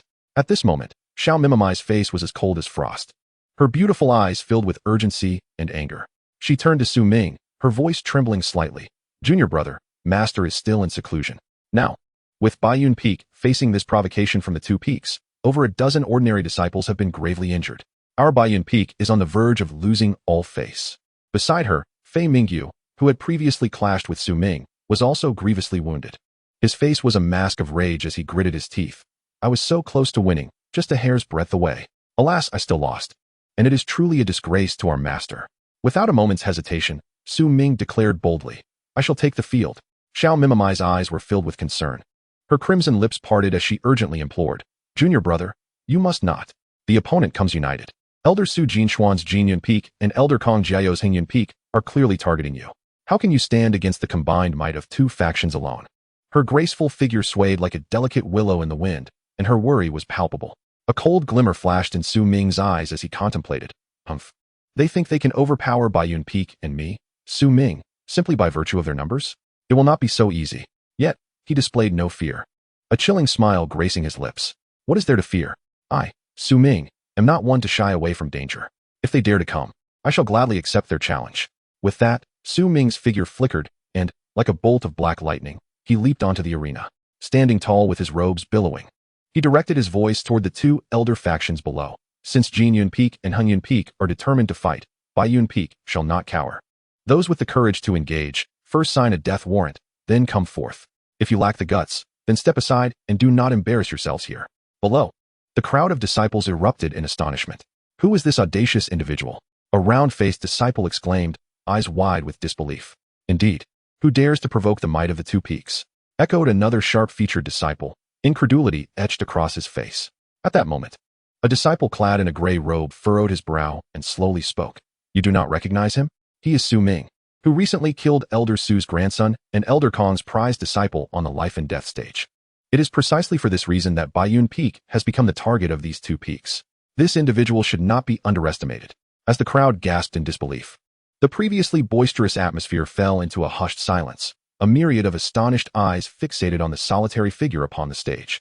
Nearby, a multitude of elders had gathered, initially to witness the grand ceremony of the mountain's inauguration. However, Su Ming's brazen demeanor instantaneously captivated their attention. One elder, with discerning eyes, swiftly penetrated Su Ming's cultivation level, exclaiming in astonishment, "This young man appears to have just entered the inner sect. How audacious of him!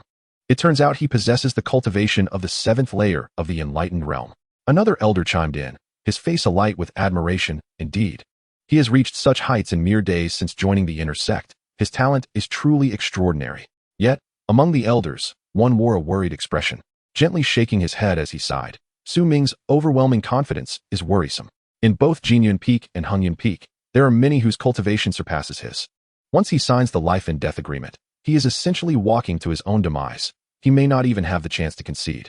With that, he let out a heavy sigh. At the highest position, the esteemed leader of the Ziyun sect, Ziqiong, adorned in a flowing purple robe that billowed gracefully in the wind, exuded an air of purity and dignity. Her beauty was unparalleled, her every movement imbued with grace and poise. At this moment, her captivating gaze settled upon Su Ming. This youth is indeed brimming with youthful fervor, Ziqiong murmured softly, a flicker of understanding crossing her eyes. However, contemplating Su Ming's intent to confront the disciples of two peaks single-handedly, she could not help but shake her head slightly, sighing inwardly. Such reckless behavior is undeniably ill-considered, she thought, her expression heavy with concern.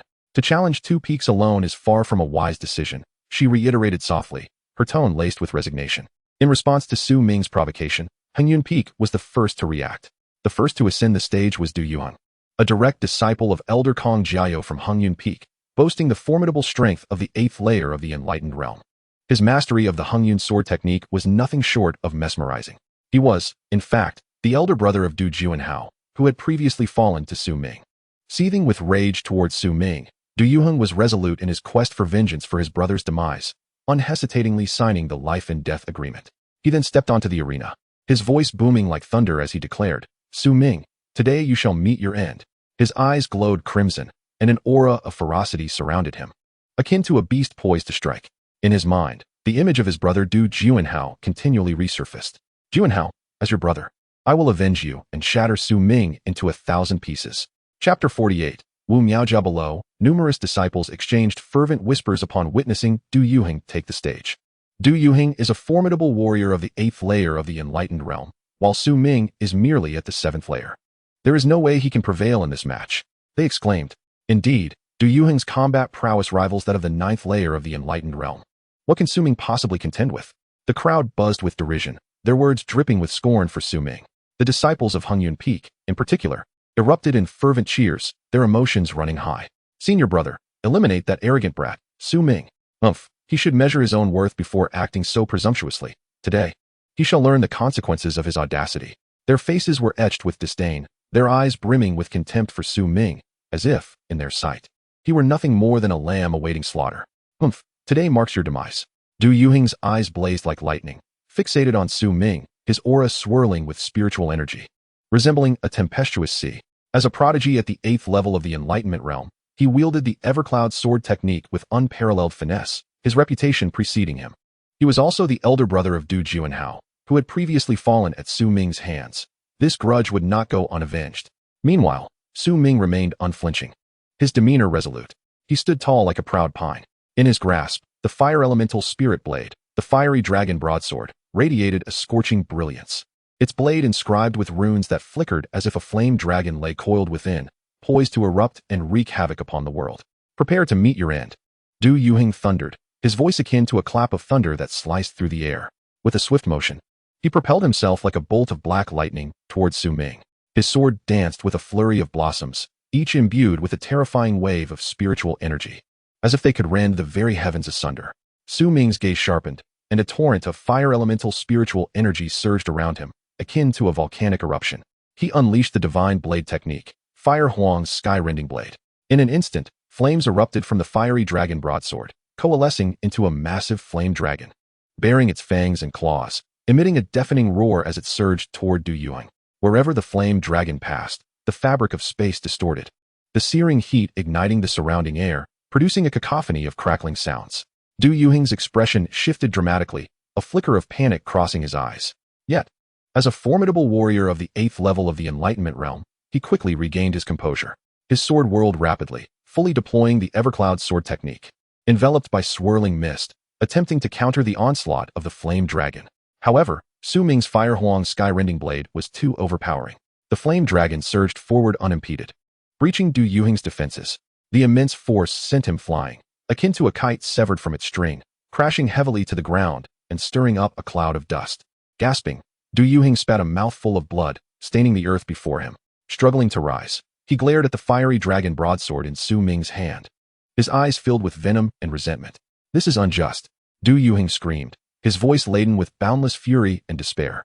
Your spirit weapon is of the Transcendence realm, vastly superior to my Enlightenment realm weapon. Su Ming let out a cold snort, his gaze frigid as if encased in eternal ice. Humph.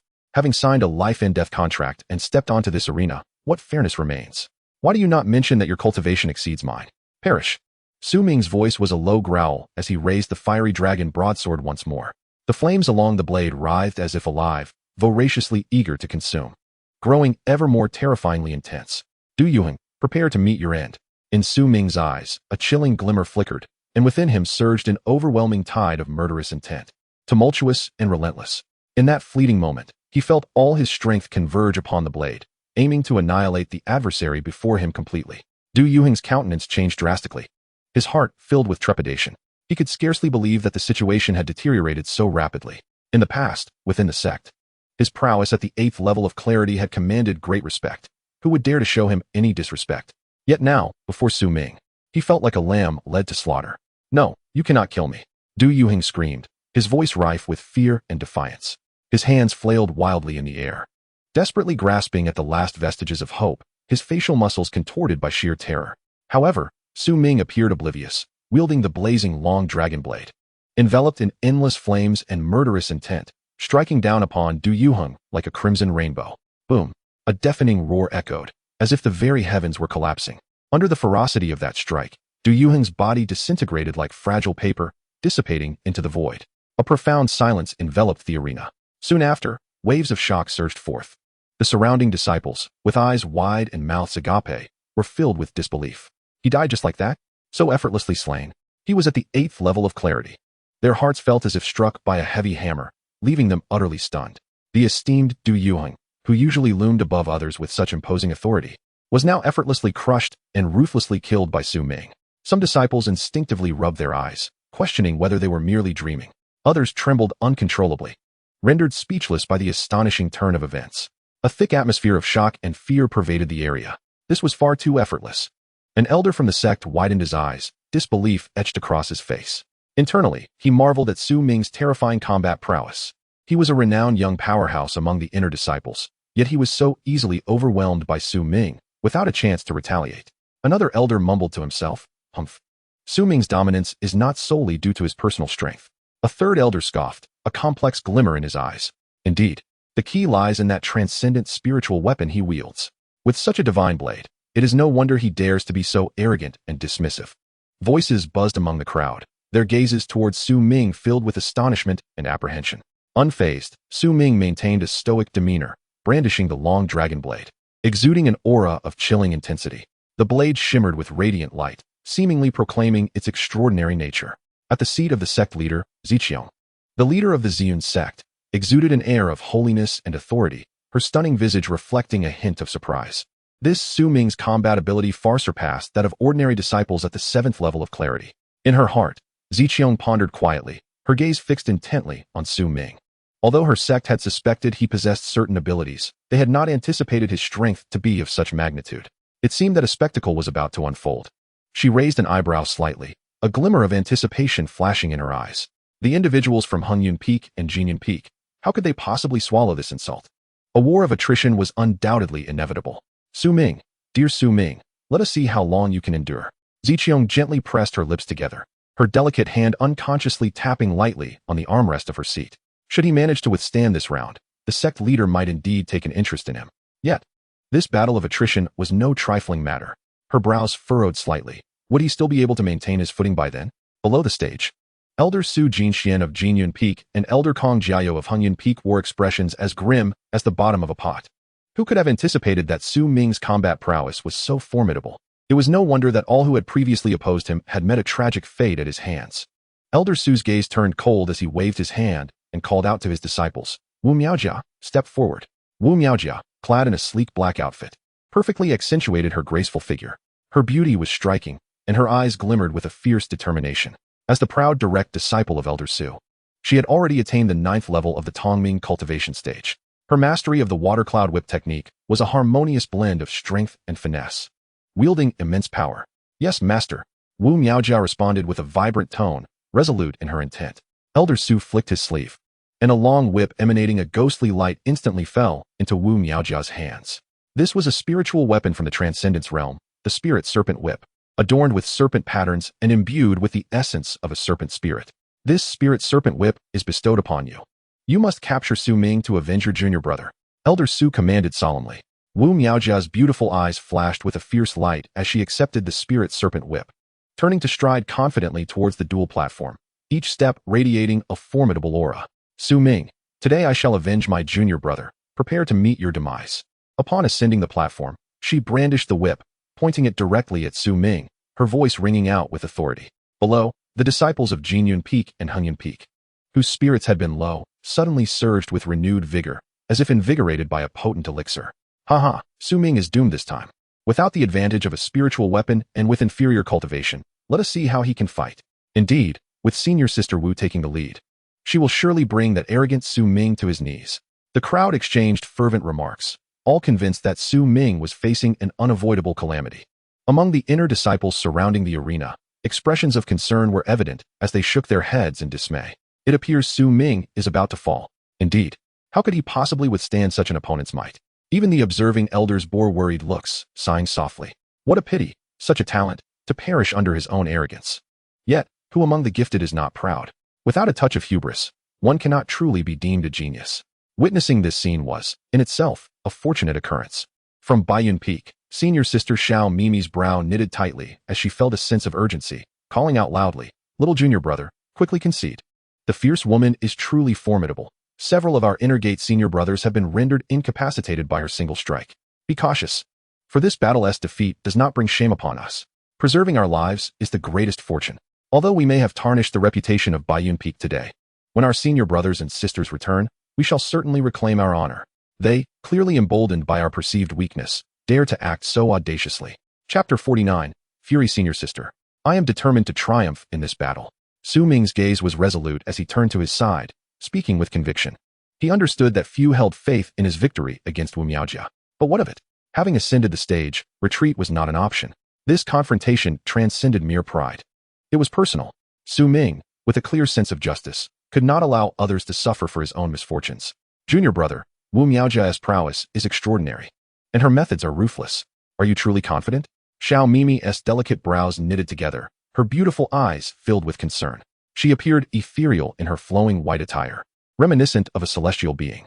A confident smile graced Su Ming's lips. Do not worry, senior sister. My acceptance of this challenge is backed by my own assurance. He reflected inwardly. Having navigated countless trials and tribulations, how could he fear Wu Miaojia? Yet do not be reckless. If danger arises, ensure you withdraw promptly, Xiao Mimi cautioned, her gaze brimming with care. Feeling the warmth radiating from his senior sister's hand, Su Ming's heart swelled. further solidifying his resolve. Senior sister, I comprehend. I shall exert my utmost effort in this battle and will not disappoint you. The clash commenced. Wu Miaojia, a peak inner gate disciple with exceptional grace and beauty. Her eyes sparkling like stars, donned a flowing white gown that danced with the wind, resembling a fairy descended from the heavens. In her grasp was the transcendent spiritual snake whip, which seemed alive, writhing in her hand. Humph, Su Ming. Today you shall witness the might of the water cloud whip technique. Wu Miaojia's lips parted delicately, her voice melodious, yet laced with arrogance.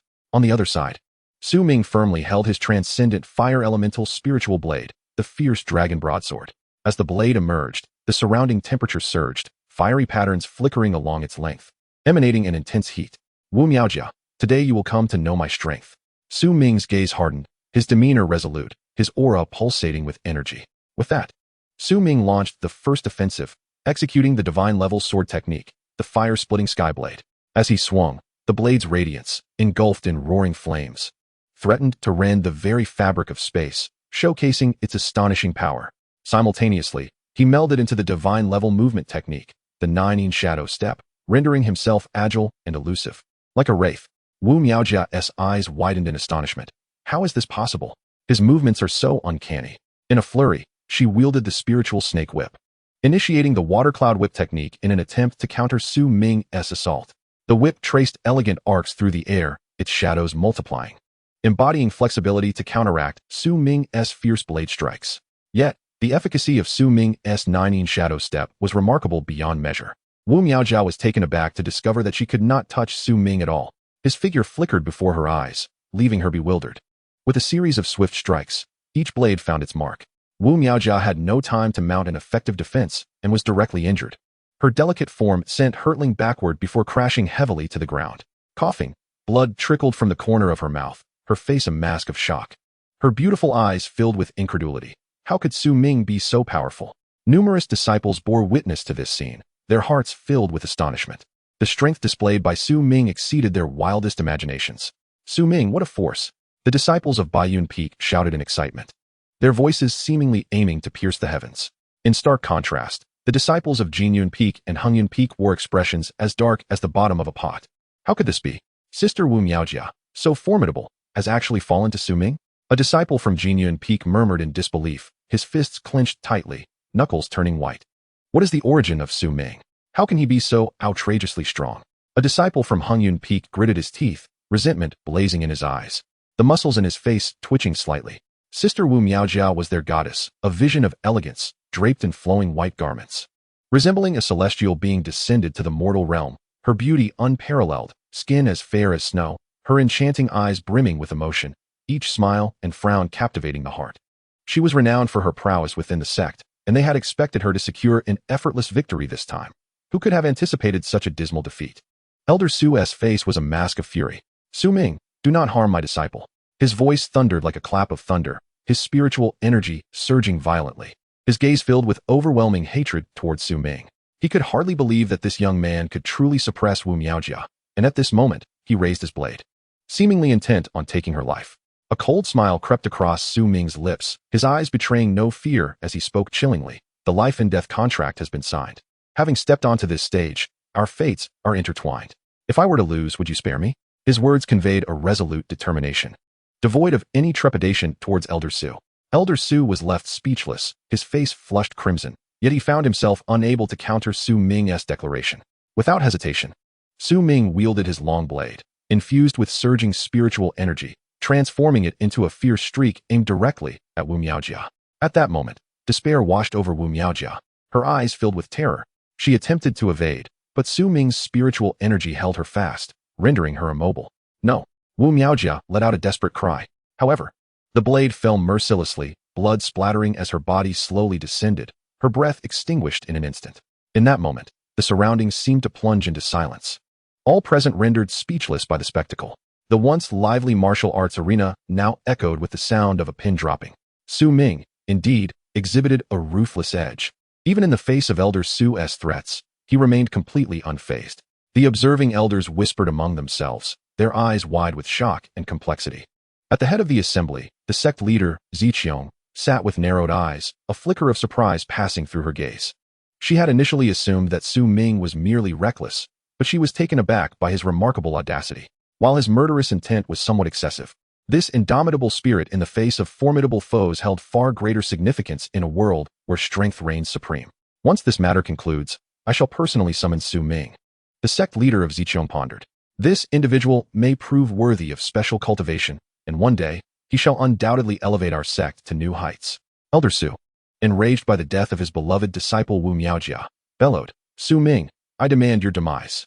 He commanded Li Jinghang. You have just broken through to the transcendence realm. Swiftly eliminate this vile creature and avenge your master. Li Jinghang gripped his sword tightly, its blade glinting ominously, mirroring the icy resolve in his eyes. He emanated an aura so powerful it felt as if a volcano on the verge of eruption, stifling the air around him. Each step he took towards the life and death platform reverberated like the pounding of a heart, resonating with the crowd's collective anticipation. The killing intent directed at Su Ming surged within him like a tidal wave, impossible to suppress. Wu Miaojia, his dear sister-like disciple, had met her end on this very platform, and today he vowed to rend Su Ming into 1,000 pieces as an offering to her spirit in the heavens. Humph. Just based on you? Su Ming's lips curled into a scornful smile. He stood tall, resembling a magnificent sword defying the world, exuding an aura that instilled fear. Having previously slain the poison fire flood dragon of the transcendence realm, he now possessed significantly enhanced abilities. Why would he fear Li Jinghang, who had only just advanced to this realm? It was utterly laughable. You killed my disciple. Today marks your end. Li Jinghang leapt onto the platform. Sword pointed menacingly at Su Ming, poised to inflict 1,000 cuts upon him. Su Ming remained unfazed, leisurely stretching his limbs. The cracking of his joints reminiscent of a fearless war anthem. Come, let me witness your true capabilities. At that moment, sect leader Ziqiang spoke slowly, her voice resounding like a great bell across the tense arena. This matter shall end here. The path of cultivation is long. One should cast aside grievances and focus on progress. How can we allow our sect to descend into internal strife? Every exceptional disciple is a treasure of our sect. Their loss is undeniably a significant detriment. Su Ming has indeed erred, but both Jinyun Peak and Hengyun Peak initiated the provocation and are equally culpable. Both parties share responsibility. This matter must reach a conclusion to prevent further discord. Therefore, I hereby order Jinyun and Hengyun Peaks to seal their mountains for a month, undergoing introspection. Su Ming, accompany me to the sect leaders' hall to accept your punishment. Upon hearing this decree, the disciples of Jinyun and Hengyun Peaks turned ashen, their hearts filled with indignation churning within them. What is the meaning of this? How can Su Ming's arrogance be so easily overlooked? They murmured. This decision by the sect leader is undoubtedly biased towards that brat. Yet, despite their simmering resentment, facing the sect leader's command, they could only grit their teeth and acquiesce. Enough, the sovereign has spoken. What else can we do? However, a month hence, outside the sect, Su Ming shall face retribution. Indeed, while internal strife is prohibited within the sect, there are no such rules beyond its borders. At that time, Elder Su and Elder Kong will undoubtedly take matters into their own hands, ensuring that Su Ming does not return. They secretly calculated, their eyes glimmering with resentment, waiting for the month to expire and the moment of vengeance to arrive. Chapter 50. Like lamb fat and beautiful jade, Su Ming followed the sovereign into the grand hall. Sovereign Ziqiang, adorned in a robe of purple clouds, appeared as if draped in flowing mist, both sacred and imposing. She sat regally upon the throne, her beauty ethereal, akin to a celestial being descending to the mortal realm, her graceful figure accentuated by alluring curves. A powerful aura emanated from her, overwhelming and suffocating. Su Ming approached, bowing respectfully, fully aware that he had come to receive punishment. He pondered inwardly, realizing that the sovereign's intervention in the life and death duel was clearly to safeguard him. Why else would she intervene precisely when he was on the brink of defeat? Ziqiang's enchanting gaze fell upon Su Ming, her voice cold yet imbued with undeniable authority. Su Ming, meet my gaze.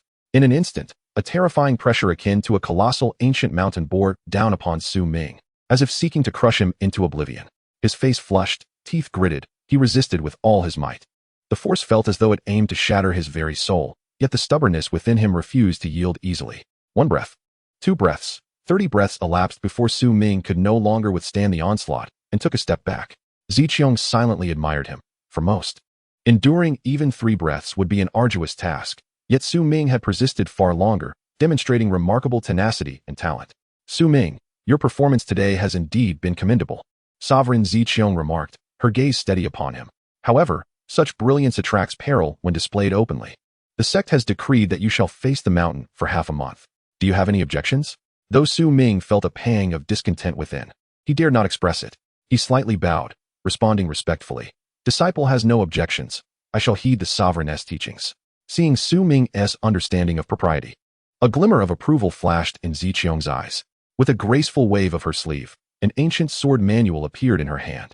This is the Luo'an City sword manual, a treasure of high esteem, acquired unexpectedly by me. Consider it a compensation for you.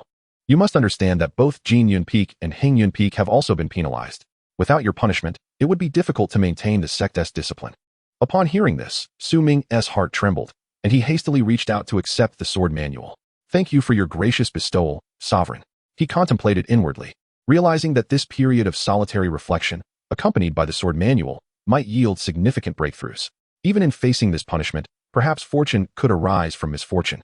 Just as Su Ming was about to grasp the sword manual, Sovereign Ziqiang suddenly coughed up blood, her complexion turning ashen, starkly contrasting her previously dignified countenance.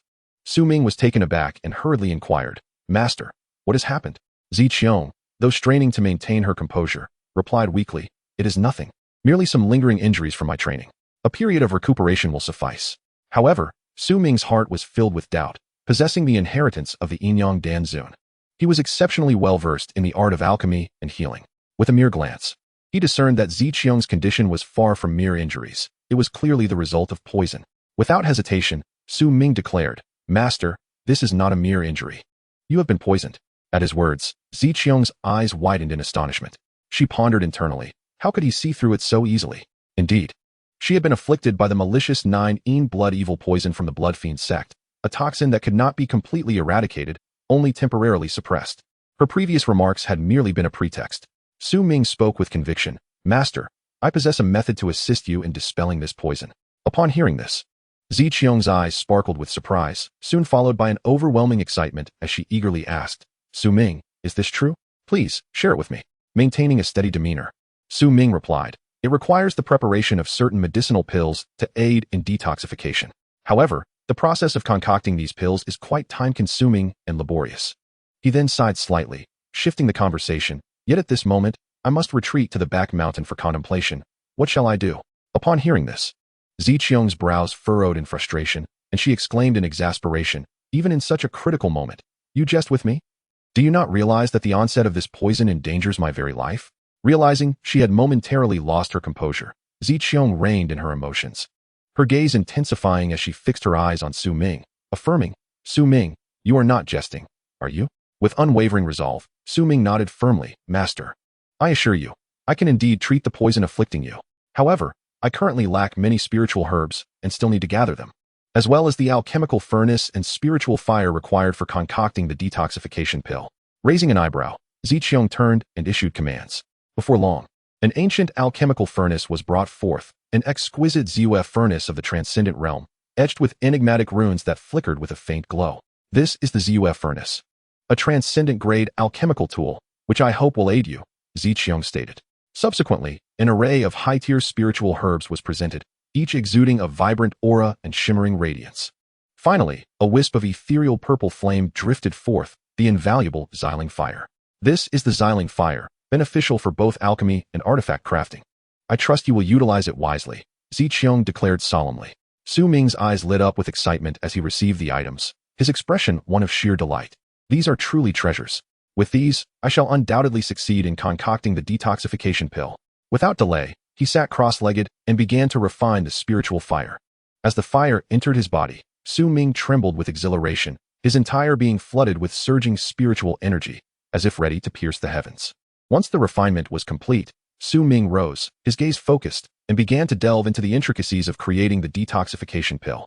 He understood well that the 9 blood evil poison was exceedingly complex, a veritable nightmare among toxins, and that expelling it would be no simple task. The detoxification elixir must be concocted in 2 distinct phases, both internally and externally applied, to achieve success. Su Ming murmured to himself, his brow furrowed, yet his eyes radiated a resolute determination. Ziqiang's beautiful gaze remained fixed upon Su Ming's industrious figure, her heart brimming with anticipation and an uncontainable astonishment. She could hardly fathom that the formidable 9 blood fiend poison, which had left her utterly helpless, could be resolved by a mere inner sect disciple. It was well known that even the elders of alchemy within the sect were rendered powerless against this toxin. Who exactly is this Su Ming? Ziqiang could not help but whisper to herself, her exquisite countenance now a canvas of shock. Her eyes sparkled with intrigue, seemingly reassessing Su Ming's true nature. Amidst the tension, his graceful form moved with an enchanting elegance. Fully engrossed, Su Ming manipulated the alchemical flames. Time flowed on. Within the main hall of the Ziyun sect, the flames roared like a colossal beast of crimson fire, swirling and howling with vigor. The rich aroma of the elixir wafted through the air, delicate and ethereal, akin to an invisible silk caress that tantalized the senses. It is done. Su Ming exhaled a long breath, his eyes reflecting the contentment that followed fatigue. 2 cauldrons of elixirs lay quietly within the furnace. One cauldron contained the internal detoxification pill, smooth and crystalline, emanating a gentle glow reminiscent of pearls caressed by moonlight. The other held the external detoxification pill, its intricate patterns and pure hues resembling a meticulously crafted masterpiece. Standing beside him, the sect leader Ziqiang's eyes widened in astonishment. Her previously alabaster cheeks flushed with disbelief. Her lips parted as she murmured, "These are truly exquisite elixirs." It was known that the alchemical elders within the sect, despite their immense dedication, had been unable to produce such quality. Ziqiang's heart raced, unable to find calm. She couldn't help but gaze at Su Ming, pondering how many more astonishing surprises this young man held. Noticing Ziqiang's gaze, Su Ming lifted his head to meet her eyes. "Sect leader, I have not failed in my duty." He swiftly approached, bowing slightly, his demeanor infused with humility, as though all he had accomplished was a trivial endeavor. Ziqiang, still enveloped in shock, cleared her throat softly, attempting to regain her composure. "Su Ming, your alchemical skills are truly extraordinary," she exclaimed with genuine admiration, her eyes sparkling with unmasked appreciation. Su Ming stepped forward, his gaze drawn to the resplendent sect leader. Ziqiang stood with an air of dignity, exuding an innate regal presence, as if she were destined to stand atop the pinnacle of the sect. Holding the internal pill in his hands, he spoke with a steady tone, "Sect leader, this pill can be taken directly. As for the external one, it must be applied to the skin." After a brief pause, he continued, "I kindly ask the sect leader to turn her back to me and remove her garments, as the toxin needs to be applied to the back. Subsequently, I will employ a special technique to extract the poison." Upon hearing this, Ziqiang's heart fluttered with a sudden unease. Having been raised in privilege and nobility, she had never engaged in such intimate actions with a man throughout her life. In these times, she found herself compelled to loosen her garments in the presence of a disciple, a thought that weighed heavily upon her heart like an insurmountable mountain. Yet, the thought of the insidious 9 blood poison festering within her, akin to a relentless parasite, drove her to act, for if not eradicated promptly, not only would her cultivation be obliterated, but the entire sect might also plunge into an abyss of irretrievable ruin. Contemplating this, she bit her silver teeth and slowly turned her back. In that instant, a blush crept upon her cheeks, reminiscent of the fiery clouds at dusk. With trembling hands, she unfastened the sash of her purple robe, which cascaded down like a gentle wisp of cloud, revealing a back as exquisite as jade. Chapter 51, Master. Please awaken. Su Ming stood behind the sect leader, Ziqiang, his gaze fixated on her fair back, shrouded beneath a waterfall of dark hair. His heart racing like a rabbit in a cage. This was his first time applying medicine to the sect leader, and his palms were slick with sweat. "Steady yourself," he silently urged, yet the more he tried to calm his nerves, the more uncontrollable his hands became. The application of the salve grew increasingly awkward, and suddenly, a tremor caused his hand to stray and make contact with Ziqiang's skin. A sharp intake of breath escaped him, freezing him in place, his eyes widening in shock and regret. Ziqiang shuddered, her silver teeth clenched, her face, once as flawless as jade, flushed a deep crimson, akin to the fiery clouds on the horizon. Her beautiful eyes fell, her delicate teeth biting her lower lip, and she remained silent. In that moment, the imposing and majestic figure of the sect leader was nowhere to be found. Instead, she appeared as a bashful maiden, exuding an alluring charm that stirred emotions within him. Su Ming dared not utter a word, swiftly gathering his wits to prepare the external medicine. His hands moved with practiced skill, applying the ointment evenly across Ziqiang's back. Subsequently, he channeled his spiritual energy, invoking the 37 needles of the fierce sun technique. The energy manifested as golden threads, swirling at his fingertips before deftly piercing the acupuncture points on her back. "Master, bear with it. This technique may bring a slight warmth," Su Ming murmured, beads of perspiration forming on his forehead. As moments passed, the chilling 9 blood poison was gradually coaxed out. Suddenly, Ziqiang gasped and expelled a mouthful of dark crimson poison. Little did anyone expect the toxicity to surpass Su Ming's estimations. Ziqiang's body weakened, and she fell backward into Su Ming's embrace, enveloped by a refreshing fragrance. His heart raced as he beheld her once proud form, now delicate and frail, evoking a sense of deep compassion. Master. Su Ming's expression shifted dramatically, his anxiety surging as he hurried to support her. Internally lamenting the dire situation, he pressed his hands against her, continuously channeling spiritual energy to aid her recovery. Master, please awaken, he implored silently, his eyes brimming with concern. Within the Ziyun sect, Su Ming had gained renown, having single-handedly battled against two dominant peaks. After a fierce battle, he returned triumphantly. Rumors circulated that Su Ming was punished to contemplate for half a month on the back mountain. However, anyone with a modicum of discernment could see that this was clearly the sect leader shielding him. Jin Yun Peak and Heng Yun Peak were ordered to seal their mountains for a month. At this moment, both peaks were ablaze with the flames of vengeance. Su Ming had gone too far. How could we swallow this indignation? On Jin Yun Peak, an elder glared with wide eyes, slamming his hand on the table, causing the teacups to jump. Indeed, if we do not take revenge, how can Jin Yun Peak ever hold its head high again? Another disciple, his face contorted with anger, clenched his fists until his knuckles turned white. A month later, once the mountain sealing order is lifted, we shall surround Su Ming outside Ziyun sect and make him aware of our might. Someone spoke fiercely, their eyes ablaze with murderous intent. Heng Yun Peak echoed similar sentiments. Su Ming had trampled upon us. This grievance must be avenged. A burly man, his face a mass of muscle, gritted his teeth and declared, yes, a month from now, he shall pay in blood for his deeds. The disciples all echoed in agreement, their voices resonating through the mountains, as if to burn this fury into the heavens.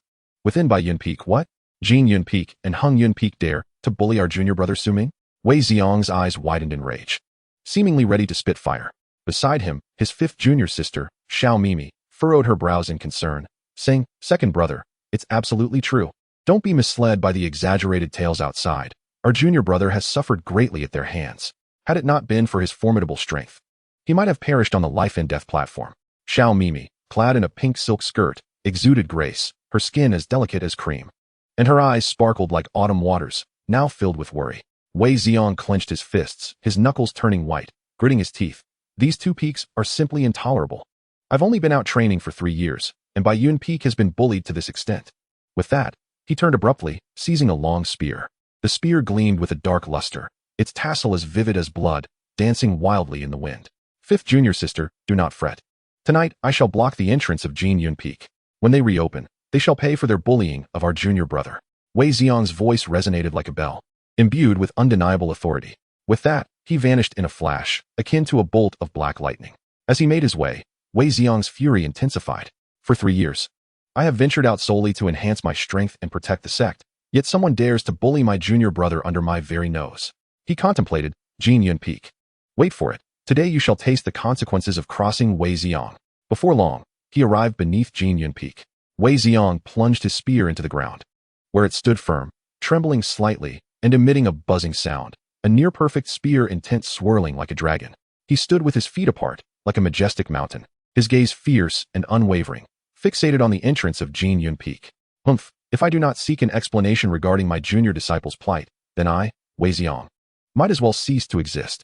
He let out a cold snort, his voice reverberating through the valley, lingering in the air. Concurrently, Wei Xiong summoned his spiritual energy to send a message to his elder sister, third junior brother, and fourth junior sister. Return to the sect swiftly. My junior disciple is being bullied by the Jin Yun Peak and Heng Yun Peak. I am already beneath Jin Yun Peak. Hurry. Having completed his transmission, he sat cross-legged, exuding an imposing aura, his gaze fixed upon the tightly shut mountain gate, patiently awaiting the day it would open. Within the main hall of the sect leader, 3 days passed quietly. The sect leader, Zi Qiong, gradually woke, only to find herself in Su Ming's embrace. In an instant, a blush spread across her exquisite face. Her cheeks, akin to sheep fat jade, flushed a captivating red, reminiscent of blooming peach blossoms in spring. Startled like a frightened fawn, she hurriedly rose. Where am I? Zi Qiong thought, inwardly alarmed, her gaze instinctively scanning her surroundings. Upon realizing she was in the main hall, she felt a slight sense of relief. She then turned her attention inward and was astonished to discover that the once rampant and nearly life-threatening 9 blood evil poison within her had significantly improved. How is this possible? It has truly gotten better. Zi Qiong's beautiful eyes widened, disbelief evident within them, her long eyelashes fluttering like startled butterfly wings. Did you do this, Su Ming? She asked, her voice laced with uncontainable surprise and gratitude. Su Ming remained composed, nodding slightly. Indeed, a wave of joy washed over Ziqiang. Su Ming, you have truly rendered me an immense service. I do not know what reward you desire, but anything within my power, I shall not decline. Su Ming waved his hand. There is no need for such formality, sect leader. I have already acquired a Dan furnace and a wisp of spiritual fire. This compensation is sufficient. Ziqiang furrowed her brow slightly, her beautiful eyes swirling with concern. But how can such a meager reward compare to the great assistance you have provided me? Su Ming persisted. There is no need for concern, sect leader. It is merely a few items. Moreover, the 9 Yin blood evil poison has not yet been completely eradicated. It requires one more treatment for full recovery. A warmth surged within Ziqiang, a tide of emotion overwhelming her, yet anxiety shadowed her thoughts. Another treatment is necessary? She recalled the process of healing, and a blush crept upon her cheeks. Su Ming responded, yes, sect leader. You should be able to sense that the poison has not been entirely expelled. Ziqiang felt a bit uneasy but still gently parted her lips and replied softly, all right.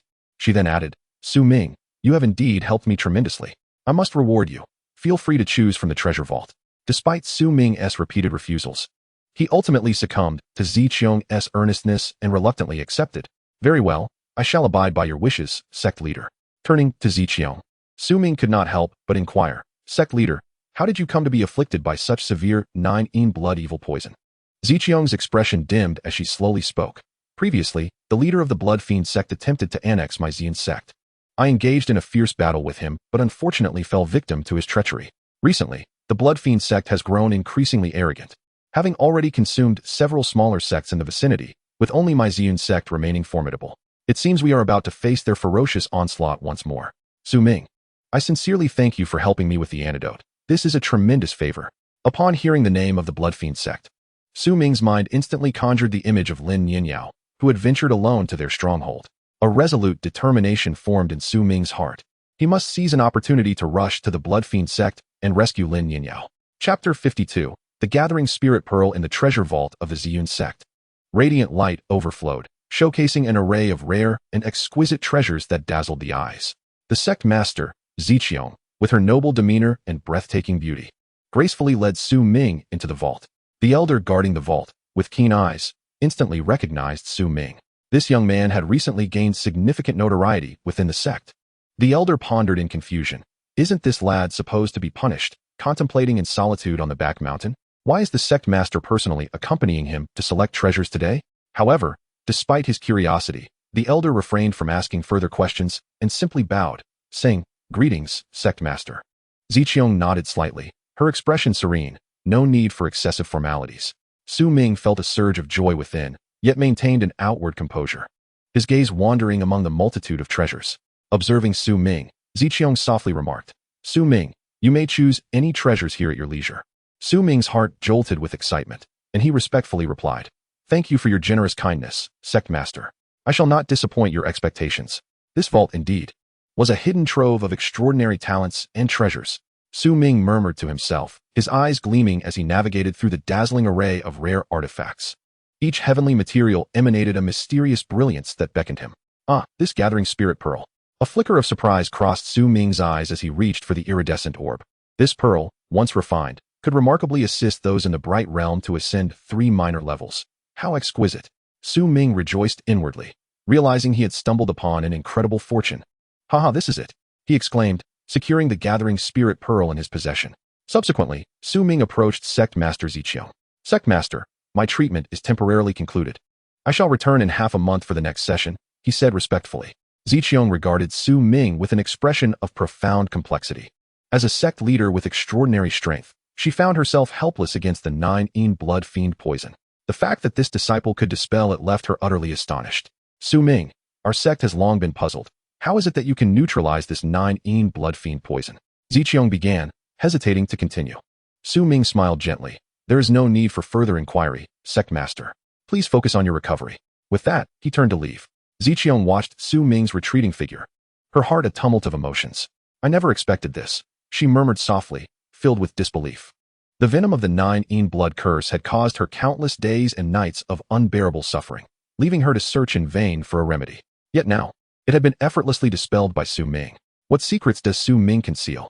As Su Ming's figure receded, he returned to Baiyun Peak. Junior brother. A voice of surprise broke through the air as Xiao Mimi gracefully approached, akin to a blooming flower drifting on the breeze. Her bright eyes sparkled with joy, and her exquisite visage blushed slightly with excitement, reminiscent of the enchanting twilight sky. You have returned ahead of time. What is the reason for this? Xiao Mimi's lips parted, her voice ringing clear like a mountain spring. Su Ming's lips curled into a serene smile. I merely assisted the sect leader with a small task. As he spoke, he casually dusted off his sleeves, as if the matter were trivial. Is that why the sect leader spared you the punishment of facing the wall at the back mountain? Xiao Mimi's beautiful eyes widened in disbelief, her long eyelashes fluttering like startled butterflies. Indeed, Su Ming nodded slightly, his expression calm. Junior brother, you are truly remarkable. Xiao Mimi could not help but applaud, her fair hands clapping joyfully, her face radiating admiration. She marveled inwardly at her seemingly ordinary junior brother, realizing that in critical moments, he possessed such extraordinary capabilities. It seemed she must regard him with newfound respect henceforth. By the way, junior brother, second senior brother Wei Xiong has returned. Her voice was bright as a songbird, and she continued, moreover, senior sister, third senior brother, and fourth senior sister are all on their way here. Upon hearing this, Su Ming's heart jolted with surprise, and he hurriedly inquired, senior sister, what is the reason? Xiao Mimi's brows furrowed, a flicker of anger crossing her beautiful eyes. Is it not to help you vent your frustrations?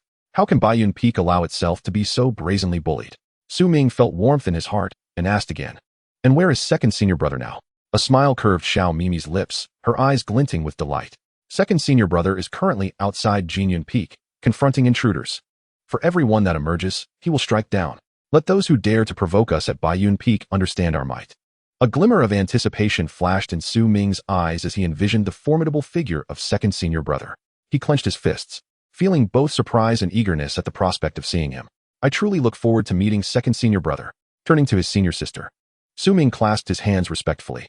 Senior sister, I intend to enter seclusion for cultivation and refine the spirit-gathering pearl bestowed upon me by the sect leader. A smile graced Xiao Mimi's breathtaking features, her eyes twinkling like stars, her graceful figure enchanting.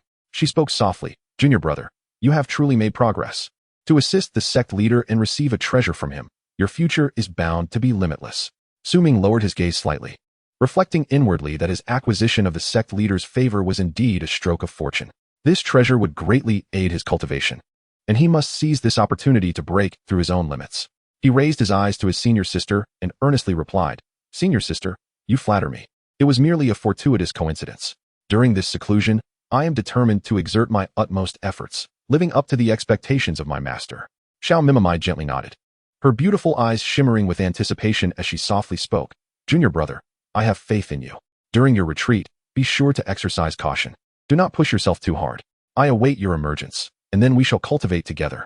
As her words fell, a blush crept onto Xiao Mimamai's cheeks. Su Ming stepped into the cave dwelling, his figure flickering before vanishing into the space of the Yin Yang Ring. A radiant glow emanated from his palm as the gathering spirit pearl appeared, exuding a gentle luster. Today, I shall refine you, Su Ming murmured to himself, a resolute gleam igniting in his eyes. He immediately settled into a meditative position, invoking the Yin Yang Divine Art. In an instant, the spiritual energy of the heavens and earth seemed to respond to his summons, fiercely converging towards him, drawn into his body by the gathering spirit pearl. As the spiritual energy continued to be refined, Su Ming's cultivation began to ascend steadily, breaking through to the 7th level of clarity, continuing to the 8th level, 9th level. Su Ming exclaimed with vigor, his aura surging once more. Yet, upon reaching this juncture, it felt as though he had collided with an invisible wall, rendering further progress impossible. The path to breakthrough into the transcendence realm proved to be exceedingly arduous. Su Ming's brow furrowed, his heart brimming with discontent. He recalled senior sister Feng Yurong, a person of exceptional talent, who had also been ensnared by this constraint for several years. Must I too halt my progress here? Clenching his teeth, the flames of determination within him blazed even brighter. He took a deep breath, temporarily setting aside the thought of breaking through, and instead began to cultivate his divine martial arts. The Haoyang 13 Fists, Su Ming shouted, unleashing a punch that howled through the air, akin to the searing heat of the sun, warping the very atmosphere. One punch after another, he struck with increasing ferocity, his mastery of this martial technique advancing at a rapid pace. The 9 Yin Divine Movement. Su Ming shifted his form, instantly transforming into a shadow that flickered through space, his speed reaching its zenith, leaving behind a trail of afterimages. His agility became increasingly fluid, as though he had melded with the darkness itself. The star-slaying sword technique. A long sword materialized in Su Ming's hand, its blade gleaming with a chilling light. With a flick of his finger, a dazzling sword chi surged forth, cleaving through the void as if to fell the very stars. As he continued to practice, the potency of the sword technique grew ever stronger. Within the confines of the Yin Yang Ring space, Su Ming immersed himself in his training, relentlessly honing his skills as he endeavored to ascend to greater heights. Having concluded his cultivation, Su Ming emerged from his retreat, his combat prowess and strength having undergone an extraordinary surge, rendering him exceedingly formidable. Just as he stepped out, he saw his senior sister Xiao Mimamai rushing towards him in a flurry, her face etched with urgency, her eyes slightly reddened, and her hair somewhat disheveled.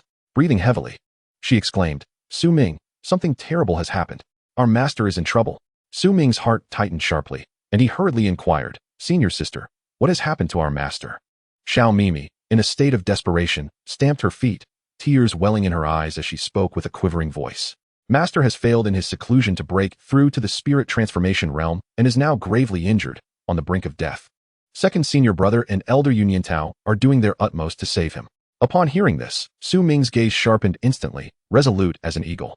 And without a moment's hesitation, he rushed alongside Xiao Mimi towards the main hall of Baiyun Peak. As they entered the hall, a heavy and oppressive atmosphere enveloped them.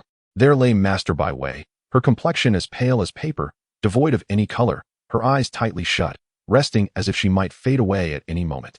Second senior brother Wei Xiang stood tall beside her, gripping a long spear, his expression filled with concern. The spear trembled slightly, echoing the anxiety within its wielder. Meanwhile, elder Yin Nianyao, a master alchemist of the sect, was wholly concentrated on channeling spiritual energy into Bai Wei. She was voluptuous, particularly her ample figure, which, in this tense atmosphere, added an unexpected allure. Furrowing her brow, beads of sweat adorned her forehead as she continuously shifted her hand gestures, directing a steady stream of spiritual energy into Bai Wei's body. Su Ming's gaze shifted, and he spotted a figure clad in white robes. This individual exuded an imposing presence, radiating a powerful aura that sent shivers through the air. Su Ming marveled inwardly, recognizing this as second senior brother Wei Xiang, who had successfully advanced to the enigmatic transformation realm. Junior brother, Wei Xiang strode forward, his voice bright and clear. "You must carefully watch over Master and assist in treating her injuries."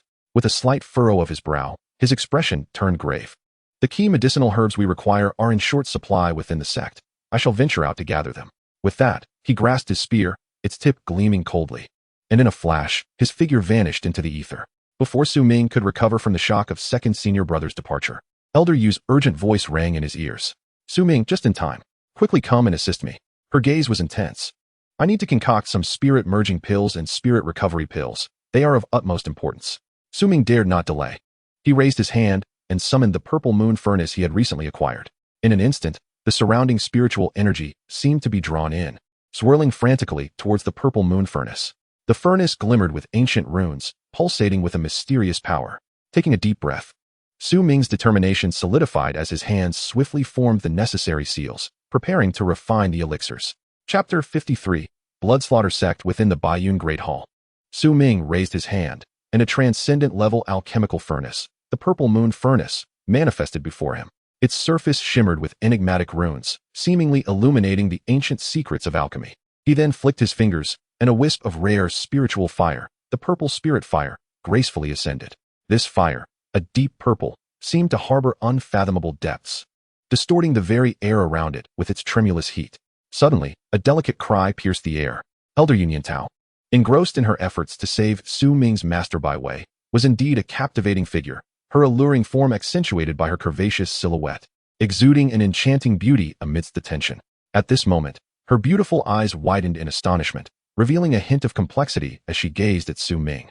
"The sect leader truly dotes on you, doesn't he?" Yin Nianyao couldn't help but speak, her tone laced with a touch of bitterness. "I have pleaded with the sect leader for so long for the purple moon furnace and the purple spirit fire, yet they were directly bestowed upon you." Su Ming felt a tightening in his heart, but dared not show any sign of it on his face. Internally, he lamented the unexpected fortune that had fallen upon him. Yet his focus was solely on saving his master, leaving no room for such trivial thoughts. "Elder, I am wholeheartedly dedicated to rescuing my master," Su Ming said, lowering his head, his voice steady. The purple moon furnace and the purple spirit fire were granted by the sect leader for their significance. I hope to use them to refine the spirit melding pill and the spirit revival pill, thereby saving my master from peril. With that, Su Ming fell silent, taking a deep breath, immersing himself entirely in the art of alchemy. His gaze was fixed intently on the purple moon furnace, his hands moving swiftly to form intricate seals that flowed into the furnace. The purple spirit fire blazed ever more fiercely, casting an ethereal violet glow throughout the grand hall.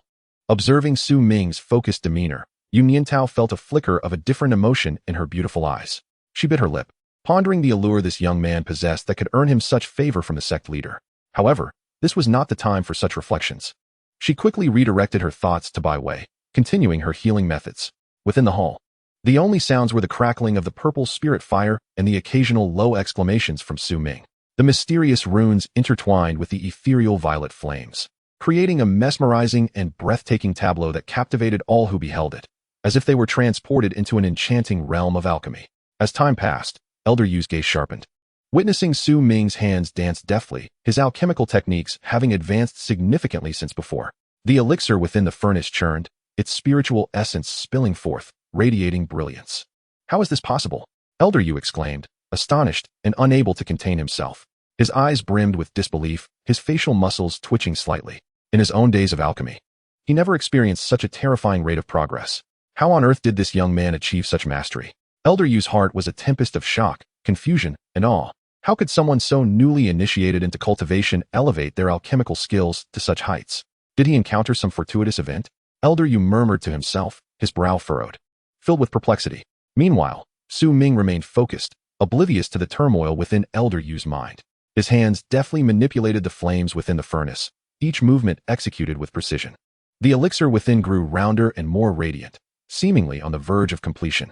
Elder Yu took a deep breath, attempting to steady himself. Yet his gaze remained fixed upon Su Ming. Such talent, if nurtured properly, would undoubtedly create waves in the world of alchemy in the future. Elder Yu mused silently, a glimmer of expectation beginning to shine in his eyes. Elder, the elixir is ready, Su Ming announced, raising his hand. In an instant, several exquisite spirit recovery pills, akin to shooting stars racing across the moon, accurately landed in Yin Niantao's hands. Her beautiful eyes widened, resembling the most resplendent stars in the night sky, yet were now filled with astonishment. Her ruby lips parted slightly, revealing delicate teeth, rendering her momentarily speechless. A tempest of emotions surged within her.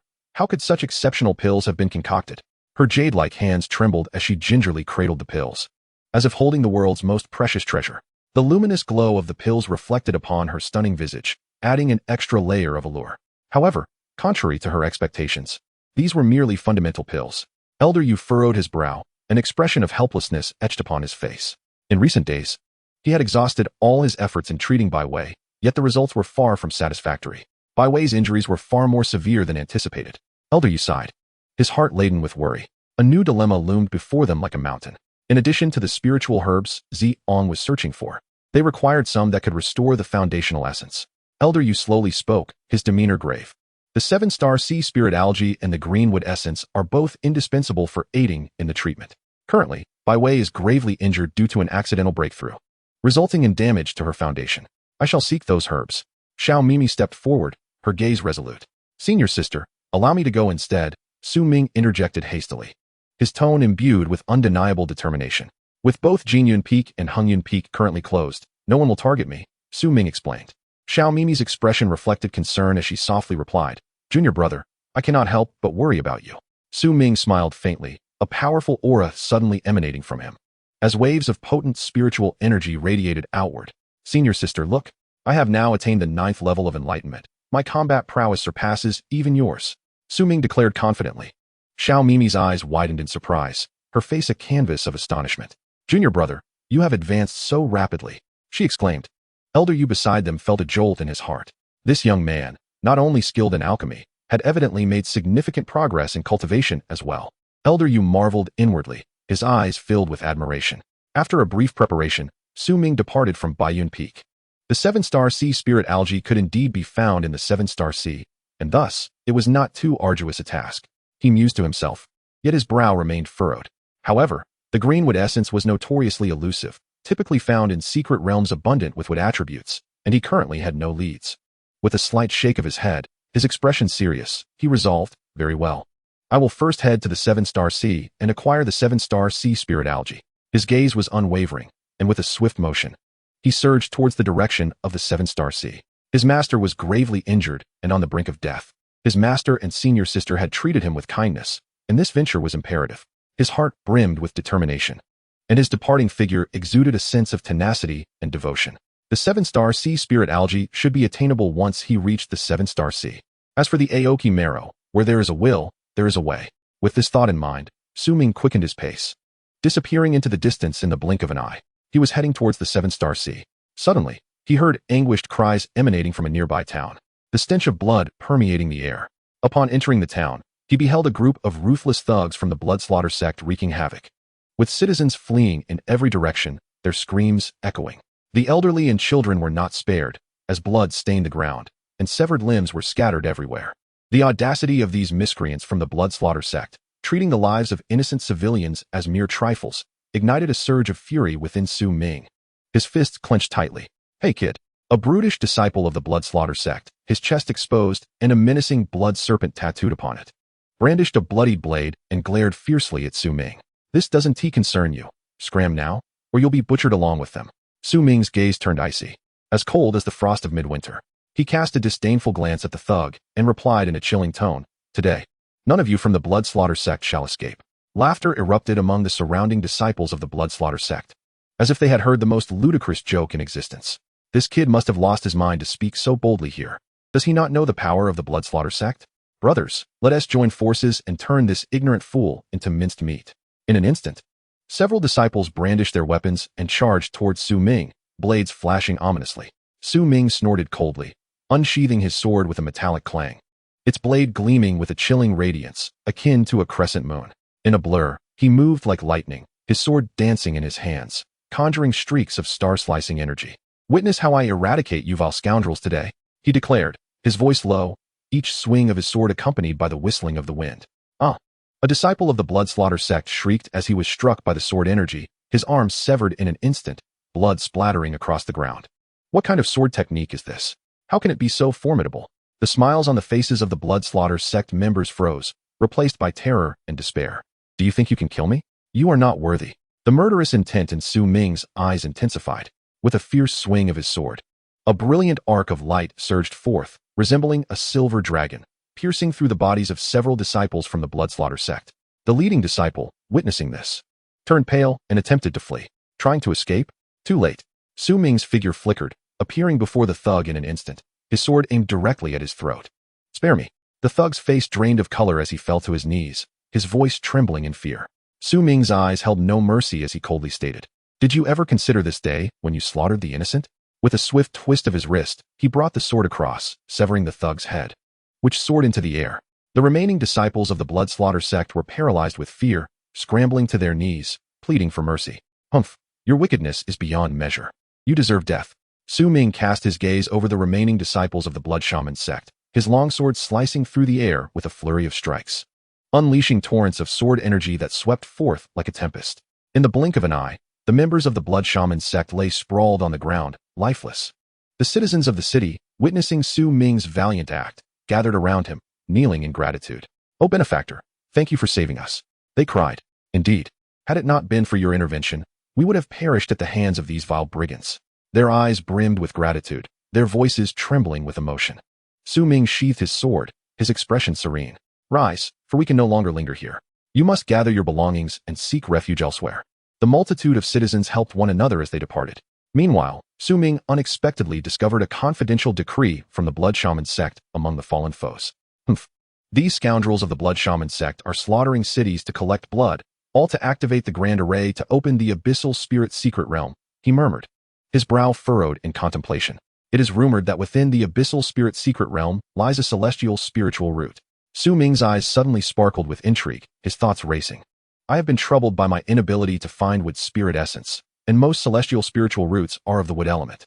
The abyssal spirit secret realm, or the very spiritual root itself, is highly likely to yield wood spirit essence. If I can procure it, my master shall be saved." Clenching his fists with determination, he envisioned the hope of rescuing his master. After a moment's reflection, Su Ming dispelled any hesitation and set forth in the direction of the abyssal spirit secret realm.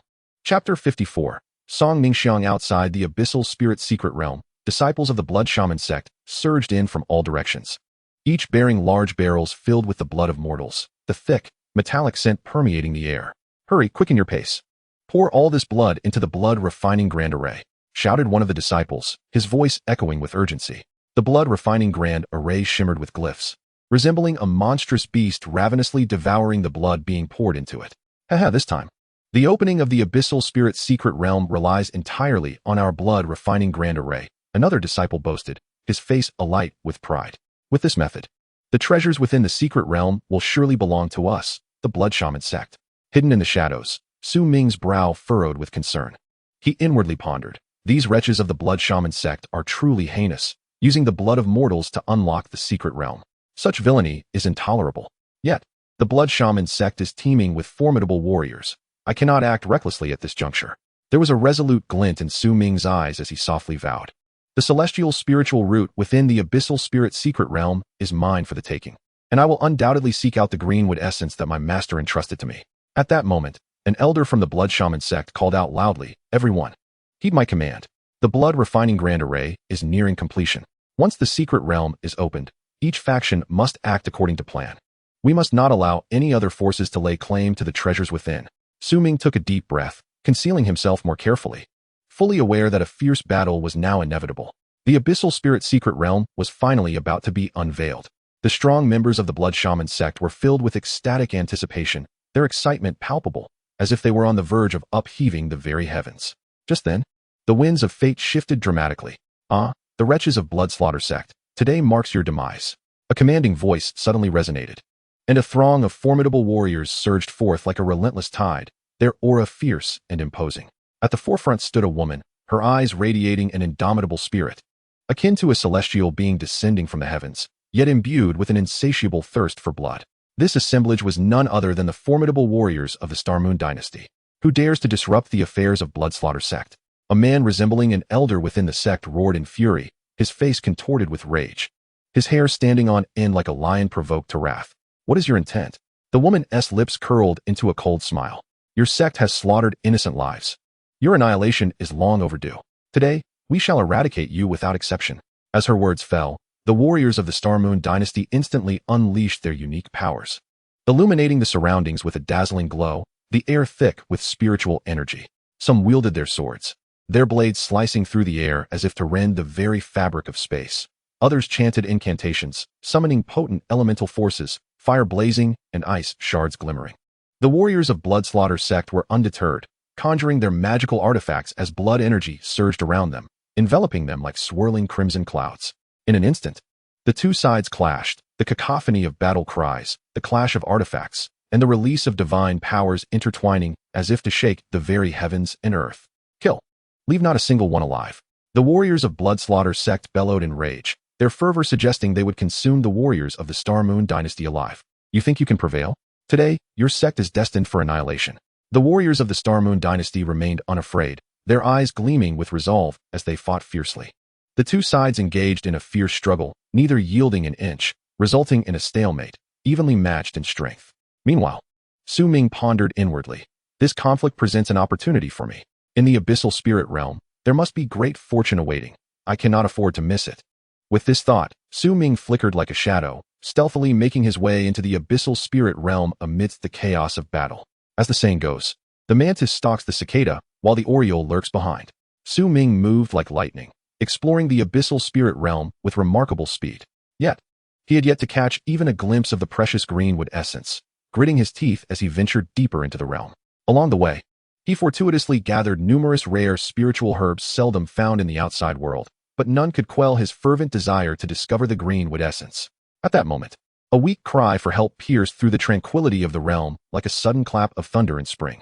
Su Ming's heart jolted, and he swiftly turned, racing toward the source of the voice. Upon arrival, he was met with a sight that widened his eyes in astonishment. Before him stood an exquisite woman clad in a black and red lace gown, ensnared by a binding force. The gown was tattered in several places, revealing skin as white as snow, her stunning figure partially obscured, adding an alluring charm to her predicament. Her slender waist writhed helplessly under the constraints of binding, her long, straight legs could only struggle in vain at this moment. This woman was none other than Song Ningxiang, the noble princess of the Xingyue dynasty. and the orchestrator of the recent events concerning the secret realm. Renowned throughout the kingdom, Song Ningxiang was a figure of great repute, possessing a profound mind and ruthless methods. It was she who meticulously plotted the scheme surrounding the secret realm. Although she was the first to discover the secret domain, her inability to unlock it led her to devise a treacherous plan, luring the blood slaughter sect to open it using blood sacrifice rituals. Yet now, this master strategist found herself in dire straits, teetering on the brink of life and death. Hearing a noise behind her, Song Ningxiang mistakenly believed it to be her own people. She immediately commanded with a sharp tone, "Why do you hesitate? Come quickly and rescue your princess." However, the only response was an eerie silence. A chill ran through her heart as she realized something was amiss. Having her back to the intruder, she was unaware of their identity, and in an instant, a flush of embarrassment crept across her cheeks, leaving her flustered and at a loss. Who are you? Do not act recklessly." Her almond-shaped eyes widened, her voice quivering with a warning. "I am the esteemed princess of the Xingyue dynasty. How dare someone like you from a lesser faction provoke me? I advise you to leave at once, or the dynasty will ensure your obliteration." Su Ming appeared unperturbed, casting a cursory glance over Song Ningxiang. It was undeniable that the princess was extraordinarily beautiful. Her skin rivaled snow, her eyes brimmed with emotion, and her figure was graceful. Even in her current disarray, her allure remained undeniable. However, Su Ming was acutely aware that lingering here was unwise. To prevent any unforeseen circumstances, he swiftly approached Song Ningxiang and extended his hand to rescue her. Before Song Ningxiang could comprehend this sudden action, a gust of wind swept across her cheek, and with a sharp slap, Su Ming struck the nape of her neck with precision. Darkness enveloped her vision, and her consciousness faded instantly. In her final moments of awareness, despair filled her heart. A singular thought remained: this villain surely intended to violate me. Su Ming regarded the unconscious Song Ningxiang without a flicker of concern and casually discarded her into a nearby hollow of a tree. The surroundings were tranquil, with only the rustling of leaves breaking the silence. Su Ming had successfully entered the core of the secret realm. The aura here was so dense it felt almost tangible, akin to a sea of spiritual energy, swirling and undulating freely. Finally, he had arrived at the very heart of this domain. Su Ming murmured to himself, his gaze fervently scanning the area. Not far ahead, a peculiar spiritual root caught his eye. This root was entirely obsidian, exuding an eerie and mysterious aura, while spiritual energy fervently converged around it, as if being mercilessly devoured by the root itself. Could this be the divine spirit burials mentioned in the legacy of the Yin Yang Alchemist? A chill coursed through Su Ming, and his expression grew grave. He understood the terror of this divine spirit burial wood. It appeared to be brimming with spirituality and energy, yet in reality, it was a black hole for spiritual power. Once touched, one's own energy would be instantly and utterly consumed. Do not touch it. Absolutely do not touch it, he cautioned himself, beads of sweat forming on his forehead. After a moment of contemplation, a resolute glimmer flashed in Su Ming's eyes as he raised his hand to summon the Yin Yang Ring. This ancient and enigmatic ring radiated a mysterious luminescence, with runes flickering upon its surface, seemingly encapsulating the profound truths of the universe. "I shall rely on you," Su Ming murmured, channeling his power into the ring. Instantly, the Yin Yang Ring expanded, its brilliance intensifying, and a formidable force of attraction emanated from within, gradually drawing the celestial burial wood into its depths. Within the ring, Su Ming meticulously delineated a separate space, using his spiritual energy, securely placing the celestial burial wood inside. "For now, I must confine you here. Perhaps in the future, I shall delve into your mysteries," Su Ming spoke softly. A sense of regret washed over him, lamenting that this was not a spirit-gathering root of the earth. If it were, his future cultivation would be devoid of concerns regarding spiritual energy scarcity. However, Su Ming quickly composed himself and continued his exploration. Before long, a spark of excitement ignited within him. He had found it, the Qingmu essence. He broke through the towering giant tree, discovering two droplets exuding a verdant glow, quietly resting and emanating an alluring fragrance. "2 pieces," Su Ming exclaimed in exhilaration, nearly leaping in joy as he trembled slightly while collecting the Qingmu essence. This venture had far exceeded his expectations. In addition to the Qingmu essence, Su Ming uncovered over 1,000 rare spiritual herbs. Each herb possessed unique forms. Some radiated peculiar fragrances, while others shimmered with brilliance, each one worth a fortune. This secret realm was indeed a treasure trove. A smile adorned Su Ming's face, his eyes sparkling with the joy of discovery. As he made his way back, he moved swiftly. Song Ningxiang had just begun to awaken, her disheveled hair framing her stunning visage, which still bore traces of bewilderment. Her delicate hands trembled as she hurriedly adjusted her attire, her posture disheveled, yet still exuding charm.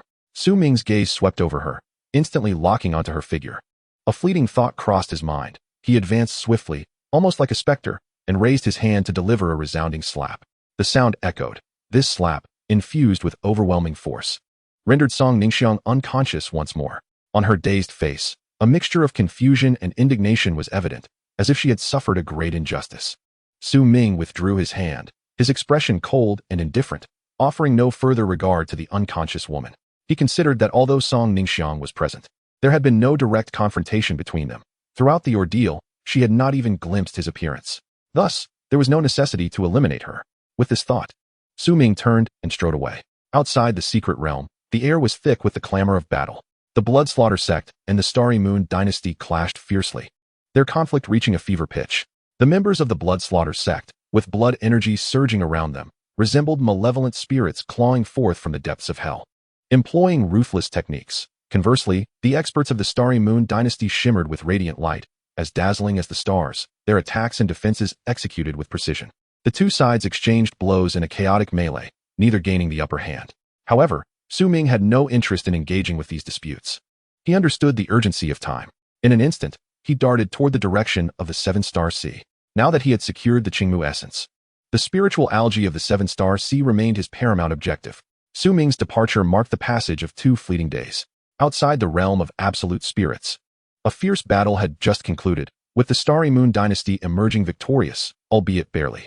Song Ningxiang's charming visage was shadowed by a steely resolve, her heart brimming with resentment. Entering the realm of absolute spirits, she had envisioned acquiring the celestial spiritual roots to propel her to greatness, yet the outcome was disheartening. The invaluable celestial spiritual roots had eluded her grasp entirely.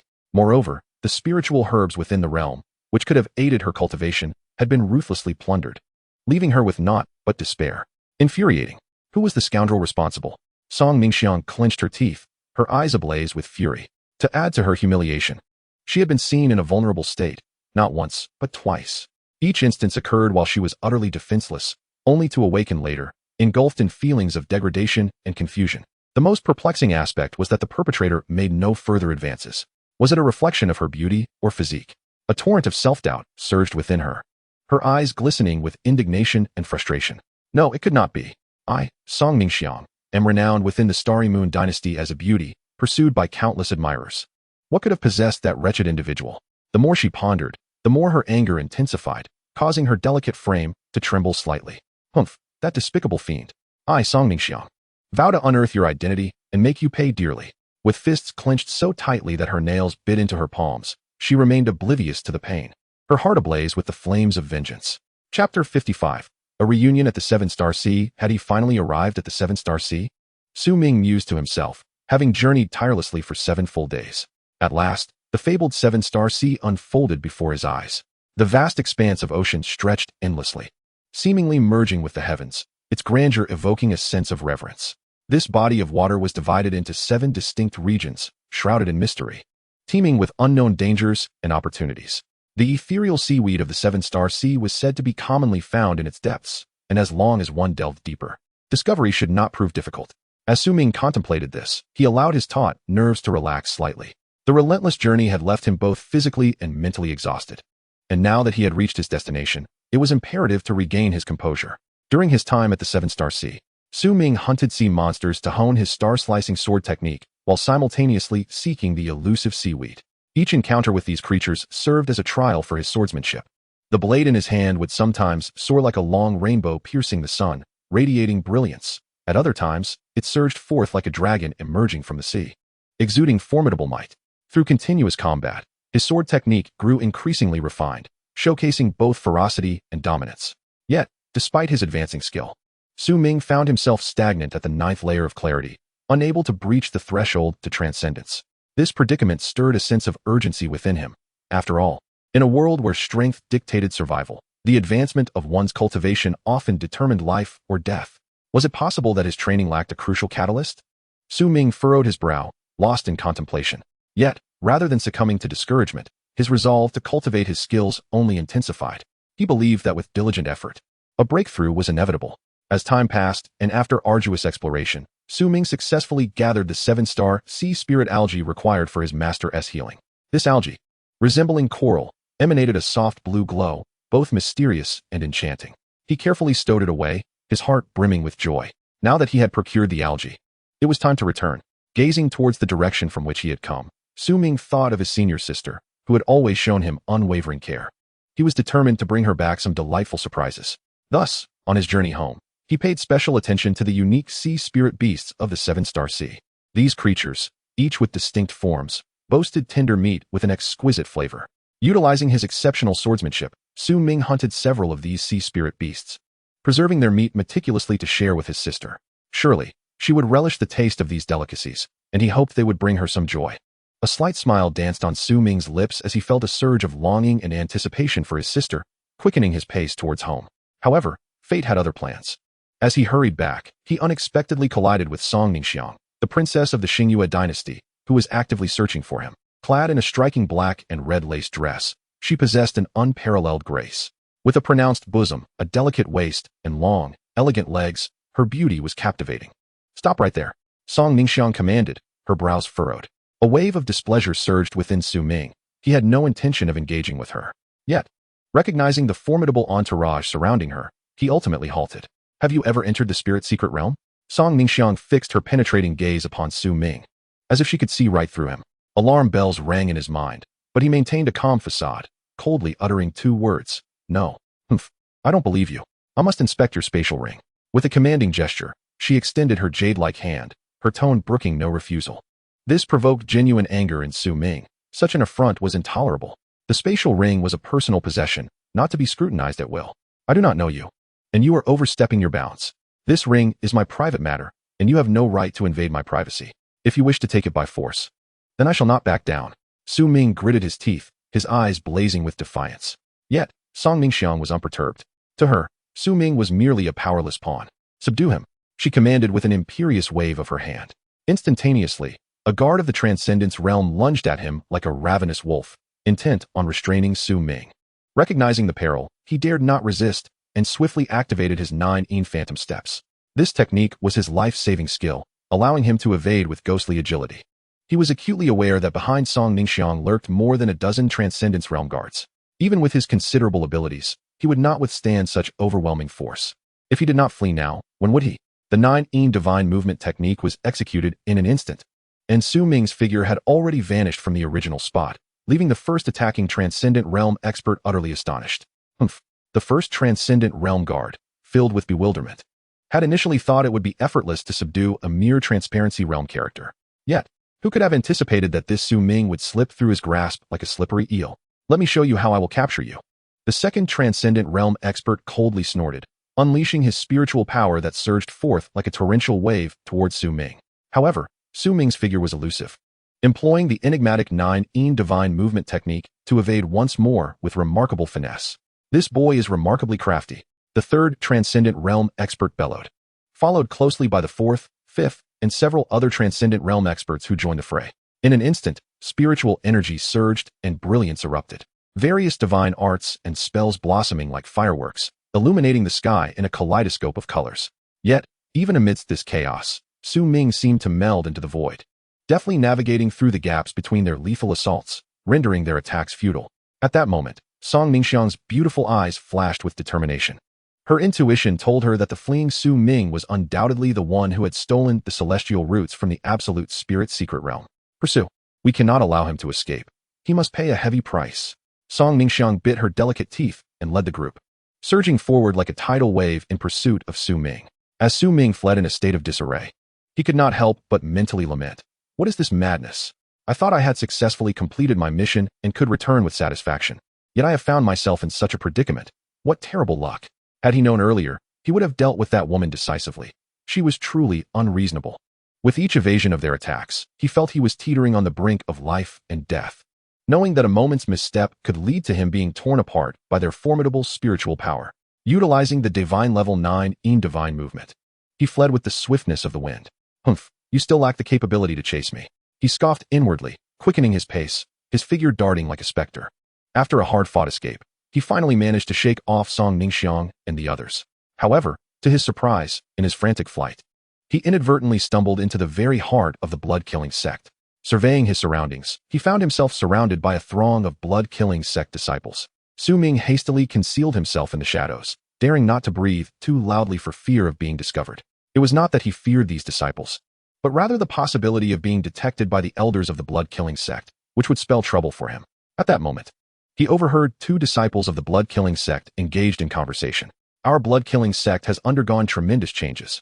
We have successfully absorbed over a dozen minor factions, and soon we may have the opportunity to secure a position as an elder.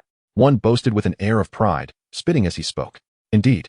Next, we are going to attack the Purple Cloud sect. The other replied, his eyes sparkling with excitement. And there's more.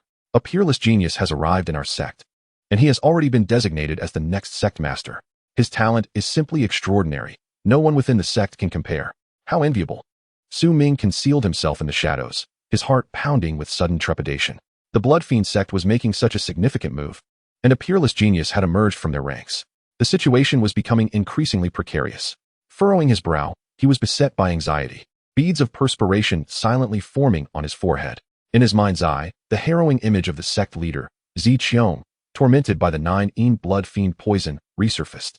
This poison was a nefarious tactic employed by the sect's master. Although he had previously treated Zi Qiong once, alleviating much of the toxin, there remained one final step needed to eradicate this malevolent affliction completely. I must return post-haste. Su Ming's heart raced with urgency as he contemplated the necessity of ridding the sect leader of the last vestige of 9 Yin blood fiend poison. Should the Ziyun sect engage in battle with the Blood Fiend sect, the situation would spiral into utter chaos, leading to dire consequences. Just as this thought crossed his mind, he moved with intention, preparing to employ his stealth technique to depart unnoticed. Yet, inadvertently, he exuded a hint of aura. There's a spy? A thunderous shout erupted, akin to a clap of thunder, resonating through the heavens and earth, pinpointing Su Ming's hiding spot with uncanny precision. Alarm surged within him. He had been discovered by the wretched disciples of the Blood Fiend sect. Without a moment to lose, he fled. As he ran, his mind raced, calculating furiously. With the numerous disciples of the Blood Fiend sect, a direct confrontation would surely lead to his demise. He needed a plan. Suddenly, a spark of inspiration ignited in his mind, and a subtle smile graced his lips. Since they were so intent on pursuing me, I shall not hesitate to lead them to where Song Ningxiang and her companions are hunting me down, letting them tear each other apart like dogs fighting over scraps. With this thought, he quickened his pace, gliding through the forest like a wraith, while the enraged disciples of the Blood Fiend sect pursued him, their eyes aflame and their curses echoing like hungry wolves on the hunt. At that moment, Song Ningxiang was diligently searching for Su Ming's whereabouts in the woods, accompanied by her subordinates. Her graceful figure danced with the wind, and her exquisite face bore a mix of urgency and anticipation. She thought to herself that capturing Su Ming would not only reclaim the celestial roots, but also allow her to exact vengeance on this lecherous scoundrel. Just then, her keen senses detected movement. Lifting her gaze, she saw Su Ming racing towards her like a tempest. Initially elated, her eyes sparkled with excitement. But before she could revel in her joy, she noticed a throng of Blood Fiend sect disciples surging in pursuit behind him. This fellow has undoubtedly stirred up trouble by seizing the celestial roots. Song Ningxiang huffed softly, biting her lip in displeasure, but quickly regained her composure. Drawing her long sword from her waist, its blade gleaming ominously in the sunlight, she emanated an aura of intimidation. Be on your guard. The rabble from the Blood Fiend sect is upon us. Capture that one first, and we shall deal with the Blood Fiend sect later, Song Ningxiang commanded, her voice clear yet imbued with authority. In an instant, chaos erupted as the battle commenced, the scene devolving into turmoil, obscuring Su Ming from sight. The disciples of the Bloodslaughter sect brandished their weapons, shouting various slogans as they charged wildly towards Song Ningxiang and her companions. With a graceful demeanor akin to a dancing fairy, Song Ningxiang wielded her long sword with finesse. Each swing emitted a fierce blade aura, causing the disciples to scream and fall one after another. Amidst the battle, she could not help but curse. Where the hell have you gone? Frantically searching around, she could not catch a glimpse of Su Ming's figure.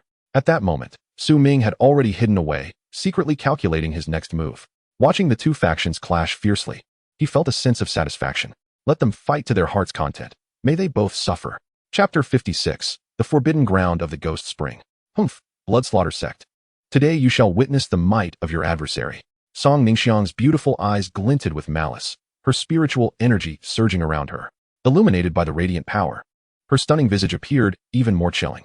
Hailing from the Star Moon dynasty, she exuded elegance in her flowing black and red attire, resembling a celestial being, yet radiating an intimidating aura. At that moment, the disciples of the Bloodslaughter sect were engaged in a fierce struggle against her and her guardians. with spiritual energy raging around them and the brilliance of magical artifacts flickering incessantly. The members of Bloodslaughter sect bore menacing expressions, like demons risen from the depths of hell, harboring deep-seated hatred towards Song Ningxiang. Having been previously deceived by her, their resentment simmering to a boiling point. Seizing the opportunity, Su Ming contemplated. It's about time. This chaotic battle is not one I can afford to join. It is best for me to make a swift exit. With that thought, he swiftly darted away. However, being close to the Bloodslaughter sect's stronghold, news traveled rapidly. In the blink of an eye, formidable figures from the sect arrived. Among the crowd, an elder emanating a terrifying aura, the supreme elder Shi Yanfeng, transcending the realm of transformation, made his presence known. Clad in a black robe, his eyes were as profound as black holes, exuding a suffocating pressure. Humph. A bunch of reckless fools dare to wreak havoc in my Bloodslaughter sect's territory. Shi Yanfeng's cold snort resonated like thunder, causing the surrounding space to tremble. The faces of Song Ningxiang and her companions turned pale instantly. The once tenuous situation crumbled upon the arrival of this transcendent figure. Princess, you must flee. Her guardians shouted resolutely, their eyes filled with determination as they fought desperately to carve out a path for her escape. Although bloodied, they remained fearless, demonstrating their unwavering loyalty to Song Ningxiang. Seeing this, Shi Yanfeng coldly commanded, "You three, pursue Song Ningxiang and ensure she is captured alive." He then turned his gaze towards the direction Su Ming had fled, adding, "Do not let that boy escape. Eliminate him without reservation." The 6 elders of the Bloodslaughter sect, all at the late stage of the transformation realm, exchanged bloodthirsty glances and replied in unison, "We shall obey the Supreme Elder's orders." They then swiftly pursued their respective targets. With her lip bitten and tears welling in her beautiful eyes, Song Ningxiang felt a surge of reluctance, but had no choice but to turn and flee into the distance. As Su Ming felt the 3 predatory auras behind him, akin to ravenous wolves, he lamented inwardly, "Damn it, what terrible luck." He quickened his pace, striving to elude the deadly pursuit. Despite his cultivation level being at the 9th layer of clarity, it was evidently insufficient in this perilous situation. As he was being chased by 3 late-stage elders of the Blood Fiend sect, akin to a stray dog, navigating through a treacherous path. Several times, he sensed that death was but a mere step away. One misstep could lead to his demise. Similarly, Song Ningxiang found herself in a dire predicament. Although she possessed a first-layer transcendent cultivation, it was woefully inadequate against the 3 elders. She narrowly escaped capture multiple times, her countenance paling in terror, her delicate frame trembling incessantly. In their frantic bid for survival, they were inadvertently driven into a perilous locale, the forbidden ground of the Blood Fiend sect, the Abyssal Spring. This abyssal spring was rumored to be steeped in ominous foreboding. Once one set foot within, the chances of survival were non-existent. Those who entered met with a gruesome fate. Their ends tragically horrific. The 6 elders of the Blood Fiend sect, upon reaching the periphery of the forbidden zone, displayed expressions of trepidation. One elder furrowed his brow and spoke solemnly. "This abyssal spring is too treacherous. Should we rashly enter, we may well meet our doom." Another elder nodded in agreement, adding, "Indeed, let us remain here, waiting for those 2 to emerge in their desperation. Then we shall strike and ensure they have no means of escape." The other elders echoed their sentiments, and thus, the 6 elders stationed themselves outside the forbidden area, poised to annihilate the 2 as soon as they showed themselves. The abyssal spring lay enveloped in a suffocating silence, an atmosphere heavy with despair. Wounded, Su Ming's chest heaved violently, each breath feeling as though it were tearing at his already shattered lungs. Not far off, Song Ningxiang was in a similarly disheveled state. Clad in a black and red lace gown, once elegantly accentuating her figure, it was now stained with blood. Her proud bosom and slender waist, along with her long, straight legs, could not disguise her breathtaking beauty, even in such dire straits. Yet, her exquisite visage was marred by frost, her eyes wide with fury. A tempest of rage erupting like a volcano. "You damn bastard!" Song Ningxiang shouted, her voice ringing like silver bells yet brimming with murderous intent. "If it weren't for you, I would not be in such a predicament." Before her words could fully escape, her delicate hand flipped, drawing her sword with a flash of cold light, aiming directly for Su Ming's throat, exuding an overwhelming and audacious aura. Su Ming's eyes narrowed coldly, internally lamenting his unfortunate circumstances. Realizing the sword was upon him, he had no time to ponder. He raised his hand abruptly, delivering a thunderous slap to Song Ningxiang's face. The force of the blow sent her flying like a kite severed from its string. As she crashed to the ground, blood trickled from the corner of her mouth. Her gaze filled with grievance and indignation. Just as she attempted to rise, a surge of excruciating pain yanked her back to reality, rendering her powerless to move. Her former bravado extinguished. Gazing down at Song Ningxiang, Su Ming scoffed. At this point, why are you still so obstinate? Do you truly believe this place is your home? Song Ningxiang gritted her teeth, her heart surging with resentment. Humph. I am the princess of the Xingyue dynasty. The way you treat me today, I vow that this grudge will not go unavenged. The humiliation I endure today shall be repaid 1,000-fold. Yet at this moment, despite her fiery anger, she was gravely injured and powerless to retaliate. The winds of the forbidden spring howled mournfully, and the surrounding gnarled trees loomed like sinister specters, coldly observing the scene. Su Ming paid no heed to Song Ningxiang, his gaze piercing as he scrutinized the forbidden spring before him. What lay before him was a landscape of decay. Yet he keenly sensed that it concealed a latent vitality, interwoven into a unique essence of life and death. How curious it was that such profundity existed here. He murmured to himself, the inheritance of the Yin Yang Divine Sovereign flickering through his mind. Upon further contemplation, Su Ming could not help but draw a sharp breath. It harbored a trace of the Yellow Springs principles. The merging of life and death resonated harmoniously with the Yin Yang Divine Art I cultivate. It was truly a match made in heaven. Without hesitation, Su Ming settled into a cross-legged position and activated the Yin Yang Divine Art. In an instant, the spiritual energies of heaven and earth, along with the unique essence of life and death in this place, seemed to be drawn towards him by some mysterious force, converging with fervor. The speed of his cultivation surged more than tenfold. Su Ming's heart soared with joy, feeling his injuries mend at an astonishing pace. With each cycle of the Yin Yang Divine Art, he could distinctly sense his power augmenting. Those scoundrels from the Blood Fiend sect await your reckoning. A fierce glint flashed in Su Ming's eyes as he silently plotted. Once I recover and elevate my cultivation, I shall ensure you pay a heavy price.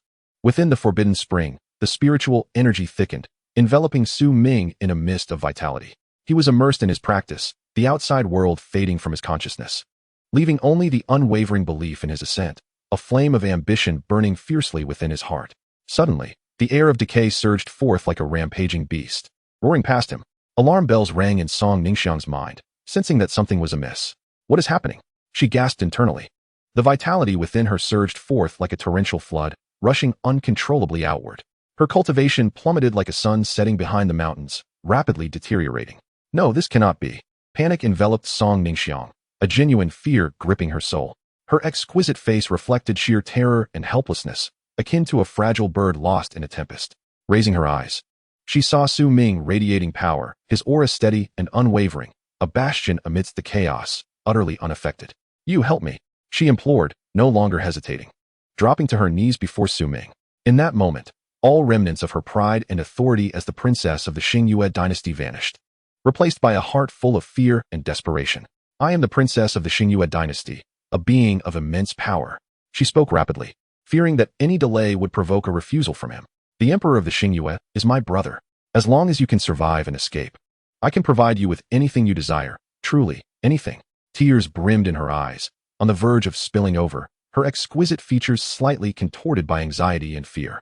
She fixated on Su Ming, her gaze akin to that of someone grasping at a final lifeline. Her heart filled with hope that he would extend a helping hand to extricate her from this terrifying predicament. Su Ming's brows furrowed slightly, his thoughts racing. Initially, he intended to let fate take its course. However, upon reflection, the vastness of the Starry Moon dynasty, with a power that dwarfed that of the Ziyun sect, loomed before him. It was highly likely that he would soon find himself journeying to that realm in search of superior cultivation resources. Perhaps Song Ningxiang could prove invaluable at a critical juncture. Very well, I shall temporarily ensure your safety. Su Ming spoke in a tone devoid of emotion, as if discussing a trivial matter. Upon hearing this, a flicker of surprise danced in Song Ningxiang's eyes, but her smile instantly froze at Su Ming's next words. However, you must accept my servant mark, otherwise, how could I possibly feel at ease? Su Ming's gaze was cold, unwavering as it bore into Song Ningxiang. Her delicate face turned as pale as a sheet. As a pampered princess, this demand felt like a profound humiliation. How could you humiliate me thus? Song Ningxiang's brows furrowed in anger, her beautiful eyes ablaze with fury, her body trembling slightly from the intensity of her emotions. A cold smirk curved Su Ming's lips. Humph, unwilling to comply? Then may you fend for yourself. With that, he dismissed her entirely. A pang of anxiety gripped Song Ningxiang, her teeth biting into her lower lip, almost drawing blood. To live or to maintain her dignity. This choice loomed over her like two colossal mountains, suffocating her breath. Chapter 57, Dazzling and Enchanting, revised. In the silent spring forbidden land, a tangible stillness hung in the air, an eerie sensation washing over the surroundings like a rising tide. How ferocious this withering wave! Song Ningxiang's delicate brows knitted together, her stunning visage marred by worry. Clad in a black and red lace gown, her figure was alluringly graceful. Curvaceous, with a waist so slender it could be clasped with a single hand. Her long, beautiful legs appeared even more enticing in this dim light. Yet at this moment, the vitality within her was draining away like sand through an hourglass. Su Ming's expression was grim, his gaze fixed on Song Ningxiang as he spoke in a low voice. If you wish to survive, you must acquiesce to my terms. Song Ningxiang's beautiful eyes widened, biting her lip, her teeth clashing. You are taking advantage of my misfortune. In this silent spring forbidden land, do you believe you can endure without my protection? Su Ming spoke mercilessly, his voice echoing as if it were emanating from the depths of the abyss. Song Ningxiang's delicate body trembled, her heart filled with turmoil. The desire to live ultimately overshadowed her sense of shame. Her complexion flushed crimson, akin to a ripe apple. She shyly conceded. Very well, I accept your terms. But do not go too far. Su Ming's gaze remained unyielding as he coldly instructed. Channel your protective energy and dispel the outer layer of the restrictions. As her spiritual energy flowed, the defensive formation of her gown began to fade, revealing the fitted attire beneath. She tightly closed her eyes, her teeth biting into her lip, as if bracing for the pressure before the secret technique. Su Ming's expression turned serious as he swiftly formed hand seals, muttering incantations under his breath. Mysterious runes emerged from his hands, radiating an otherworldly glow, surging towards Song Ningxiang's heart. Song Ningxiang could not help but emit a soft gasp as a sharp pain coursed through her, as if her very soul were being torn asunder. The runes melded into her skin, and a divine enslavement mark gradually materialized. This mark exuded a ghostly light, resembling a fearsome eye, imbued with unfathomable mystery and overwhelming pressure. From this moment forth, you shall be under my control. Su Ming's voice resonated like a mighty bell, imbued with unparalleled authority, intent on irrevocably altering Song Ningxiang's fate. His words laced with undeniable dominance. As Song Ningxiang slowly opened her eyes, they shone like pearls dulled by dust, now brimming with humiliation and defiance. Tears swirling in her eyes, threatening to overflow, yet held back by her indomitable will, refusing to fall. She glared fiercely at Su Ming, her gaze sharp enough to pierce. Filled with seething hatred, yet she felt powerless to resist. At that moment, the divine enslavement mark activated instantaneously. The once defiant and resistant Song Ningxiang suddenly stiffened, and then uncontrollably knelt before Su Ming with a thud. Master! The exclamation escaped her lips with great difficulty, tinged with disbelief, yet saturated with unwavering loyalty. At this moment, an inexplicable urge surged within her, compelling her to draw even closer to Su Ming. The decayed tide roared forth like a ferocious beast, surging violently, causing the very heavens and earth to shift in hue. Su Ming's expression was stern as he wielded the Yin Yang Divine Art, enveloped by a layer of mysterious aura that seemed tangible, providing him with steadfast protection. Simultaneously, he released a strand of spiritual energy, like a delicate thread, gently entwining around Song Ningxiang. The vitality that had previously withered within her began to miraculously revive under this spiritual nourishment. The worry etched on her face vanished without a trace, replaced by an increasing sense of dependence and trust towards Su Ming, akin to wild grass in spring, growing rapidly once more. As time flowed by, 3 days slipped away unnoticed. Su Ming felt the surge of spiritual energy within him, his cultivation returning to its peak state. Yet, the bottleneck of the transcendence realm loomed before him like an insurmountable mountain. No matter how he exerted himself, he remained unable to surpass it, still a vast distance from breaking through. However, no trace of discouragement marred Su Ming's gaze. He mused that such stagnation had thwarted countless heroes, rendering his situation rather commonplace. Meanwhile, with Su Ming's protection, Song Ningxiang's cultivation also managed to recover, her injuries being reversed. During these 3 days, her dependence on her master, Su Ming, burgeoned to unprecedented heights. Behold Song Ningxiang, her figure graceful, like a delicate willow swaying in the spring breeze, her skin fair as snow, her eyes resembling shimmering autumn waters, exuding an enchanting allure with every glance. Until that night, when the moonlight poured down like water, illuminating the world, Song Ningxiang walked directly in front of Su Ming, her expression earnest as she spoke. Master, Ningxiang is willing to lend her spiritual power to assist you in overcoming your bottleneck. Su Ming was taken aback, gazing at Song Ningxiang with a heart full of confusion, for he had not issued such a command. Why was she so determined? He quickly replied, Ningxiang, this method is immensely taxing. You have only just begun to recover from your injuries. However, at that moment, Song Ningxiang was resolute, her tone unwavering. The grace of your protection, Master, is something I cannot repay. What is this small cost in comparison? Seeing her determination, Su Ming felt a sense of helplessness. Yet he understood that she was deeply affected by the mark, taking his cultivation matters to heart. He could only nod in agreement. Very well. Let us operate the heart unity technique together. Remember to maintain your focus. As Su Ming felt the surging spiritual energy within him, along with the pure power that Song Ningxiang transmitted, he sensed his bottleneck loosening, a mix of surprise and joy filling his heart. My heavens, he thought. Is this a breakthrough? Indeed, he had successfully ascended from the 9th layer of the clear realm to the 1st layer of the transcendence realm in one fell swoop. Ha ha! What an unexpected delight. Su Ming's lips curled upward, excitement bubbling within him. He continued to circulate his techniques, drawing in spiritual energy, his aura becoming increasingly tempestuous. 1st layer of the transcendence realm. 2nd layer. Full completion of the 2nd layer. Each breakthrough was accompanied by a powerful wave of energy, causing the atmosphere within the abyssal spring forbidden land to shift dramatically. Break for me. Su Ming roared, fully activating the Yin Yang Divine technique, voraciously absorbing the surrounding spiritual and life-death energies. 3rd layer of the transcendence realm.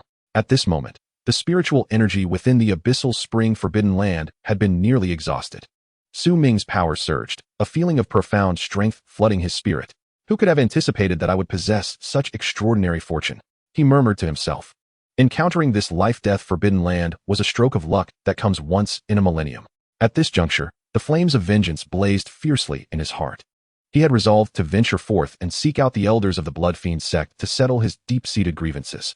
However, before doing so, Su Ming contemplated the necessity of mastering a formidable sword technique to ensure greater assurance. With this thought in mind, he concentrated, and in an instant, he immersed himself in the space of the Yin Yang Ring.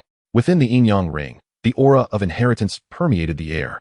Su Ming fervently explored the legacy of the Yin Yang Pill Sovereign, and at last, a divine-level sword technique came into view, the 9 Swords of Exorcism. Good heavens! He exclaimed. The 9 Swords of Exorcism were specifically designed to combat practitioners of the demonic path, such as those from the Blood Fiend sect. Su Ming's eyes sparkled with excitement, his emotions overflowing. It felt as though this technique was tailor-made for his revenge. Without further ado, Su Ming plunged headlong into the training of the 9 Swords of Exorcism. Immersed in the practice, he felt no fatigue. Each move, each stance, he meticulously pondered and diligently practiced. Sweat soaked his garments, only to be dried by his spiritual power, creating a cycle of effort. At long last, Su Ming successfully entered the initial stage. In that instant, a wave of even greater power erupted from within him. Ha ha ha! Su Ming laughed heartily towards the heavens, his strength having surged significantly. He declared, those wretches from the Blood Slaughter sect await your reckoning. Gradually, he withdrew his energy. Concluding this round of cultivation, Song Ningxiang, having also finished her meditation, rose slowly, adjusting her attire. Although her countenance bore the pallor of drained spiritual energy, it only accentuated her resilience. Master, she spoke softly, her lips parting with respect, the title rolling off her tongue in utter submission. She lifted her gaze to Su Ming, her eyes reflecting a growing reverence, akin to gazing upon a steadfast mountain. Su Ming, with unwavering determination, met her gaze and intoned, Ningxiang, I intend to seek vengeance upon those miscreants from the Blood Slaughter sect. The threat of life and death within the Forbidden Grounds has dissipated. You should find an opportunity to depart on your own and return to the Star Moon Dynasty to await my return. Remember, do not disclose to others that you are my servant. Upon hearing this, Song Ningxiang's beautiful eyes glistened with unshed tears, filled with reluctance. Biting her lower lip, her voice trembled slightly. Master, yet, she understood that Su Ming's mind was resolute, and she ultimately nodded obediently.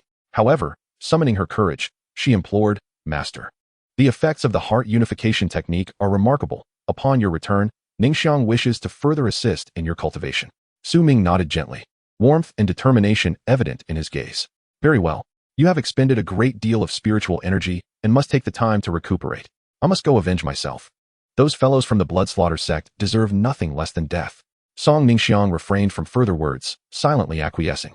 After Su Ming departed, she calmed herself, meticulously sensing her own transformation. In an instant, her eyes widened, disbelief flooding her beautiful orbs. Heavens! My cultivation has ascended from the 1st layer of the transforming mortal realm directly to the 5th layer. She covered her mouth, her astonishment beyond words. This rate of ascension surpassed even the most extraordinary elixirs she had ever encountered. At this moment, her admiration and reliance on Su Ming surged like a tidal wave. She secretly vowed, the heart unification technique holds boundless power. When my master returns, I will diligently cultivate, for only by becoming stronger can I truly aid him. Chapter 58. Might is right. Humph. That lad and the girl from the Star Moon Dynasty, despite their grievous injuries, dare to venture into the Forbidden Springs. They are surely doomed to perish within. A blood-slaughter sect elder scoffed disdainfully, his face etched with contempt. Clad in a black robe adorned with sinister, blood-red runes that fluttered ominously in the wind, his extraordinary status was unmistakable. With arms crossed, he exuded an air of superiority. Nevertheless, it is prudent to remain vigilant for a while longer. Our blood-slaughter sect is currently experiencing an aggressive expansion, and we cannot afford any missteps. Another elder cautioned, his brow furrowed and expression grave. This elder, though silver-haired, possessed a ruddy complexion, and his eyes occasionally sparkled with sharp intelligence. He tilted his head slightly, gazing deep into the forbidden grounds, as if attempting to pierce through the layers of mist. Initially, 6 inner elders of the blood-slaughter sect had gathered here, but they all knew that Su Ming and Song Ningxiang were virtually doomed, prompting 3 of them to depart.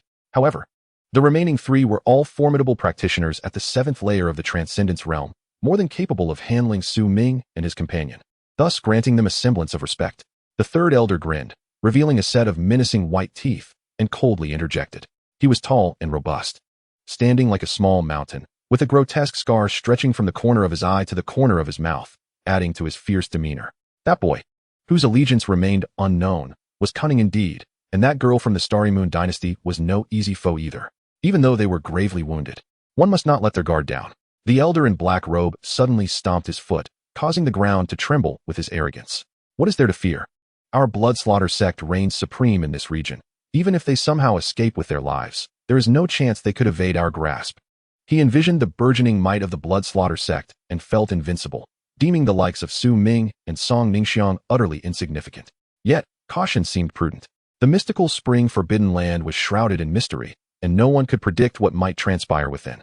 Should they allow their quarry to escape, they would face dire consequences from above, a burden they could scarcely bear.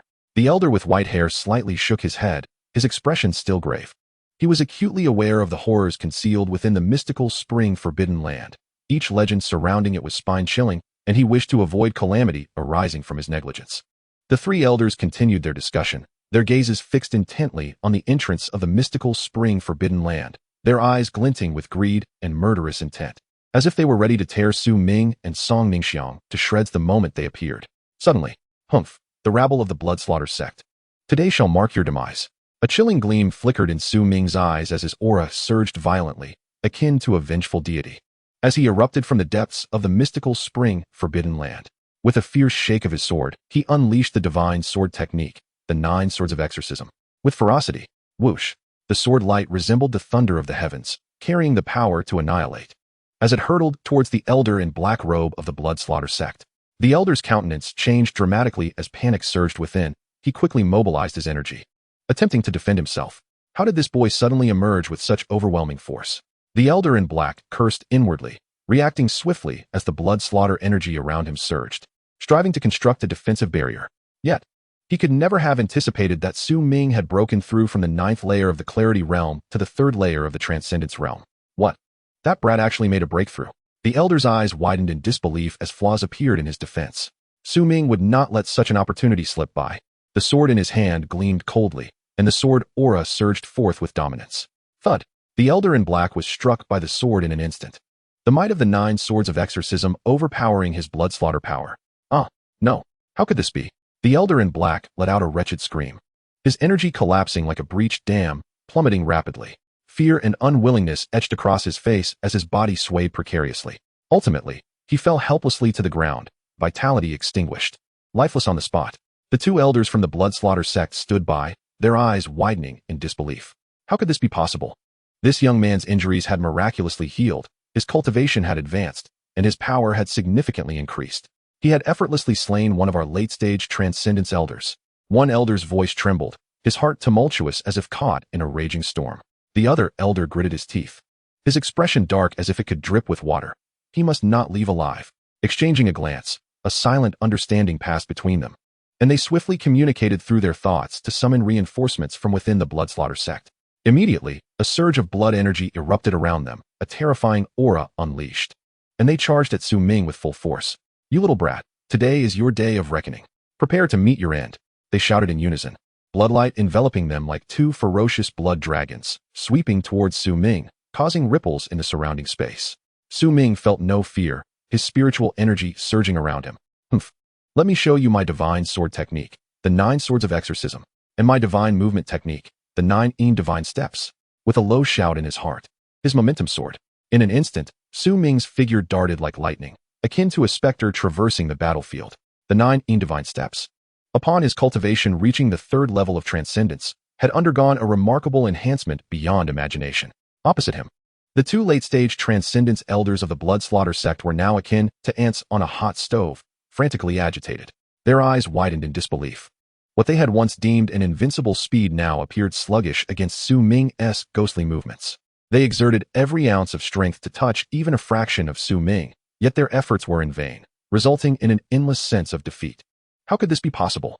He is merely at the 3rd level of transcendence. How can he possess such terrifying agility? One elder's voice quivered, despair flooding his heart. Engulfed by fear like a rising tide. As the battle raged on, the 2 elders felt the weight of pressure accumulating like a mountain, retreating step by step. Their breaths grew increasingly frantic, their eyes filled with panic and helplessness. At that moment, one elder exposed a flaw in his defense due to his distress. A cold glint flashed in Su Ming's eyes. Die! With his sword enveloped in an endless, sharp sword energy, it sliced through the air like a bolt of lightning, instantly beheading that elder.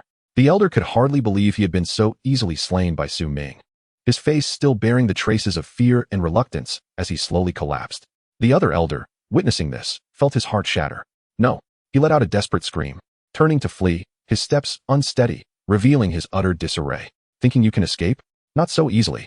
Su Ming scoffed, pursuing relentlessly. His figure transformed into a streak of light, catching up to the fleeing elder in an instant. Prepare to die? Su Ming's sword swung once more, a brilliant sword light erupting, striking down the elder on the spot. The elder's face was filled with despair as he gradually closed his eyes, his body crashing to the ground. A sudden foreboding surged within Su Ming's heart as he instinctively sensed the presence of numerous formidable auras emanating from the direction of the Blood Fiend sect, akin to a tumultuous tide rushing towards him with fervor. This bodes ill. Su Ming muttered a low curse, not daring to linger for even a moment. Like a bolt of lightning, he swiftly turned and dashed into the distance, moving with a velocity that rendered him a mere shadow, vanishing from sight in an instant. While fleeing at breakneck speed, Su Ming secretly contemplated, a sly smile curling at the corners of his lips. Humph, Blood Fiend sect, do you think I would simply flee? Such a notion is gravely mistaken. With that thought, he pivoted and stealthily altered his course, returning quietly towards the territory of the Blood Fiend sect. As he approached the sect, Su Ming cautiously concealed his form, observing meticulously. His heart surged with joy upon discovering, indeed, that the area was mostly deserted. Those so-called strong fighters had likely ventured out en masse. The Blood Fiend sect at this moment resembled an empty fortress, its silence almost eerie, disrupted only by the occasional whisper of the wind rustling through the banners, creating a soft flapping sound. A glint of cold light flashed in Su Ming's eyes. If that is the case, then I must settle my accounts properly. What the Blood Fiend sect owes me shall be repaid in full today. Images of towering piles of spiritual herbs, spiritual stones, and various rare treasures flooded his mind, igniting a ravenous fire of greed within him. Spiritual herbs, spiritual stones. He chuckled to himself. I shall not spare a single one that I can seize. As he murmured inwardly, Su Ming stealthily advanced into the sect. Each step taken with utmost caution, akin to a leopard lurking in the shadows, poised to strike with lethal precision. Simultaneously, a slight furrow formed on his brow, a hint of worry gracing his features. He pondered Lin Nianyao's whereabouts within the sect. As an ordinary mortal, unlike him, who possessed the legacy of the Yin Yang Dantian, she was undoubtedly in peril amidst the dangers of the Blood Fiend sect. The thought of Lin Nianyao's delicate beauty and her seemingly proud, yet inherently fragile demeanor tightened his heart as if gripped by an invisible hand. Nianyao, please be safe. Su Ming silently prayed, unconsciously quickening his pace. In his eyes, an intertwining of greed for the Blood Fiend sect's treasures and profound concern for Lin Nianyao created a tapestry of complex emotions, rendering his current state of mind exceedingly intricate. Hey you, which hall are you a disciple of? A sudden bellow cut through the air. Before him stood Wang Hao, a burly disciple of the Blood Fiend sect. His face a mask of brutish rage, glaring ferociously at Su Ming as if he were ready to devour him. How dare you run amok in this place? Do you have no sense of decorum? As Wang Hao shouted, he strode towards Su Ming with the force of an impending volcanic eruption. Su Ming's eyes narrowed slightly, a flash of cold light passing through them. Internally, he scoffed. This clown dares to bare his fangs before me? He had no intention of wasting words on such a lowly minion, raising his hand to deliver a resounding slap. The slap, seemingly casual, concealed terrifying power. The air was instantaneously torn apart, emitting a sharp whistle, akin to a streak of black lightning, enveloping an inexhaustible force as it struck towards Wang Hao. Before he could react, he was sent flying like a kite with its string cut. Thud! He crashed heavily to the ground, raising a cloud of dust. Wang Hao felt a ringing in his head, a burning pain on his face, and a metallic taste of blood in his mouth. With several teeth knocked out by that slap, he fearfully lifted his head, his gaze towards Su Ming devoid of the earlier arrogance, replaced instead by profound terror. Big brother. Wang Hao's voice trembled, stammering, I was blind and failed to recognize your greatness. Please, forgive my insolence. With that, he scrambled to Su Ming's feet, bowing and scraping like a dog begging for mercy. You are at liberty to command. Whatever you require, just call upon me, and I shall face any peril without hesitation.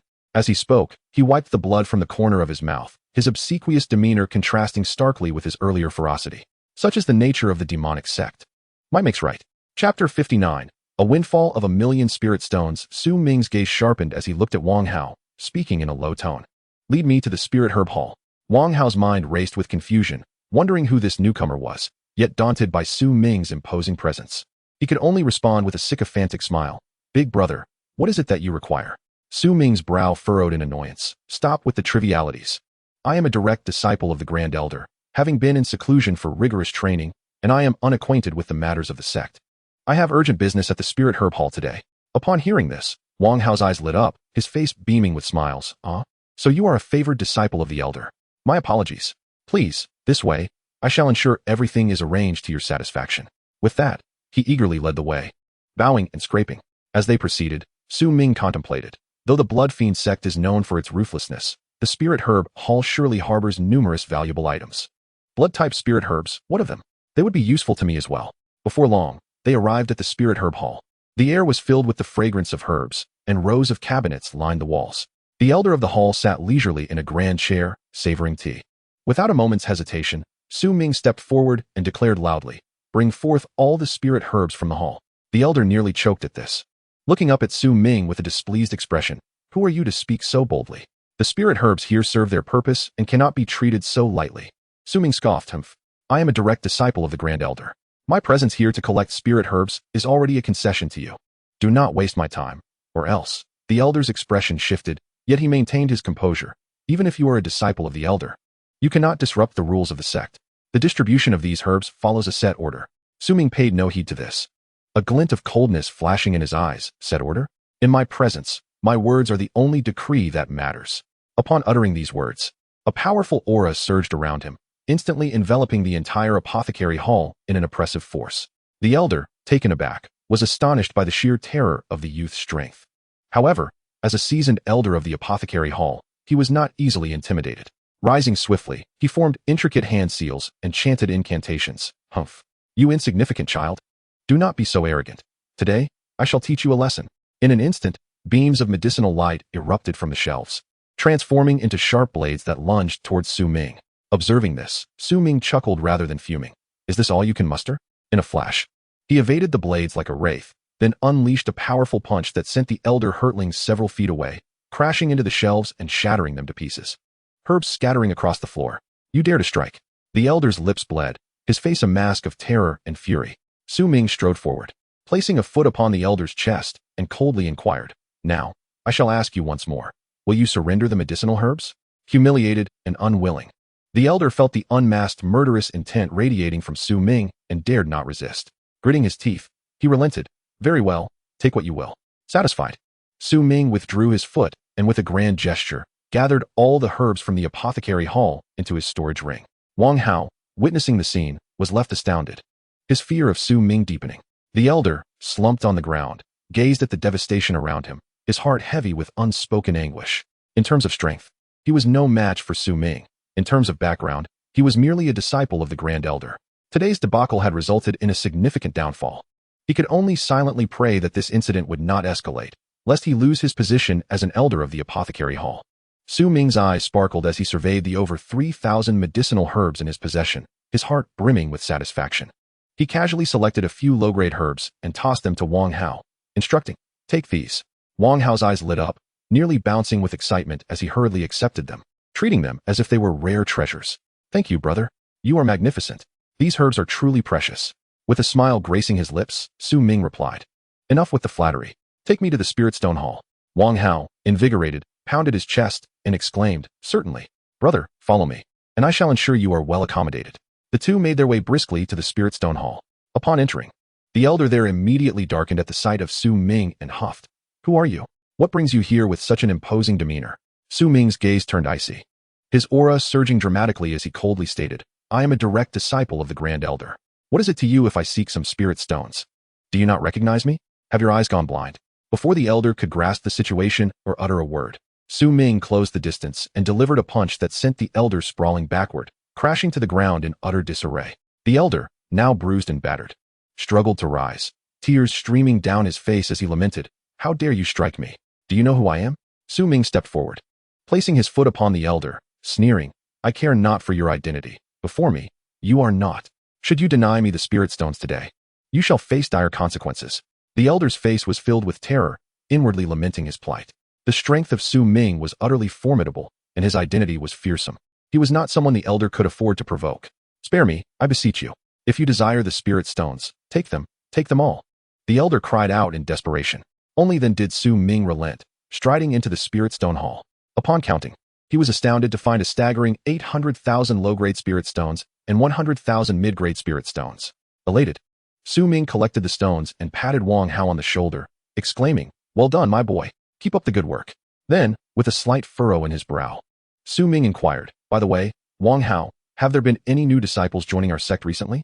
I intend to scout a few promising candidates for my master. Wang Hao scratched his head, responding earnestly, Brother, I haven't heard of any new disciples being accepted lately. However, there are quite a number of newly imprisoned slaves. A pang of anxiety struck Su Ming, and the image of Lin Nianyao flashed in his mind. Let us go take a look. I wish to acquire a few servants. Upon hearing this, Wang Hao's eyes lit up, and he eagerly offered, Brother, why not let me serve you as a slave? I will ensure your utmost comfort. Su Ming raised his hand and playfully slapped Wang Hao, feigning anger. Have you lost your mind? You are family. How can you become a slave? Instead of being offended, Wang Hao burst into laughter, his face aglow with joy. Haha, brother considers me family. I am truly delighted. Wang Hao led Su Ming into the dungeon, the very place where slaves were confined. A glance around revealed several individuals from other minor sects, and to Su Ming's astonishment, he recognized a few disciples from the Xian sect, though they were strangers to one another. Maintaining a calm exterior, Su Ming felt a tumult within. Rescuing anyone at this moment would be akin to courting death. If discovered, his fragile physique would not withstand the wrath of the Bloodslaughter sect. After a thorough search, he found no sign of Lin Nianyao, and frustration washed over him. Has Lin Nianyao truly joined the Bloodslaughter sect? How could she possibly end up here? Being so far from Luo'an City, clenching his teeth, he had no choice but to abandon the search for now. With disdain, he scoffed, What a collection of misfits. Not one of them catches my eye. All are of mediocre quality. Wang Hao quickly smiled, his grin blooming like a flower, and flatteringly remarked, Brother, you may not be aware, but our Bloodslaughter sect is abundant with female disciples. Each one is a paragon of beauty, truly exquisite. As long as you do not mind, I shall wholeheartedly assist you in making recommendations. At that moment, disaster struck. From the distant horizon, dozens of powerful auras streaked through the sky like meteors, bearing an overwhelming force, converging with a might that could shatter all resistance. The air was thick with an overwhelming presence, each breath a testament to an unfathomable power, as if ancient behemoths had awakened, wielding the ability to annihilate worlds, distorting the very fabric of space, causing it to tremble and emit a mournful hum under immense strain. Humph, you foolish brat, let us see how you escape today. The voice of the inner elder of the Bloodslaughter sect resonated like a thunderclap, imbued with boundless authority and murderous intent, echoing throughout the herbal hall. This audacious young scoundrel, whom we have relentlessly pursued outside, dares to blatantly pillage spiritual herbs and spirit stones within the confines of our sect. His audacity knows no bounds. Beside him, the elder of the Spirit Stone Hall wore a face marred by fury, his eyes ablaze with a fire that seemed ready to consume Su Ming whole. Though Su Ming felt a surge of trepidation within, his exterior remained unperturbed, rapidly devising an escape plan. You wish to capture me? You are sorely mistaken. Su Ming let out a cold scoff, and in an instant, his aura underwent a dramatic transformation. He unleashed the divine technique of the Nine shadow movement, his form becoming a mere specter, moving with unparalleled swiftness, his figure flashing before the eyes of the onlookers before vanishing from sight. What kind of movement technique is this? It is utterly terrifying. The elder of the blood-slaughter sect's inner circle widened his eyes in disbelief, his outstretched hand, still pointing at Su Ming, grasping only at emptiness. Quick, pursue him. We must not allow him to escape. The elder of the Spirit Stone Hall quickly regained his composure, bellowing loudly. A multitude of elders unleashed their techniques in pursuit. However, Su Ming's figure had long since departed, leaving only fleeting afterimages in his wake. Wang Hao stood rooted to the spot, his expression one of utter bewilderment. How could this be possible? My brother is not even a disciple of the Bloodslaughter sect? Yet, his earlier display of strength was unmistakably that of a practitioner of the demonic sect. Wang Hao's thoughts roiled tumultuously as he murmured to himself, struggling to comprehend that the comrade he had always believed to be a fellow disciple was, in fact, a target of his own sect's pursuit. As Su Ming sprinted ahead, a relentless horde of Bloodslaughter sect elders pursued him. Ha! As he fled, laughter bubbled within him. This escapade had proven to be immensely rewarding. With nearly 3,000 spiritual herbs and 800,000 low-grade spirit stones, along with 100,000 mid-grade spirit stones, his previous resources had been perfectly replenished. What an exhilarating experience. His form darted like lightning towards the direction of the Purple Cloud sect, devoid of any fear. Instead, brimming with exhilaration, each breath a testament to the thrill of plundering resources. The old fogies of the Bloodslaughter sect, if they wish to catch me, they'd best train for several hundred more years. Su Ming mocked inwardly, propelling himself faster, leaving a trail of dust in his wake. As he distanced himself from the elders. Chapter 60. Return to the sect. Su Ming moved like a dragon, his footwork shifting abruptly as he executed the divine step technique of the Nine Shadow movement. Humph, chasing me will not be so simple, he murmured to himself, determination glinting in his gaze. Like a specter, he darted swiftly through the mountains and forests, stirring up a tempest in his wake. Behind him, the formidable members of the Bloodslaughter sect wore expressions of fury, panting heavily. This brat runs far too swiftly. A burly man, his face contorted with rage, bellowed. Damn it! Once I catch him, I will ensure he is torn to shreds. Another gaunt-faced individual echoed his fury. The elder leading them furrowed his brow, a glint of coldness flashing in his eyes. We cannot allow him to escape. Otherwise, what face will the Bloodslaughter sect have left? Yet, Su Ming's 9 Yin Divine steps were too enigmatic, each twist and turn leaving them grasping at shadows. What kind of devilry is this footwork? Someone couldn't help but curse. Keep chasing. I refuse to believe we cannot catch up with him. The elder grit his teeth, his voice laced with frustration. As Su Ming raced onward, a cold smile curled upon his lips. Bloodslaughter sect, today you shall find yourselves powerless against me. His figure grew increasingly distant, gradually vanishing from the sight of the Bloodslaughter sect members. The powerful figures of the sect stood rooted in place, their anger palpable as they stomped their feet. Damn it, we've let this brat slip away. The burly man struck a nearby tree with force, causing leaves to cascade down. Rest assured, we will settle this score with him eventually, the gaunt-faced man declared menacingly. The elder glared in the direction Su Ming had departed, fury burning in his eyes. Let us return to the sect and deliberate. The next time we encounter him, we shall make him pay. With that, the group of Bloodslaughter sect members turned away, filled with stubborn resentment and rage. Upon entering the gates of the Xian sect, Su Ming was immediately met with a distressing sight. Numerous disciples lay strewn about, bloodied and in agony, their groans echoing incessantly. His brow knit into a tight frown as he hastened to examine the wounds of one disciple. Hiss! Just a glance made Su Ming draw in a sharp breath. This was the result of the Bloodslaughter sect's blood arts. The wounds were dark crimson, exuding strange, sinister energies that eroded the life force of the injured. There was no mistaking it. A tempest of dread surged within Su Ming as he realized the gravity of the situation. The Xian sect had indeed engaged in direct conflict with the Bloodslaughter sect. The image of the sect leader, Zi Qiong, with her stunning beauty flooded his mind. She must be deeply troubled by this battle, perhaps even sustaining grave injuries herself. I cannot delay. I must rush to assist the sect leader in her recovery. Su Ming made his way directly back to Baiyun Peak. To his surprise, his senior brother Wei Xiong had returned early. His demeanor suggested he had successfully located the necessary spiritual herbs. Without wasting a moment, Su Ming hurriedly presented the precious Qixing hailing algae and Qingmu bone marrow he had painstakingly procured to Elder Yu Nianyao, the sect's alchemy elder. Elder Yu's eyes widened in disbelief, exclaiming, "Good heavens! Su Ming, you truly managed to find this exceedingly rare Qingmu bone marrow." A smile of satisfaction graced her lips as she continued, "With this, your master Bai Wei's injuries can surely be healed." Wei Xiong, equally impressed, clapped Su Ming on the shoulder, saying, "Little junior brother, you are remarkable. I searched high and low for Qingmu bone marrow and found not a single strand. Yet you have brought it here. Su Ming humbly smiled and replied, Ah, it's merely a stroke of good fortune. After a brief pause, he composed himself and said, Senior brothers and sisters, I have some matters to attend to and must temporarily take my leave. I trust you will take good care of our master in my absence. Wei Xiong furrowed his brow, concern etched across his face as he admonished, Little Junior, you must not leave the Ziyun sect. You are unaware of the blood slaughter sect's audacity. They have been provocatively challenging us and have injured several disciples. Moreover, the Jin Yun Peak and Heng Yun Peak factions have just lifted their mountain closure, and they might come seeking trouble. Our master is gravely injured, and I must remain by his side. Please be cautious. Su Ming nodded earnestly in response, assuring, Senior brother, rest assured, I will be fine. With that, he turned and departed. Hurrying along, Su Ming made his way towards the grand hall where the sect leader, Ziqiong, resided. Unexpectedly, midway through, he encountered Wei Qiwen, flanked by two underlings, blocking his path like ferocious hounds. Wei Qiwen, an inner disciple of the Heng Yun Peak, radiated the aura of a cultivator at the 9th level of the clear enlightenment realm, his face contorted with rage, resembling a lit powder keg. Su Ming, do you remember the humiliation you inflicted upon my Heng Yun Peak, and the incident on the life and death platform where you killed my junior brother? Today, you shall pay a grievous price. Wei Qiwen seethed, his voice dripping with malice, as if echoing from the depths of hell. Beside him, his two companions, both at the 8th level of the clear enlightenment realm, attempted to bolster his bravado. One of them, with a shrill voice, jeered, Humph. Today we shall teach this ignorant fool a lesson, making him understand why the flowers bloom so red. The other, cracking his knuckles with a sinister grin, added, Indeed, daring to oppose us from Heng Yun Peak is akin to a birthday celebrant hanging themselves, seeking death.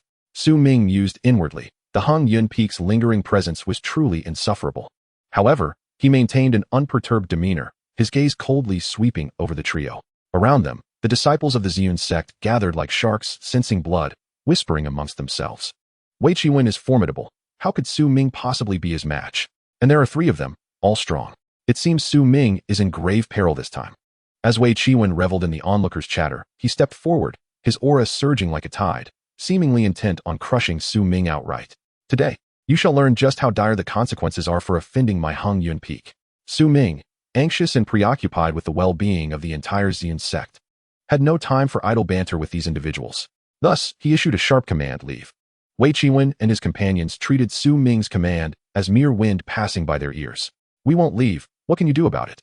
The trio's presence surged, their energy erupting like a volcano, intensifying ominously, ready to devour Su Ming whole. Wei Qiwen scoffed disdainfully. Su Ming, do you truly believe you can act so brazenly here? Today, you shall receive a thorough lesson. Beside him, a tall, slender individual joined in, sharp-voiced, declaring, Indeed, one must weigh their own worth.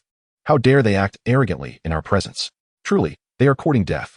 The stout, shorter man stood with arms crossed, a mocking expression plastered on his face as he gazed at Su Ming, his eyes brimming with disdain. Anger flared within Su Ming like a sudden blaze. Humph! How foolishly overconfident. A cold snort escaped his lips, and a glint of icy ferocity flashed in his gaze. Without further ado, he raised his hand and delivered a resounding slap. This blow appeared casual, yet it bore an overwhelming might, akin to a monumental mountain descending with tremendous force. Bang! The sound echoed like thunder in the clear sky, causing the surrounding air to tremble violently. Wei Qiwen and his companions were instantly sent flying, like kites severed from their strings. Thud, thud, thud, their bodies crashed heavily to the ground.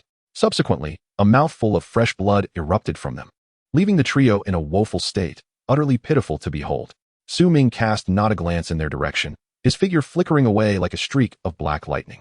Lying on the ground, Wei Qiwen and his associates were etched with shock and terror, their eyes wide as saucers, resembling brass bells. How could this be? They could never have anticipated that Su Ming would so effortlessly dispatch them with a mere slap. Wei Qiwen's heart raced with dread, his insides churning with regret. How could this be possible? Had Su Ming harbored murderous intent, he could have taken their lives with a mere blink. The disciples of the Ziyun sect, witnessing this spectacle, gasped collectively, their voices rife with astonishment. Heavens! Has senior brother Su Ming truly grown so fearsome? Indeed, that slap was nothing short of miraculous. Could it be that senior brother Su Ming had broken through to the transformation realm? The transformation realm? That is a level capable of granting one the status of a sect elder. Has senior brother Su Ming truly achieved such a feat? This is utterly unbelievable.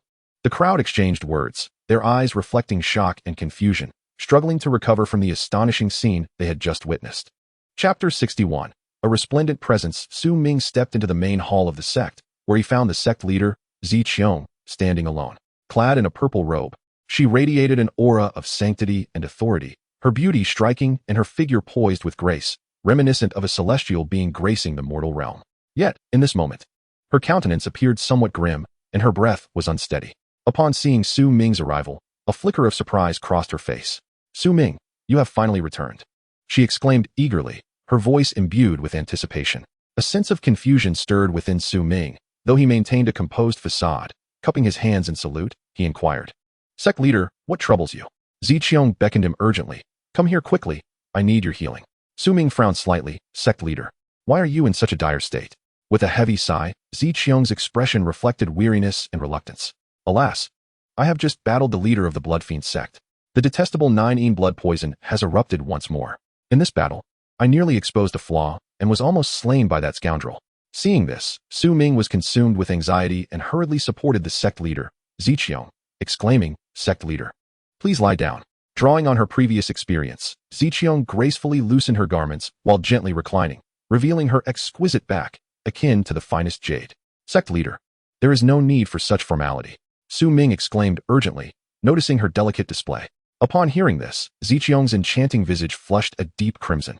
Her pearly teeth biting her lower lip, momentarily rendered speechless. She chose to remain silent, her heart racing with tumultuous emotion. Taking a deep breath to steady himself, Su Ming swiftly retrieved silver needles. His spiritual energy surged around him, radiating brilliance like the blazing sun. He then executed the 37 needles of the burning sun technique. The silver needles in his grasp danced like agile dragons, infused with intense spiritual power, precisely piercing the vital points on Zi Qiong's body. Each needle struck as if carrying boundless heat, striving to expel the malevolent 9 blood poison entirely.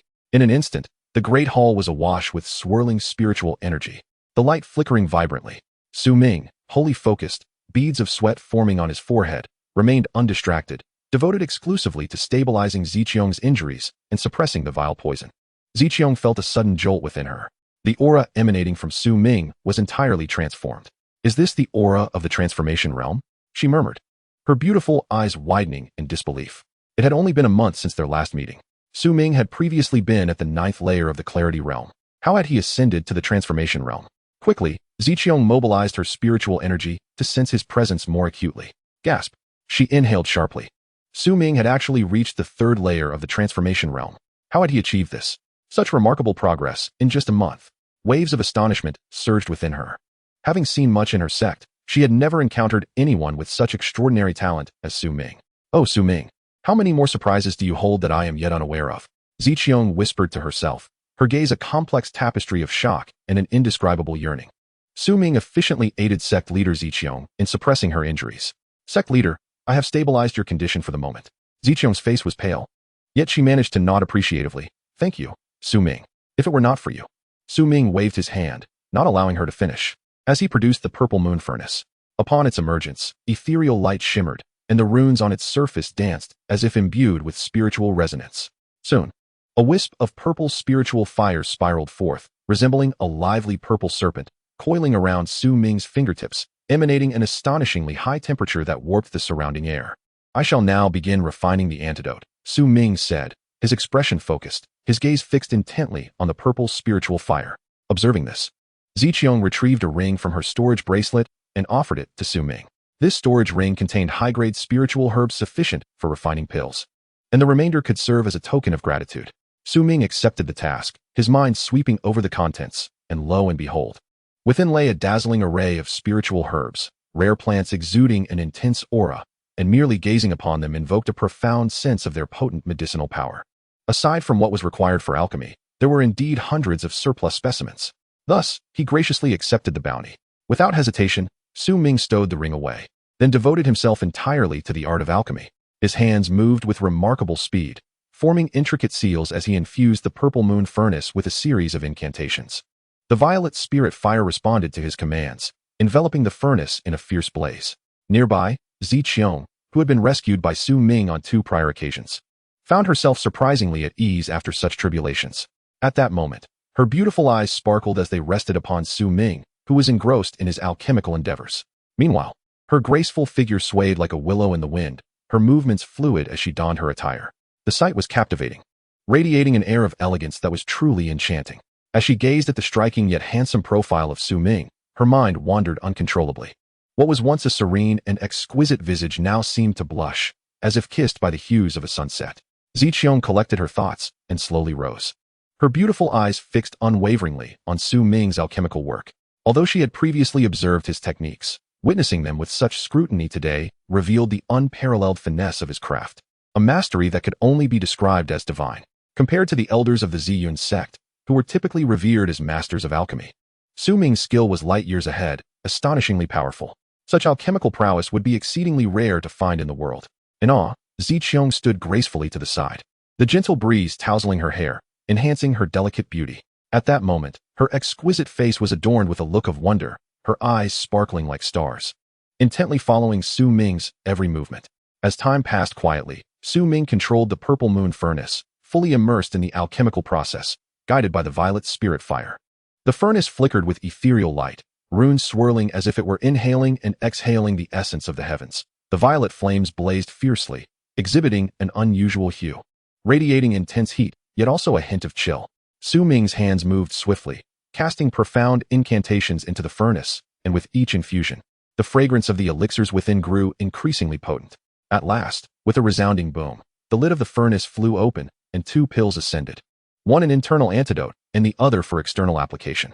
Master, please consume this internal elixir, Su Ming urged gravely, presenting the internal pill to Ziqiang.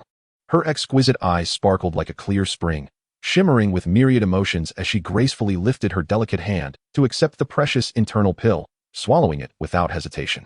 Then, with an air of natural elegance, she turned her back to Su Ming. With a gentle motion of her hands, her garments slipped away like petals, revealing her flawless back, akin to jade, laid bare before Su Ming's gaze. Upon witnessing this scene, Su Ming's focus sharpened. Though a flicker of turmoil stirred within him, he quickly regained his composure. He hastily reached out, grasping the external elixir, channeling his spiritual energy to instantly shatter it. The elixir transformed into a medicinal paste, and with a gentle yet undeniably decisive touch, he began to apply it onto Ziqiang's back. With each application, a peculiar surge of spiritual energy flowed forth, akin to a lively sprite, racing towards the remnants of the 9 Yin blood poison within Ziqiang, intent on purging it entirely. As the ointment permeated her skin, Ziqiang felt a warm current rising from her back, as the lingering 9 Yin blood poison seemed to be tugged by a formidable force, beginning to stir restlessly. Her breath escalated, her delicate form quivering slightly, while the surrounding spiritual energy surged wildly.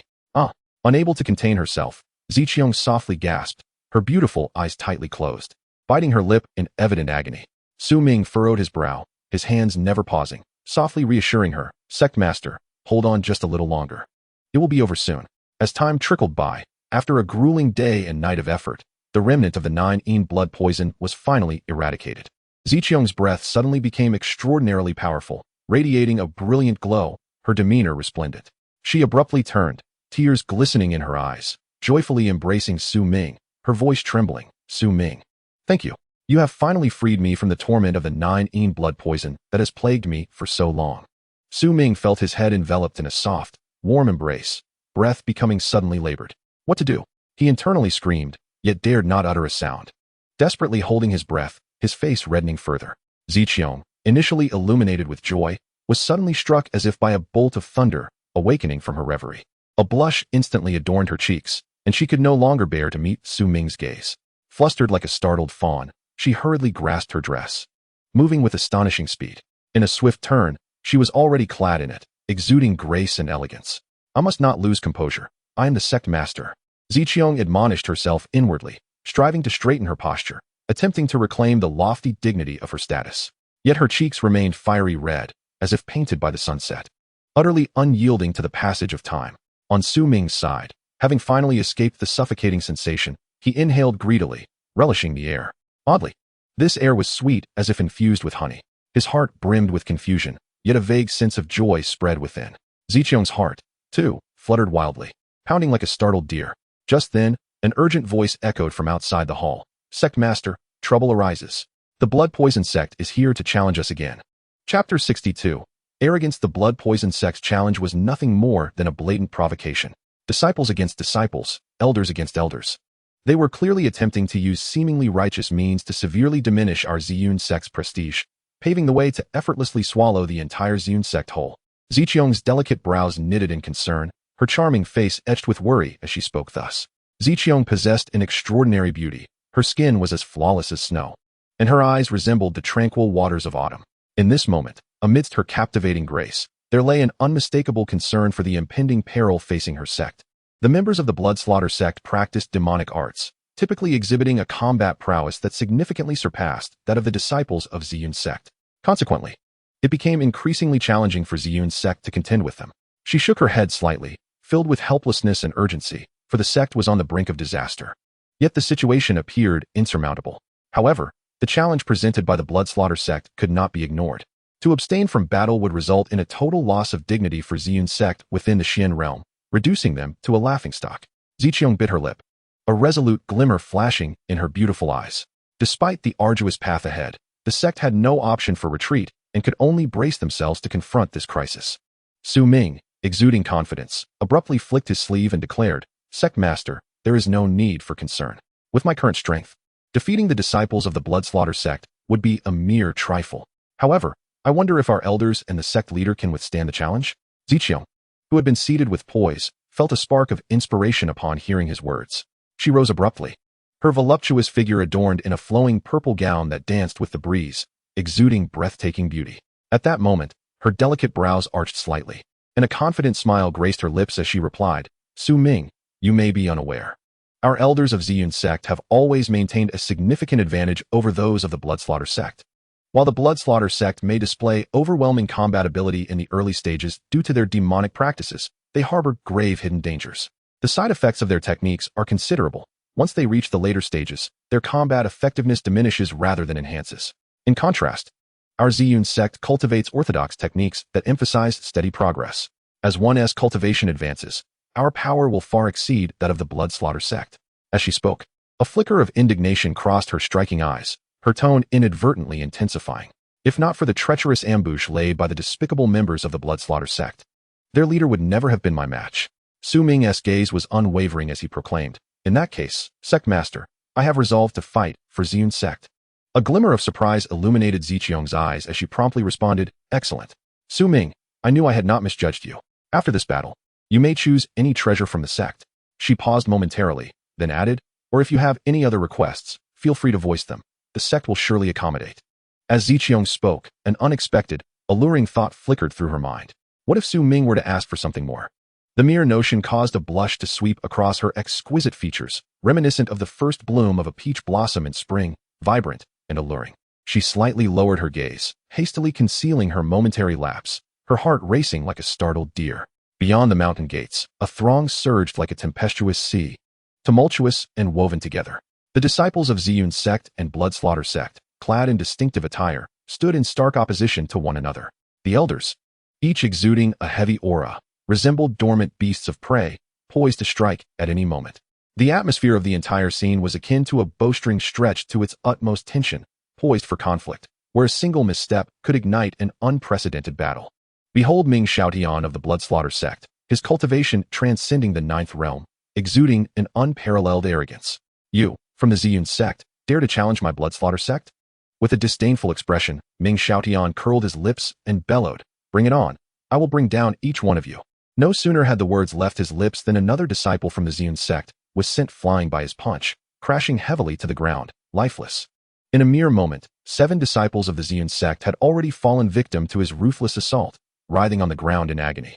The disciples of the Ziyun sect stared in fury, yet were too intimidated to voice their anger.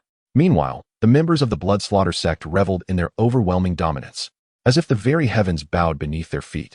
"Humph, the Ziyun sect is nothing but a trifle." With arms crossed, Ming Xiaotian laughed heartily towards the heavens, his laughter echoing as if it could shatter the firmament. The elders of the Ziyun sect furrowed their brows, their hearts heavy with despair and urgency. What could be done? The ones dispatched were all elite disciples from the inner sect. One elder sighed softly, his face etched with worry. "Indeed, Ming Xiaotian's strength is far too formidable. Our disciples stand no chance against him." Another elder concurred, his eyes filled with apprehension. They understood that if this continued, the Ziyun sect would suffer utter humiliation. But what recourse remained? The disparity in strength loomed like an insurmountable chasm. Would the Ziyun sect endure such an ignoble disgrace today? A young disciple could no longer contain himself, his fists clenched tightly, eyes brimming with defiance. Yet, all he received in response was the even more brazen laughter of the Bloodslaughter sect. Ha ha ha, Ziyun sect cowards, if you have the guts, come at us again. Ming Xiaotian jeered, his demeanor dismissive of everyone present. At that moment, Su Ming descended like a celestial meteor, strikingly poised, radiating an arrogance that eclipsed even Ming Xiaotian. Reaching a pinnacle of audacity, he brazenly gestured with his hand, an unmistakable sign of contempt towards the Bloodslaughter sect. Following this, he proclaimed with bravado, "Listen well, disciples of the Bloodslaughter sect. All of you together cannot hope to withstand me, Su Ming." His words reverberated like a thunderclap, shaking the very air around them.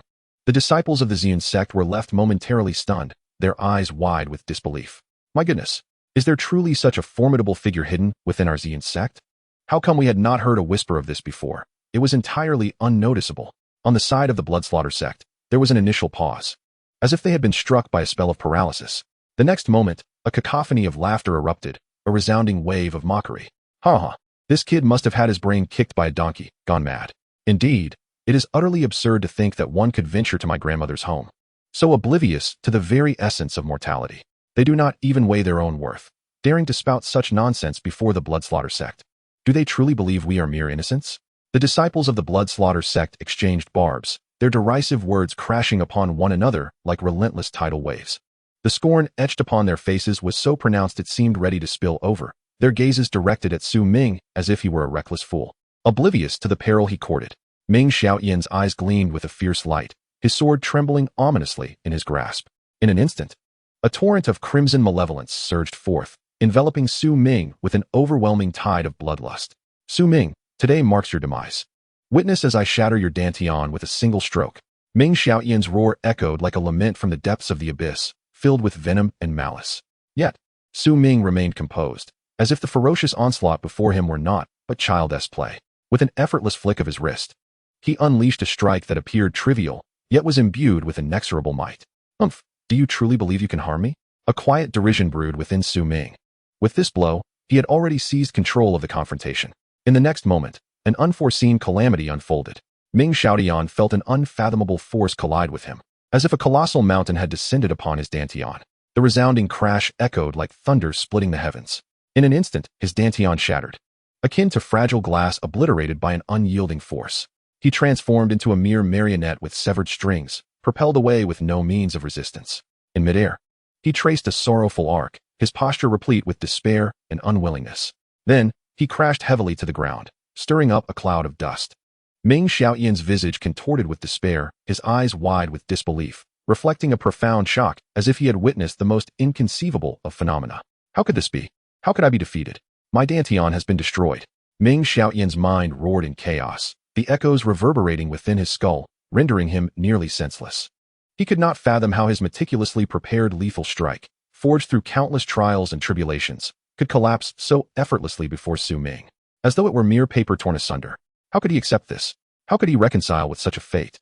The disciples and elders of the Bloodslaughter sect stood in stunned silence, their expressions frozen in disbelief. Their eyes bulged with astonishment, mouths agape as if they could swallow a fist. The recent scene replayed in their minds, an insurmountable disbelief lingering. How could this youth be so formidable? How is this even possible? Stammered one elder of the Bloodslaughter sect, his voice trembling, his body swaying unsteadily. Meanwhile, the disciples and elders of the Ziyun sect shared a similar level of shock, their astonishment reaching unprecedented heights. They stood frozen in place, as if ensnared by a spell. Then, a wave of elation surged forth, overwhelming them instantly. Senior brother, you are incredible. Senior brother is invincible. This strength is simply extraordinary. The disciples' enthusiastic shouts echoed, causing the very air around them to vibrate. Their faces were alight with excitement and pride, their gazes towards Su Ming filled with reverence. The elders nodded in approval, their eyes shimmering with delight and astonishment. This young man is destined for greatness, one elder murmured, stroking his beard, his voice tinged with emotion. Chapter 63. Ho Chillinghumph. How dare Su Ming be so arrogant and bring shame upon our Bloodslaughter sect? An elder within the sect wore a grim expression, his voice cold as the winds of the underworld. His gaze, sharp as a blade, fell upon a disciple. Tu Yutao, go confront Su Ming of the Ziyun sect. You must incapacitate him to avenge the disgrace brought upon our blood slaughter sect. Tu Yutao, a cultivator at the 9th level of clarity, smirked with a chilling smile as he stepped forward. Instantly, his aura erupted like a surging black wave. Rest assured, Elder, since he dares to provoke our blood slaughter sect, he will certainly pay a heavy price. With that, Tu Yutao gathered his spiritual energy, his hands weaving as the power of the dark blood 9 fists began to brew. This technique was a closely guarded secret of the blood slaughter sect, each punch infused with boundless dark blood energy, possessing terrifying might. At this moment, Tu Yutao's momentum soared, surpassing even Ming Xiaotian by several folds. Though both were at the 9th level of clarity, Tu Yutao was evidently superior. Surrounded by a black bloodlight that resembled flames from the depths of hell, exuding a chilling aura, the disciples and elders of the blood slaughter sect were brimming with arrogance, shouting, with Tu Yutao taking the stage, victory is assured. No matter how fiercely the Ziyun sect disciples struggle, can they possibly match Tu Yutao? It is but a daydream. Our senior brother Tu has mastered the dark blood 9 fists, whose power is fearsome. The Ziyun sect will surely be beaten to the point of confusion. Conversely, the disciples of the Ziyun sect wore worried expressions, their brows furrowed in concern. What are our chances for victory in this battle, senior brother Su Ming? The dark blood 9 fists are notoriously ruthless. Indeed, senior brother Su Ming must exercise caution and avoid falling into their traps, echoed the elders, their expressions solemn. Su Ming, in this duel against Tu Yutao of the blood slaughter sect, do not let your guard down. The dark blood 9 fists are unparalleled in ferocity, and you must respond with great care. Tu Yutao is well known for his formidable reputation and ruthless methods. Be wary of his treachery.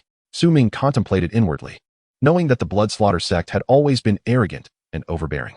This time, he would make them realize that the Ziyun sect was not a soft target to be easily manipulated. Today marks your end, Su Ming.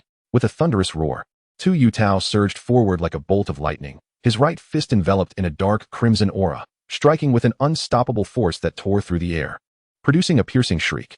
Yet, Su Ming remained steadfast, unmoving in his place. With a casual flick of his sword, he executed a flawless strike, as fluid as a flowing river, devoid of any hesitation. A sickening sound echoed as Tu Yutao's anguished scream pierced the air. His dantian was instantaneously crippled. He fell to the ground like a lifeless kite, devoid of vitality. In that moment, despair washed over Tu Yutao's face like a relentless tide, while his eyes were consumed by a tangible darkness of fear, raging uncontrollably. He bellowed with all his might, his voice seemingly capable of shattering the heavens. This bastard. How is this possible? He cannot be in the enlightenment realm. He is clearly in the transformation realm. The crowd stood frozen, utterly dumbfounded. Who could have anticipated that the seemingly unremarkable inner disciple Su Ming had quietly ascended to the transformation realm? Among those familiar with Su Ming, jaws dropped in astonishment. My heavens, he was merely at the 7th layer of the enlightenment realm just moments ago, and now he has directly stepped into the transformation realm. How is this even conceivable? It's utterly absurd. Indeed, his rate of cultivation was nothing short of monstrous. We could hardly keep pace. Whispers filled the air, disbelief etched on every face, as the atmosphere trembled slightly with the weight of their shock. How dare you harm our blood slaughter sect? The elder of the blood slaughter sect glared, his voice booming like thunder, as if he intended to swallow the very air hole.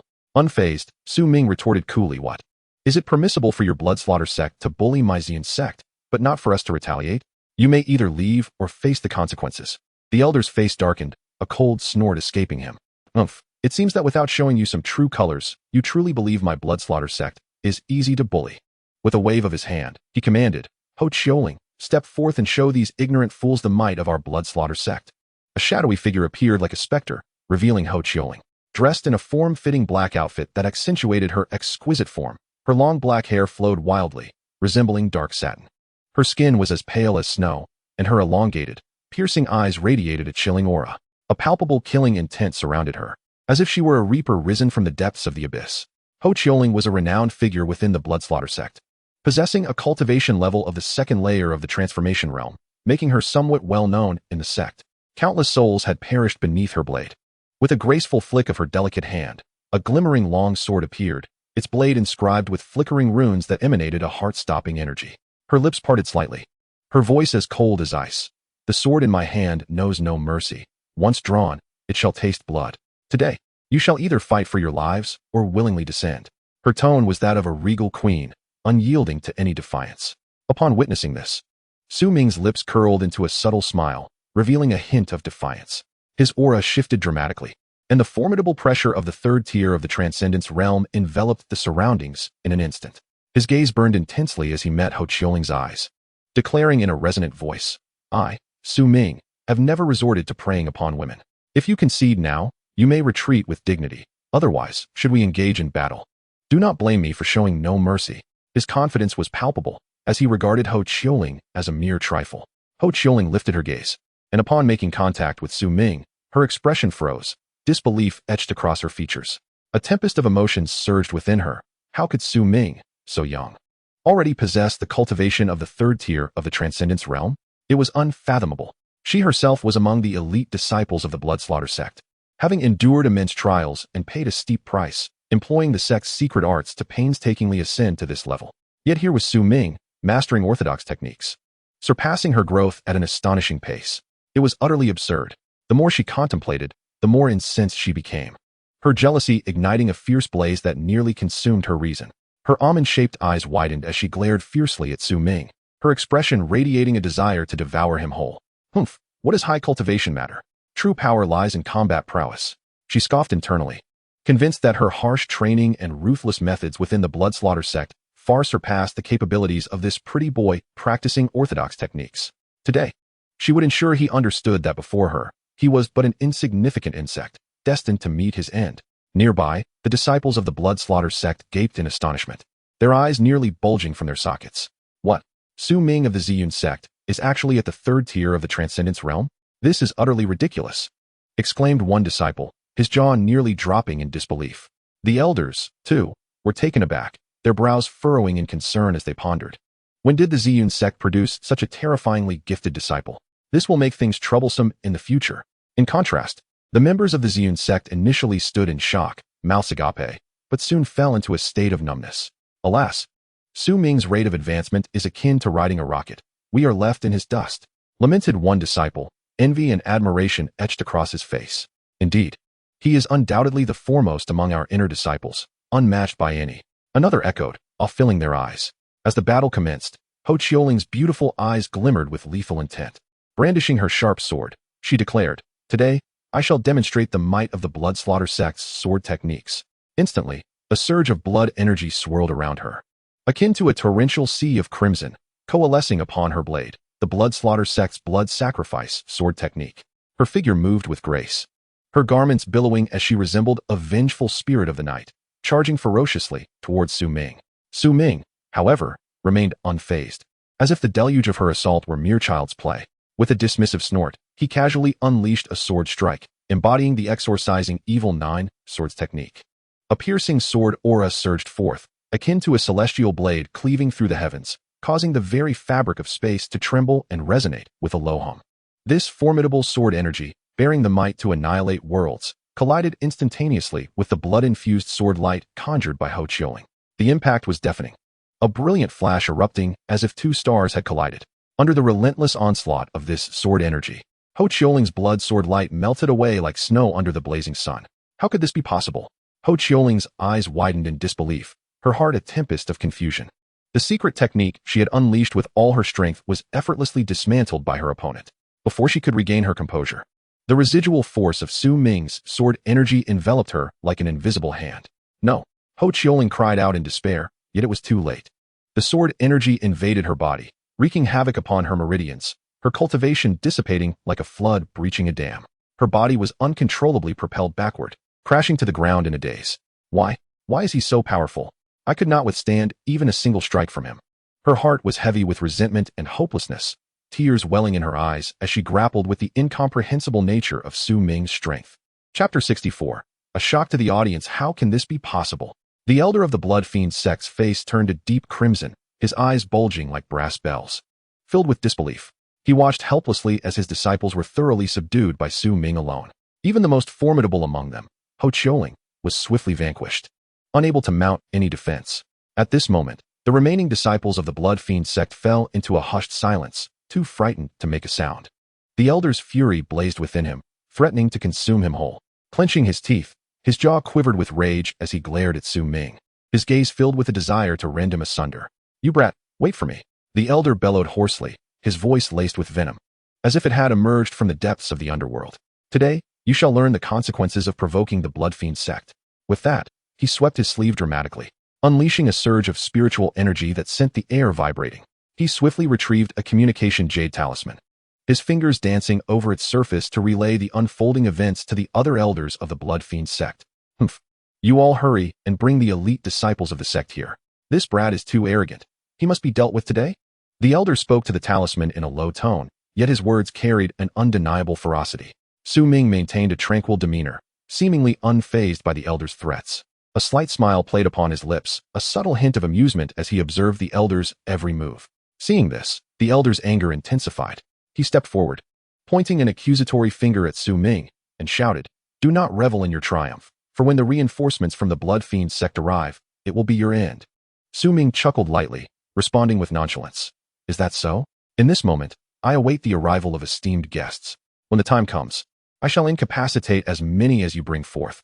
Let us see how many disciples of the Blood Slaughter sect will fall to my might." As Su Ming spoke, he strode purposefully towards the Blood Slaughter sect disciples he had previously vanquished. Without uttering a single word, he reached forth to rummage through their spatial rings, one after another. His movements swift and decisive. The members of the Blood Slaughter sect were aghast, their eyes nearly bulging from their sockets, trembling with rage. This was a profound humiliation. Su Ming remained unfazed by their fiery glares, and after collecting the rings, he brazenly began to tally his spoils in front of the Blood Slaughter sect members. Alas, a mere 2 million spirit stones? Is this what the so-called elite disciples of the Blood Slaughter sect amount to? How utterly impoverished. Su Ming scoffed. A look of disdain etched upon his face. Upon hearing his words, the Blood Slaughter sect erupted in fury. This insolent young man was utterly disrespecting us. This humiliation shall be repaid 1,000-fold in the future. The disciples of the Blood Slaughter sect glared with fury, cursing vehemently, their demeanor suggesting they were ready to pounce and devour Su Ming alive. Conversely, the disciples of the Purple Cloud sect rejoiced in secret, their faces radiant with the profound sense of honor brought forth by Su Ming's victory. Brother Su is magnificent. That move was masterfully executed. Indeed, the Blood Slaughter sect has long been arrogant. Now they have received a well-deserved comeuppance. The disciples of the Purple Cloud sect whispered among themselves, their eyes filled with admiration and respect for Su Ming. Before long, a sudden exclamation shattered the tranquility, akin to thunder striking the earth.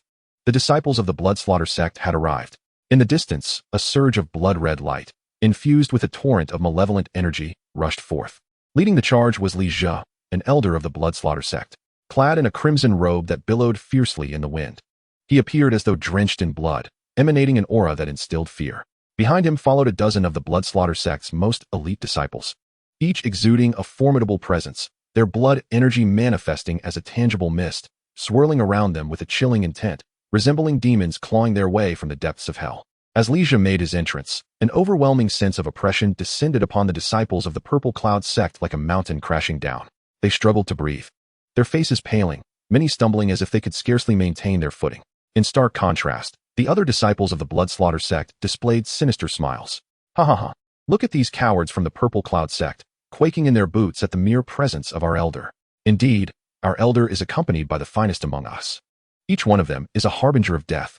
Without a doubt, every one of them carries the weight of countless lives on their hands. Their skills are ruthlessly honed to perfection. This time, the Purple Cloud sect shall surely suffer.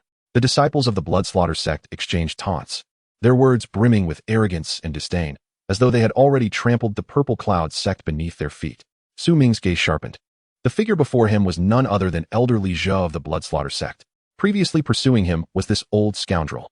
Li Zhe was momentarily taken aback, but he quickly recognized Su Ming, the audacious young man who had become the object of his ire. Damn you! Li Zhe erupted in a fit of rage, cursing vehemently. Today will be your last. As his words fell, the terrifying prowess of his peak transcendence realm surged forth like a tidal wave. The force he exuded threatened to upheave the very heavens and earth as he charged towards Su Ming with murderous intent, oblivious to any elder's dignity. Intent on shredding Su Ming into pieces. You old rascal, have you no shame? Li Zhe's fury was palpable.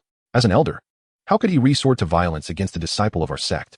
At that moment, Elder Shen Wanxiang of the Ziyun sect soared into action like a bolt of black lightning, positioning himself in front of Elder Li Zhe of the Blood Slaughter sect.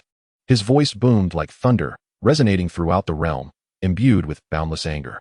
Li Zhe, however, seemed deaf to it all, his eyes glinting with cold malice as he fixated on Su Ming, as if he wished to devour him whole. He shouted fiercely, This wretched boy deserves to die 1,000 deaths. Today marks the end for you. Having dared to seize control of the Spirit Herb Hall and Spirit Stone Hall of my blood slaughter sect. Elder Shen Wanxiang was momentarily stunned, casting a surprised glance at Su Ming, who had committed such outrageous acts. Yet, he soon snorted coldly, unleashing his spiritual power, which surged forth like a tidal wave towards Li Jia, intent on completely crushing him. Humph! When has the blood slaughter sect become so tyrannical? You robbed them, so what? If you wish to kill my sect's disciple, you must first pass through me. Li Jia's expression darkened as the bloodthirsty aura around him roared like a sea of crimson, distorting the very fabric of the surrounding space with its intense stench of blood.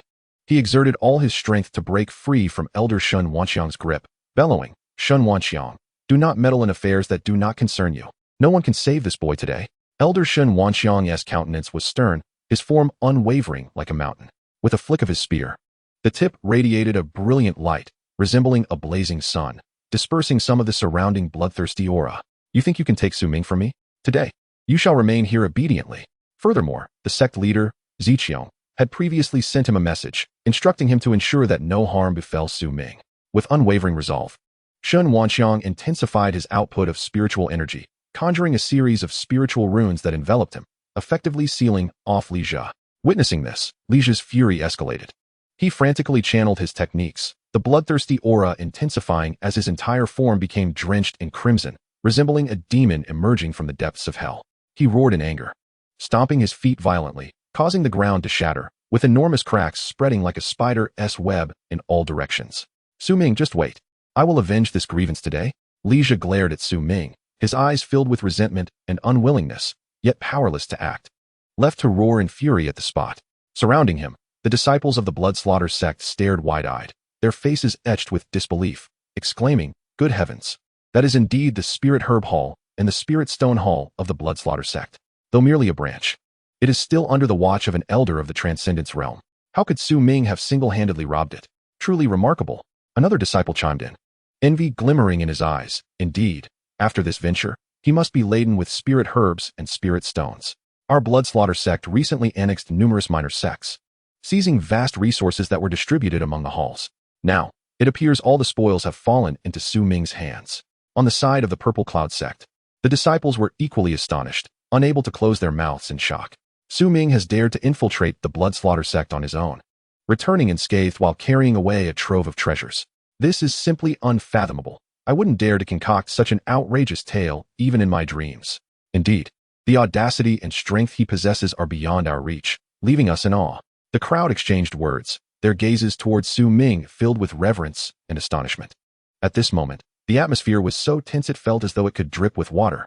As everyone's minds replayed the scene of Su Ming charging into the blood slaughter sect, unable to regain their composure, Li Jia was fuming within. Having initially believed that subduing Su Ming would be a trivial matter, yet discovering that this young man was far more resilient than anticipated. Despite attempting various tactics, he found himself unable to contend with Su Ming. Looking at Elder Shun of the Purple Cloud sect, who stood like a towering mountain, he realized he could not break through this formidable barrier.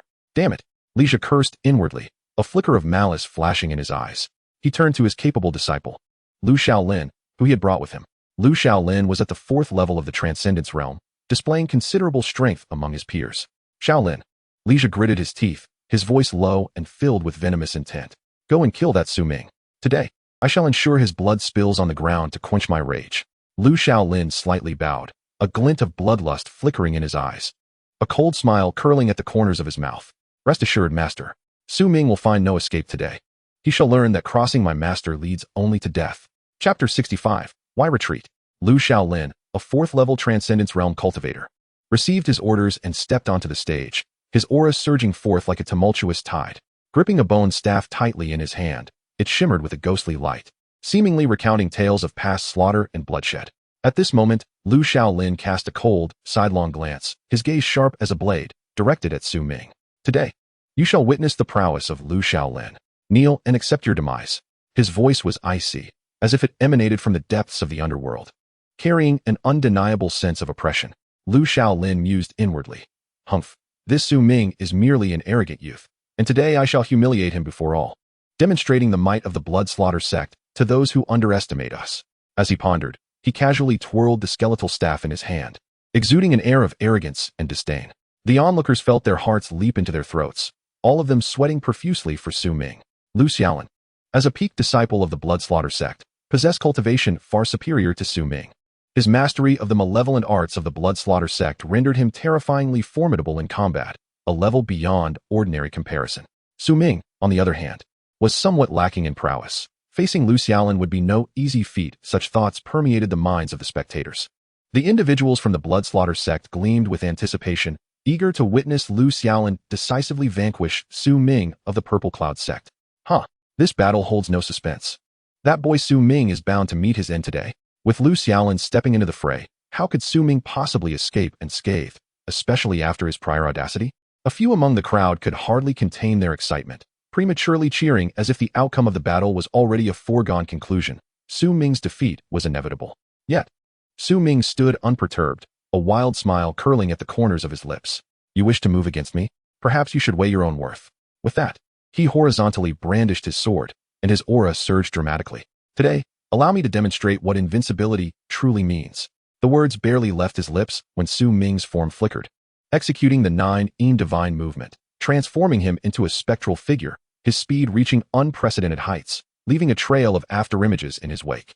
The sword in his hand danced through the air, shadows of the blade filled the sky, each one imbued with a terrifying force. As though they sought to rend the very fabric of the universe apart. Lu Xiaolin's eyes widened in disbelief, just as he intended to make a move. He found himself ensnared by Su Ming's sword energy.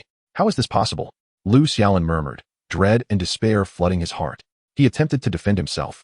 But Su Ming's assault was too swift, affording him no moment to breathe. What kind of sword technique is this? Lu Xiaolin bellowed in shock and fury. But his cries proved futile. Suddenly, the sword in Su Ming's grasp blazed with brilliant light, unleashing a razor-sharp sword energy that surged straight toward Lu Xiaolin. Where the sword energy passed, the very space rippled with waves of power, its might utterly terrifying. Lu Xiaolin sought refuge. Yet under the divine agility of the 9 Yin Divine movement, Su Ming's attack shadowed him relentlessly. With a muffled thud, the sword energy struck Lu Xiaolin, sending him hurtling backward like a kite severed from its string. Upon hitting the ground, he coughed blood, his eyes wide with shock and unwillingness. I have been defeated so thoroughly. A wave of despair engulfed Lu Xiaolin. Even now, he could not comprehend how he had fallen. Meanwhile, Su Ming stood proudly, sword in hand, his gaze filled with disdain. Is this all you've got? How dare you be so brazen before me? The surrounding disciples, witnessing this scene, gaped in astonishment.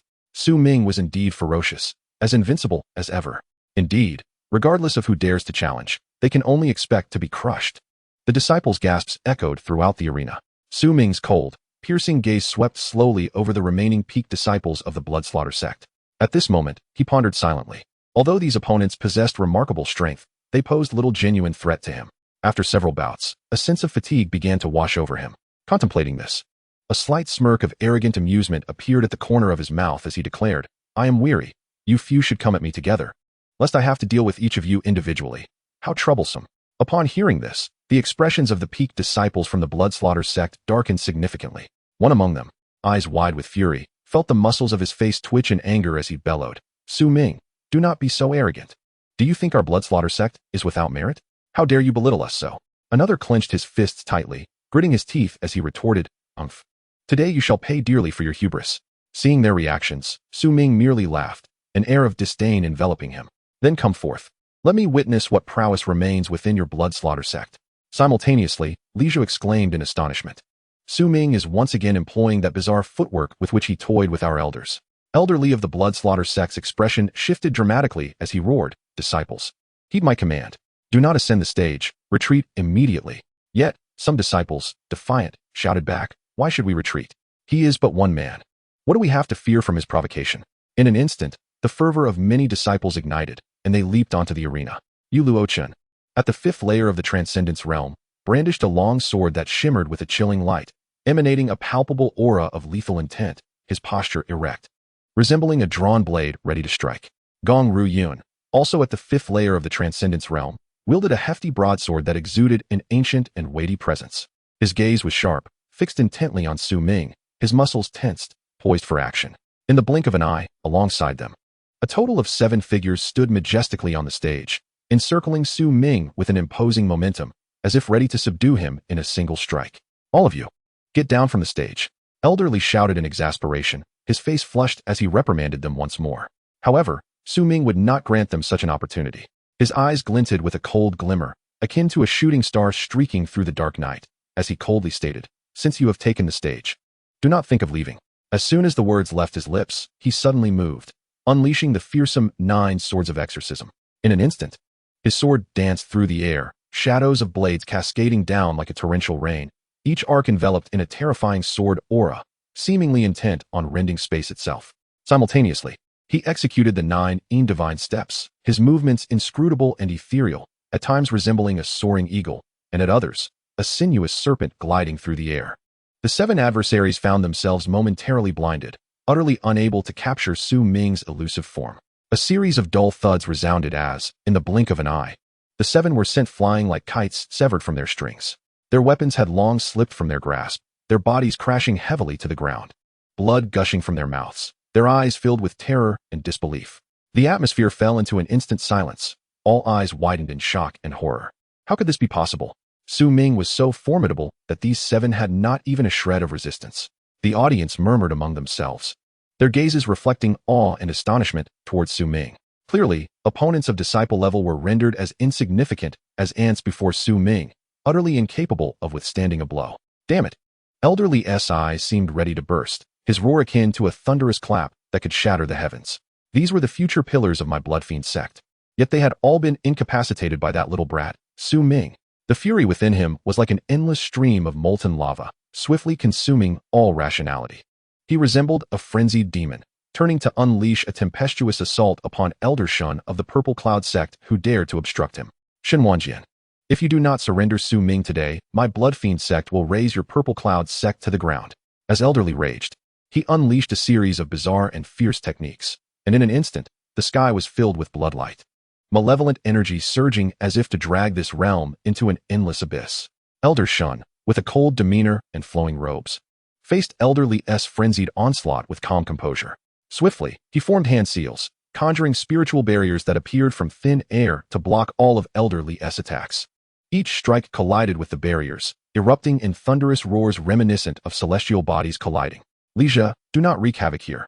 Elder Shin's voice resonated like a great bell, imbued with boundless authority. Since Su Ming has joined our Purple Cloud sect, he is now one of our disciples. How can you of the Bloodfiend sect treat him as you please?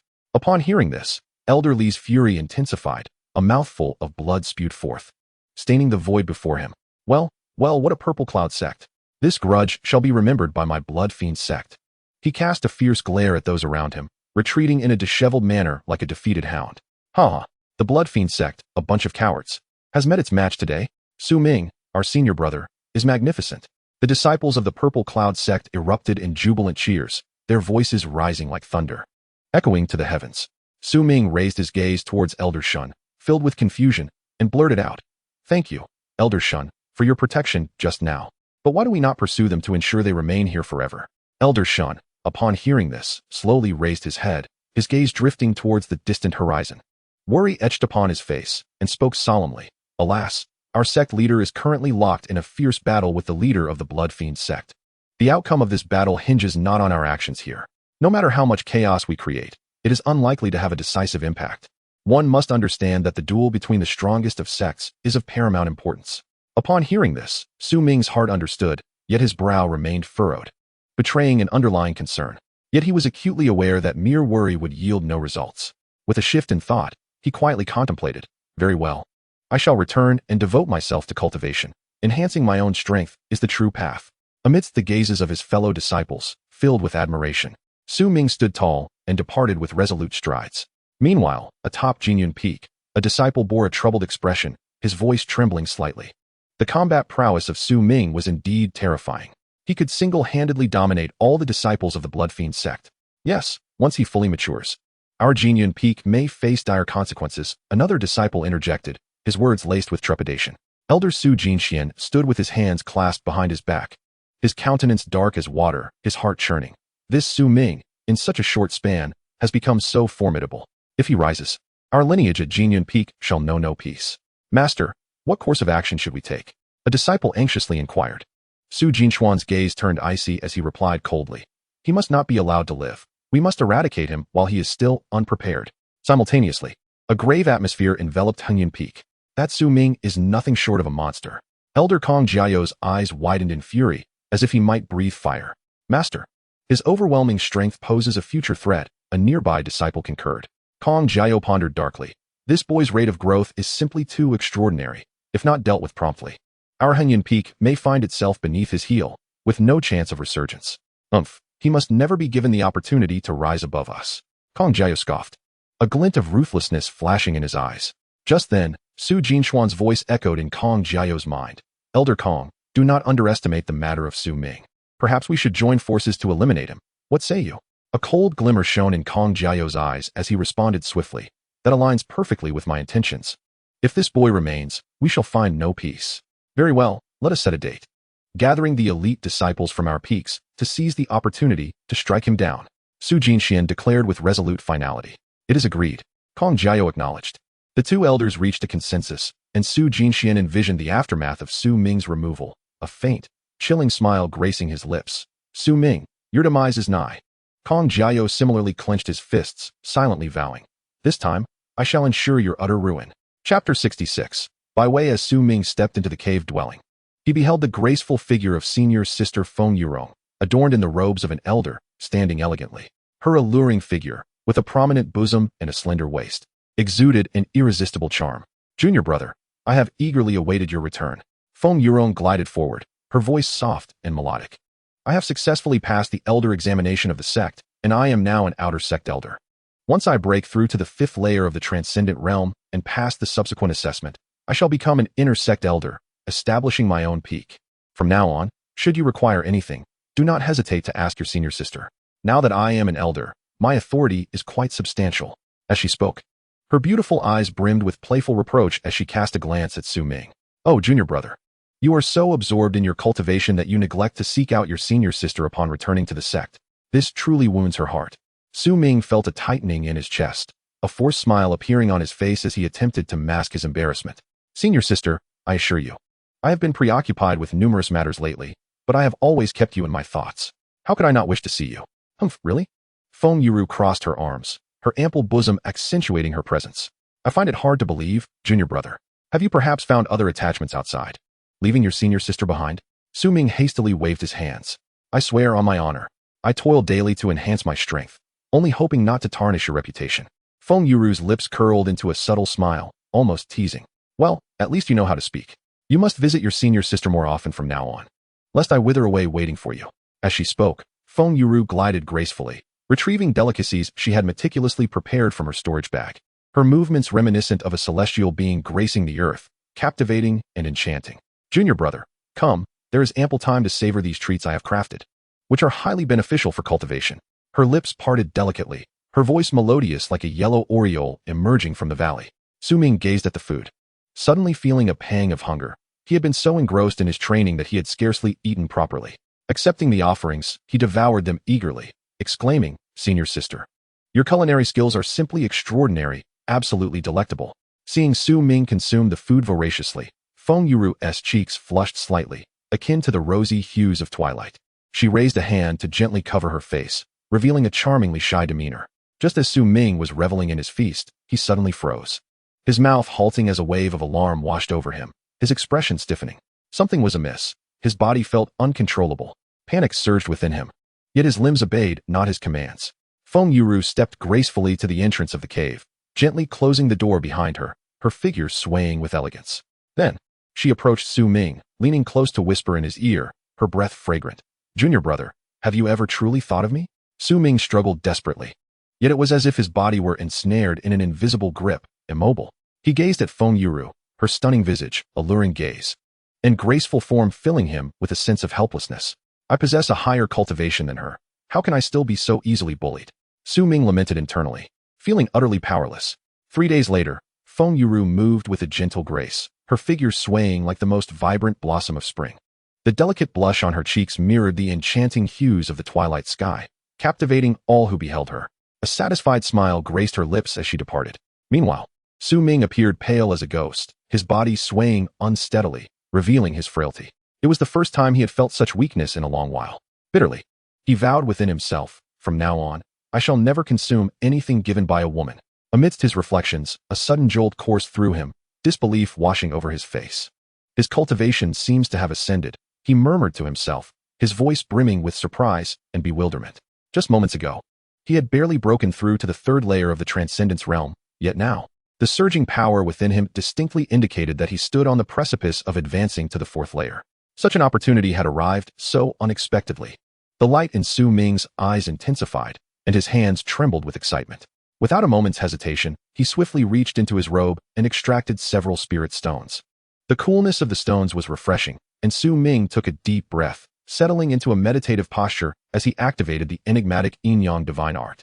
In an instant, the spiritual energy of the heavens and earth seemed to be drawn to him by an unseen force, converging wildly towards Su Ming. The aura held around him, forming visible vortices of spiritual energy that shimmered with extraordinary brilliance.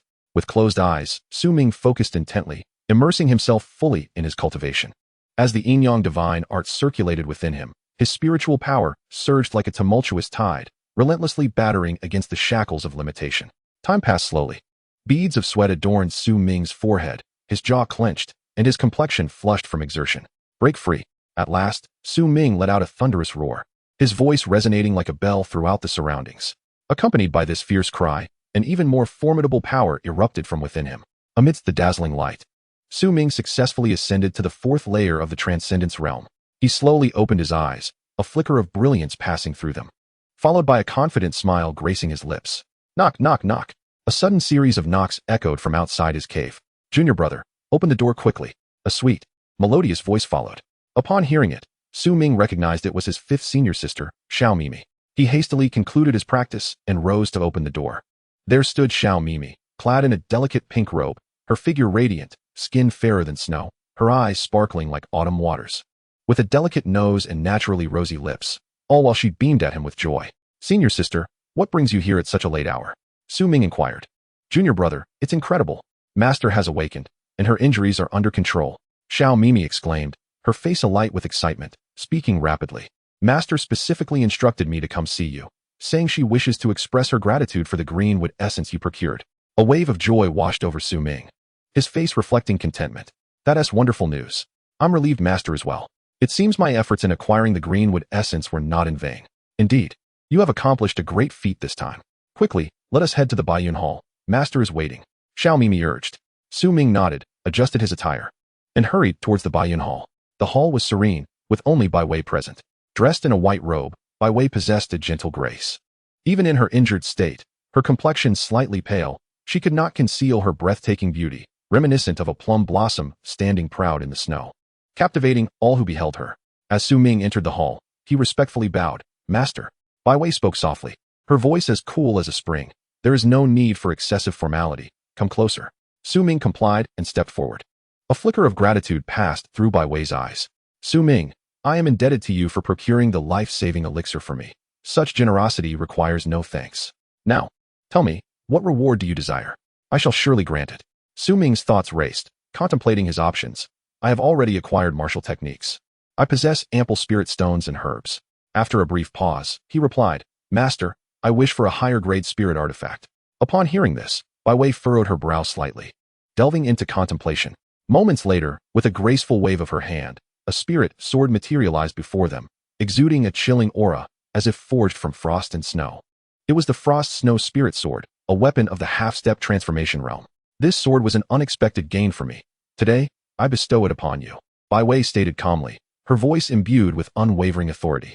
As Su Ming gazed upon the sword emanating a fierce chill, an indescribable excitement surged within him. With trembling hands, he accepted it. Thank you, Master, for your generous gift. Su Ming grasped the Frost-Snow Spirit Sword, and in that instant, a powerful and frigid energy flooded his being like a tumultuous wave. His eyes widened in astonishment, brimming with uncontainable joy. What a magnificent sword! Bai Wei nodded slightly, a hint of satisfaction gracing her exquisite features. Devote yourself to your training. Do not squander my goodwill. Her voice was gentle, yet imbued with an undeniable authority. She continued, I have heard that the ruffians from the Bloodslaughter sect have been causing disturbances near our sect. A flicker of sternness crossed her beautiful eyes. You must not venture outside. Focus on your cultivation within the sect. Su Ming felt warmth in his heart. Recognizing that his master Bai Wei had recently suffered severe injuries and her power had diminished, it would be beyond her capacity to protect him. I understand. And I shall not disappoint your expectations, he replied humbly, bowing respectfully before taking his leave.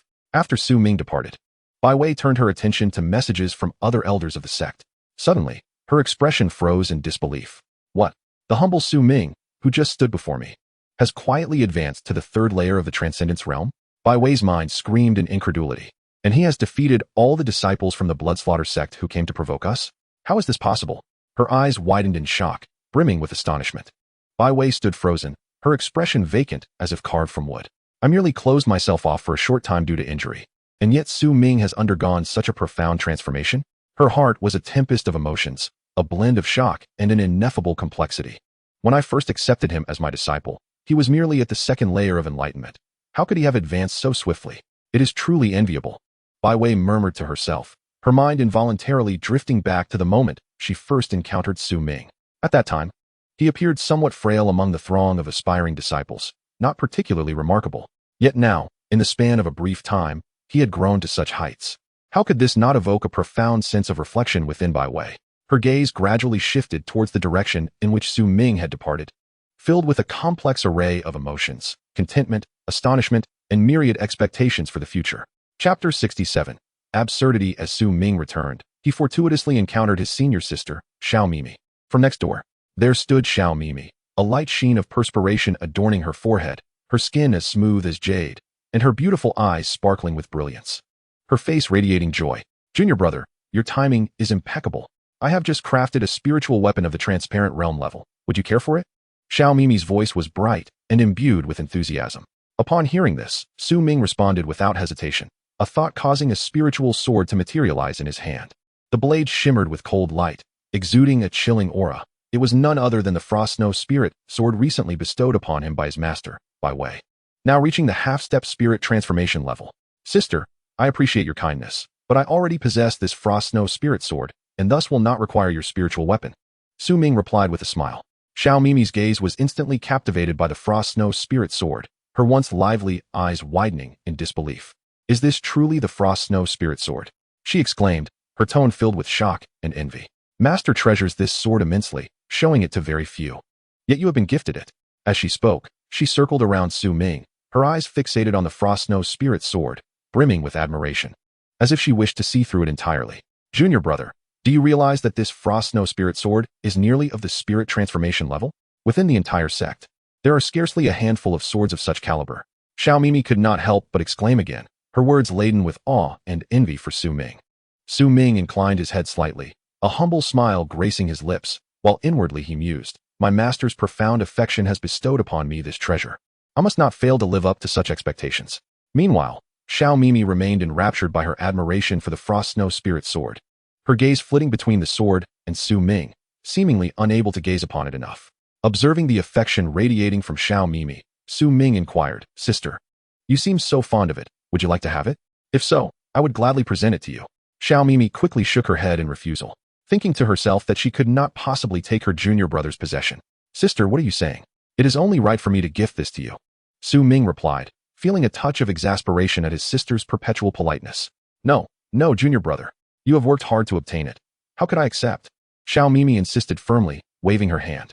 Seeing this, Su Ming decided not to press the matter further and boldly declared, Sister, then I shall venture to the Blood Fiend sect and procure a few items to present to you upon my return. You cannot possibly refuse then. Upon hearing this, a sweet smile blossomed on Xiao Mimi's exquisite face, and she lightly replied, Very well, I shall await your gift, junior brother. With that, Su Ming stepped into the cave dwelling, crossing into the realm of the Yin Yang Ring.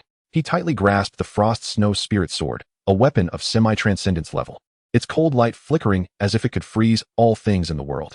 Soon, I shall refine you. Su Ming's gaze was resolute as he silently murmured within. As he channeled his energy, spiritual power surged around him like a tumultuous tide, rushing towards the Frost Snow Spirit sword. Initially, the sword seemed to resist, trembling violently and emitting a low hum, as if reluctant to be dominated. Yet, Su Ming would not retreat. He gritted his teeth, intensifying the output of his spiritual force, submit willingly. At last, the radiance of the Frost Snow Spirit sword gradually dimmed, merging into Su Ming's body and connecting with his mind. Then, Su Ming sat cross-legged, commencing his practice of the divine star-cutting sword technique. With the power of the stars as his guide, he would cleave through the vast heavens, Su Ming chanted softly. In an instant, spiritual energy within the space fiercely coalesced into twinkling starlight, swirling around him. His eyes sparkled with a star-like brilliance, each movement exuding infinite might. Behold my sword. As the stars shatter, Su Ming shouted, his hand grasping the air, unleashing a sword aura enveloped in stellar force that howled forth, shaking the very fabric of space. Simultaneously, while practicing the star-cutting sword technique, Su Ming did not forget the divine sword method, the 9 swords of exorcism. With each sword drawn, evil perishes. Su Ming silently recited the sword formula, and his internal spiritual force surged once more, transforming into 9 fierce sword auras that intertwined in the air, forming a formidable sword array.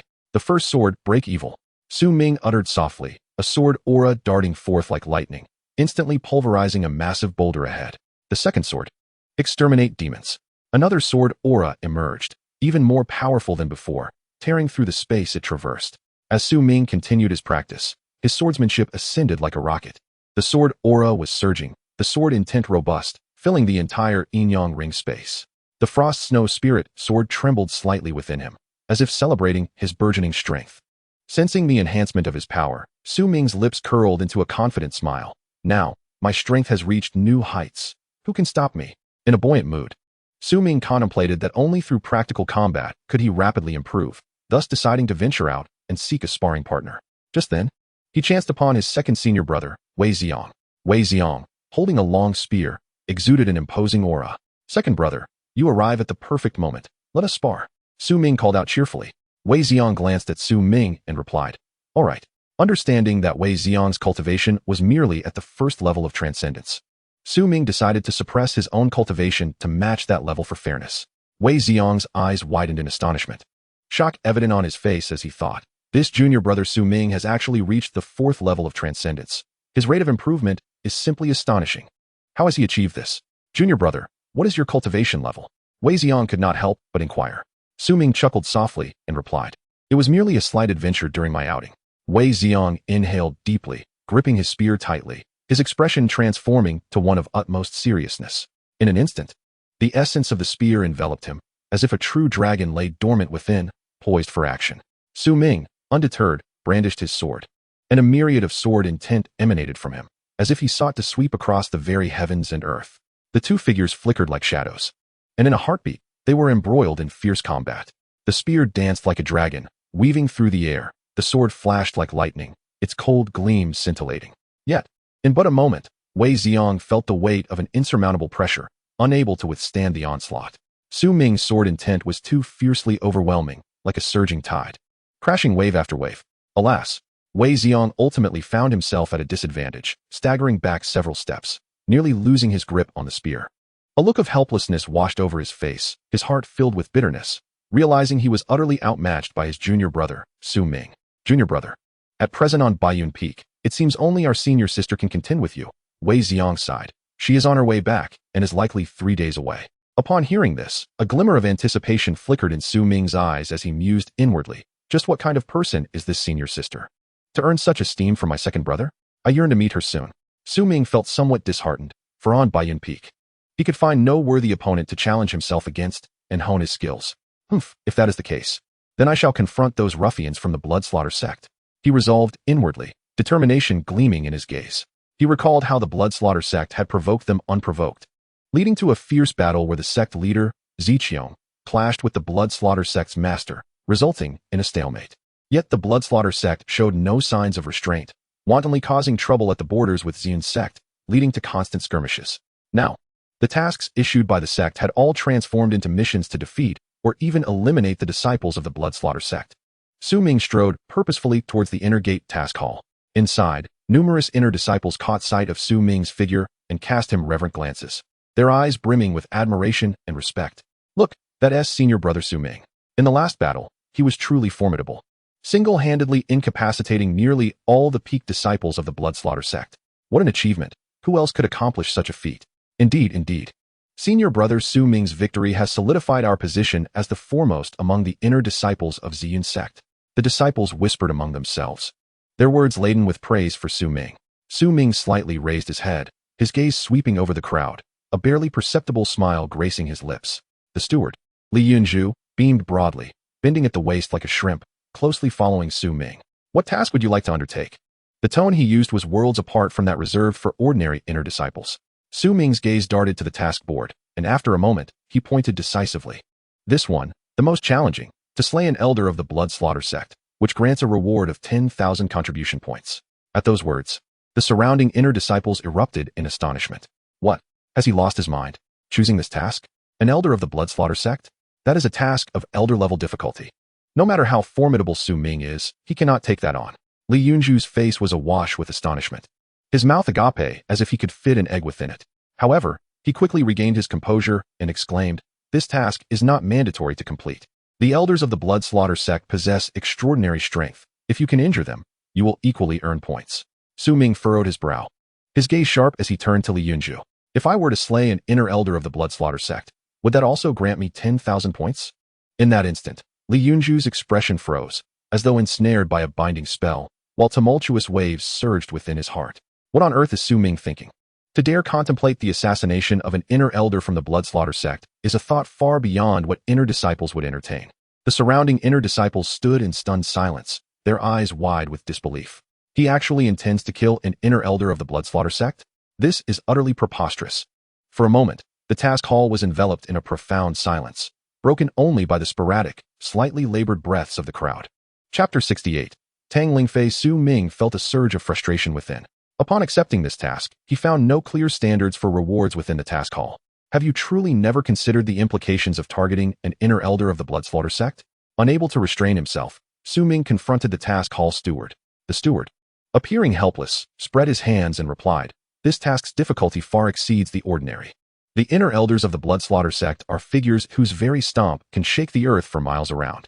Should you indeed manage to slay one, the rewards will certainly be substantial. We can discuss the specifics later. This is our utmost sincerity." Furrowing his brow, Su Ming pondered quietly to himself. He had initially accepted the task merely to hone his skills and did not feel the need to delve deeper. "Fine, I accept the task. Let us see how I shall bring that inner elder of the Blood Slaughter sect to heel." With a decisive flick of his sleeve, Su Ming strode out of the task hall with great determination. Inside the task hall, the remaining inner disciples were left in a state of shock, as if struck by lightning, rooted to the spot. What? Has Su Ming lost his mind? Does he truly intend to murder an inner elder of the Blood Slaughter sect? That elder possesses terrifying power and ruthless methods. Is Su Ming not simply courting death? The disciples whispered among themselves, their faces etched with incredulity, their eyes round with astonishment. Mouths agape as if they could fit an egg inside. Some even trembled slightly, contemplating. Although Su Ming is formidable in his usual demeanor, the disparity in strength when challenging the elder of the Blood Slaughter sect is simply too vast. It is akin to striking a stone with an egg. In a corner, a disciple who had always harbored some animosity towards Su Ming smirked with a hint of schadenfreude, silently musing, "Humph, Su Ming is far too overconfident. Now there shall be a spectacle to behold. Let us see how he meets his demise." As soon as Su Ming departed from Xian sect, the disciples of Elder Su Jinshuan's faction on Jinyun Peak erupted in ecstatic fervor. "Ha! Su Ming has finally left, with the elder personally intervening. He shall surely be torn to shreds." The crowd was filled with excitement, their eyes glinting with malice. Elder Su Jinshian stood atop the peak of Yunfeng, his garments billowing gracefully in the wind. Gazing down at the mountains below, a cold smile crept upon his lips as he mused inwardly. "Su Ming, do you believe that by departing from the Xian sect, you can evade your fate? Today marks the end of your days." Meanwhile, on Hengyun Peak, Elder Kong Jiao and his faction shared similar sentiments. "Humph, that's Su Ming, so arrogant and disdainful. How will he manage now? Indeed, with the combined might of two elders, he stands no chance of survival." The disciples exchanged words, their voices brimming with resentment towards Su Ming. Elder Kong Jiao stroked his beard, his gaze dark and malevolent. As the tides of murderous intent surged within him, "Su Ming, having repeatedly thwarted my plans and slain my disciples, today you shall pay a grievous price." These two formidable elders, both at the late stage of the transformation realm, possessed unfathomable prowess, their every movement seemingly imbued with the power to annihilate the heavens and earth. At this moment, they exchanged a resolute glance, determination evident in their eyes. Today, Su Ming shall be utterly vanquished beyond the Xian sect. Elder Su Jinshian declared solemnly. Indeed, he must not return alive. Elder Kong Jiao concurred. With that, the two transformed into streaks of light, racing towards the direction Su Ming had taken. Behind them echoed the excited shouts of their disciples. In an instant, the atmosphere shifted, the heavens and earth seemingly suffused with a chilling aura of impending doom. Su Ming soon arrived at the border where the Ziyun sect met the Bloodslaughter sect's territory. Before him, disciples from both sects clashed relentlessly, the flames of war igniting. On the brink of full-scale conflict. At this moment, the outer elders of both factions were present. Though they refrained from joining the fray, they stood in opposition. Their auras palpable, exchanging pressure with fervor. As soon as Su Ming appeared, the situation shifted dramatically. The elders of the Bloodslaughter sect, with eyes like ravenous wolves spotting their prey, immediately zeroed in on Su Ming. Ignoring the precarious tension in the air, they brazenly attacked. Kill. For Su Ming topped their list of targets. To them, the Ziyun sect could remain for now, but Su Ming must not be spared.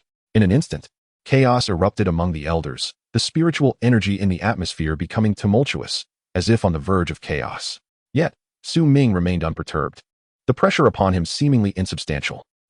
The elders of the Ziyun sect were far from easy prey, though all present were outer elders. Each had faced numerous battles and possessed ruthless capabilities. The scum of the Bloodslaughter sect dares to wreak havoc here. One elder from the Ziyun sect glared fiercely, his spiritual energy surging, transforming into billowing clouds that swept towards the elders of the Bloodslaughter sect. Su Ming, today is your day of reckoning. An elder from the Bloodslaughter sect bellowed, his blood-red artifact radiating an ominous glow, slicing through the air, aimed directly at Su Ming's throat. Su Ming smirked coldly within. Thinking just you? You wish to take my life. With a swift motion, he vanished as if a specter, disappearing from sight. The elders of the Bloodslaughter sect were taken aback, their expressions shifting slightly. This lad, his speed is astonishing. Do not panic. Today we shall ensure his demise here. The elders of the Ziyun sect seized the opportunity to launch an offensive, unleashing a myriad of spells and mystical abilities. In an instant, the heavens were illuminated with resplendent brilliance, dazzling to behold. Some elders danced with their hands, invoking the forces of nature to coalesce into immense beams of spiritual energy. Hurtling toward the elders of the Bloodfiend sect, others chanted incantations, summoning arcane runes that flickered and transformed into fierce assaults, tearing through the very air. The elders of the Bloodfiend sect, undeterred, retaliated with their most formidable techniques. Some brandished artifacts exuding a gruesome aura, which howled as they passed, causing ripples to spread through the fabric of space. Others invoked bizarre blood fiend techniques, transforming themselves into swirling mists of blood, elusive and difficult to grasp. The exchange between both sides intensified, the battle escalating in ferocity, as if the entire world were on the verge of being shattered by the terrifying aftermath of their conflict. Amidst the chaos, Su Ming regained clarity. This was precisely what he desired. If it was war, then let it be war. With the Frost Snow Spirit Sword, a weapon of half-step transformation realm caliber, in hand, he felt its icy brilliance as if it could freeze all existence. Star-slicing sword technique. Su Ming bellowed, executing this fierce sword technique as he charged toward the elders of the Bloodfiend sect. In that moment, sword shadows crisscrossed like a collapsing galaxy, clashing with the assaults of the Bloodfiend sect's elders in an exchange of might. Below, the disciples of both the Ziyun sect and Bloodfiend sect stood in stunned silence. Is Brother Su insane? Exclaimed a disciple of the Ziyun sect, eyes wide with disbelief. How could he dare to engage in combat with such formidable elders? This is impossible. He is merely a disciple. Another disciple gaped, unable to close his mouth. The disciples of the Bloodfiend sect exchanged glances, their expressions a mixture of shock and incredulity. Meanwhile, the elders of the Yin sect felt their hearts race. They had previously worried for this young man, yet here he was, boldly confronting the elders of the Bloodfiend sect. This child possesses extraordinary courage and unfathomable strength. One elder murmured, while another stroked his beard in astonishment. At this moment, Su Ming's martial fervor blazed fiercely within him. Today, he would use these elders as a whetstone to hone his swordsmanship. With this thought, he wielded the Frost Snow Spirit Sword with increasing ferocity, his techniques growing ever more incisive, subtly suppressing the elders of the Bloodfiend sect. The elders of the Bloodfiend sect, incensed by Su Ming's aggressive approach, scoffed. How dare a mere disciple be so audacious before me? One elder roared, bloodlight surging around him as he unleashed a strange blood fiend technique. A torrent of crimson rushing towards Su Ming. With a glint of cold light in his eyes, Su Ming welcomed the challenge. The Frost Snow Spirit Sword blazed with blinding radiance as it cleaved through the oncoming blood fiend technique. In an instant, brilliance erupted, powerful waves of spiritual energy roiling outward, forcing the disciples below to stagger back several steps.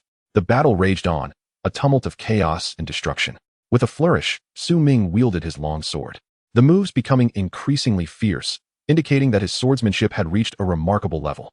Behold my 9 Yin Divine steps, he silently declared. employing a supernatural agility that rendered him ghostly and ethereal, his speed reaching its zenith. In an instant, he closed the distance to the elder of the Bloodslaughter sect, his sword flashing with a cold gleam, akin to a silken ribbon slicing through the void. In a heartbeat, the blade, swift as lightning, pierced through the elder's throat. The elder's eyes widened in disbelief and resentment as he collapsed, lifeless. Su Ming casually flicked the blood from his blade, his gaze sharp as lightning. Immediately turning to the next elder of the Bloodslaughter sect. How is this possible? The surrounding disciples and elders from both sects were struck with astonishment. Their eyes round and mouths agape. Some instinctively raised their hands to cover their mouths, unable to fathom the scene before them. A tempest of shock surged within them. Su Ming's displayed prowess was truly terrifying. Conversely, the elders of the Bloodslaughter sect were seething with rage, their faces flushed crimson as if they were overripe liver. This audacious youth dared to use us as practice for his swordplay, an affront too great to bear. Indeed, he must not be spared. He shall pay a bitter price. The elders exchanged glances, a silent understanding passing among them, and they united instantly, denying Su Ming any opportunity to exploit. Their blood energy surged, coalescing into crimson barriers, resembling ferocious beasts of ancient times, brimming with murderous intent.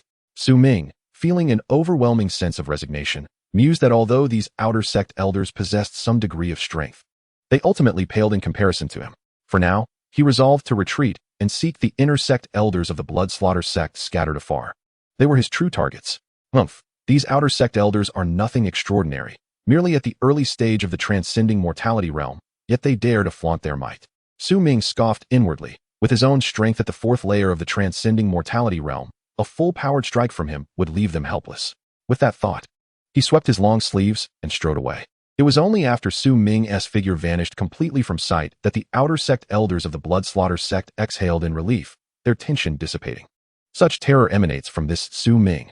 Today, the Bloodslaughter sect has truly lost face.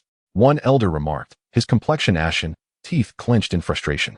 Who could have predicted that a mere disciple from the Purple Cloud sect would possess such strength? We, the esteemed outer sect elders of the Bloodslaughter sect, have been utterly subdued, unable to retaliate. Another elder lamented, shaking his head in despair. Su Ming's power has reached the fourth layer of the transcending mortality realm, merely a step away from the threshold of the inner sect elders. Our early stage transcending mortality cultivation pales in comparison before him. A third elder chuckled bitterly. A look of helplessness etched on his face. Their conversation flowed seamlessly, each voice tinged with reluctance and trepidation. None having anticipated such a significant setback at the hands of a disciple from the Purple Cloud sect. After Su Ming's departure, he arrived at a site rich in spiritual veins belonging to the Ziyun sect. This location, a vital stronghold of the sect, is usually overseen by external elders. But now an inner sect elder is also stationed here. Tang Lingfei, an inner sect elder, donned in a flowing green robe, possessed a captivating figure. With an alluring silhouette that resembled a snow lotus blooming within an icy mountain, cold yet enticing. At this moment, she stood in confrontation against Shi Jinsheng, an inner sect elder from the Bloodslaughter sect. His eyes, filled with greed and desire, fixated on Tang Lingfei like a ravenous wolf eyeing a plump lamb.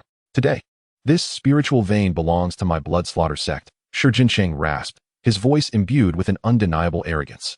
As for you, join me, and I shall ensure you indulge in endless wealth and luxury. Tang Lingfei's brows furrowed, her eyes glinting with malice as she retorted coldly, Shi Jinsheng, do not harbor such delusions.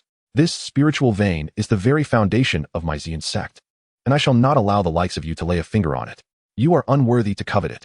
In response, Shi Jinsheng chuckled, a sound as grating as nails on a chalkboard. Tang Lingfei, do not mistake my patience for weakness. Since my Bloodslaughter sect is here today, we have no intention of leaving empty-handed. If you comply, I might allow you a share of the spoils. Otherwise, he paused, a fierce glint flashing in his eyes. Do not blame me for my ruthlessness in flattening your Ziyun sect. Tang Lingfei clenched her teeth, her stunning face growing even more frigid. Just based on you? Today, I shall show you that my Ziyun sect is not a soft persimmon to be easily squeezed.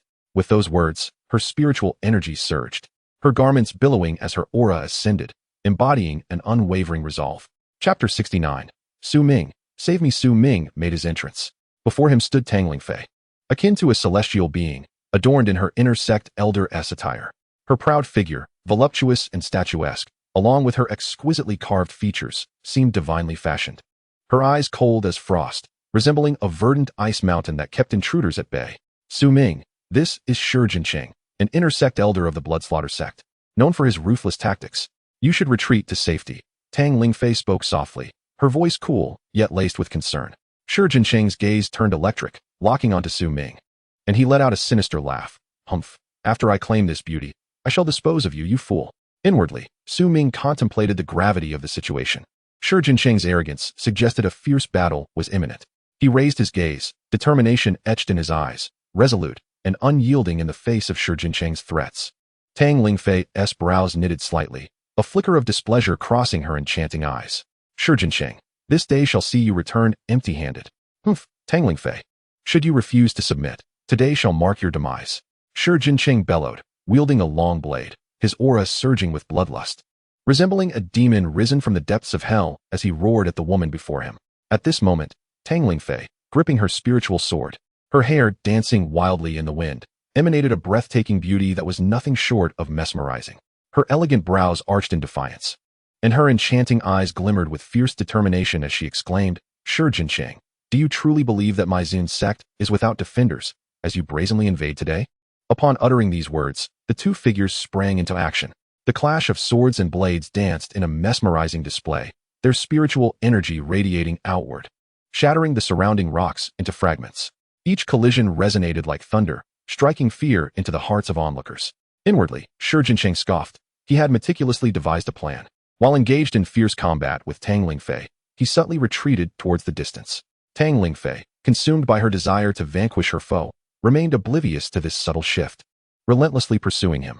Meanwhile, Su Ming observed from afar, an ominous feeling rising within him. Something was amiss. How could Shi Jincheng, this wretched old man, fight while retreating? As though he intended to lure Elder Tang away from Nanling Slope? Without further contemplation, he dashed towards the two combatants. As expected, in a concealed location, Shi Jincheng suddenly launched a surprise attack. With a swift motion of his long blade, a peculiar violet powder enveloped the air. The infamous seductive poison that struck terror into the hearts of many. This is bad, Tang Lingfei exclaimed, attempting to evade, but it was already too late. The toxic powder infiltrated her body, causing her world to spin, her complexion instantly flushed like the dawn. The spiritual energy within her surged uncontrollably, as if it had been set free like a wild stallion. Ha! Shi Jincheng cackled madly, relishing the moment. Tang Lingfei, today you meet your match. Let us see how you can withstand my might. With that, he swung his blade, infused with a torrent of bloody energy, mercilessly towards Tang Lingfei. Biting her lip, her beautiful eyes brimmed with resentment and fury. She strained her body, wielding her spiritual sword to defend herself, but her strength had waned significantly, each parry becoming increasingly arduous. I cannot be defeated so easily, Tang Lingfei roared internally. Gritting her teeth, she invoked the life-preserving technique of the Ziyun sect, transforming into a beam of violet light as she fled into the distance. You wish to escape? Not so fast. Shi Jincheng would not let such a golden opportunity slip away, swiftly pursuing her like a specter. The situation had escalated to a critical point. Su Ming felt a surge of alarm. Shi Jincheng's onslaught was relentless. He could no longer allow Tang Lingfei to remain in peril. In an instant, his spiritual energy surged forth, and the frosted snow spiritual sword, a blade of half-step spirit transformation level, materialized. The sword emanated an icy aura, threatening to freeze the very essence of life around it. With eyes sharp as an eagle's, Su Ming immediately unleashed the star-cutting sword technique. Waves of sword energy surged forth, as if to cleave the very stars, bearing down upon Shi Jincheng. Humph! Shi Jincheng grunted in disdain, hastily attempting to defend himself. Seizing the moment, Su Ming darted like a phantom to Tang Lingfei's side. He steadied her with one hand, feeling the warmth of her presence and the intoxicating fragrance that enveloped him. Tang Lingfei's complexion was flushed, her breath rapid, exhaling warmth. Suddenly, she bit down on Su Ming's ear, her voice trembling with urgency and desperation. Su Ming, save me. Su Ming felt a sharp pain in his ear, as if it could be bitten off. He endured the agony, filled with compassion for Tang Lingfei, and secretly seethed at the relentless pressure from Shi Jincheng. Do not worry, as long as I am here, nothing shall happen to you. Su Ming gritted his teeth and replied softly. Shi Jincheng's eyes were bloodshot, jealousy nearly consuming him entirely. Su Ming, you shall not escape today. He brandished his long knife, unleashing a terrifying aura of bloodlust, like rolling smoke, exuding a chilling presence. And you dare to obstruct me? Su Ming's expression was cold and resolute, one arm securely holding Tang Lingfei, whose graceful figure and exquisite beauty shone as her star-like eyes flickered with tension, nestled against him. You have taken everything that rightfully belongs to me. Today shall be your demise. Shi Jincheng roared, swinging his blood-red blade towards Su Ming. Su Ming snorted disdainfully. His frost snow spirit sword emanating brilliant light, akin to a flash of white lightning, instantly colliding with the crimson strike. To kill me? You are not worthy. Su Ming's energy surged around him like a roaring sea. Humph, you speak boldly. Watch how I will tear you apart today. Shi Jincheng launched another assault. His long knife dancing through the air, blood shadows swirling, as if to turn the space into a sea of blood. Yet, Su Ming remained unperturbed. His form shifting with Tang Lingfei in his arms, moving like a specter, expertly countering Shi Jincheng's attacks with his frost snow spirit sword, never faltering. Do not get too pleased with yourself. Shi Jincheng, growing increasingly furious after failing to gain the upper hand, exclaimed. With such meager skills, you dare to boast before me? A sneer graced Su Ming's lips. Suddenly, his eyes gleamed with determination as he spotted a flaw in Shi Jincheng's defense. The opportunity has arrived. Su Ming's heart leaped with joy as he harnessed his spiritual energy to unleash the divine-level soul sword technique. In an instant, the heavens and earth shifted. A terrifying surge of soul power erupted from Su Ming, coalescing into countless sword energies that shot towards Shi Jincheng like meteors. The sword energy blazed with brilliance, colorful and resplendent, as if to tear the very fabric of reality apart. Shi Jincheng's face paled instantly, filled with horror and despair. No, this cannot be. He frantically swung his long knife in an attempt to fend off the oncoming onslaught. Yet it was all in vain. The sword energy pierced through his defenses as if they were non-existent. His body was sent flying like a kite severed from its string. Shock and unwillingness etched on his face. I cannot accept this. Shi Jincheng roared in despair, ultimately collapsing to the ground, lifeless. He had never anticipated the terrifying prowess of Su Ming's soul sword technique. Su Ming collected Shi Jincheng's spatial ring, his gaze then falling upon the elder Tang Lingfei in his arms. At this moment, Tang Lingfei had utterly lost herself, frantically clawing at him. Su Ming dared not be careless. He channeled his spiritual energy and raced like a wraith toward a desolate area, intent on swiftly aiding Tang Lingfei in dispelling the enchanting poison within her. However, having just emerged from a fierce battle with Shi Jincheng, Su Ming was severely drained. His spiritual energy nearly depleted, rendering the process of detoxification excruciatingly slow. In the blink of an eye, the poison erupted fully, and Tang Lingfei could no longer suppress it. Her delicate hands flailed wildly, and she began to tear at her garments in a frenzy. No, Su Ming exclaimed in horror at the sight. Yet, it was too late. The alluring and bashful figure was suddenly laid bare before his eyes. Tang Lingfei's gaze was dazed, as though she were about to devour Su Ming whole.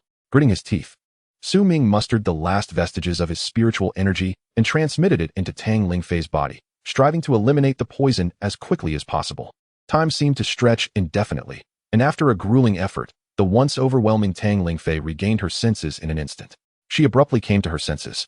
Realizing the mortifying action she had just taken, her fair face instantly flushed crimson.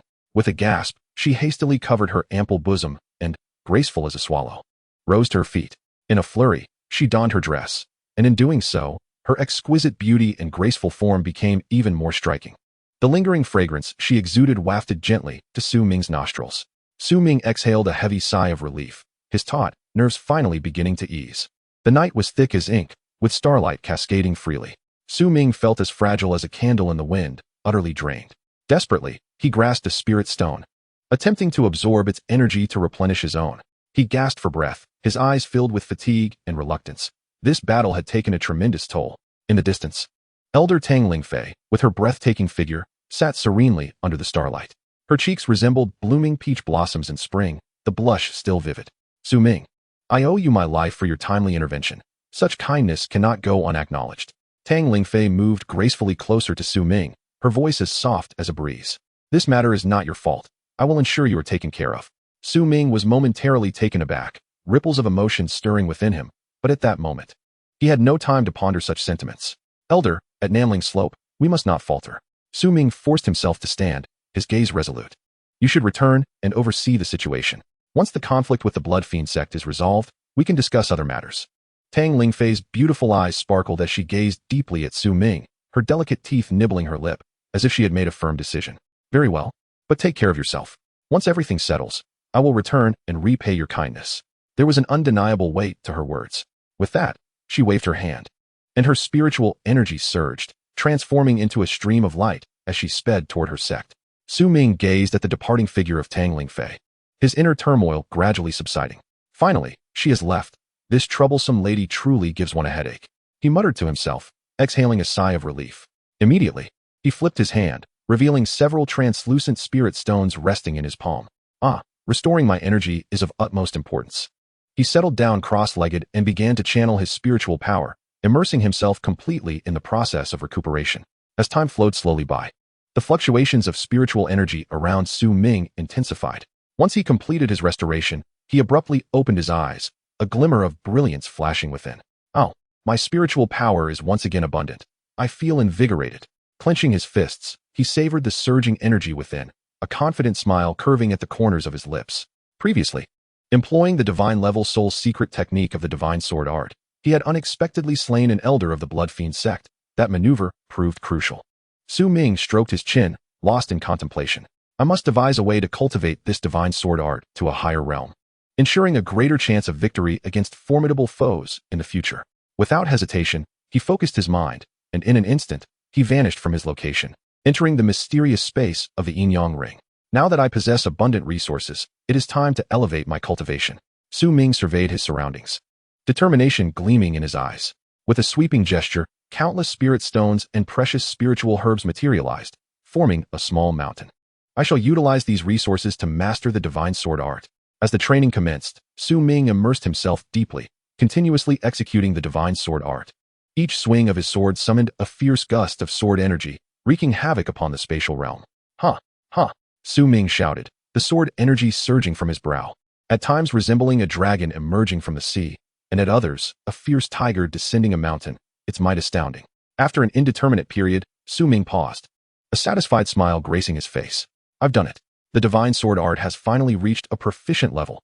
At this moment, his aura grew increasingly powerful, significantly enhancing his combat prowess. Now, let us see who dares to provoke me. Su Ming laughed heartily, his laughter echoing throughout the Yin Yang Ring space. With a long sigh of relief, he concluded this session of cultivation. He reached into Shi Jincheng's spatial ring and unexpectedly unearthed a shocking revelation. The leader of the Blood Fiend sect had secretly instructed various intersect elders to clandestinely gather over 10,000 young maidens. This leader of the Blood Fiend sect is undoubtedly a nefarious character. Who knows what he intends to do with these maidens? A pang of anxiety gripped Su Ming's heart, and his expression darkened instantaneously. The image of Lin Nianyao flashed vividly in his mind. Could she be among those 10,000 maidens? The thought pierced through him like a sharp hook, seizing his heart with urgency. No, I must hurry to the Blood Fiend sect. Resolute in his decision, Su Ming prepared to set off. In that moment, the skies changed dramatically, and dozens of powerful auras surged forth. Following closely, numerous figures descended like meteors from the heavens, enveloped in swirling dust, crashing down with a series of thunderous booms, effectively blocking all of Su Ming's paths. At last, we have caught you, little brat.